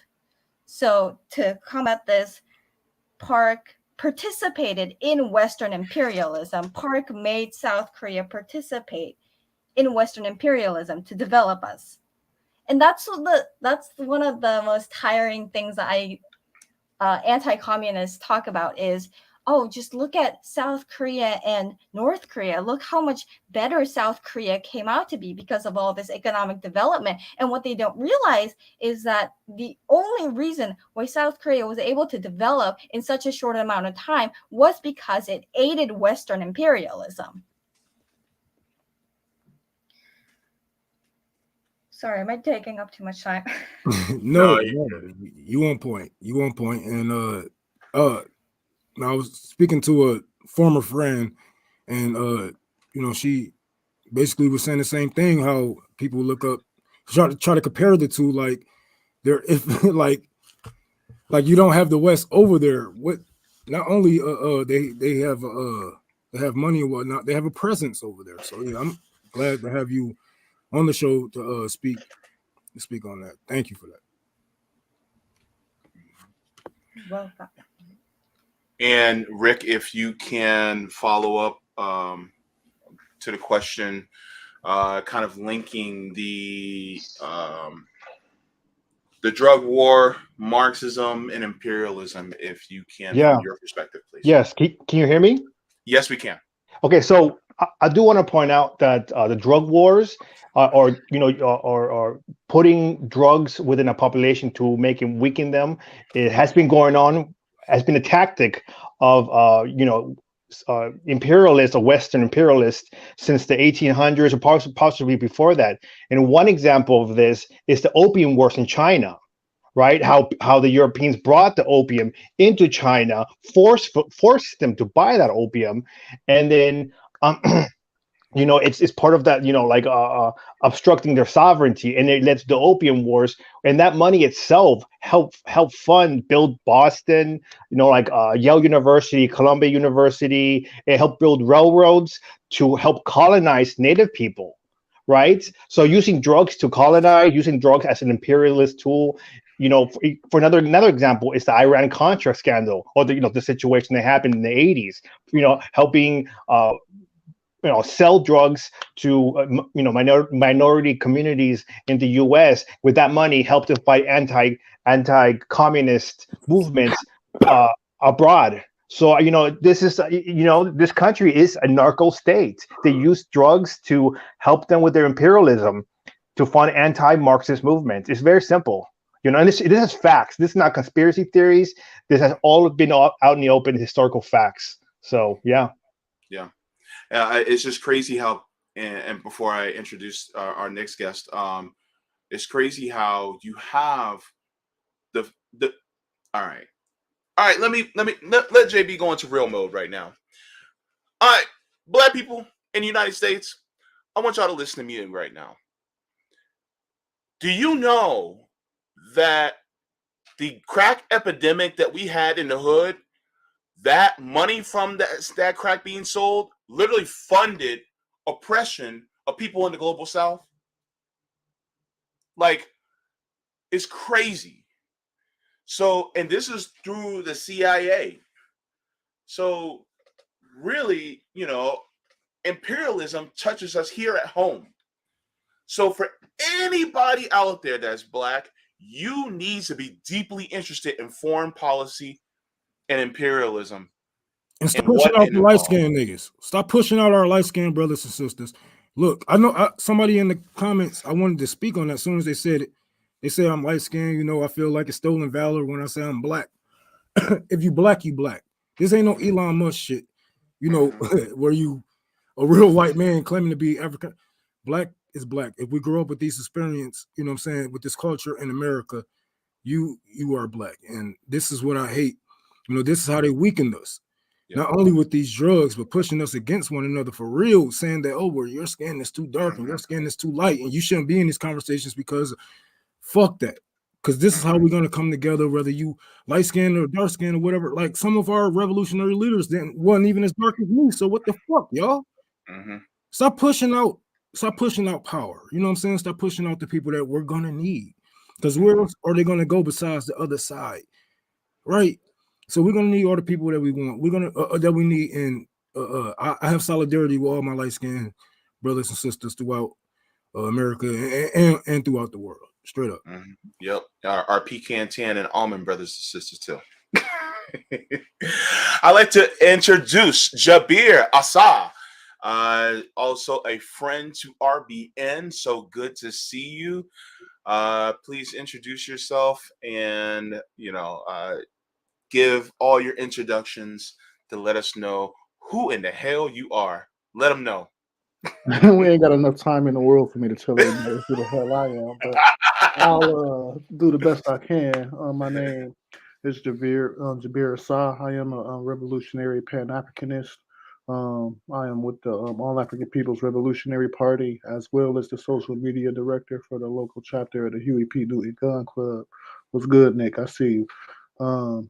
I'm just here to, rap about the subject of imperialism, the war on drugs, and to tie it all back dialectically. So it's good to be here with you, comrades, tonight. Yeah. What and why you stated that? Can you give us kind of those links from your perspective, especially as a black man living in the United States? Can you give us your perspective and tie that in with the historical analysis that you also observe as well?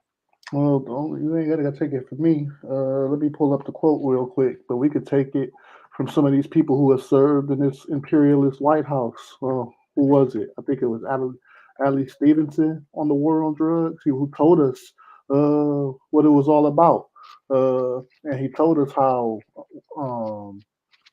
and it might not have been like Stevenson. I know it was somebody in the White House, but he said that they knew they were lying about the drugs, how the whole plan was to like portray a certain image of the kind of people who did smoked weed in turn, for people's perception, so that they could then vilify them on the evening news. They said that if they were going to, if they could just get people to associate that with blackness and hipsters, and then talk shit about black people and not hipsters, but hippies on the evening news every damn night, that they would be able to basically break apart the black family. And then he said, did we know we were lying about the drugs? Of course we did, but like that wasn't the point. The point was to like vilify these people, and it's very much had the material effect of causing the exact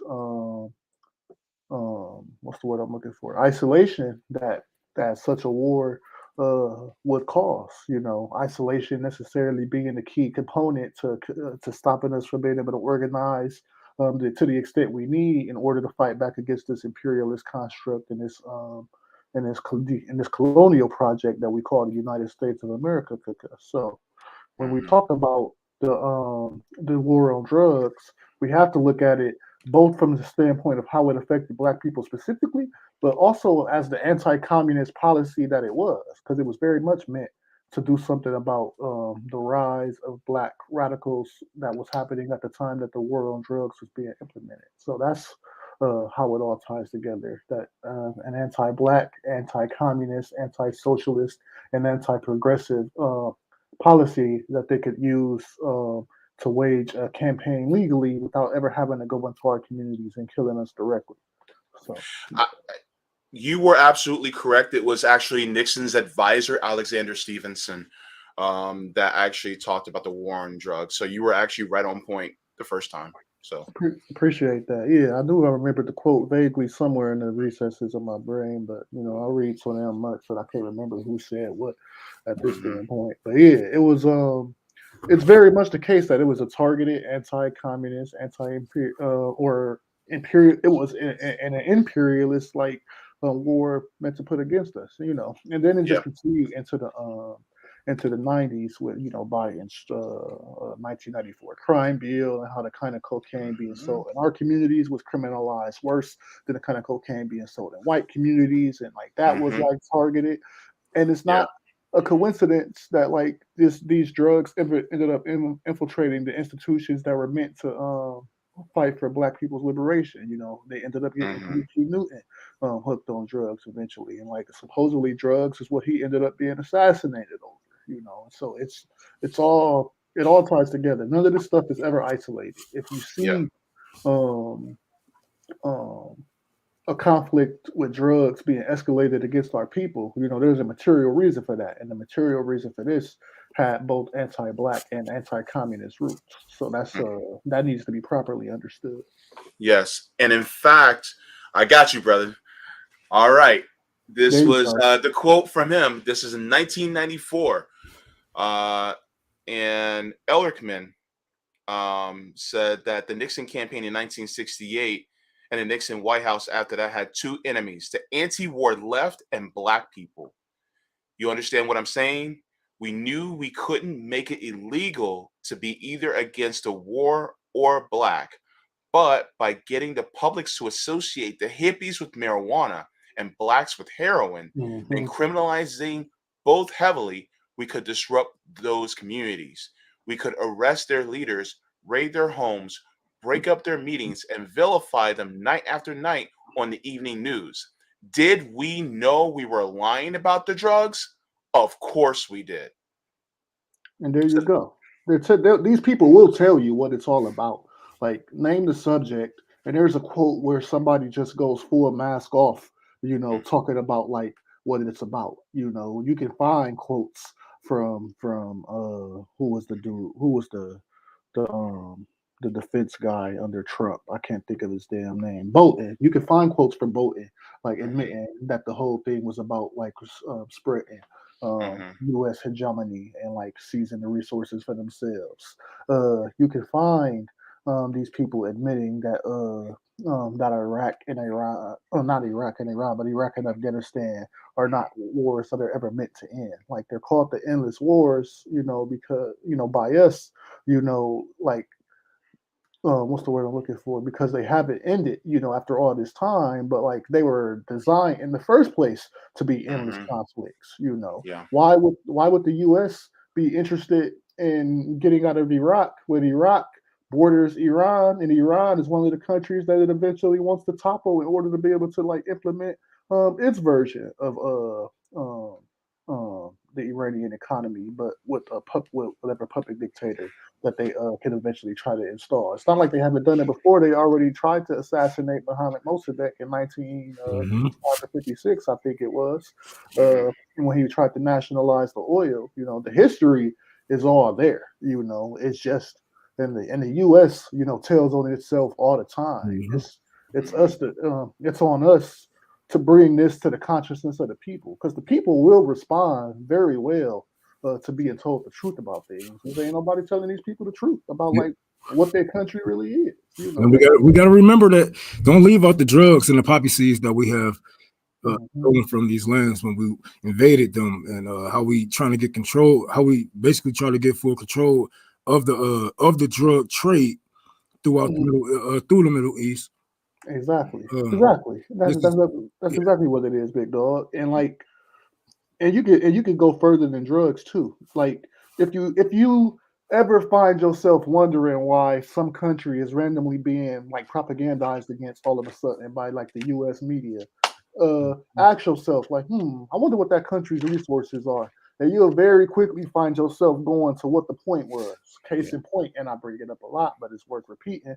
Take this Green New Deal, the one opposed by Alexandria Ocasio-Cortez. So that starts gaining traction in around November 2019 or so, in terms of like becoming real popular and something that the left like wants to push for. But then at the same time, what's happening at that time? Oh, nothing but the coup of Evo Morales over in Bolivia. And then what do we end up finding out a short time after that? That the same time that Bolivia has the largest access to lithium reserves in the world. And then all of a sudden, we want to coup Evo Morales, and Evo Morales is like this evil dictator. Like, I had never heard a word about Bolivia in my life up until we started needing to fund this Green New Deal. Then all of a sudden, evil dictator, undemocratic, all of it, and needs to be toppled. And then of course they run him out of Mexico and temporarily install a fascist in there. But real people's democracy ended up winning out in that situation, and Evo was able to return.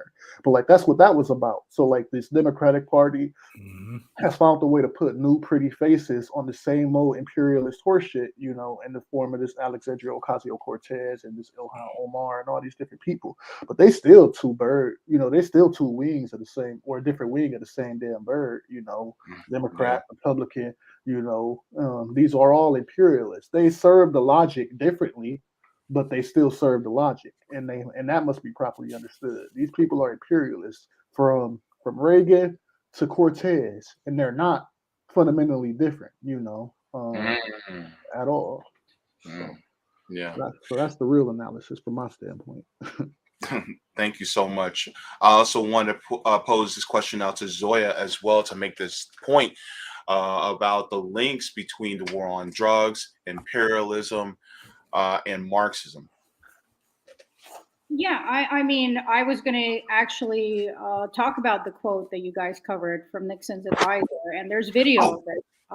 So these things happen in plain sight. The only reason that drugs are criminalized is to target certain communities. It's a ploy. And to Rick's point, yes, drugs, certain drugs have always been used to target populations as far as creating dependency and then criminalizing it and having a reason to attack those communities. One distinction I'd like to make, that I actually work with indigenous people, and I'd love to hear Rick's input on this, that there are different categories of drugs.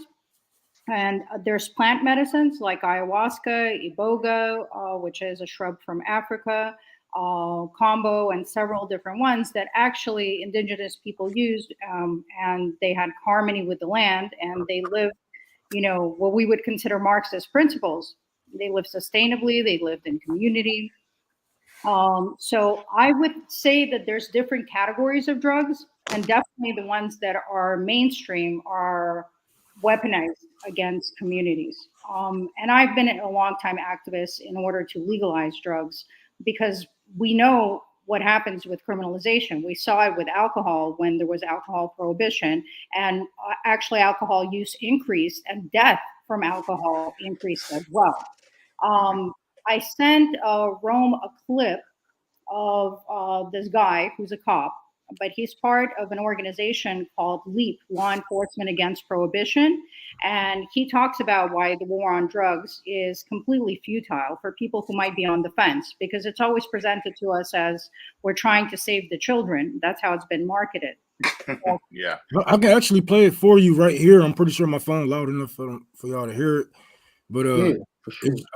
I can't go on Twitter with this with this laptop, and kicked off like 5 Twitter pages with this. They take me down. So if you can send it to me, Zoya, I can probably play it.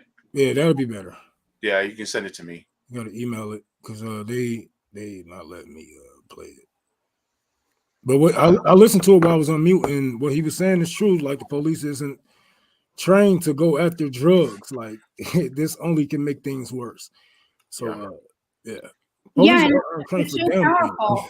It's so powerful to hear it from someone that's law enforcement themselves, and that whole organization has ex-CIA, ex prosecutors, and they talk about how only people from certain communities get targeted, marginalized communities, and people who are poor.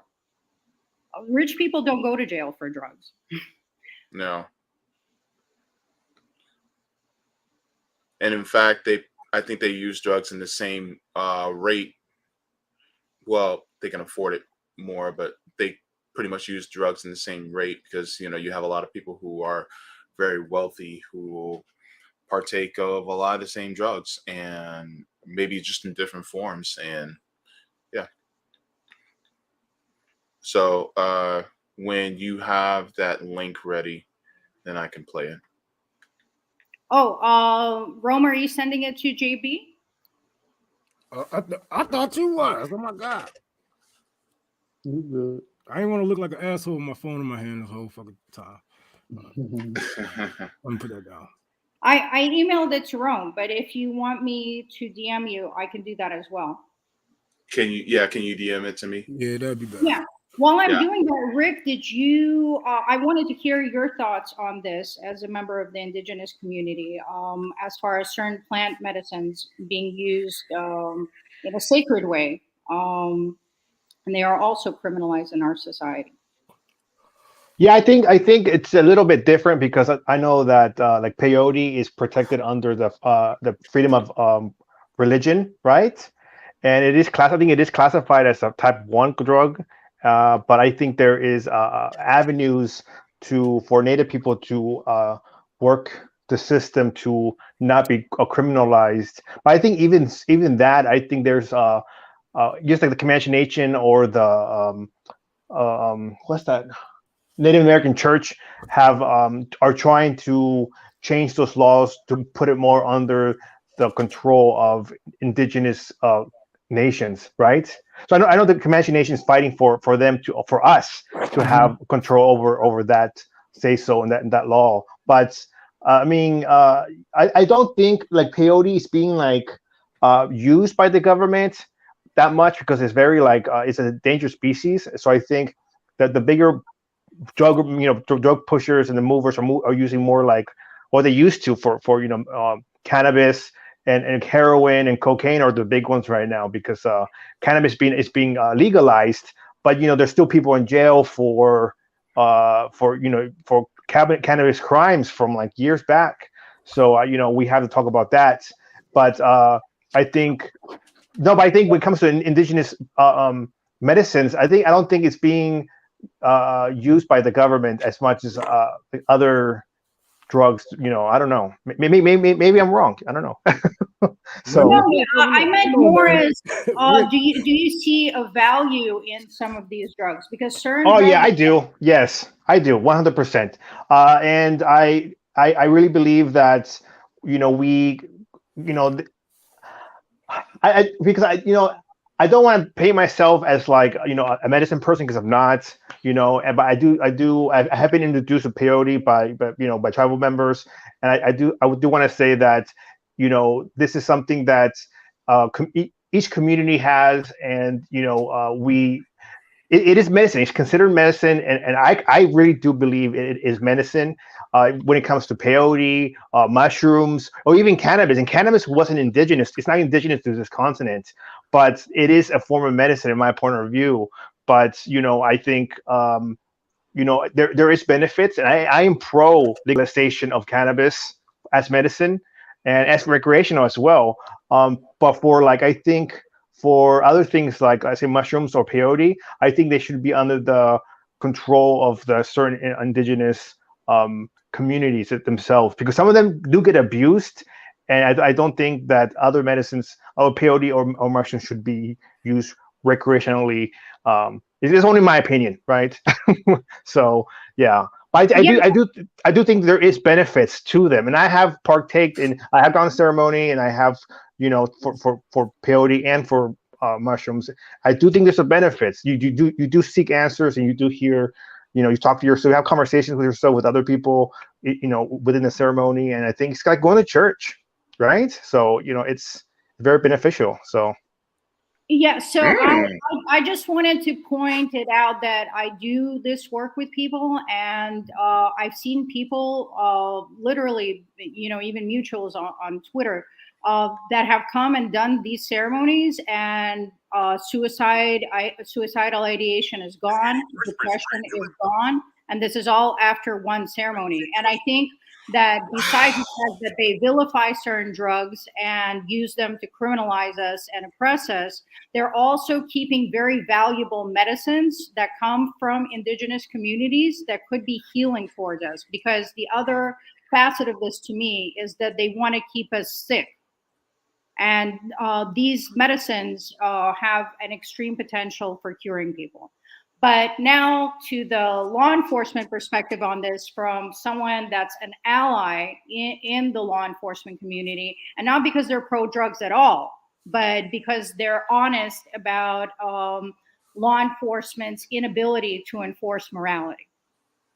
Mm-hmm. All right, so let me share my screen. Share my screen. Let me see. That's right. JB's singing. Hopefully I won't make y'all ears bleed. All right, ready. When you institute a prohibition like we have with drugs in this country, what you are doing is not protecting people from other people. You are attempting to use law enforcement to protect people from themselves. Protecting you from yourself is a function of family, church, education, and the healthcare system. It never is and never should have been intended to be a law enforcement function. Oh. We are out there enforcing morality when we enforce drug laws, and that is not our job. We were not trained to do it. We are not capable of doing it. And if anything else, you see the failure of it. We've been doing this for over 40 years since Nixon kicked it off, and the drugs are more available, pure quality, and cheaper than they've ever been before on the streets of America. You're right, motherfucker. And we've had 40,000 deaths in Mexico in the last 5 years fighting over this drug trade. Plus, we've destroyed more lives than the drugs have by incarcerating people and hanging felony convictions on them and denying them college educations, denying them jobs for no good reason. And one other thing I want to point out, just in case people think that if we do it hard enough, this is actually going to be doable to make drugs go away. We have the largest prison system on the planet. And I would like to point out one of the most efficient prison systems on the planet. And in that huge, efficient prison system, we do not have one drug-free prison in America. And if you cannot keep drugs out of prison, who is going to be delusional enough to think you can keep them out of a free society? Or a high school, for that matter. Or a high school. Peter, this is another classic argument that's very much like Einstein's theory of insanity. You can think you can do things the same way and get a different result. I think President Nixon declared war on drugs over 30 years ago. How are we doing on that war? Well, we're losing. In fact, I speak to a lot of Rotary clubs, Kiwanis clubs, Lions clubs, and I start out my presentation by asking them a question. And the question is, do you think we can win the war on drugs? Now, wow. I bring the receipts. Damn. Oh, boy.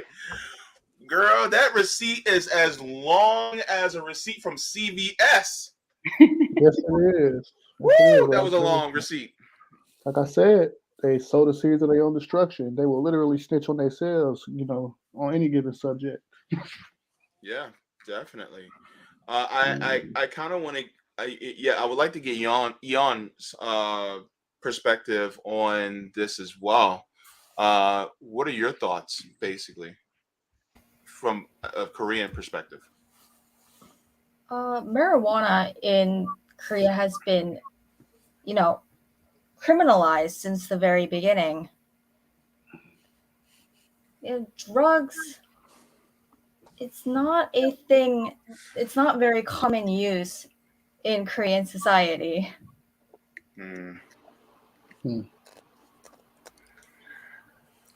Is I think the more to the point of the video and in general is just that prohibition doesn't work.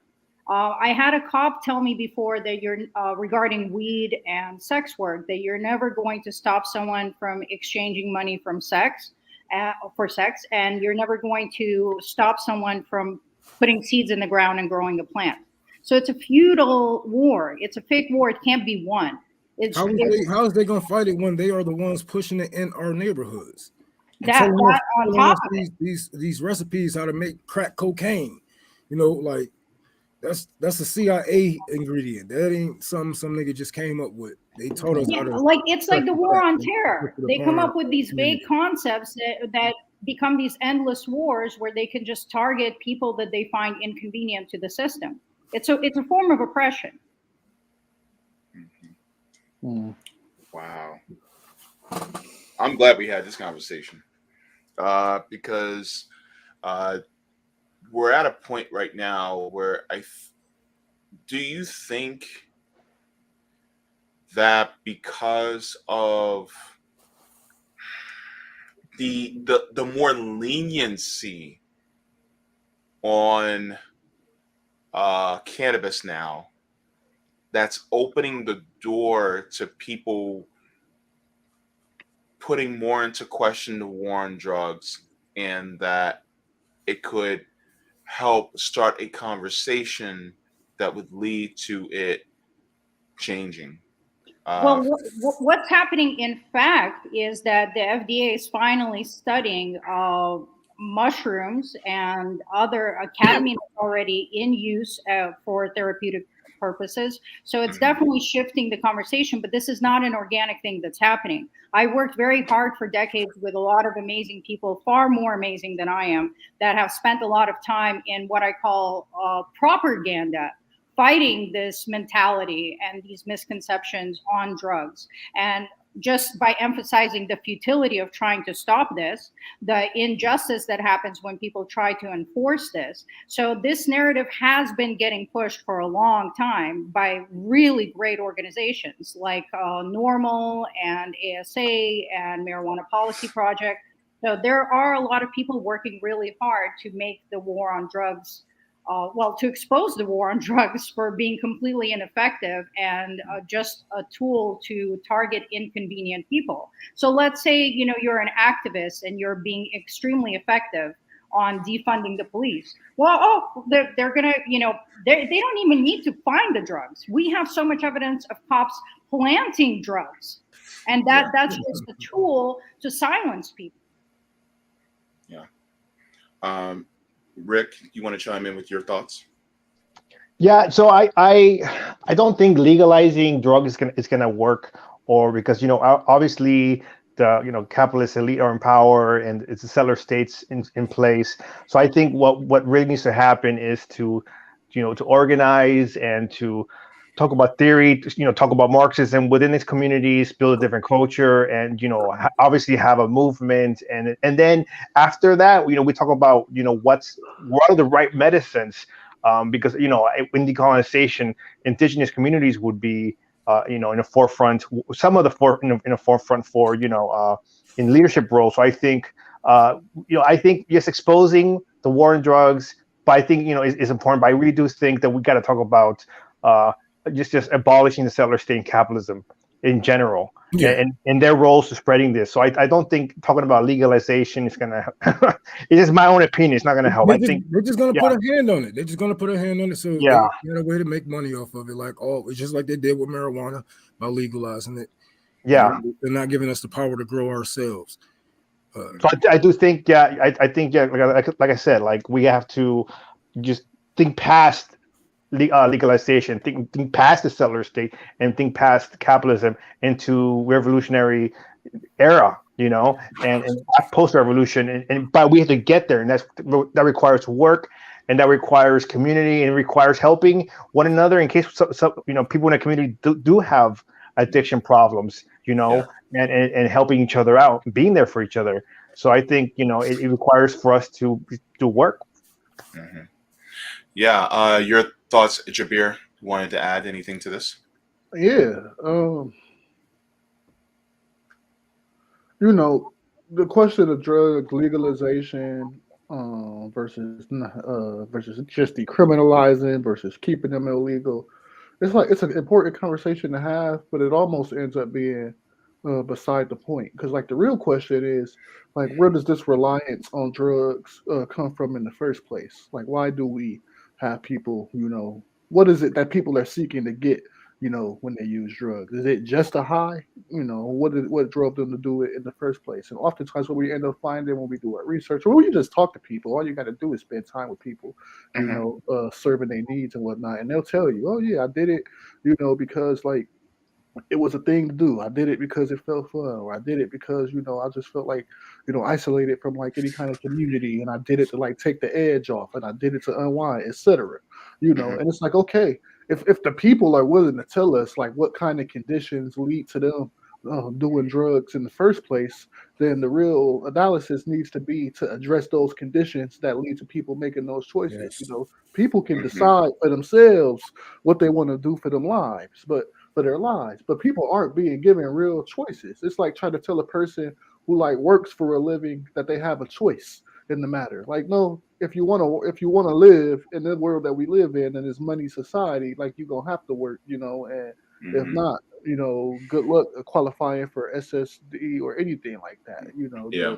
And so you can ban drugs, you can unban drugs, but the real question becomes what is the material reality of what goes into a person's logic when they decide to like, take heroin, take meth, take whatever drug that they decide to take.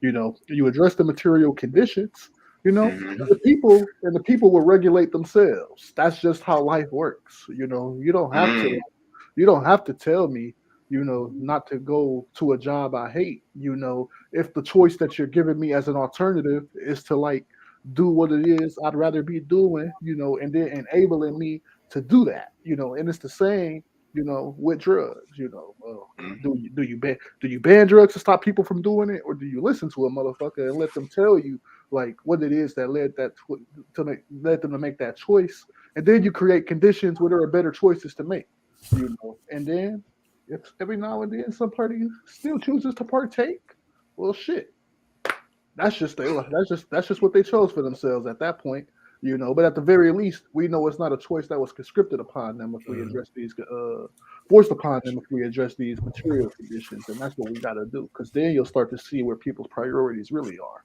People don't want to be on drugs; they just want to be done with capitalism. Man. As long as they can't be done with capitalism, they're gonna keep taking drugs and doing everything else to escape from this hellhole that we live in. And 80% of the world's opiate use is in America. If it's such a pinnacle of society, and we have all of this materialism that's supposed to make people comfortable and happy. If that's the case, why is 80% of the opioid use happening right here? Interesting. Ian, your thoughts on this? Just like drugs, sex is also a criminalized thing that gets normalized a lot. And something I really wanted to touch on was sex trade expansionism under imperialism, because by 1958 there was around 300,000 prostitutes in a country with a population of only 22 million. Like, not only did the sex trade get expanded under Imperial Japan, after the US invaded Korea, they expanded it even further. And there's actually a really good article called My Body Was Not Mine, but the US Militaries. And there's a good book that I really recommend. It's called Haunting the Korean Diaspora, that talks about this. Basically, the South Korean and US alliance relied on the bodies of women. The subjugation of women was a key component to keeping the South Korean alliance with the US alive. Wow. There's a very famous case of Yoon Keum-lee, who was a Korean prostitute. Okay, this might be a little bit graphic, but a Korean prostitute. She was 25 years old when she was murdered by a U.S. troop called Kenneth Markley, who beat her, strangled her, put a umbrella into her anus and a bottle into her vagina, and he was basically let off scotch-free. And her body, the photos of her body was distributed internationally, nationally, which set off a huge movement of anti-American sentiment in Korea. And this sentiment still exists, very much so. I mean, the US has a long legacy of committing horrific atrocities against the Korean people. You know, there are stories of girls being raped, kidnapped, being run over by US tanks. God. I mean, anti-American sentiment in Korea is widespread. Anyone with class consciousness knows who the real enemies are. It's the US imperialists, the ones that have been occupying us for the last 80 decades. Yeah, 8 decades. Wow. Mashallah. Jabir, you wanted to chime in on that? No, I don't. I'm speechless. Oh, yeah, me too. Yeah, it's and so show like that. That just goes to show how, man, like we only see so much. Yeah. You know, and it's a good thing that people come together to teach what they do know, because we can expand this information to the masses through each other. But holy fuck, it can get graphic, and sometimes, you know, shit like this might want to keep you out of the fight because of, you know what I'm saying, all these graphic details with shit, man. We can't just stop looking at it and hoping that it's gonna go away. You're gonna stop it by force, because shit like this that's been going on. Oh yeah, well, no doubt. The material reality of what we do to these people has to be properly understood, so that people can understand why we're so vehemently against imperialism in the first place. Like, and like, trigger warning, but like, look into like the details of just how grotesque what we did to the northern half of North Korea, or during the Korea War was what we did to the DPRK during that conflict. It was I did a research on it for the Bread Theory YouTube channel, and we dropped more napalm on the northern half of Korea during that conflict than we dropped on the entire half of the Pacific campaign during World War II. You know, and that's terrifying. Re-genocided something along the lines of 100,000 communists. You know, we lit those cities up with napalm, something along the lines of 2 million tons. You know, this is what we did to those people. You know, we created conditions that led to famine. The conditions got so bad after the USSR collapsed that the people were not even allowing their corn to finish growing before they were having to eat off the maize in order to just continue, like in order to live. The people started cutting off imperialists started cutting off cow tails from their cattle, and then forcing them to trade what was left over in order to get access to grain. So like you could trade the only meat that you have access to, or for the grain, or you keep your meat and not have any grain at all. And it's just like, these are the choices that we put these countries in, and then we say, well, how can the DPRK be so repressive? Well, in the face of trying to survive U.S. imperialism, you end up having to make a lot of choices that don't sound so ideal in order to just continue to exist. But if the alternative is literally no longer existing, in the case of Cuba, Venezuela, DPRK, etc., is it repression, or is it just doing what you got to do to survive, in terms of like being so closed off to the rest of the world in this imperialist face? Like, imperialism forces everybody to make fucked up choices about what they got to do in order to continue to live, and not just on an international scale, but domestically too. Look at the shit people do in this world. You know, people gotta go to plasma centers, you know, for $60 a week.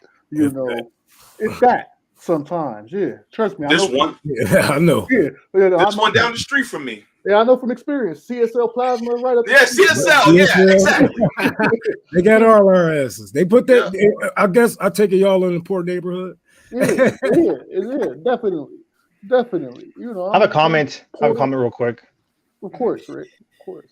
Yeah, so we have to be really careful to paint as like non-US or non-Western governments as like oppressive, because like to paint Western, so yeah, exactly, to paint Western civilization as freedom or you know, the best way is a form of colonization in my point of view. So yeah, you know, they paint you know, like North Korea, Cuba, Venezuela as like oppressive nations, but you know, they're not the ones doing imperialism around the world, you know. Exactly. So Exactly. Like, if the U.S. demands freedom, I ask freedom from what? Who the hell is doing anything to you?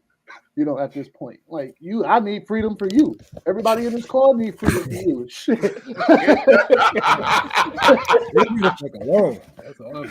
I'm the one that need freedom. Man, I live in Imperial Core, the DPRK. They who the ones who need freedom. You know, what do you need freedom from? You the oppressor. That's like me trying to put my boot on your neck and then trying to tell you that I'm doing this for my freedom. Like, wait, what? You the one that seem like you need to be free to me. Shit. So, They're trying to save you from oxygen. Oh my Lord! Trying to liberate you from breathing, I suppose. Like, this country is terrible. Yeah, it's terrible. But we can reform it though. We can reform it. I think all we got to do is really vote. And you know what I'm saying, try to flip the house. Oh, we can reform. Let's flip the house. We can reform it. We can reform it from existing to no longer existing. That's what we can reform it. Reform. Yeah, I like reform. Yeah. Oh, yeah. The beer aside, reformist. Write that down in your notes. Oh my God. Yeah. I see. Zoya, your thoughts? Well, let's just say I agree with you guys. I mean, you know, I talk about the nuance of the situation all the time. Ultimately, of course, we should have revolution, but for several reasons, honestly, I think the American population is too propagandized and too soft where we stand right now, which is why I think doing summits like this is so important, because first, we've got to get people information. But I've just been going at this for so many decades already that I would really like to see meaningful change happen. We, you know, read theory, we debate, we discuss, and we're stuck in this loop. Meanwhile, protesters are holding up signs that they were holding up in the 60s. Yeah, and some things are getting objectively worse. So I'd like to see theory can turn into action. I think we've talked a lot. And I don't want the next generation to be talking about the same things, and then their kids are talking about the same things. Meanwhile, everything we care about is destroyed, and whatever semblance of freedom we have is being taken away by the day. Especially technology is being used against us now as well. So part of the reason that I asked Rick and Jan to join us was to discuss Marxist theory, because I think it's important for us to talk about what comes next. You know, we already know some of the problems, and as Rome is facetiously saying, voting harder is not going to change things because we're in a rigged system. You know, and I do engage with the system because, like, legalizing marijuana means that a lot of people I care about aren't going to go to jail for it in California. So I do care about engaging with it, but I'm honest and realistic about the limitations of that, because, you know, the establishment is only going to give us crumbs. That's all we can get. And sometimes crumbs are life-changing, so I can't fully turn my back on it. But the only reason I'm doing this is because where are you guys at? You know, you're on Twitter, you're on social media, you're angry, you know this doesn't feel right, you want to change things, but are you willing to sacrifice to make that happen? Because that's the real question. And if you're not, then, you know, embrace the fact that you're okay with incrementalism, because that's the truth. If you want systemic change, you are not going to achieve it by staying comfortable. We're all going to have to give up some things. We're all going to have to get really uncomfortable for some time in order to bring down these kind of systems. Oh, yeah. And taking it a step further, I'll go out and say Now you can't shame people who don't vote. I don't even vote personally at this point, But at the same time, it is it would it isn't an invalid tool, as part of the toolbox for the overall structure of Yeah. what needs to be done. Like voting at this point, if you're thinking you're gonna use it as a way to get somebody in there who's gonna come in and represent you and like give you what you want, like you're fooling yourself. That's never gonna happen.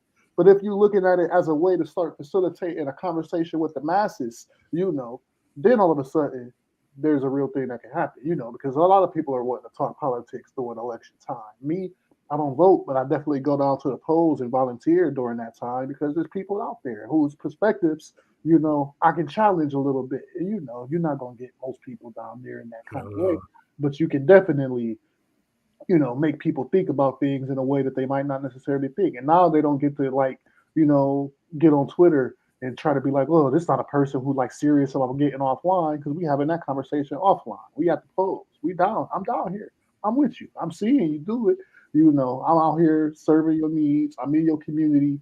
I'm right here. And you got to have a conversation with me. And unfortunately for you as a liberal, participating in voting, I happen to know quite a bit more about this system than you do. Because if I didn't, you wouldn't be out here trying to tell me that voting is the way we gonna change the system. When we didn't try this for 400 years. My ancestors, didn't die, with the idea in mind that voting wouldn't work, and if they had, they might have been advocating for something very different, then that's what they killed Dr. King for. Dr. King, when he started taking anti-imperialist lines, when he started talking about integrating these people into a burning house, when Brother Malcolm started realizing like, oh man, maybe like my message like needs to like transcend the masses more and not necessarily like leave out whatever good non-black folks are looking to like really struggle with us black folks into for a better world. When they started talking like that in a way that was going to engage the rest of the masses, that's when they got rid of these people. As long as they felt these people could serve the message of imperialism, serve messages of division and whatnot. To Rome's point when they was talking about when Rome was talking about colorism and like how we use that, in our community to like try to keep some people out. Like it's the same. When anybody who ever gets enough consciousness to like be against that shit and for something worth being for, that's who they end up targeting. This is why they got Fred Hampton Young. This is why they poisoned Huey P. Newton. Some speculate that they killed Kwame Ture, and for these very reasons as well.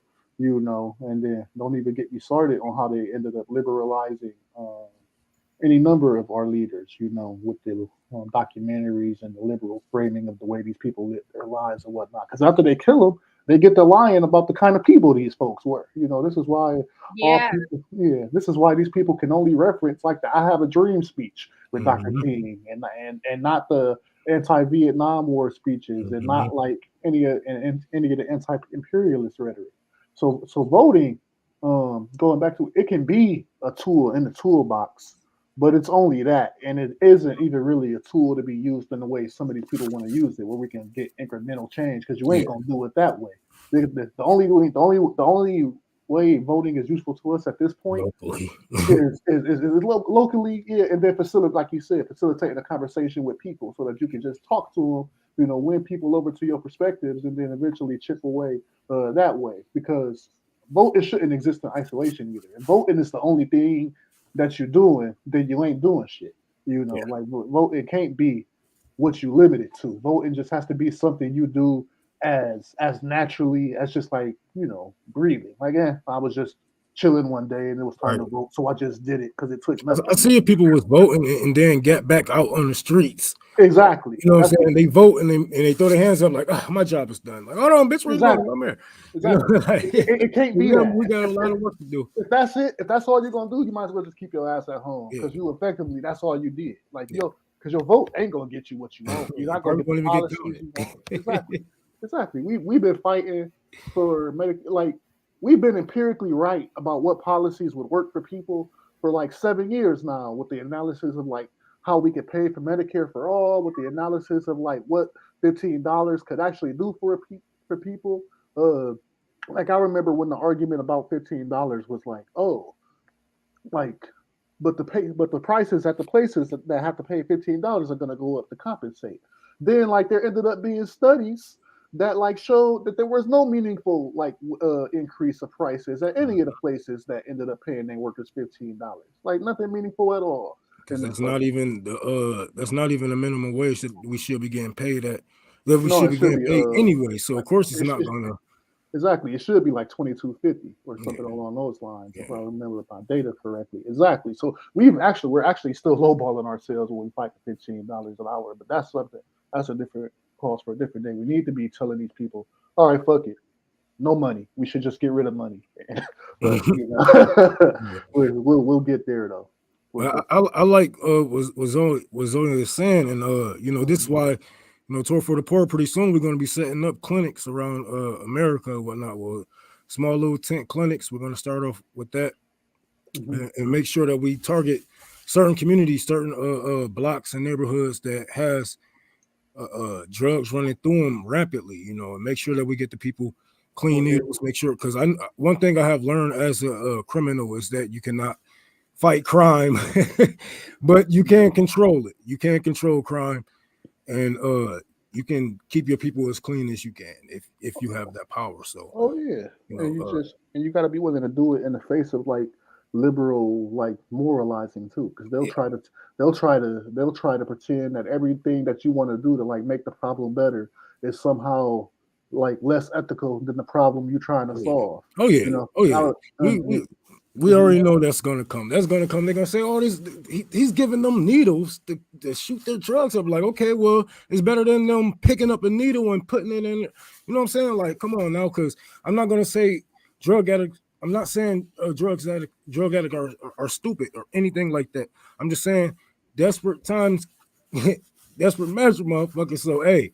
And it used to be like that. Sometimes I find a pill on the ground and be like, well, I wonder what this is. Because I'm already blowed the fuck out. So fuck it. there was and y'all might remember it. There was a storyline on The Wire about a project called Amsterdam, where they like pushed all the drug dealers and all the people who wanted to be drugs into a certain area of Baltimore, and they said, this is the legal zone, and this is where you can buy drugs, and this is where you can sell drugs. And then like the healthcare professionals was loving it because like people who was like inaccessible to like help and research and try to figure out what you could do something for was all of a sudden just like easily accessible. But of course you had people at the time commenting talking about how dare you like give them a zone where they can like safely shoot up. That's like enabling drug. And they say, and that you don't even got to live in it to media. That's the same shit they say about like some of these like drug clinics where people can like take like do what they do under professional medical supervision. It's like people are always going to moralize about real material solutions to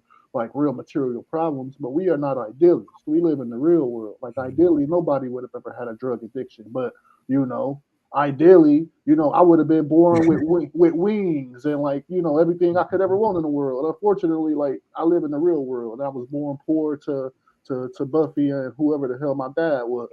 So I got to deal with that reality. We got to deal with the reality that drug addiction is a material problem, and it has material solutions that we already know work. There ain't no reason to shame nobody for being a drug addict. All we literally got to do is tell people like, okay, we know the conditions that lead to the drug use, so let's solve these conditions, and then we'll see where we go from there. I sent JB another video. This one always kind of hypes me up. It's Abby Martin's husband, and he served in Iraq, and he has some thoughts on American imperialism. My prisoner? Okay. You're muted, JB. Of course I'm muted. Let me share. You're just testing me, I know. I know. All right, so let me share my screen and expand and play. Susan Brothers, thanks everyone for being here. We're from the organization March Forward. We are here to say, all those serving in the Army and the Marines and the Air Force and the Navy, that you have the absolute right to refuse to take part in these criminal wars. That's a right that all of you should exercise. You have no reason to go put your life on the line or kill and die for profit. We've been to Iraq. We've been to Afghanistan. And we know what these wars are really about. And we joined the military for many reasons. Because we need a college education, because we need a job, because we need health care. And then we joined the military, and they tell us that our enemies are poor people in caves in Afghanistan, or poor people in the deserts of Iraq. But we've been to those countries, and we know that our enemies are not other poor people abroad. Our enemies are the people that laid us off from our jobs, that denied us health care, that make it impossible to get an education. Our enemies are not in the poorest countries on the planet, but right here in the richest one. The occupations of Iraq and Afghanistan alone are costing over $700 million every single day. This is a crime every single day, while so many of us are hurting. Well, I think all of us here and the vast majority of people in this country would agree that we can spend $700 million a day better than bombing people that we have no reason to bomb. We can spend $700 million a day rebuilding those countries we've destroyed. We can spend $700 million a day caring for the veterans we get home when they get home. And then we can spend $700 million a day giving every single person health care, a college education, a job, and a livelihood, and a home. That's who we need to be spending our money on. But this government is not going to do that. They're not going to use the money in that way. They're not going to end the wars. And they're not going to do it because it's not our government. It's their government. It's a government of the rich. It's a government of Wall Street, of the oil giants, of the defense contractors. It's their government, and the only language that they understand is shutting down business as usual. And that's what we're doing here today. And we're going to continue to do until these wars are over. It's crystal. Yeah. Damn. So my question to the people watching is, how much? This was from 2010. How much more is it going to take?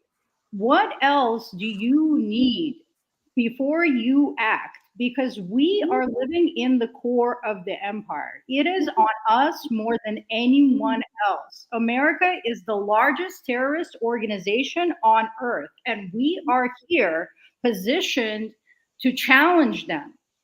I understand, I have a lot of respect and love and solidarity for all of you guys, but it's May Day.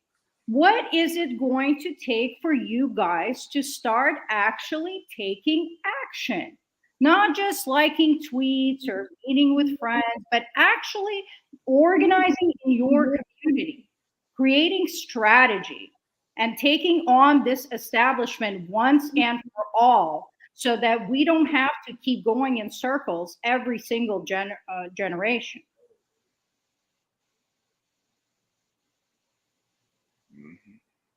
Absolutely.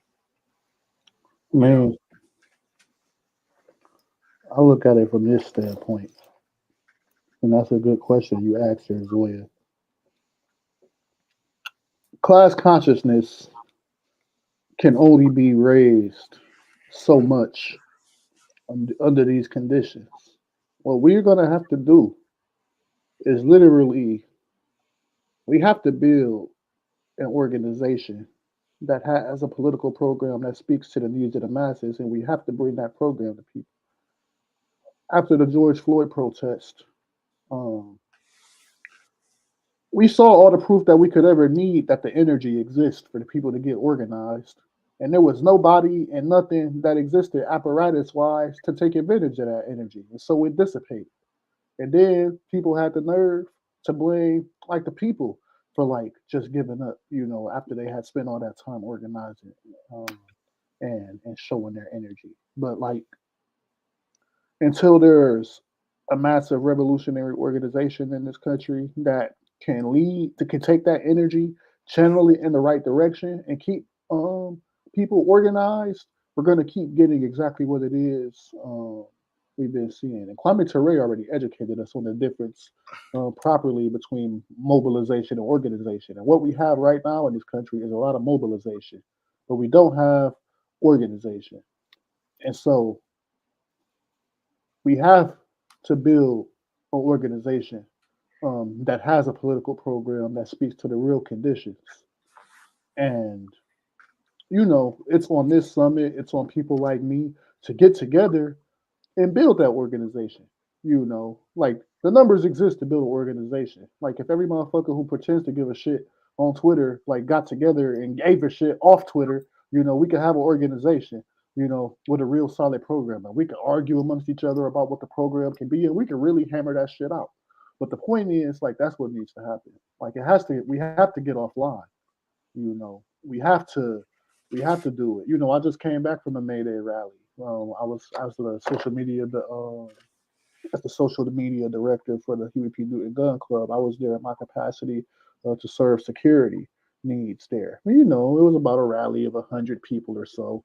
Pigs was out. We had this fascist walking around and this goofy ass little chain mail and shit. This is like the stuff that you see. Like the numbers exist, the energy is out there. People are ready, but until leadership exists that can channel that energy, nothing's gonna come up. And that's what we're missing. We're not missing energy. We're not missing willingness. And so I would even say like the consciousness is a lot closer to being where it needs to be than people think it is. Like I have conversations with Uber drivers like on the way to work every day, because I work at the airport, and they get it. Like, across political lines, they understand what the problems of this country are. And they might not have an agreement on what is to be done about the problems, but everybody knows what the problems are. Everybody knows that the corporations are stealing from us. Everybody knows that the politicians don't represent us. And it's on us to bring our perspective to them to explain why that is. Why the politicians ain't representing. Why your needs ain't being met. And once we can do that, the masses ain't gonna be able to help but come through. Just you got to remember, the Bolsheviks went from something along the lines of 200 members in the February Revolution to by the end of the October Revolution, they had something along the lines of 2 million members. And they did it on the strength of a political program that people could get behind. But at the same time, while they pushed the political program, they also proved to people, through their actions and the way they chose to live their lives, that they were capable and able and willing to serve the people's material needs on a day-to-day basis and take over every aspect of society. So we see the police, there has to be community defense councils so people can start relying on those as opposed to the police. People want to eat and they got to rely on their food stamps. Okay, fine. We got to build community gardens so people don't got to rely on their food stamps. They can just come get free food whenever they want it. Healthcare, same thing. The way Rome was talking about, more of these tents, more of these community health centers. You know what the Panthers used to do? When the state wouldn't give them the resources they needed to open up clinics in their neighborhood, they get armed and they go take the technology that they needed, and then they occupy an empty building and turn that into a community health center.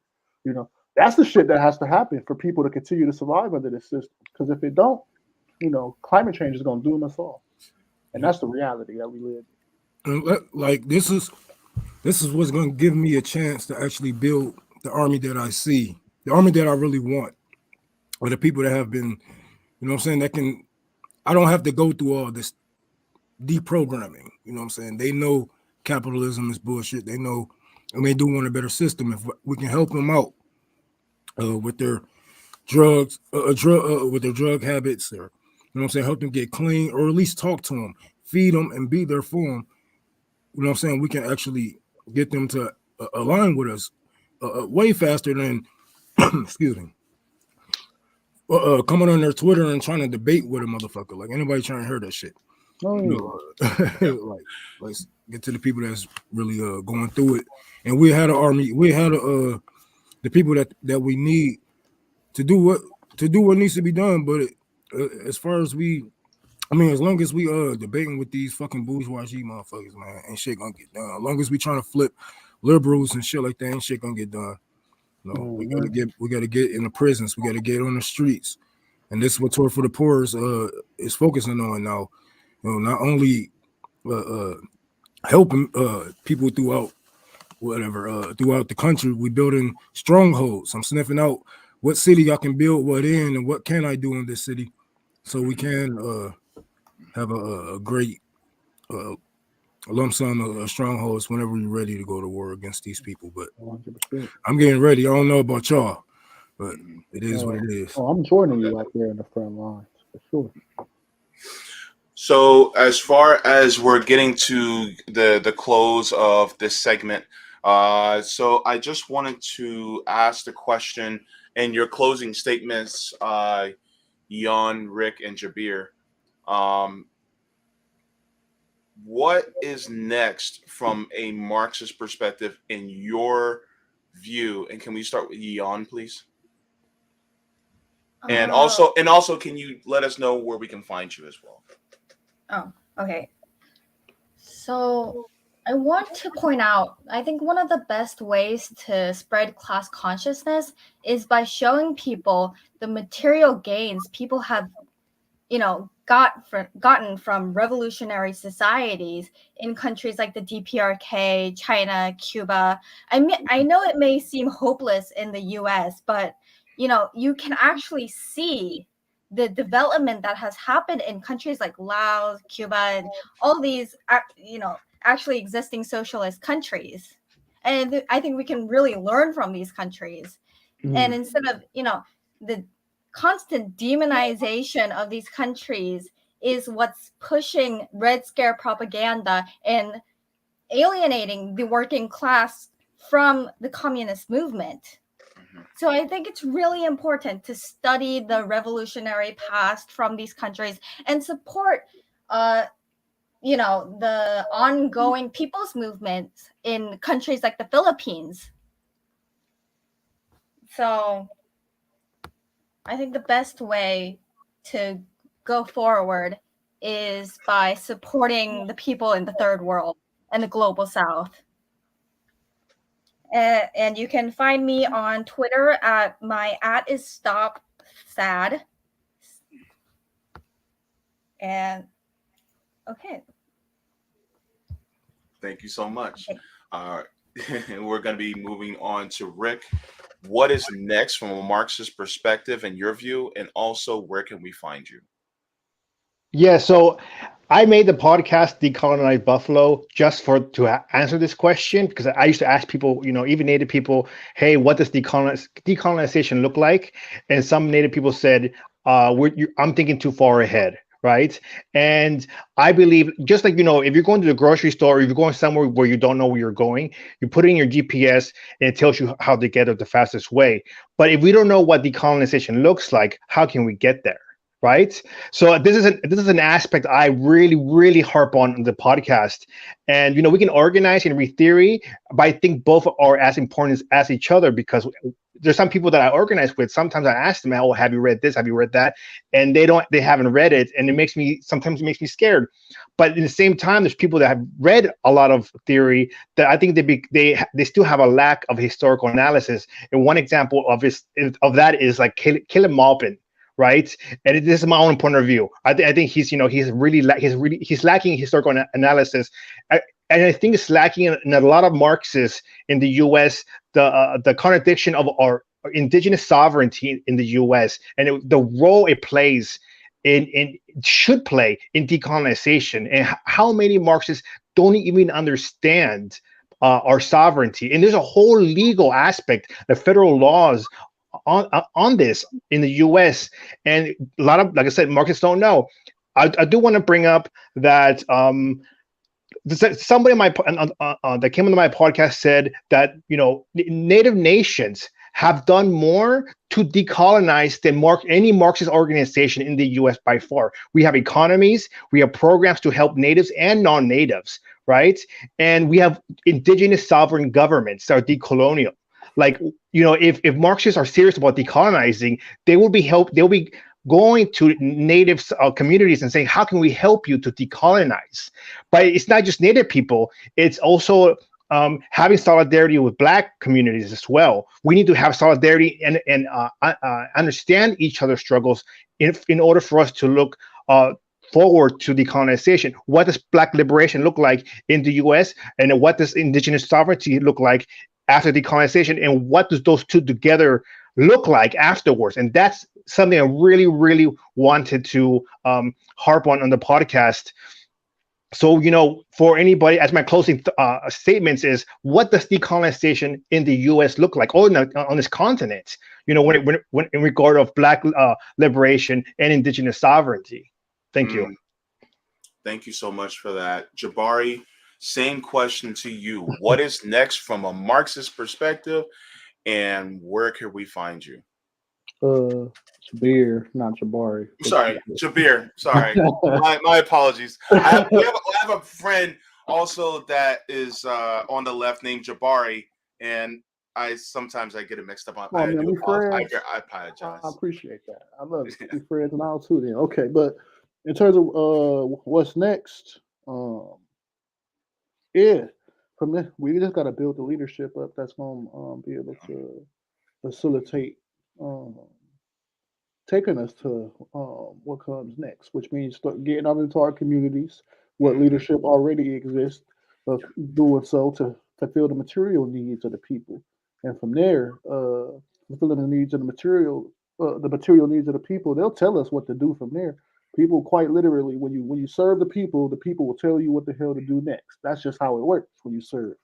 Um, in terms of where you can find me, you can't find me. I'm imperceptible. I don't exist anywhere on the internet actually. But there's some dude's Twitter, Marx is my nigga, who's probably the closest thing you can come to finding me. So I love this guy. you can go there and you might get a response, you might not. But I heard that nigga's cool. I appreciate I was hyped when I saw Jabir join us, man. Me and Jabir have a few conversations, and then we got to do it again here soon, man. Always good to hear your perspective, brother. Always. Yeah, it's yours too. I look forward to hanging out with y'all soon. So, salam alaikum, and we will do this again soon. Absolutely, man. Have a good one, guys. Is there anyone else that need to put in last word? Rome, I'll pass it to you. I'm just out. Y'all have a good panel. I know your ass tired as hell, boy. So go ahead and knock this out. Bro, 2 more hours. This nigga feel like he in jail. He looking down at the clock like, well, I'm almost out this bitch, waiting for my bail. I feel you, man. But this was before I go, I wanted to say I appreciate you, man. You really hold RBN down, man. Really do a lot behind the scenes. You, man, you over here, you raising money for diapers and shit, man. I'm not gonna let you hype me up alone, man. I'm doing the damn thing with Topher Report, so. Man, we at RBN we rely on each other, man. We all got the strength. So I appreciate you, Rome, and I appreciate like all the contribution that you guys have. Like real talk. So. Oh yeah, it all comes full circle, man. And we just showing people that everybody has a fight from here to there. Everybody can do whatever you can do whatever the fuck you can, man. Don't let these people drive you out saying that it's impossible. It might be heartbreaking once you learn some facts, but what the fuck else we gonna do? Just sit here heartbroken? Like, what the fuck? Let's do something about it. But I'll see y'all later. I appreciate y'all, man. I love y'all. Thank you so much. Love you, Rome. Zoya's love. Zoya's life. We talked to Zoya too, man. She put in a lot of work. She helped us out. She's an honorary RBN member. She has helped us out a lot with the summit. And you can stick around if you want, but I know you've been helping us out a lot. So I'm not gonna force you. But it's always good talking to Zoya. James. Yeah. Any last thoughts? What do you think? Yeah, I just want to thank Ian and Rick also and Jabir for joining us for this hour. It was a really great conversation. And so I definitely will be in contact with you guys to talk more so that we can learn more and disseminate the Marxist perspective out a little bit more as I continue to grow in the left, because I am still a little baby and I'm still growing. So I look forward to having conversations with all of you. Of course, Zoa, girl, you got my number. So we'll definitely have this conversation a lot more in the near future. And just thank you, especially Nick, but CJ and JB and Josana and Rome and all the RBN members. Thank you for putting these summits together. They take a lot of work that people don't see. And this is a labor of love. Nobody's getting anything out of this other than just contributing to the movement. And it's a huge sacrifice. And I really admire, love, and appreciate all of you guys for doing this. Much love to my good friend Zoya, and we appreciate you guys' contribution. We're about to transition to the next panel conversation as well. And so yesterday we did 2 hours where we mostly were discussing media propaganda and war. So the final 2 hours of the RBN Anti-Imperialist Summit. And I'm looking at every single one of y'all that is watching. And let me just say this. If y'all still watching this, y'all base as hell. I am proud of the audience that we have grown, because this has been 3 days of anti-imperialist facts, man. Like, I love this shit, man. I've been talking about putting this anti-imperialist summit together for months, ever since the end of the Jones Strike Summit that we held in November. But man, super excited because I talked to Dr. Gerald Horne, man. I've been working hard, so can I have this time? I talked to Dr. Gerald Horne, and I got a few chuckles out of him. So I'm proud of myself for that. We had Dr. Vijay Prashad on in an hour as well. But the next 2 hours is gonna be a banger. I think Zoya's staying with me too. That's how I know it's really gonna be good. I want to introduce my guest. This is my great friend Carlos. We had him on the show a few times. I was on his show as well. He's going to provide amazing insight into this anti-imperialist summit. I also have my great friend Isha. Welcome to. Am I on camera? Because I can't actually see because of my camera. So you can't see us. We can see you. You can. Okay, good.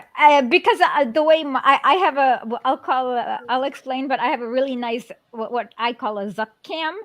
And so the way the room's laid out, I can't see you when I'm on camera. So do you want to refresh and see if that fixes it, or I don't know? No. As long as it works for you, we can see you. No. I'm turned 180 degrees away from the computer, so I can't. Okay, I see. I see. So you have to tell me when I'm on. Isha, I was on the show before. We had a great conversation. I learned a lot from her. A host. Is it the Historic? Am I saying that right? Historic Ali podcast. Okay. Yeah.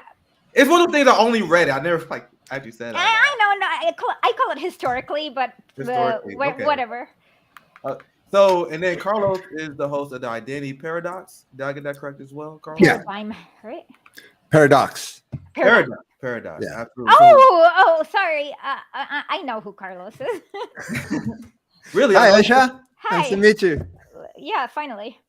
This is going to be a great conversation. And I'm going to start this off. We can start with Carlos, because I want to give you a great time to introduce yourself to the audience. And I'm also going to propose this question as a way to introduce yourself, because this is the Anti-Imperialist Summit. We had the last 2 hours. So it's a broad setup. Like, what is imperialism, and why do you think it's important to resistance? You can add that in your introduction as well.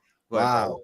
Add that to my introduction. I am a subject of imperialism. Let's just start with that. We all are. But I was born in the U.S.-Mexico border, so I literally embody the. Okay. And I don't mean to push back. That was not meant to push back. You're right. We all are in many ways, but I was going to agree, because with the U.S.-Mexico border, the border kind of. Oh yeah. U.S. kind of stole the border. Oh yeah. They did more than steal the border. They took the land first, then they imposed their own border. Exactly. So we'll talk about all that, because that's one key example. But yeah, as a product of imperialism, I am born in Mexico, but a naturalized U.S. citizen, which allows me the opportunity to escape to Mexico if things get worse around here. Suerte. I know, mucha suerte. I am I'm really offended, Nick, that you never, just because we have a certain relationship and we talked about fighting and stuff like that, you never introduced me as Dr. Carlos Gallego. That hurts my feelings. That hurts my PhD. I'm just joking. I'm a professor at St. Olaf College. I teach in the English department. I teach in Minnesota.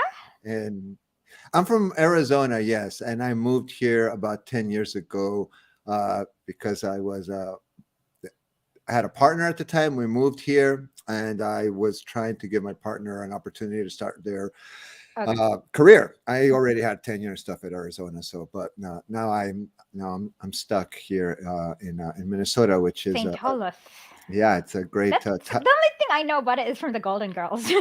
Oh, well, you should read The Great Gatsby. Gatsby I've read The Great Gatsby. I love The Great Gatsby. Yeah, he used to work at St. Olaf, and then now I remember. Okay. Yeah, so I work at that school, which is famous for those reasons, and I teach in English, race and ethnic studies, publish stuff, teach around these subjects, and started hosting a podcast as a product of an endowment that I was awarded for a Wow. teaching service and stuff like that. So yeah, it's been going really well, and I've been really lucky to come across Nick's and RBN in general, but Nick specifically, we've as he's very well put it, we've had some great conversations in the past. And I guess in regards to your question, Nick, I think that imperialism is one of those increasingly kind of nebulous concepts that not a lot of people think they understand it, but it's actually so ubiquitous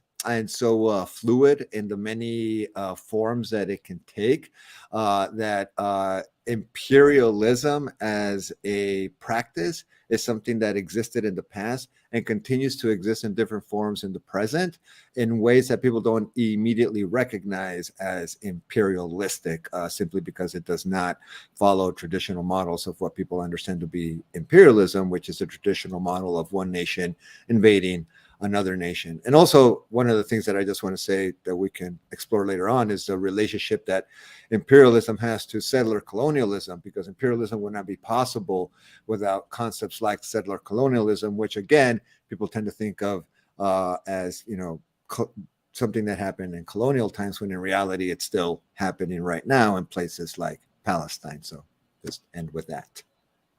Yeah, and we got a lot to explore on that topic, but I want to take this time to introduce my friend Isha, who taught me a lot in our conversations as well. I know you speak a lot about imperialism as well. So introduce yourself, your podcast, like how you got into that, and then you can also kind of take it from where Carlos left off in terms of like how you define imperialism and why it's important to fight against it. Okay.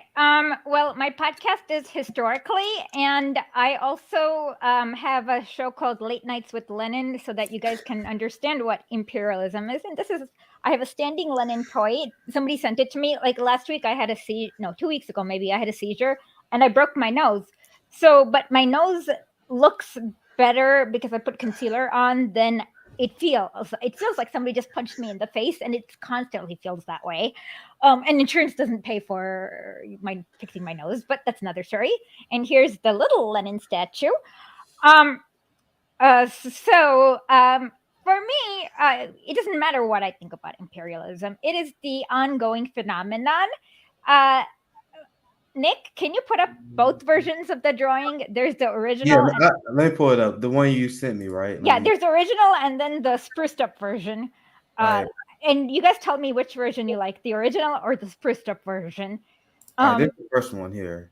Okay, so what imperialism, what colonialism is basically converting a nation into an extraction factory. So before colonialism, India had actually more advanced clothing, what do you call it? Weaveries or whatever you call that. The British actually went and bombed all the factories. They cut off the weavers' thumbs.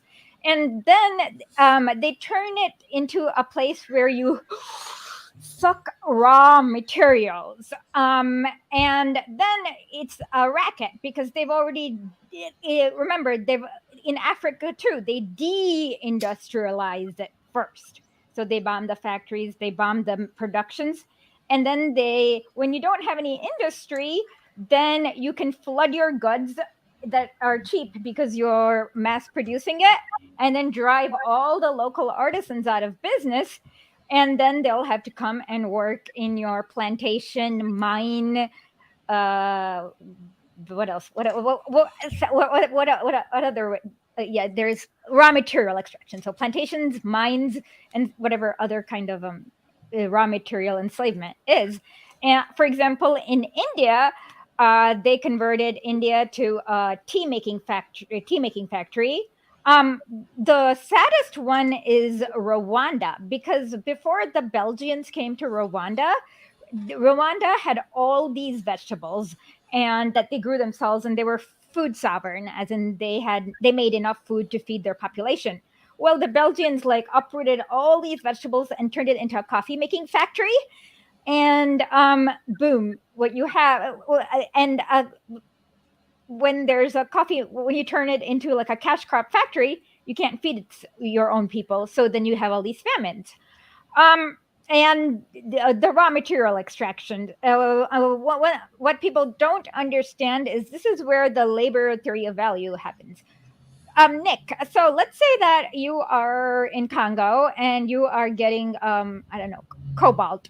What phase? Okay, between like, do you know which phase of from going from getting the cobalt from the ground to the having a whatever this is involves the most amount of labor?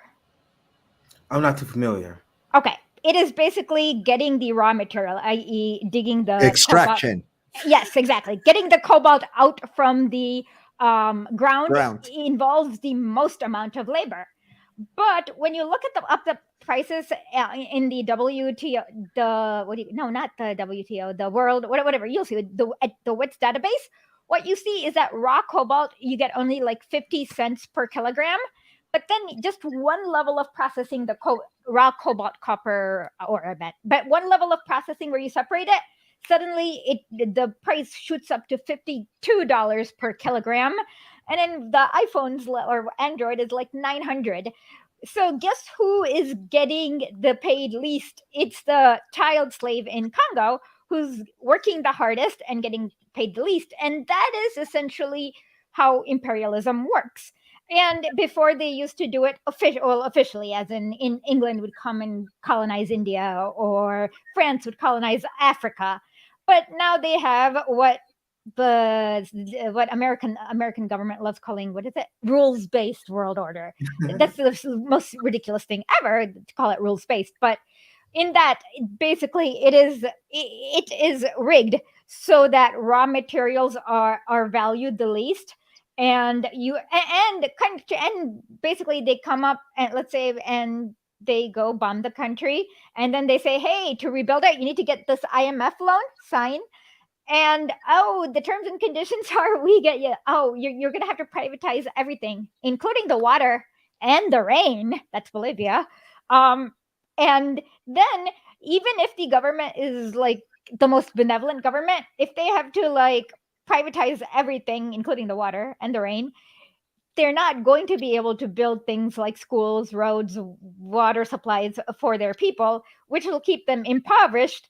And then they will continue to work in these cobalt mines. So that is what they mean by the rules. And Ukraine is a great example of this because in 2013, there was the EU deal, and Yanukovych looked at it and he's like, no, we're not doing this.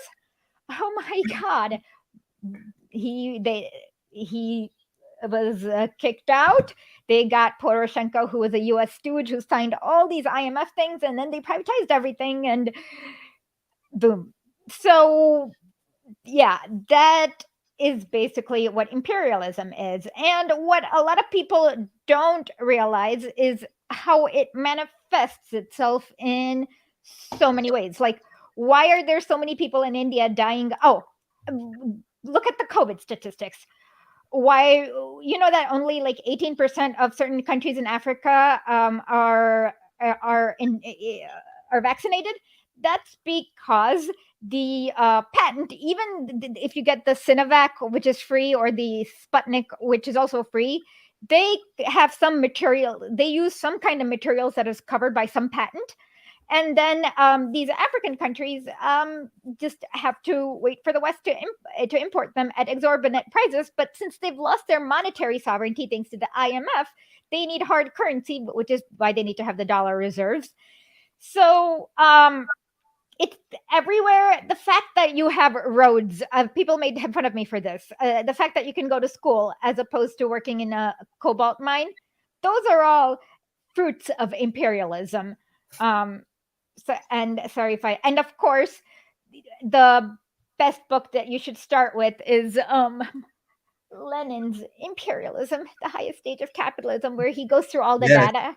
And he goes through literally all the data. In fact, if you were to look at what Lenin does with the German electrical industry and compare the data, and if you want to do a project, go compare it with how Amazon consolidated all its things, and you'll see it's identical. Yeah, and what you explained is exactly the take I had when I was explaining imperialism. Imperialism as an economic order And we got to talk about that as well, because I've been reading a lot more about that, trying to Wait, find. who is this? This is Nick, right? Yeah.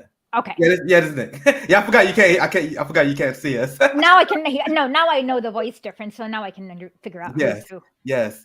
So I love the explanation of imperialism as an economic order, and when you see the Western imperialist forces, how they colonize Africa, even when you read throughout history, you see the crimes Even of the now. colonial people. Yeah, absolutely. That's what it's all about. Actually, Go Chirac. ahead. Actually, Chirac, a few months ago, he was the old president of France. He said, "Without Africa, France would be a third world country." I put it up on my TikTok somewhere. You'll see. You can watch it. Yeah, that was Michael Prenti was saying. He was saying all these countries was rich. It's just Yeah. the West stole from them. The West stole from them, and that's why we did this anti-imperialist summit. That's why we can connect the crimes of imperialism to the struggling of people and all other issues that we're dealing with right now. I connect that as a Black man living in America. I see the colonial powers that these different disenfranchised communities across the globe. I see it the same thing as the police that extract wealth from our communities via civil asset forfeiture. You see, they seizing and stealing Afghanistan funds. To me, I'm like, I see. Well, you know that the U.S. Go ahead. police. You guys have to listen to my episode with Stuart Schrader called "Badges Without Borders." But the U.S. police was sent all around the world, like to Afghanistan, Indonesia, Ukraine, to kind of learn how to be as brutal as American police. So that's a form of So the U.S. police trains so many polices around the world, and you're like, oh Lord. The NYPD is literally a military. But go ahead, Carlos. Go ahead. No, I was just going to say that one of the things to keep in mind that's really important also is that through these kind of imperialist practices as an economic model, what you end up doing is exacerbating problems that exist in other nations, for example, like through environmental and or political crises. And when people start to react to that, it almost empowers the vicious cycle of imperialism, because then you get the current, like, oh, we need to go police the unrest that is happening in these countries in order to discipline them back into the kind of colonial neoliberal imperialist model. So it's a kind of, it's a machine that perpetuates itself by manufacturing the same crises that it attempts or pretends to resolve. Oh, actually, it's kind of funny. I can that you mentioned it, because I was thinking just earlier about this. In 2014 in Ukraine, the people of the Donetsk basin, there was no Russians involved. Like actually, the Ukrainian army kind of just like gave up and just gave them all the crap. Like they were like, hey, I'm not fighting. But Samantha Powers somehow, because the people in the Donetsk region were competent, she read competence as a sign of Russian involvement. I don't know if she's conscious or not, but every time you see a competent people's movement and you see Russians behind it, well, then you're going to think it's your enemy and you're going to go want to fight it. And that the US has always been doing that.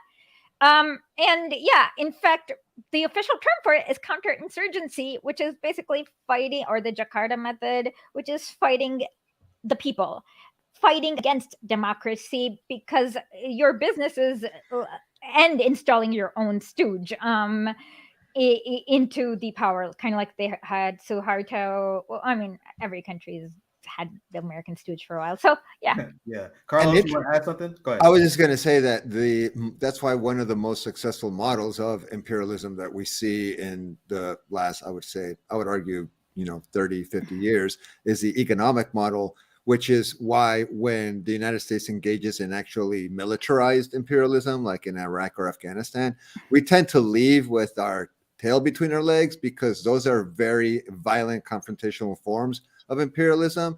And we know that it's a lot easier to employ things like regime change through the back door, or to maintain countries in perpetual debt to developing nations as a way of maintaining control over their political domestic situations, rather than trying to actually go in there with our militaries, because then you end up finding that when people start fighting back, it echoes and it brings back haunting memories of things like Vietnam and the way we left Saigon, for example, that did not go very well. Yeah, the U.S. military, the one weakness, even with the Nazi army, is somehow illiterate peasants. Yeah, and They underestimate them. No, really, like literally for the past 100 years, ever since 1917, the U.S. has been literally waging the biggest threat to national security is apparently the illiterate peasant who can't afford anything but a flip flop. The points that you brought up, Carlos, is also another example how imperialism is an economic order, because look at the success of the U.S. military. There is none. Like Go ahead. Success is dependent upon whose point of view.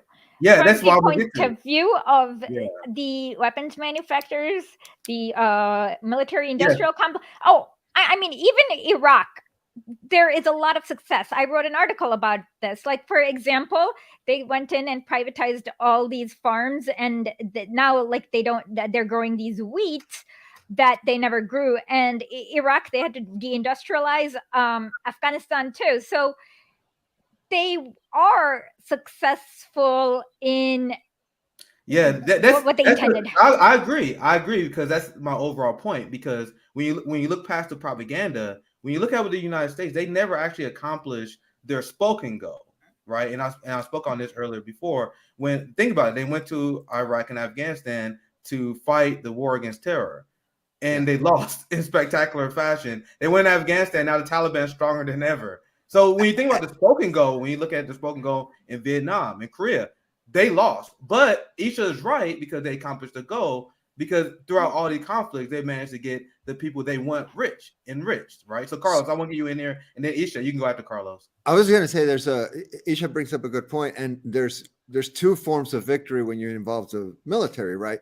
There's an economic victory in terms of fueling the profits of the military industrial complex, which then fuel the politics of the nation that determine what kind of policies are going to follow.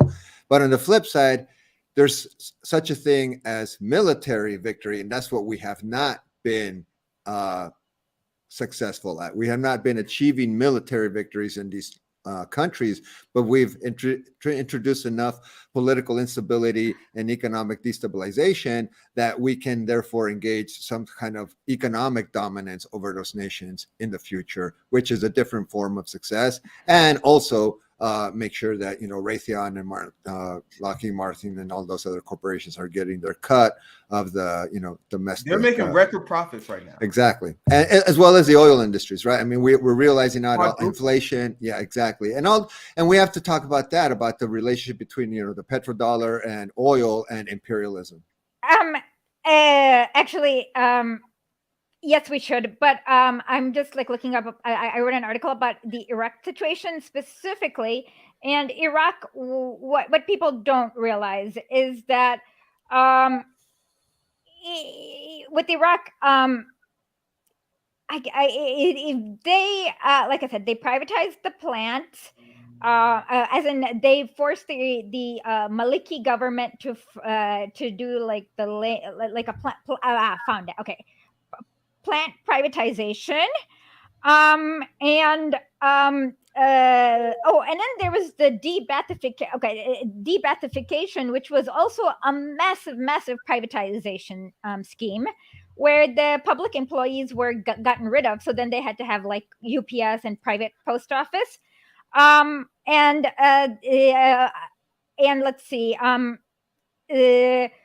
and then they impoverished the Iraqis so much that like over 60% became jobless, and everyone's wages went down to less than $1 like a day.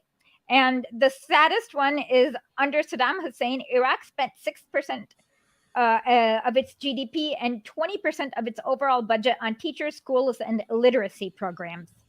Now it has never gone past 6%.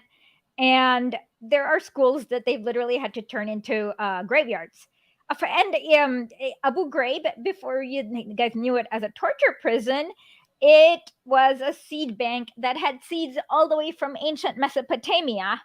Of course, now they made it so that all these seeds we don't know where they are, and they have to use Monsanto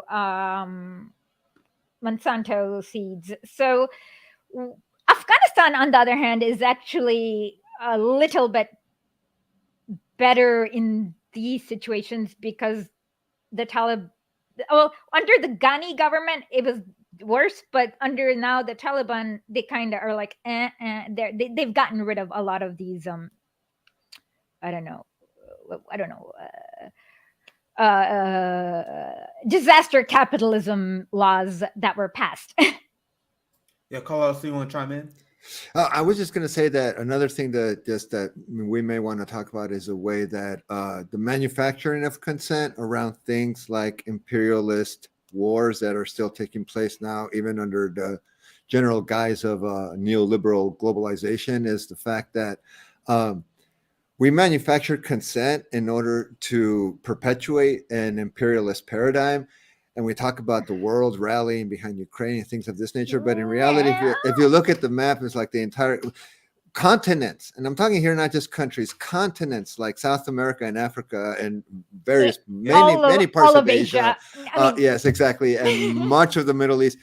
Those parts of the world that have suffered directly or indirectly from US or European imperialism understand what's happening right now. And that's why those maps, when they represent what countries are actually behind these efforts, behind supporting NATO, it does not include the majority of the world. If the it's actual not include countries India and China, it's the global South is not in favor of what's happening right now. no, absolutely not. Oh, can I mention one thing that when you mentioned manufacturing of consent? With regards to Afghanistan, they kept on mentioning, oh my God, now that the Taliban are around, how will women get educated in Afghanistan? Yes. But then guess what? Okay, in Herat province, the illiteracy rate was 99%, and there were no bloody schools. There were only like 14,000 schools in all of Afghanistan, so they were not getting educated anyways when the US was there. So all these like people were like, women in Afghanistan, and I'm like, are women able to still go to school? And I'm like, what schools? There are no schools to go to because the US usually gave a contract to build schools to their favorite warlord, who then like I don't know what he did with that, but yeah.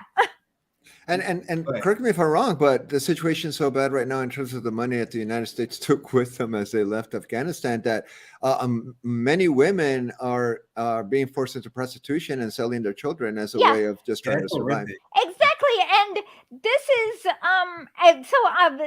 the women going to school. It's like there were no schools in the entire I've looked at each province. In the one with America's favorite warlord, I can't remember the Mazar Sharif. That's the one. There were like a handful of schools, and they had 20 years. And you know what? In Nicaragua, they literally took the illiteracy rate from 35% to 87% in 5 months.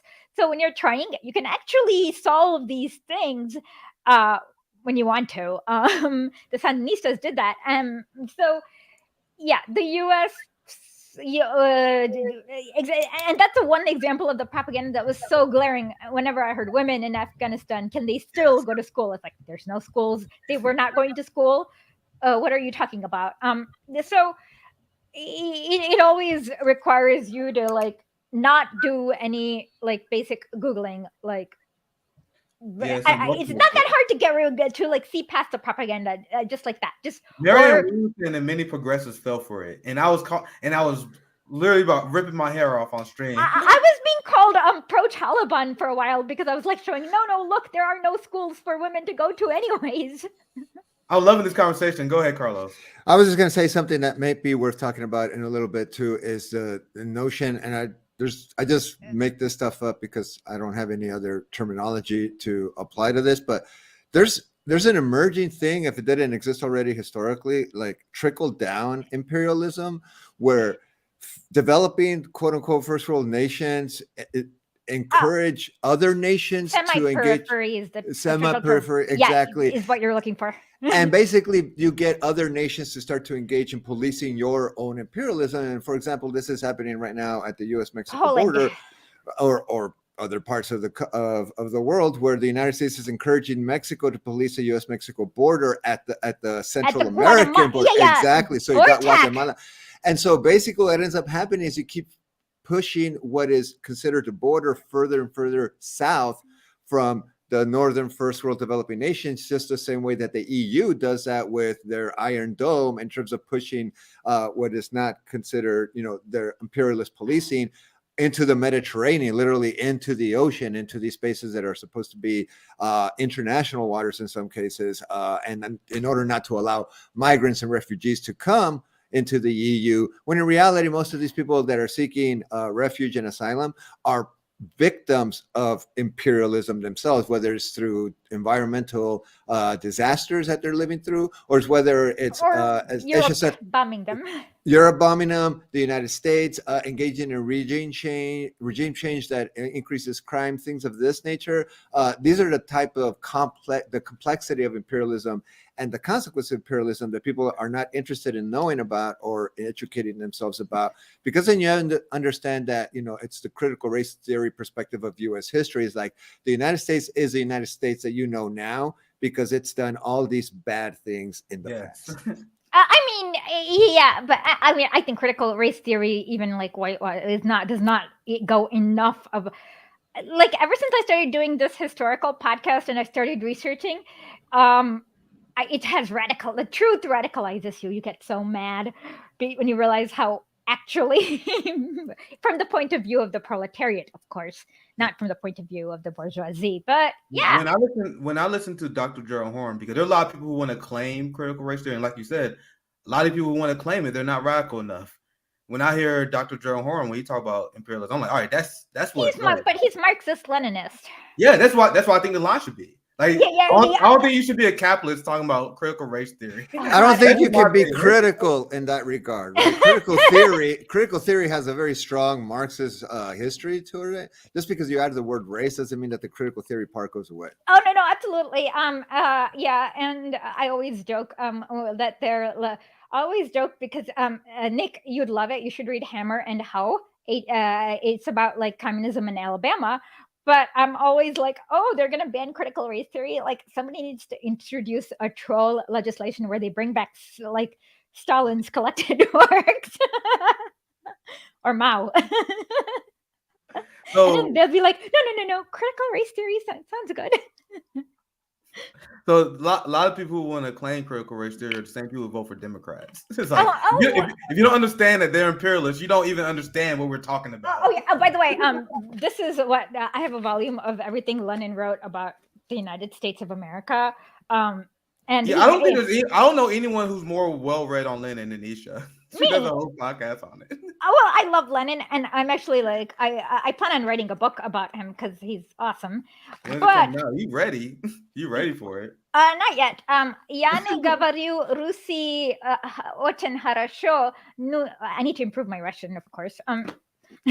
Bear in mind. We can practice. Я очень хорошо говорю по-русски. Зоя, да, мы говорим после. Okay. How many languages do you speak? I don't like that question. Because really? Yeah, because that's like a product of imperialism. If you're like a British person, I'm always okay. Well, let me explain. If you're a British person, you don't have to speak foreign languages because you go in and impose English upon people, and you're like, "Hello, I'm in India, but we're gonna make English the official language." So but when you go to third world countries, the poorer and more powerless people they speak 7-8 languages because they have to cater to all like they're catering to the French tourists, like English tourists. So Josiah speaks 4, so that makes sense. Yeah. So what you'll see is that it is the lack of speaking foreign languages is again a sign of imperialism, and you can see that it is that tendency is the strongest amongst the Americans and the British because they're the most imperial of the imperialist powers. And honestly, public education. Go ahead, Carlos. I was just going to say I think you were on that path yourself, Nick, that in the United States, there's a reason why we have English only laws and don't allow school children to speak Spanish in public schools or things of this nature, because we want to impose a linguistic hegemony that is globalized, which is why many people in other countries are compelled to learn English, because in the 80s we convinced the world that the language of capitalism was going to be English, and if you want to engage in this kind of world market, that in some way or another you should encourage your citizens to learn English. The flip side of that is that really intelligent countries are always polylinguistic and encourage people to learn other languages. Yeah. And if you live in different parts of the world, you're learning other languages. Like if you grow up in the border, it's not something that you are disciplined into doing. It's just something that you naturally pick up. So when people do ask you how many languages do you speak, it's usually a question that Americans ask all the time, because, and it's not your fault, Nick. It's just, Nick, it's not, dude, you're like in the middle of nowhere, Missouri. It's not your fault. No, So yeah, I live in Missouri, so if someone can speak in one Kansas language, City. we're like, oh my God, look at this guy. He's no, killing the game. Nick just claims Kansas City when he's trying to claim, like, urban status. But the reality, he lives outside of Kansas City, Missouri. I'm just guessing here, Nick. I just geo-Googled you, so don't worry. How do you geo-Google somebody? I don't know. I made that up. Okay, but also let me add one more thing. I know, like, I can. They've like. The amount of times they've mistranslated Putin, it's just like it drives me nuts. But then like there's this one really memorable time where they mistranslated Ahmadinejad on purpose. So like where they claimed he was a Holocaust denier. He was not. What he was talking about is how he said something about how what the British did to Persia was also a type of genocide, and that is 100% correct. It was genocide. Multiple genocides. There's like no ends, ifs, and buts about it. But then he said that the Western community does not recognize this kind of genocide felt by the not felt. He was a Holocaust denier for that? Yeah, well, yeah, because they mistranslated what he said. What he was like, he was making a generic point that everyone in Asia makes. Even everyone, if you go ask anyone in India, they'll say, "Yeah, what Germany did was horrible." But the British also did the same. The British also had concentration camps for Indians, and they did a lot of genocide too. But people don't recognize that in the same way. Literally in all of Asia, it's an uncontroversial point, and he was making that point, which of course got mistranslated. So when when Americans don't speak a language, you can always mistranslate. I mean, Putin is the most. I remember it was you. I don't know if you remember this, but I remember it was you. I forgot if he was on my show or vice versa. But you said that you think A1 should learn Russian. No, I didn't say Russian. I said hostile languages. So that's the point I was making. Like, you should learn I remember you was telling me that everyone should learn the hostile language because how much like propaganda would like misquote and mistranslate their enemies on purpose. I thought that was a very powerful point. Carlos, I know you want to add something to that. I was just gonna say there's no more threatening language right now in the U.S. than Spanish, because apparently we're gonna take over the demographic in a few years. So it's really scary to a lot of people that a lot of brown bodies will be walking around speaking Spanish. But no, I think that's an important point. Like the legacies of European colonialism around the languages that we currently speak versus the traditional language that people used to speak, say 200-300 years ago in the same territories that we inhabit, is a very important part of what imperialism does to cultures, right? Frantz Fanon, the famous kind of Marxist psychiatrist, if you will, theorized the idea that, if you destroy the wretched of the earth, the wretched of the earth and black skin, white mask, he basically theorizes, and this is a really important concept, Nick, that if you attack a person's language, what you end up doing is attacking the foundation of that person's culture, right? So if you can attack a person's culture and basically deculturize that entire population, say Africans that were imported as cargo into the United States and eventually became African American slaves, they lose connection with that African culture. What that allows you to do is that allows you to rob that entire people of their world vision, of how they used to imagine what the world is and what was important in that world, how they valued that world. And instead of having something that is more balanced in relationship to, say, like environment versus meeting the needs of a specific community or society, what you end up getting is the imposition of the European Western capitalist model onto these communities, and they make it seem like it's inevitable. There are no more alternatives, which is why in today's today's climate, it's very difficult to talk about things like radical leftism and Marxism-Leninism and those type of radical working class politics, because people already have preconceived ideas of what they mean based on that deculturalization that's happened over, at this point, centuries. Exactly. Can I get Zoya in here real quick, Isha? I think Zoya wants to chime in. Oh, yeah, I just wanted to add for context that there were more than 350 government-funded and often church-run boarding schools specifically for indigenous children who were forcibly abducted by government agents, sent to schools hundreds of miles away, beaten and starved, and otherwise abused if they even spoke their native languages. And if you guys think that this is just ancient history, this is happening in Hawaii right now. Yeah. Oh, well, can I add one more point?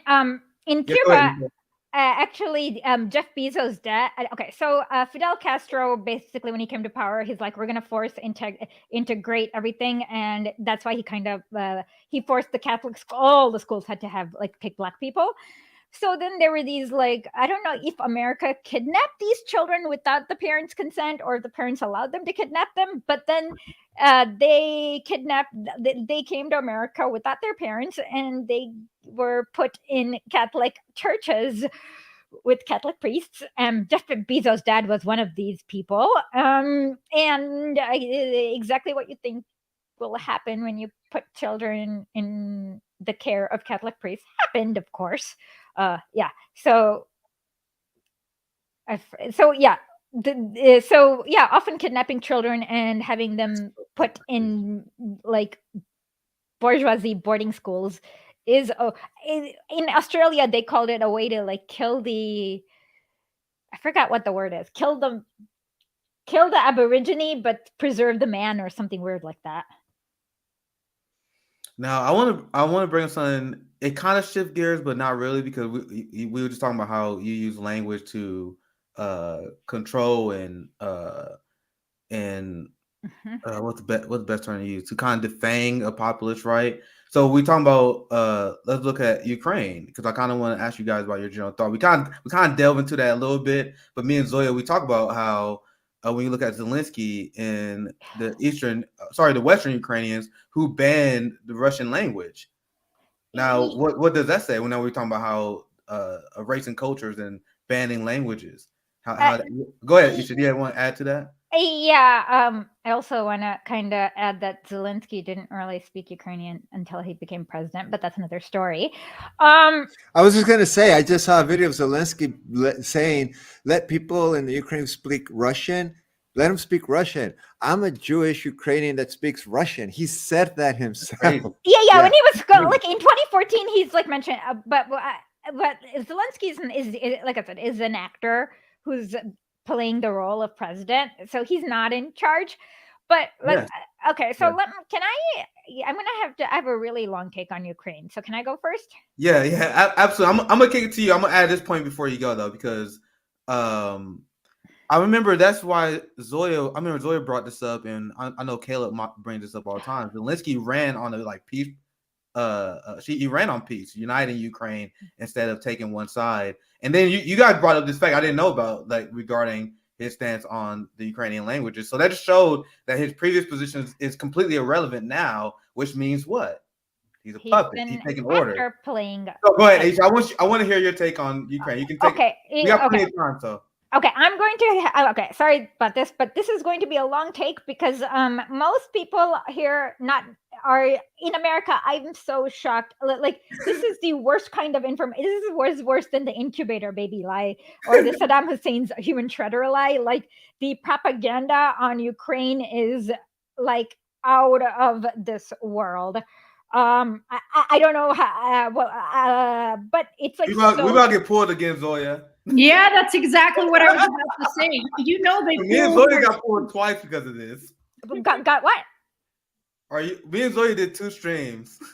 About just debunking the lies about Ukraine. Both of them was pulled down. They got pulled. Yeah, they got took down. So be careful. What you say. I don't want to we'll do what Lenin did in Imperialism. So we're going to call one country Yuri, and the other country Lenny. No. It has to start with an R. Oh, okay. I was trying to placate you, so Okay, Lenny works if people can remember which country is Lenny. I think that'd be hard to forget in context of two countries. Okay, Yuri and Lenny. Okay. So basically, Lenny has a lot of natural gas, lots and lots. Lenny does not need to frack in order to have natural gas. And Yuri had been like importing natural gas from Lenny, and things were okay. But a certain Hillary Clinton pushed this like energy independence from Lenny because and she in 2011 she even started the Bureau of Energy Resources so that nobody imports gas from Lenny anymore. And basically when so then so then what happened is that Chevron and Shell started prospecting all of Uri. And when they started prospecting all of Uri, what they realized is that in there's a river that runs by Uri. In that like around that river, like in the east, there's a lot of good prime fracking areas. And Chevron and yeah, prime fracking areas, like really good for, like lots of money for Chevron. And then so then they got Chevron got Is that for gas or oil? Just to confirm. fracking. Yes. Fracking gas. Yeah. Fracking's always gas. So then but then what happened is that because Yuri's president Victor was from that region was like, no, you are not fracking our river. We want our water to be drinkable. And he allowed them to ban fracking. And there were like lots of protests with Chevron. But then that's kind of why Hillary Clinton thinks that Russia was behind this, because why would people want to drinkable water? Well, that's when that's when the coup happened, where nobody is okay. The European Association Agreement was like so one-sided. It was basically, we're gonna flood our goods into you, and we're gonna make your people into like poor slaves. Like no rational person would want that agreement. That's why well, what happened is that during World War II, Yuri had a lot of collaborators, and a lot of those collaborators ended up in America and even as the vice premier of Canada. And these were bad collaborators. And head of NATO too, I think. Yeah. Well, all of them. I mean, are you talking about Heisinger? Yeah, all of NATO is that collaborators. But the thing is that these collaborators had military training. And so the US was able to send these military collaborators like progeny to Ukraine to train some people. And then they had the Maidan coup. And that's how the civil war began. And then the people in Donetsk, I mean, they were like, no, you're not going, you shall not pass. And so you get and the reason why they needed the Azov battalion, which has a lot of like disproportionate amount of foreign fighters, is because the Ukrainian army was not willing to fight. They just gave up the weapons, and that's how the DNP and the LNP have so many weapons, is that the Ukrainian army and they were engaging in partisan warfare. But yeah, so the Azov battalion is there basically to engage in the Jakarta method, which is basically killing these people so that you can frack on their land. And this has been going on. The war started 8 years ago. But in December of 2021, another extra 160,000 troops were started like piling up at the border near Lenny. And that's when Lenny was like, okay, we cannot we've lost 27 million people to these psychos. We can't let this continue. And that's when Lenny invaded. So the war started in 2014 and has been going on for 8 years. And Lenny is now ending the war, not starting the war. Well said, Isha. I want to share this, and I want to get Carlos's thoughts before we move on, before we wrap this panel up, because I love that Zoya always sends me these on point, but at the same time pretty humorous receipts. So this is one of them. I have a vested interest in opposing NATO whenever I get any opportunity to do that, considering they're an institution that enables colonialism and white power. And this is essentially what the West did. This is a funny meme, right? Allies, we defeated the Nazis, then they essentially just hired them. Yeah, exactly. Yeah, it's something like they hung 16 Nazis in Nuremberg, and everyone else got hired to be for the CIA, NATO. What other? Where did they not hire them? But this was a great and fun panel. We're gonna get ready to transition to the next one here soon, but I want to make sure I give you guys a chance to have final thoughts and plug anything you want. But Carlos, I want to you can chime in with anything in response to anything we said, and also kind of final thoughts on the topic of imperialism as well. If you guys are watching, we got Dr. Vijay Prashad coming up next. Our friends at Bet Beat Media join us for the final hour of the Anti-Imperialist Summit. It was a great time. But Carlos, any final thoughts? You can chime in however you want, and we can plug and promote you as well. No, I think it's important to highlight the fact that what's happening right now is that imperialism is expanding its ideological kind of fantasy about world domination, and the fact that it's recruiting countries like Sweden and Finland into NATO now. Yes. And that's creating a lot of problems. That's going to create tensions now between Finland and Russia, who used to be cool around the Arctic oceans and around those waters, and now there's going to be newfound tension. So in many ways, the kind of Cold War. Yes, go ahead. They weren't really that cool because Finland kind of did that whole genocide and. But I mean, they weren't necessarily in talking the way they're talking right now around hostilities. Okay, like if you join NATO, then we're really going to have serious problems. Yeah. Like there's gradations of hostility, and eventually you get to the point where you Russia might annexes Finland. Yeah. I was just covering how insane that decision was. We got to talk about that soon, Carlos. But go ahead. Yeah, because I was just saying, no, that it's just important to realize that that's part of what's happening right now around Western representations of this conflict, as opposed to global perspectives on this conflict, which the United States is literally censoring now with this new Ministry of Truth thing. They're literally not allowing global South perspectives on what's happening in Europe to emerge because, again, it highlights our own complicity in the history of imperialism and how we became a superpower in the first place. Absolutely. Thank you, Carlos. Isha, any final thoughts? Where can they find you?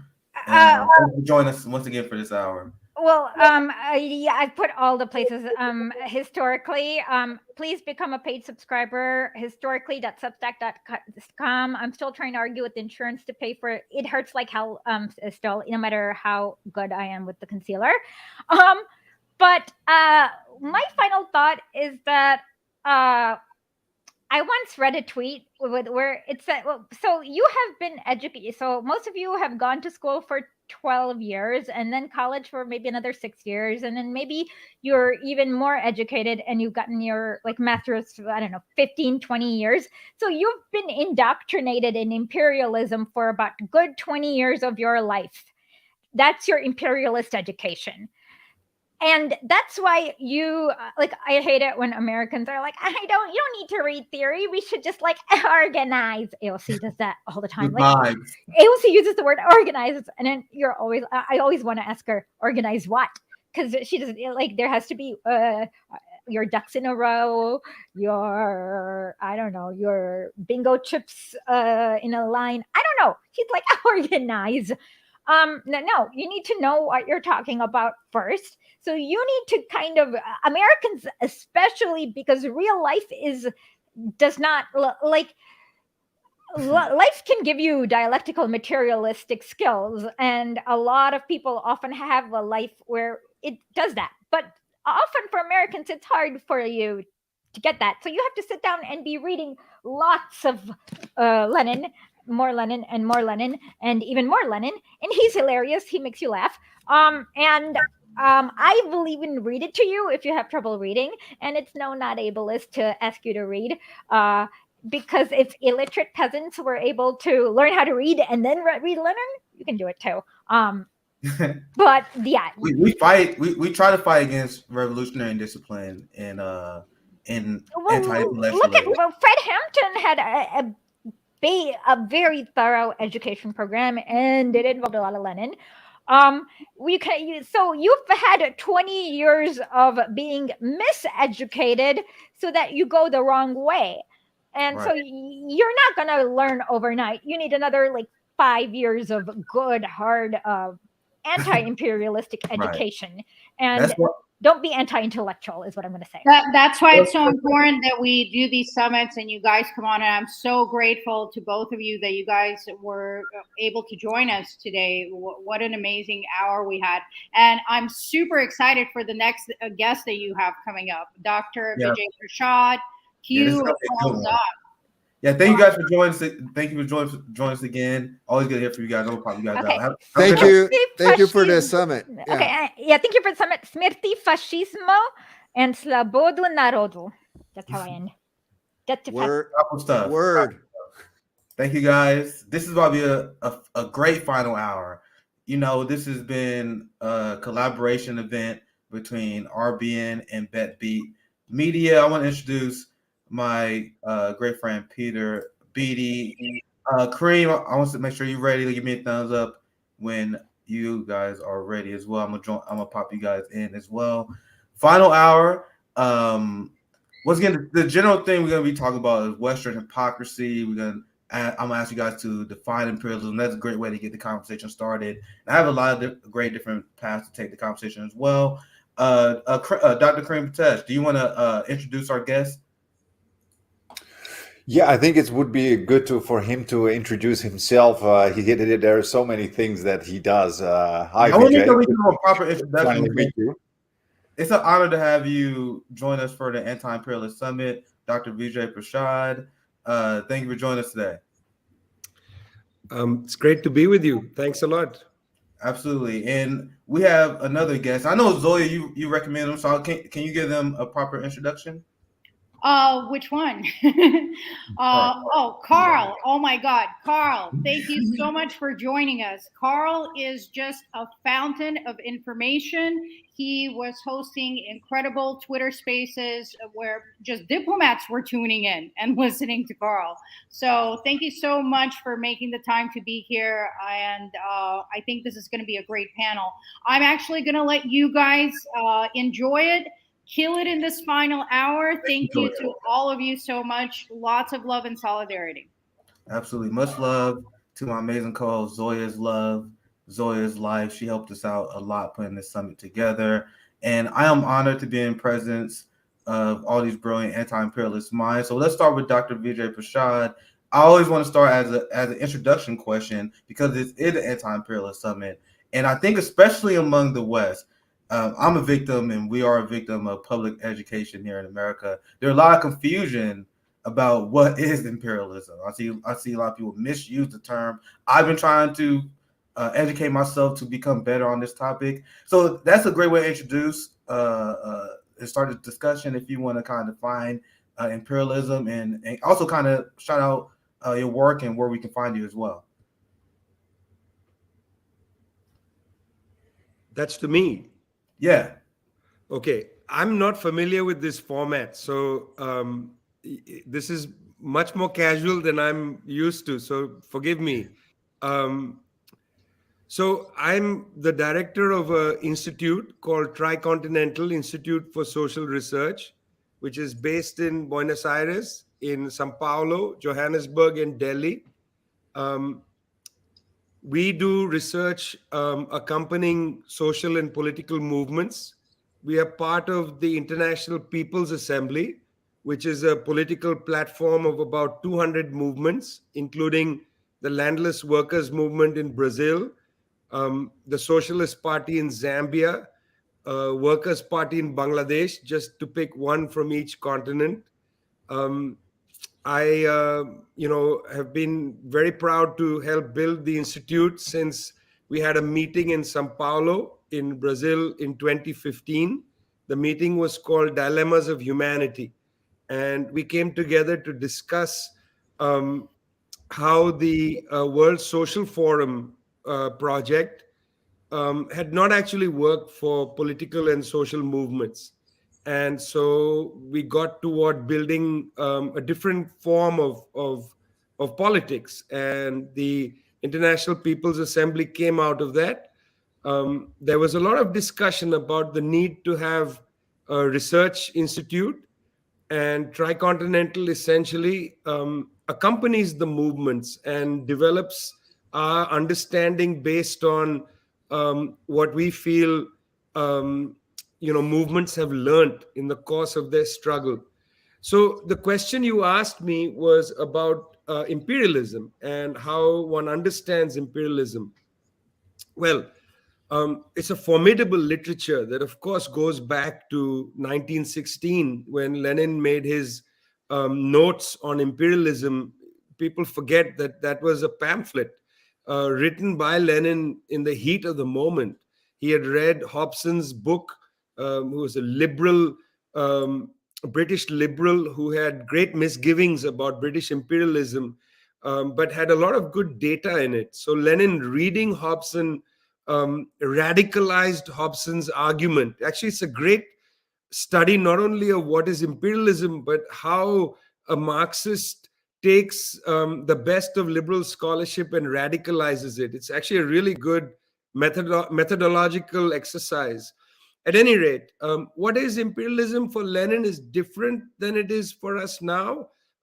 Obviously, there's a lot of conceptual work that can be taken up, but Marxism is boundless. Marxism is not a religion. So something written 100 years ago or 150 years ago is not directly applicable today, and one should never treat Marxism in a religious way. We don't look for quotations in the classics to justify things we're doing now. That's what a religious-minded person does.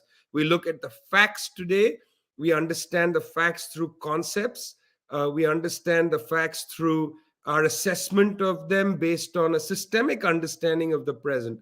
So what is imperialism? Imperialism is essentially the suffocating force used by the old colonial powers to maintain low wage rates and low national incomes in certain parts of the world to their benefit.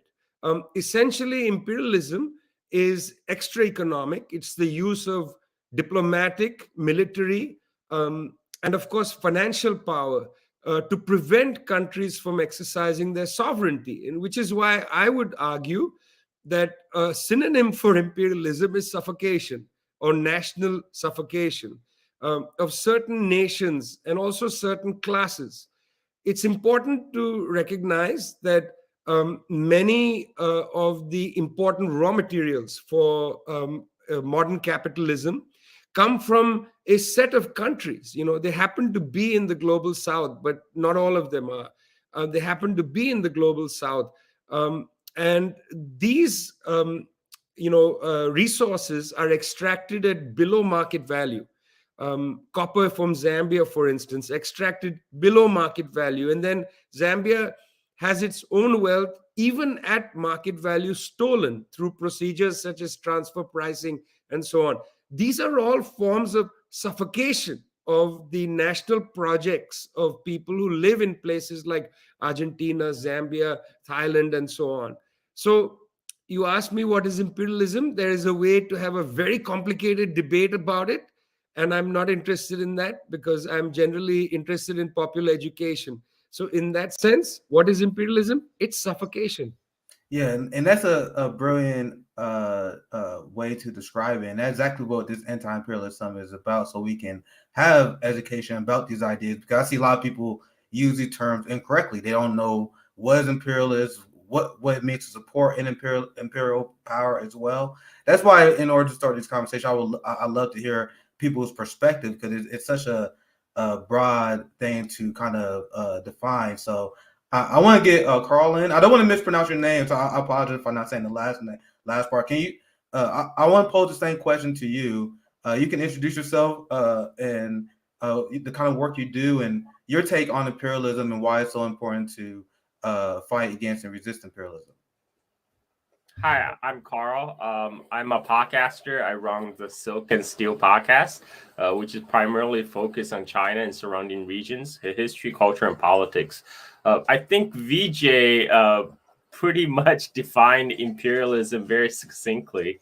I don't have anything to add in the definition of imperialism, but I think a very important thing to point out is what Vijay has said about imperialism is taking away sovereignty of people. It's taking away the agency of the exploited. Right now, the term imperialism has been co-opted by our liberal media. All these CIA front groups are very good at co-opting leftist languages. Now they use imperialism in such a way it kind of lose meaning. Like imperialism is not trade. Trade with other people is not imperialism. Imperialism is a very specific form of relationship. It's a power that comes in and imposes will on the subjugated population. So I think that's pretty much as Vijay has pointed out. I'm not a theory guy again, so I defer to Vijay for theories. But I think it's that what that judge said about pornography, right? It's like if we see it, we know it, right? Imperialism, we know what it is. There's no dancing around it. So. Yeah, another theme of this panel, I'm gonna ask both of you guys about this here very soon, is the Western hypocrisies when it comes to imperialism and war crimes. And you see a lot of countries, especially in the global South and Africa and China, they're starting to reject the global order. So I'm gonna ask you guys about that very soon. I want to get my friends at BetBeat Media in here as well. Peter and Kareem, I'm kind of tossing it to both of you guys. You have anything you want to chime in? Any questions that you guys want to ask as well? Because as you guys know, my partner at BetBeat, they are helping us host this summit. So I'll pass it to you guys at the toss. So Kareem and Peter, you guys want to take a crack at it? Yeah, glad to be here today with Vijay and Carl. Both are guys that I like a lot and follow. So very, very honored here. I would like to add one more thing to the definition of imperialism. I think let me quickly think. I think Vijay said military, economic, and political power to exploit other countries, and I would actually add also cultural power. To psychologically create the belief both in the exploited and the exploiters in hierarchies that somehow justify their exploitation. Think about racist ideology, classism, all these kind of things. I think that is one very crucial aspect of imperialism as well. Some of you have lived all over the world, myself too.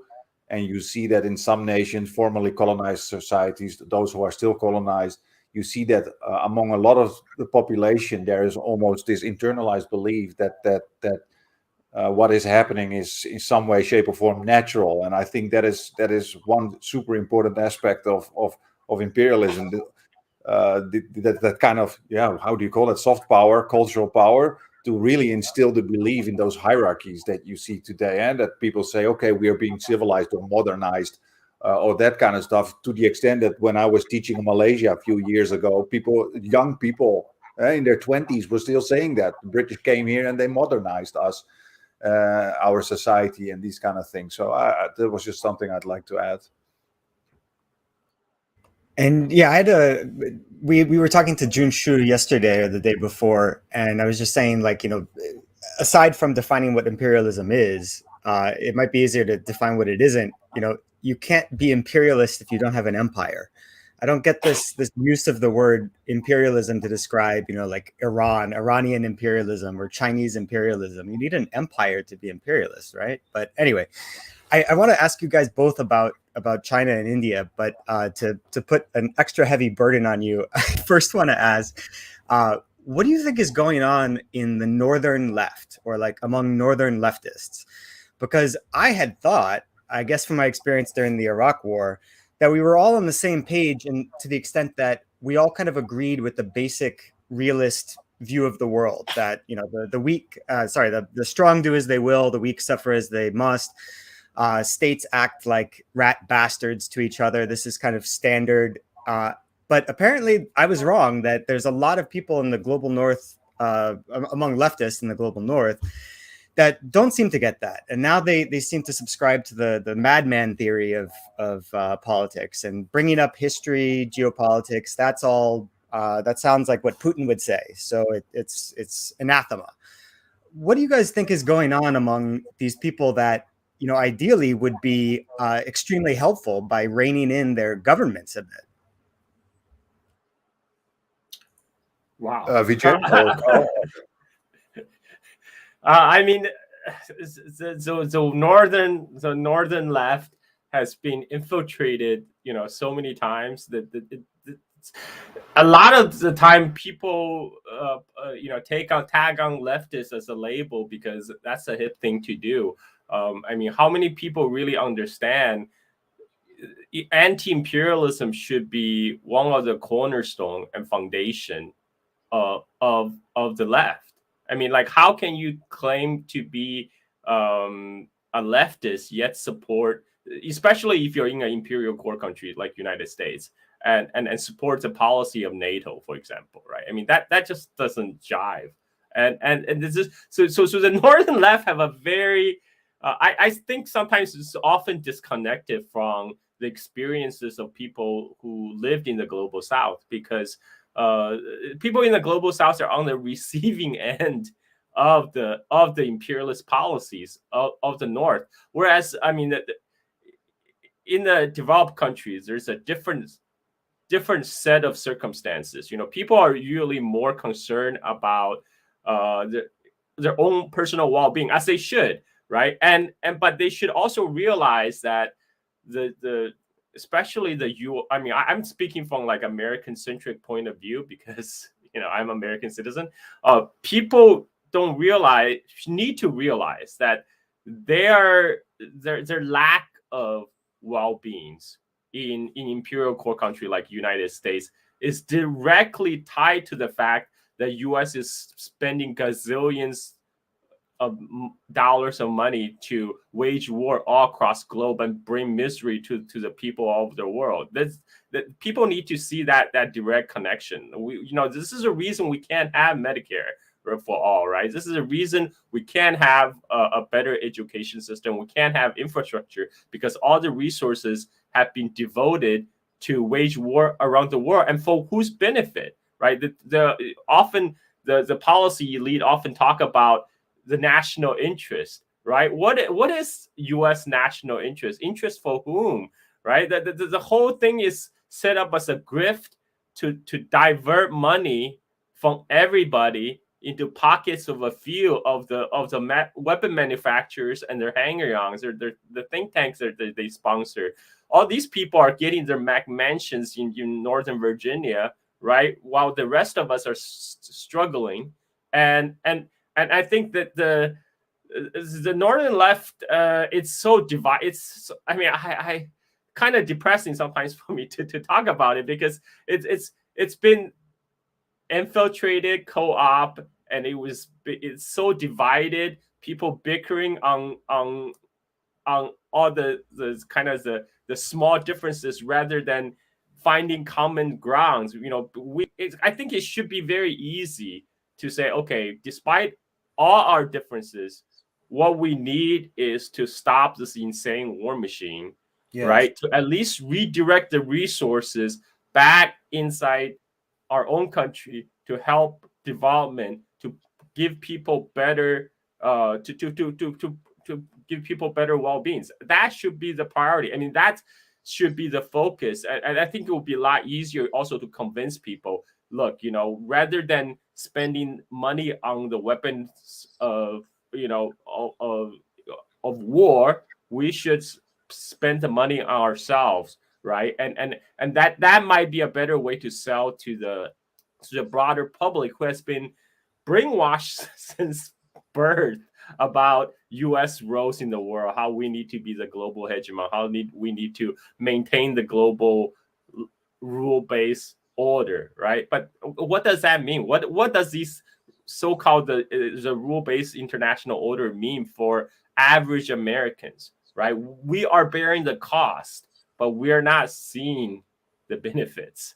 And it's also immoral because it's inflicting a lot of pain in the global South countries.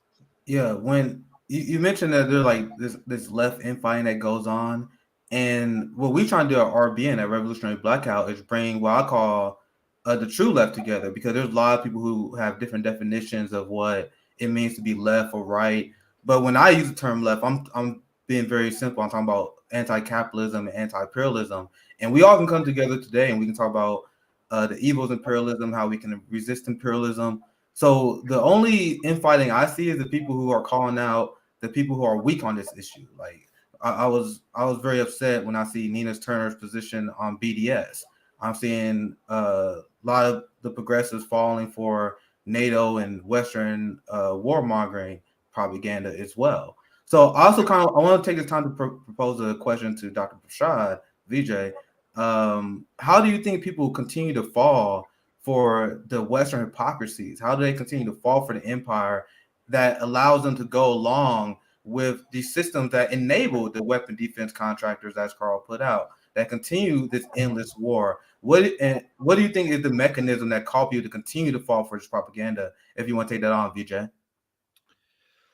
Well, I think we should go back to the Iraq War, or rather the U.S. war in Iraq in 2003. It's, I think, important for people to remember that there were millions of people around the world that actually took to the streets to try to prevent the United States under George W. Bush from conducting an illegal war of aggression against Iraq. In fact, that war of aggression, which began in 2003, was an escalation of a war that actually began in 1991. It's often forgotten that after Saddam Hussein invaded Kuwait, on several occasions, he attempted to find a way out of that. His first attempt was rather club-footed. He came to the United States and said, if Palestine is free, we will withdraw from Kuwait. Well, that was not going to happen. And then he backed off and said that, okay, fine, just give us some security guarantees, we'll leave Kuwait. And George H.W. Bush, the father, who was supposed to be the moderate person, refused to negotiate with Saddam Hussein, and they bombed Baghdad, they bombed the Republican Guard, there was a so-called highway of death and so on. Well, 12 years later, when his son wanted to prosecute a second illegal war against Iraq, millions of people did take to the streets, including 1 million people in New York City and so on. Well, United States went ahead with that illegal war, and then something interesting happened. And I think here's really where you can identify the real fractiousness that opens up in the metropolitan left. After the war on Iraq began and was in full flow, the United States, the Australians, and so on, put together a new kind of approach, which they call responsibility to protect. This was a way to recover so-called humanitarian intervention after what they saw was an ideological debacle with the war on Iraq. Gareth Evans, who was the former foreign minister of the Australian government, was the chair of a UN panel on responsibility to protect. And they pushed forward this doctrine, R2P, responsibility to protect, which was then enacted by the United Nations under immense pressure from the West. You see, why I'm saying all this is because R2P was the basis for the great confusion during the uprising known as the Arab Spring. It's here, particularly when France wanted to go into Libya with that war in 2011, that the R2P doctrine was used, and that fractured parts of the metropolitan left. One section of the metropolitan left, both in Libya and in Syria, came out using the language of human rights. And I think, oddly, believing in the, let's call it, I don't want to call it the legitimacy, but to believe in the good faith of the Western militaries. So there was a very large section of the metropolitan left, many of them coming from the Fourth International tradition, the so-called Trotskyite tradition, and so on, that actually supported NATO's war against the Libyan government, and very much supported the slogan, Assad must go, in Syria. That's actually where the roots of much of the contemporary fractiousness in the metropolitan left come from. And you can actually see this. The very same people who were chanting the slogan, Assad must go, are very much behind the idea of arming the Ukrainian army against the Russian forces.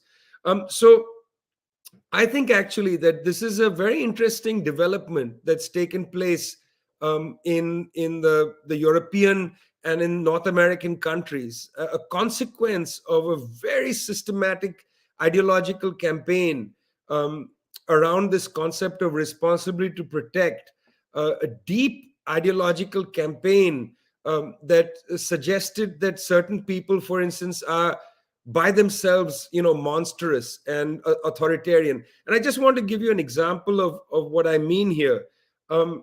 After the war, the NATO war on Libya, which really destroyed Libya, I mean, the country is a wreck. After the NATO war on Libya, many of us approached NATO, including, Western human rights organizations like Amnesty International, Donatella Rivora, very respected researcher on the ground in Libya, and so on, approached NATO and asked NATO for their materials to show what their targets had been in Libya in order to go and study whether civilians had been hit. When you have targeting information and they say we're going to hit this building, but they hit another building and kill civilians, well, you can start adding up civilian casualties and therefore make a presumption of war crimes and so on. So many of us approached NATO and asked for such information. So did the United Nations, because after all, NATO attacked Libya based on UN resolution, Security Council resolution 1973. That was based on the responsibility to protect doctrine. Well, NATO's lawyer, Peter Olsen, replied and said something very important. Peter Olsen said that, look, we're not going to share any of that information with you because NATO simply does not commit war crimes. NATO cannot commit war crimes. War crimes are committed by the barbarians. War crimes cannot be committed by NATO. And in fact, I would submit to you that majorities of people in the North Atlantic state believe that. Majorities of people in the United States, for instance, continue to have great faith in their government, in their military, and believe that their military doesn't commit war crimes. Despite the evidence revealed by WikiLeaks and its founder, Julian Assange, now sitting in Belmarsh prison awaiting extradition to the United States, despite plain, clear evidence of war crimes by the United States, there are still majorities of people in the United States, in Canada, in most of Western Europe, that simply don't believe that their countries are capable of committing war crimes. And that includes people who, are to some extent on the left. I think that's where I would see the problem. I think the very immense work done by the governments and the regimes in the North Atlantic states to affirm their human rights commitments through concepts like responsibility to protect, I think had an enormous impact on these societies. So that today, it's one thing to scream and shout and say, but look, there are war crimes, or, what about, And so here's what happens, my friends.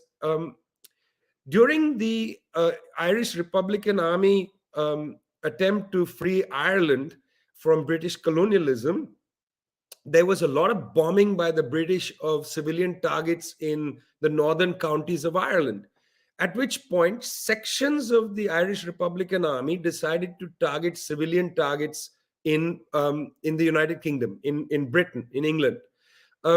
When that happened, people started to say, look, this is outrageous what the IRA is doing. And then defenders of the IRA said, yes, that's true. It is outrageous. The IRA is bombing pubs. But what about the killing of Irish Catholic civilians in the northern counties of Ireland? And that's when the phrase whataboutism develops, because of the idea, what about this? So when people start saying, well, what about war crimes by the West? Then those people who raise those questions, which actually is not whataboutism, a classic move, conservative move, pioneered as part of the attack on the Irish freedom movement. But that particular strategy is used to disable any real debate, comparative debate about war, about the brutalities of war, and so on in our time. So I would say there's a really deep cultural problem to deal with here. It's not just about, people are being, mischievous or they don't get it or whatever. I think there's a really deep cultural problem to deal with, where people have faith in their regimes, as it were, and believe that the Slavs or the Arabs and others, the barbarians, are capable of war crimes, whereas the Northern Europeans are simply not. Yeah, I would totally agree with what you said, and I think that's something that indeed is deeply cultural, and you saw that already hundreds of years ago, starting with the white man's burden, and it's something that I think is also being perpetuated by this tremendous media power of the United States and the West in general. It's so incredibly asymmetric that even when I discuss with my own parents, they are so influenced by this idea of Putin. My parents live in the Netherlands. They are so influenced by the idea that Putin is the big evil. It's almost impossible to convince them otherwise, or at least, don't get me wrong, I think what Putin did was terrible, but to at least try and discuss with them where this maybe comes from, to put it in its historical context, it's pretty much impossible. And I can honestly say my parents are intelligent people. You know what I mean? It's very frustrating. How do we resist that kind of media power that you see coming from empire? I see, what I have seen is some people among the younger population, they even accept the U.S. atrocity. They accept the fact that U.S. commit atrocity all over the world. But then they say, but these other people are just as bad, or these other people are even worse. And the Russians and Chinese, Iranian, whoever's the official enemy of the day, these are people are the immediate threat. So we have to do something about them right now. Don't worry about what U.S. atrocity committed in the past or whatever. Let's focus, let's take the attention away from the U.S., but let's focus on what these other baddies are doing, right? And still, underlying all that, even if they verbally acknowledge U.S. atrocity, I think Vijay is right. Underneath all that, there's still a belief that we are the good guys, right? We may have made some mistakes in the past, but let's look beyond that. What we did is a mistake. What they're doing is atrocities, and we have to stop them. And there's still this. People still subscribe to the idea that U.S. should be a global hegemon. U.S. should be the world policeman, because that is our problem. We have to do something about that. To that, I say, why? Why do we have to do anything, right? We are in a world where we all of us know many American public are very ignorant about the world outside of the United States, right? And yet we are expected to understand the inner minutiae of all these conflicts so far away from our shores and make informed decisions. I mean, that doesn't work when most of the people can't even find a country on the map, right? And it's how about focus, like, to appeal, I think, to appeal to the US public in general. Many of them have been bombarded with propaganda for years. I think a better way might be, hey, look, let's focus on ourselves, right? Let's focus on ourselves. This is, we have all these tremendous amount of wealth at our disposal, right? Rather than going around the world, spreading destruction all around. Let's focus on building ourselves. There's a direct conflict between U.S. interventionist policy abroad and U.S. developmental policies domestically. Let's just cut out the intervention part. We don't have to do anything. We need to focus. We have so many problems at home that needs addressing today, right? We don't need to play the hero. I mean, a lot of times this so-called playing the hero is playing straight into, what the State Department has planned for us. That is a narrative they want us to follow. I'm saying let's not play their game. Let's not play their narrative. Let's focus on address injustices in United States. Let's address on on building up the United States that desperately needs fixing. And this is just my argument. I think that because for the broader U.S. population, they might. I don't think most Americans even generally care about what's going on outside their borders. They don't even care, what really is going on in Iraq, in Middle East. And that is why all these media talking heads, they have so much power, because they're the one dominating the conversation.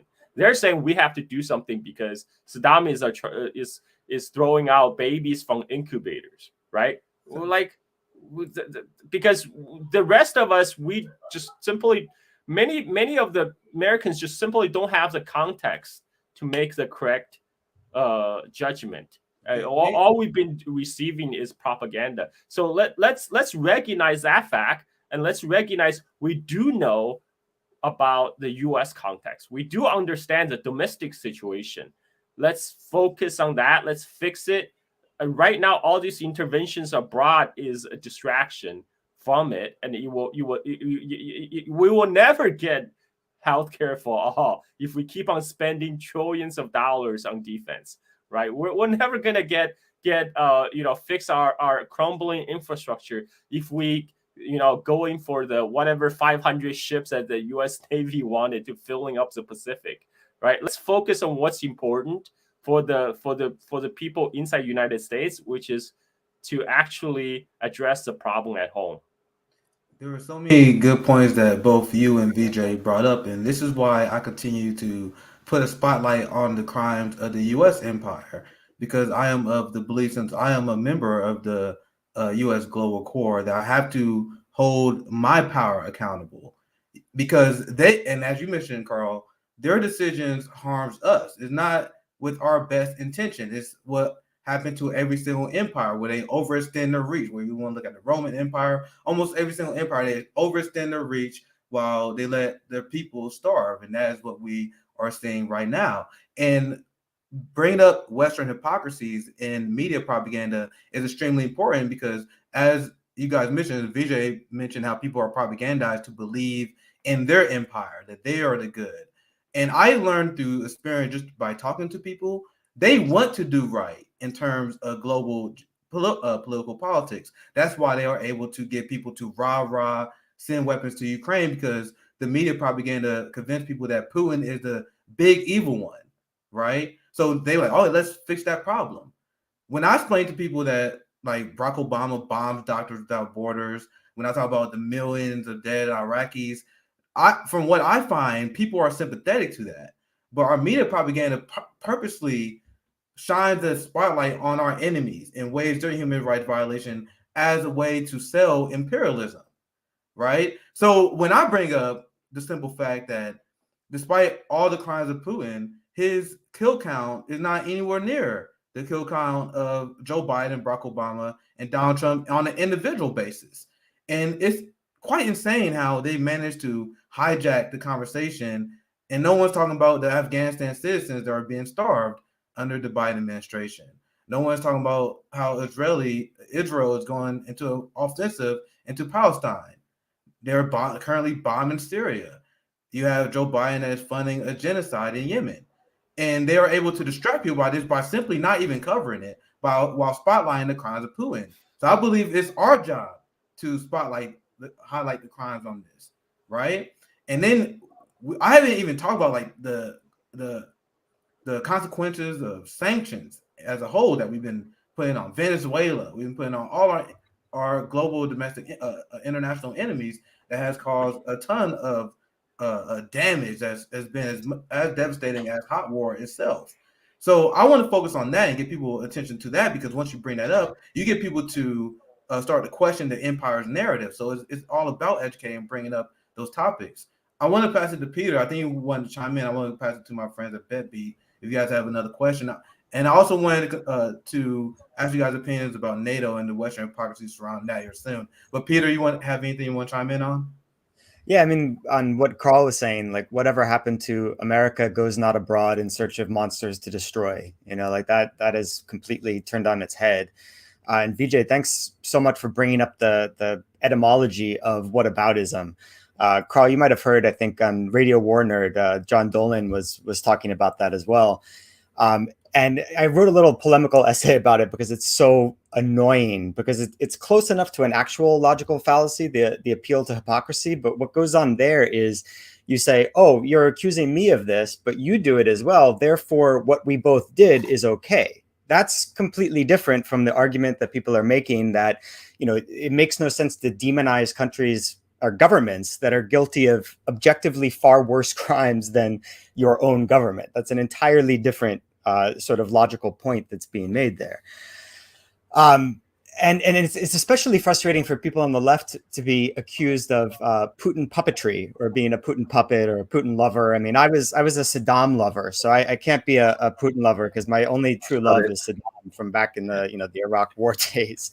But back when he was first installed, people on the left were critical of him. They're like, this is another puppet for the West. It's a sober Yeltsin.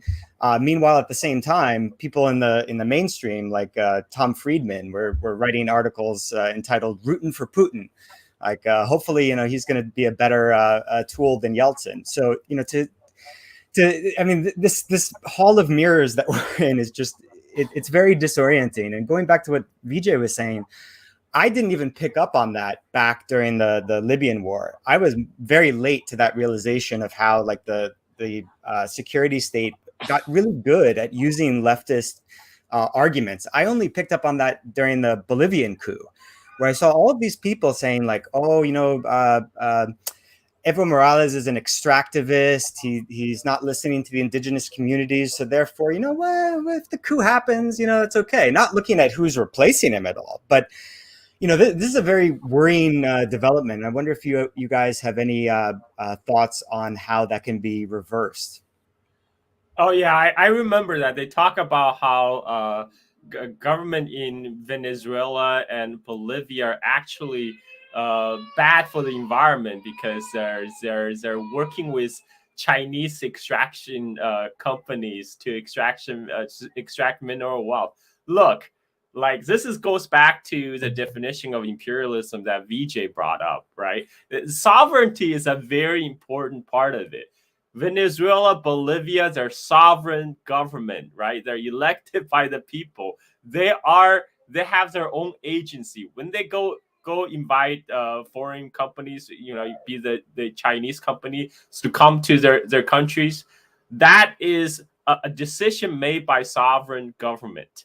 Right, they're not being forced. Nobody, China is not holding a gun to their head, say, "Look, we're gonna come in and we're gonna dig mineral wealth from your soil." Right. This is so. This is another instance. You're totally right. They kind of co-opted the leftist language and trying to paint the official enemy in a bad light. And just to go back to a little bit what you said earlier about being a Saddam lover, like that's an accusation that being leveled at the left anytime we criticize the U.S. interventionist policy. Like, look, you don't have to, it's totally separate. I mean, you don't have to root for Saddam to recognize that invasion of Iraq is totally illegal war and brought millions of death to the Iraqis, leave into wake destructions of the entire Iraqi society. You know, we have ISIS, a rise of ISIS out of the Iraq war. I mean, U.S. People always talk about we need to do this, we need to do that. I said, give me an instance where U.S. intervention has done good. You know, look at the track records: Iraq, Libya, right, and the whole the cry for NATO intervention in Ukraine, sending more weapons. What's that going to lead to? That's going to lead to more people getting killed. That's going to prolong the war. The best way to stop the destruction and protection of the innocent right now is to put a quick end to the war, and that should be a peace negotiation. That's not what United States and Europe are calling right now. We are for spending more weapons to Ukraine because we want to fight the Russians to the last Ukrainians. It's a very cynical ploy to fight a proxy war against our official enemies, and it does not help the people which is designed to help, which is Ukrainian civilians. They're gonna get caught up in this, and they're gonna get chewed up if the war continues. It's just gonna get worse, and the humanitarian disaster will just get worse. So, but yeah, the propaganda is so effective and overwhelming, like Karim have said.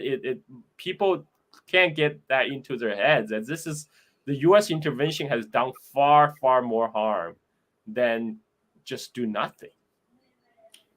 I'm glad you brought that up, because since we got about 15 minutes left, I want to ask you guys this question. We can start with Dr. Vijay Prashad, because since you brought up the Ukraine crisis, Joe Biden is proposing another $33 billion, and that is with the intention of keeping the war going.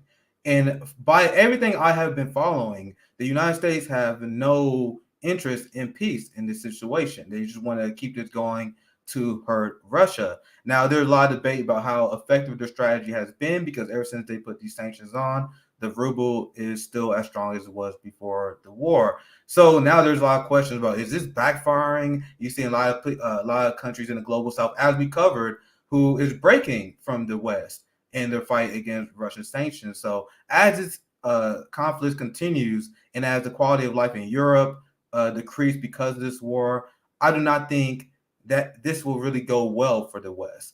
But I want to get your take on this, Dr. Vijay Prashad. What do you think about this development of it's not really a new Cold War, but I call it, but it's like right in the open, like this new fight between the West, China, Russia, and their allies. Like, what is your take on that? Like, how do you see that going? Do you think the West has a coherent strategy? Well, there's a lot of things to say about that. And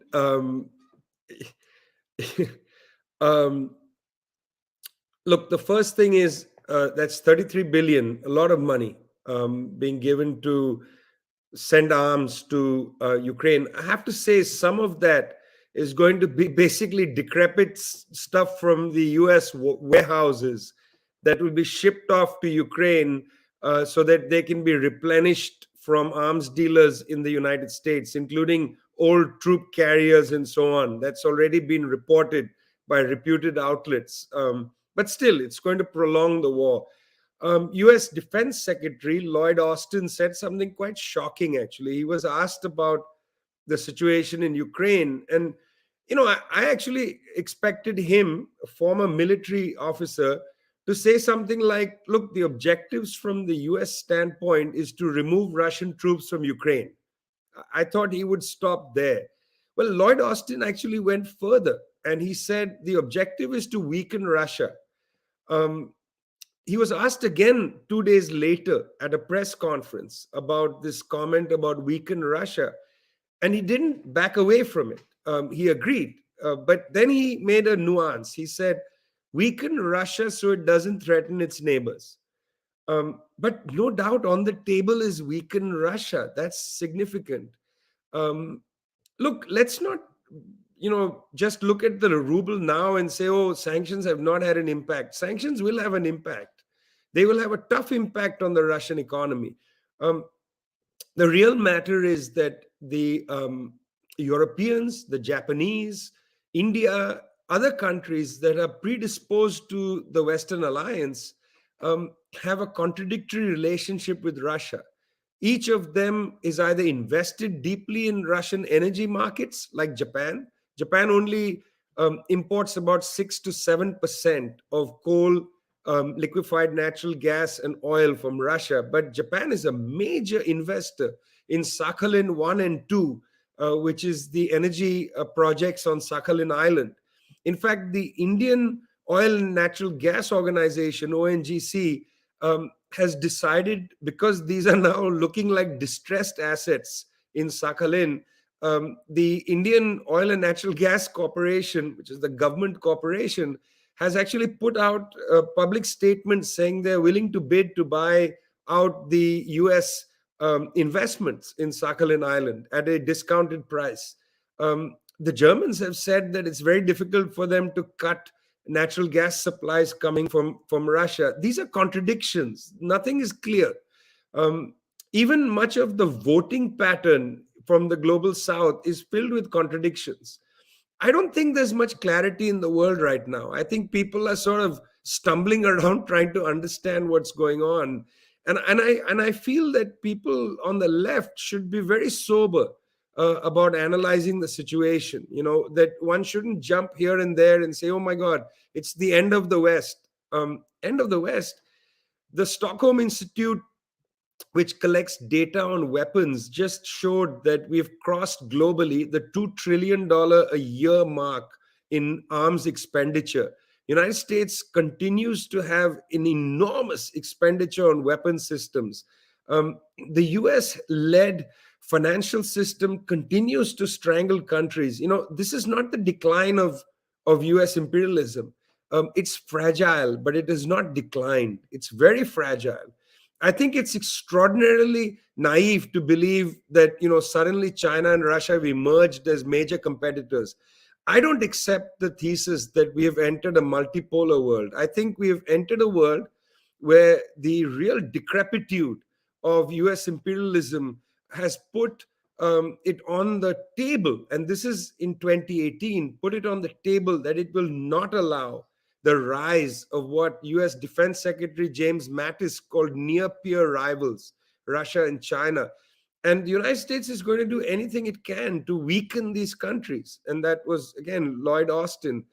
So I find it's a little irresponsible to talk about Russia and China as different poles of influence. These are countries that are actually facing a severe attack by the most powerful country in the world. And they've taken a defensive position. Neither China nor Russia at this point can at all compete with the United States in terms of its military and financial power. And I think we need to really register that.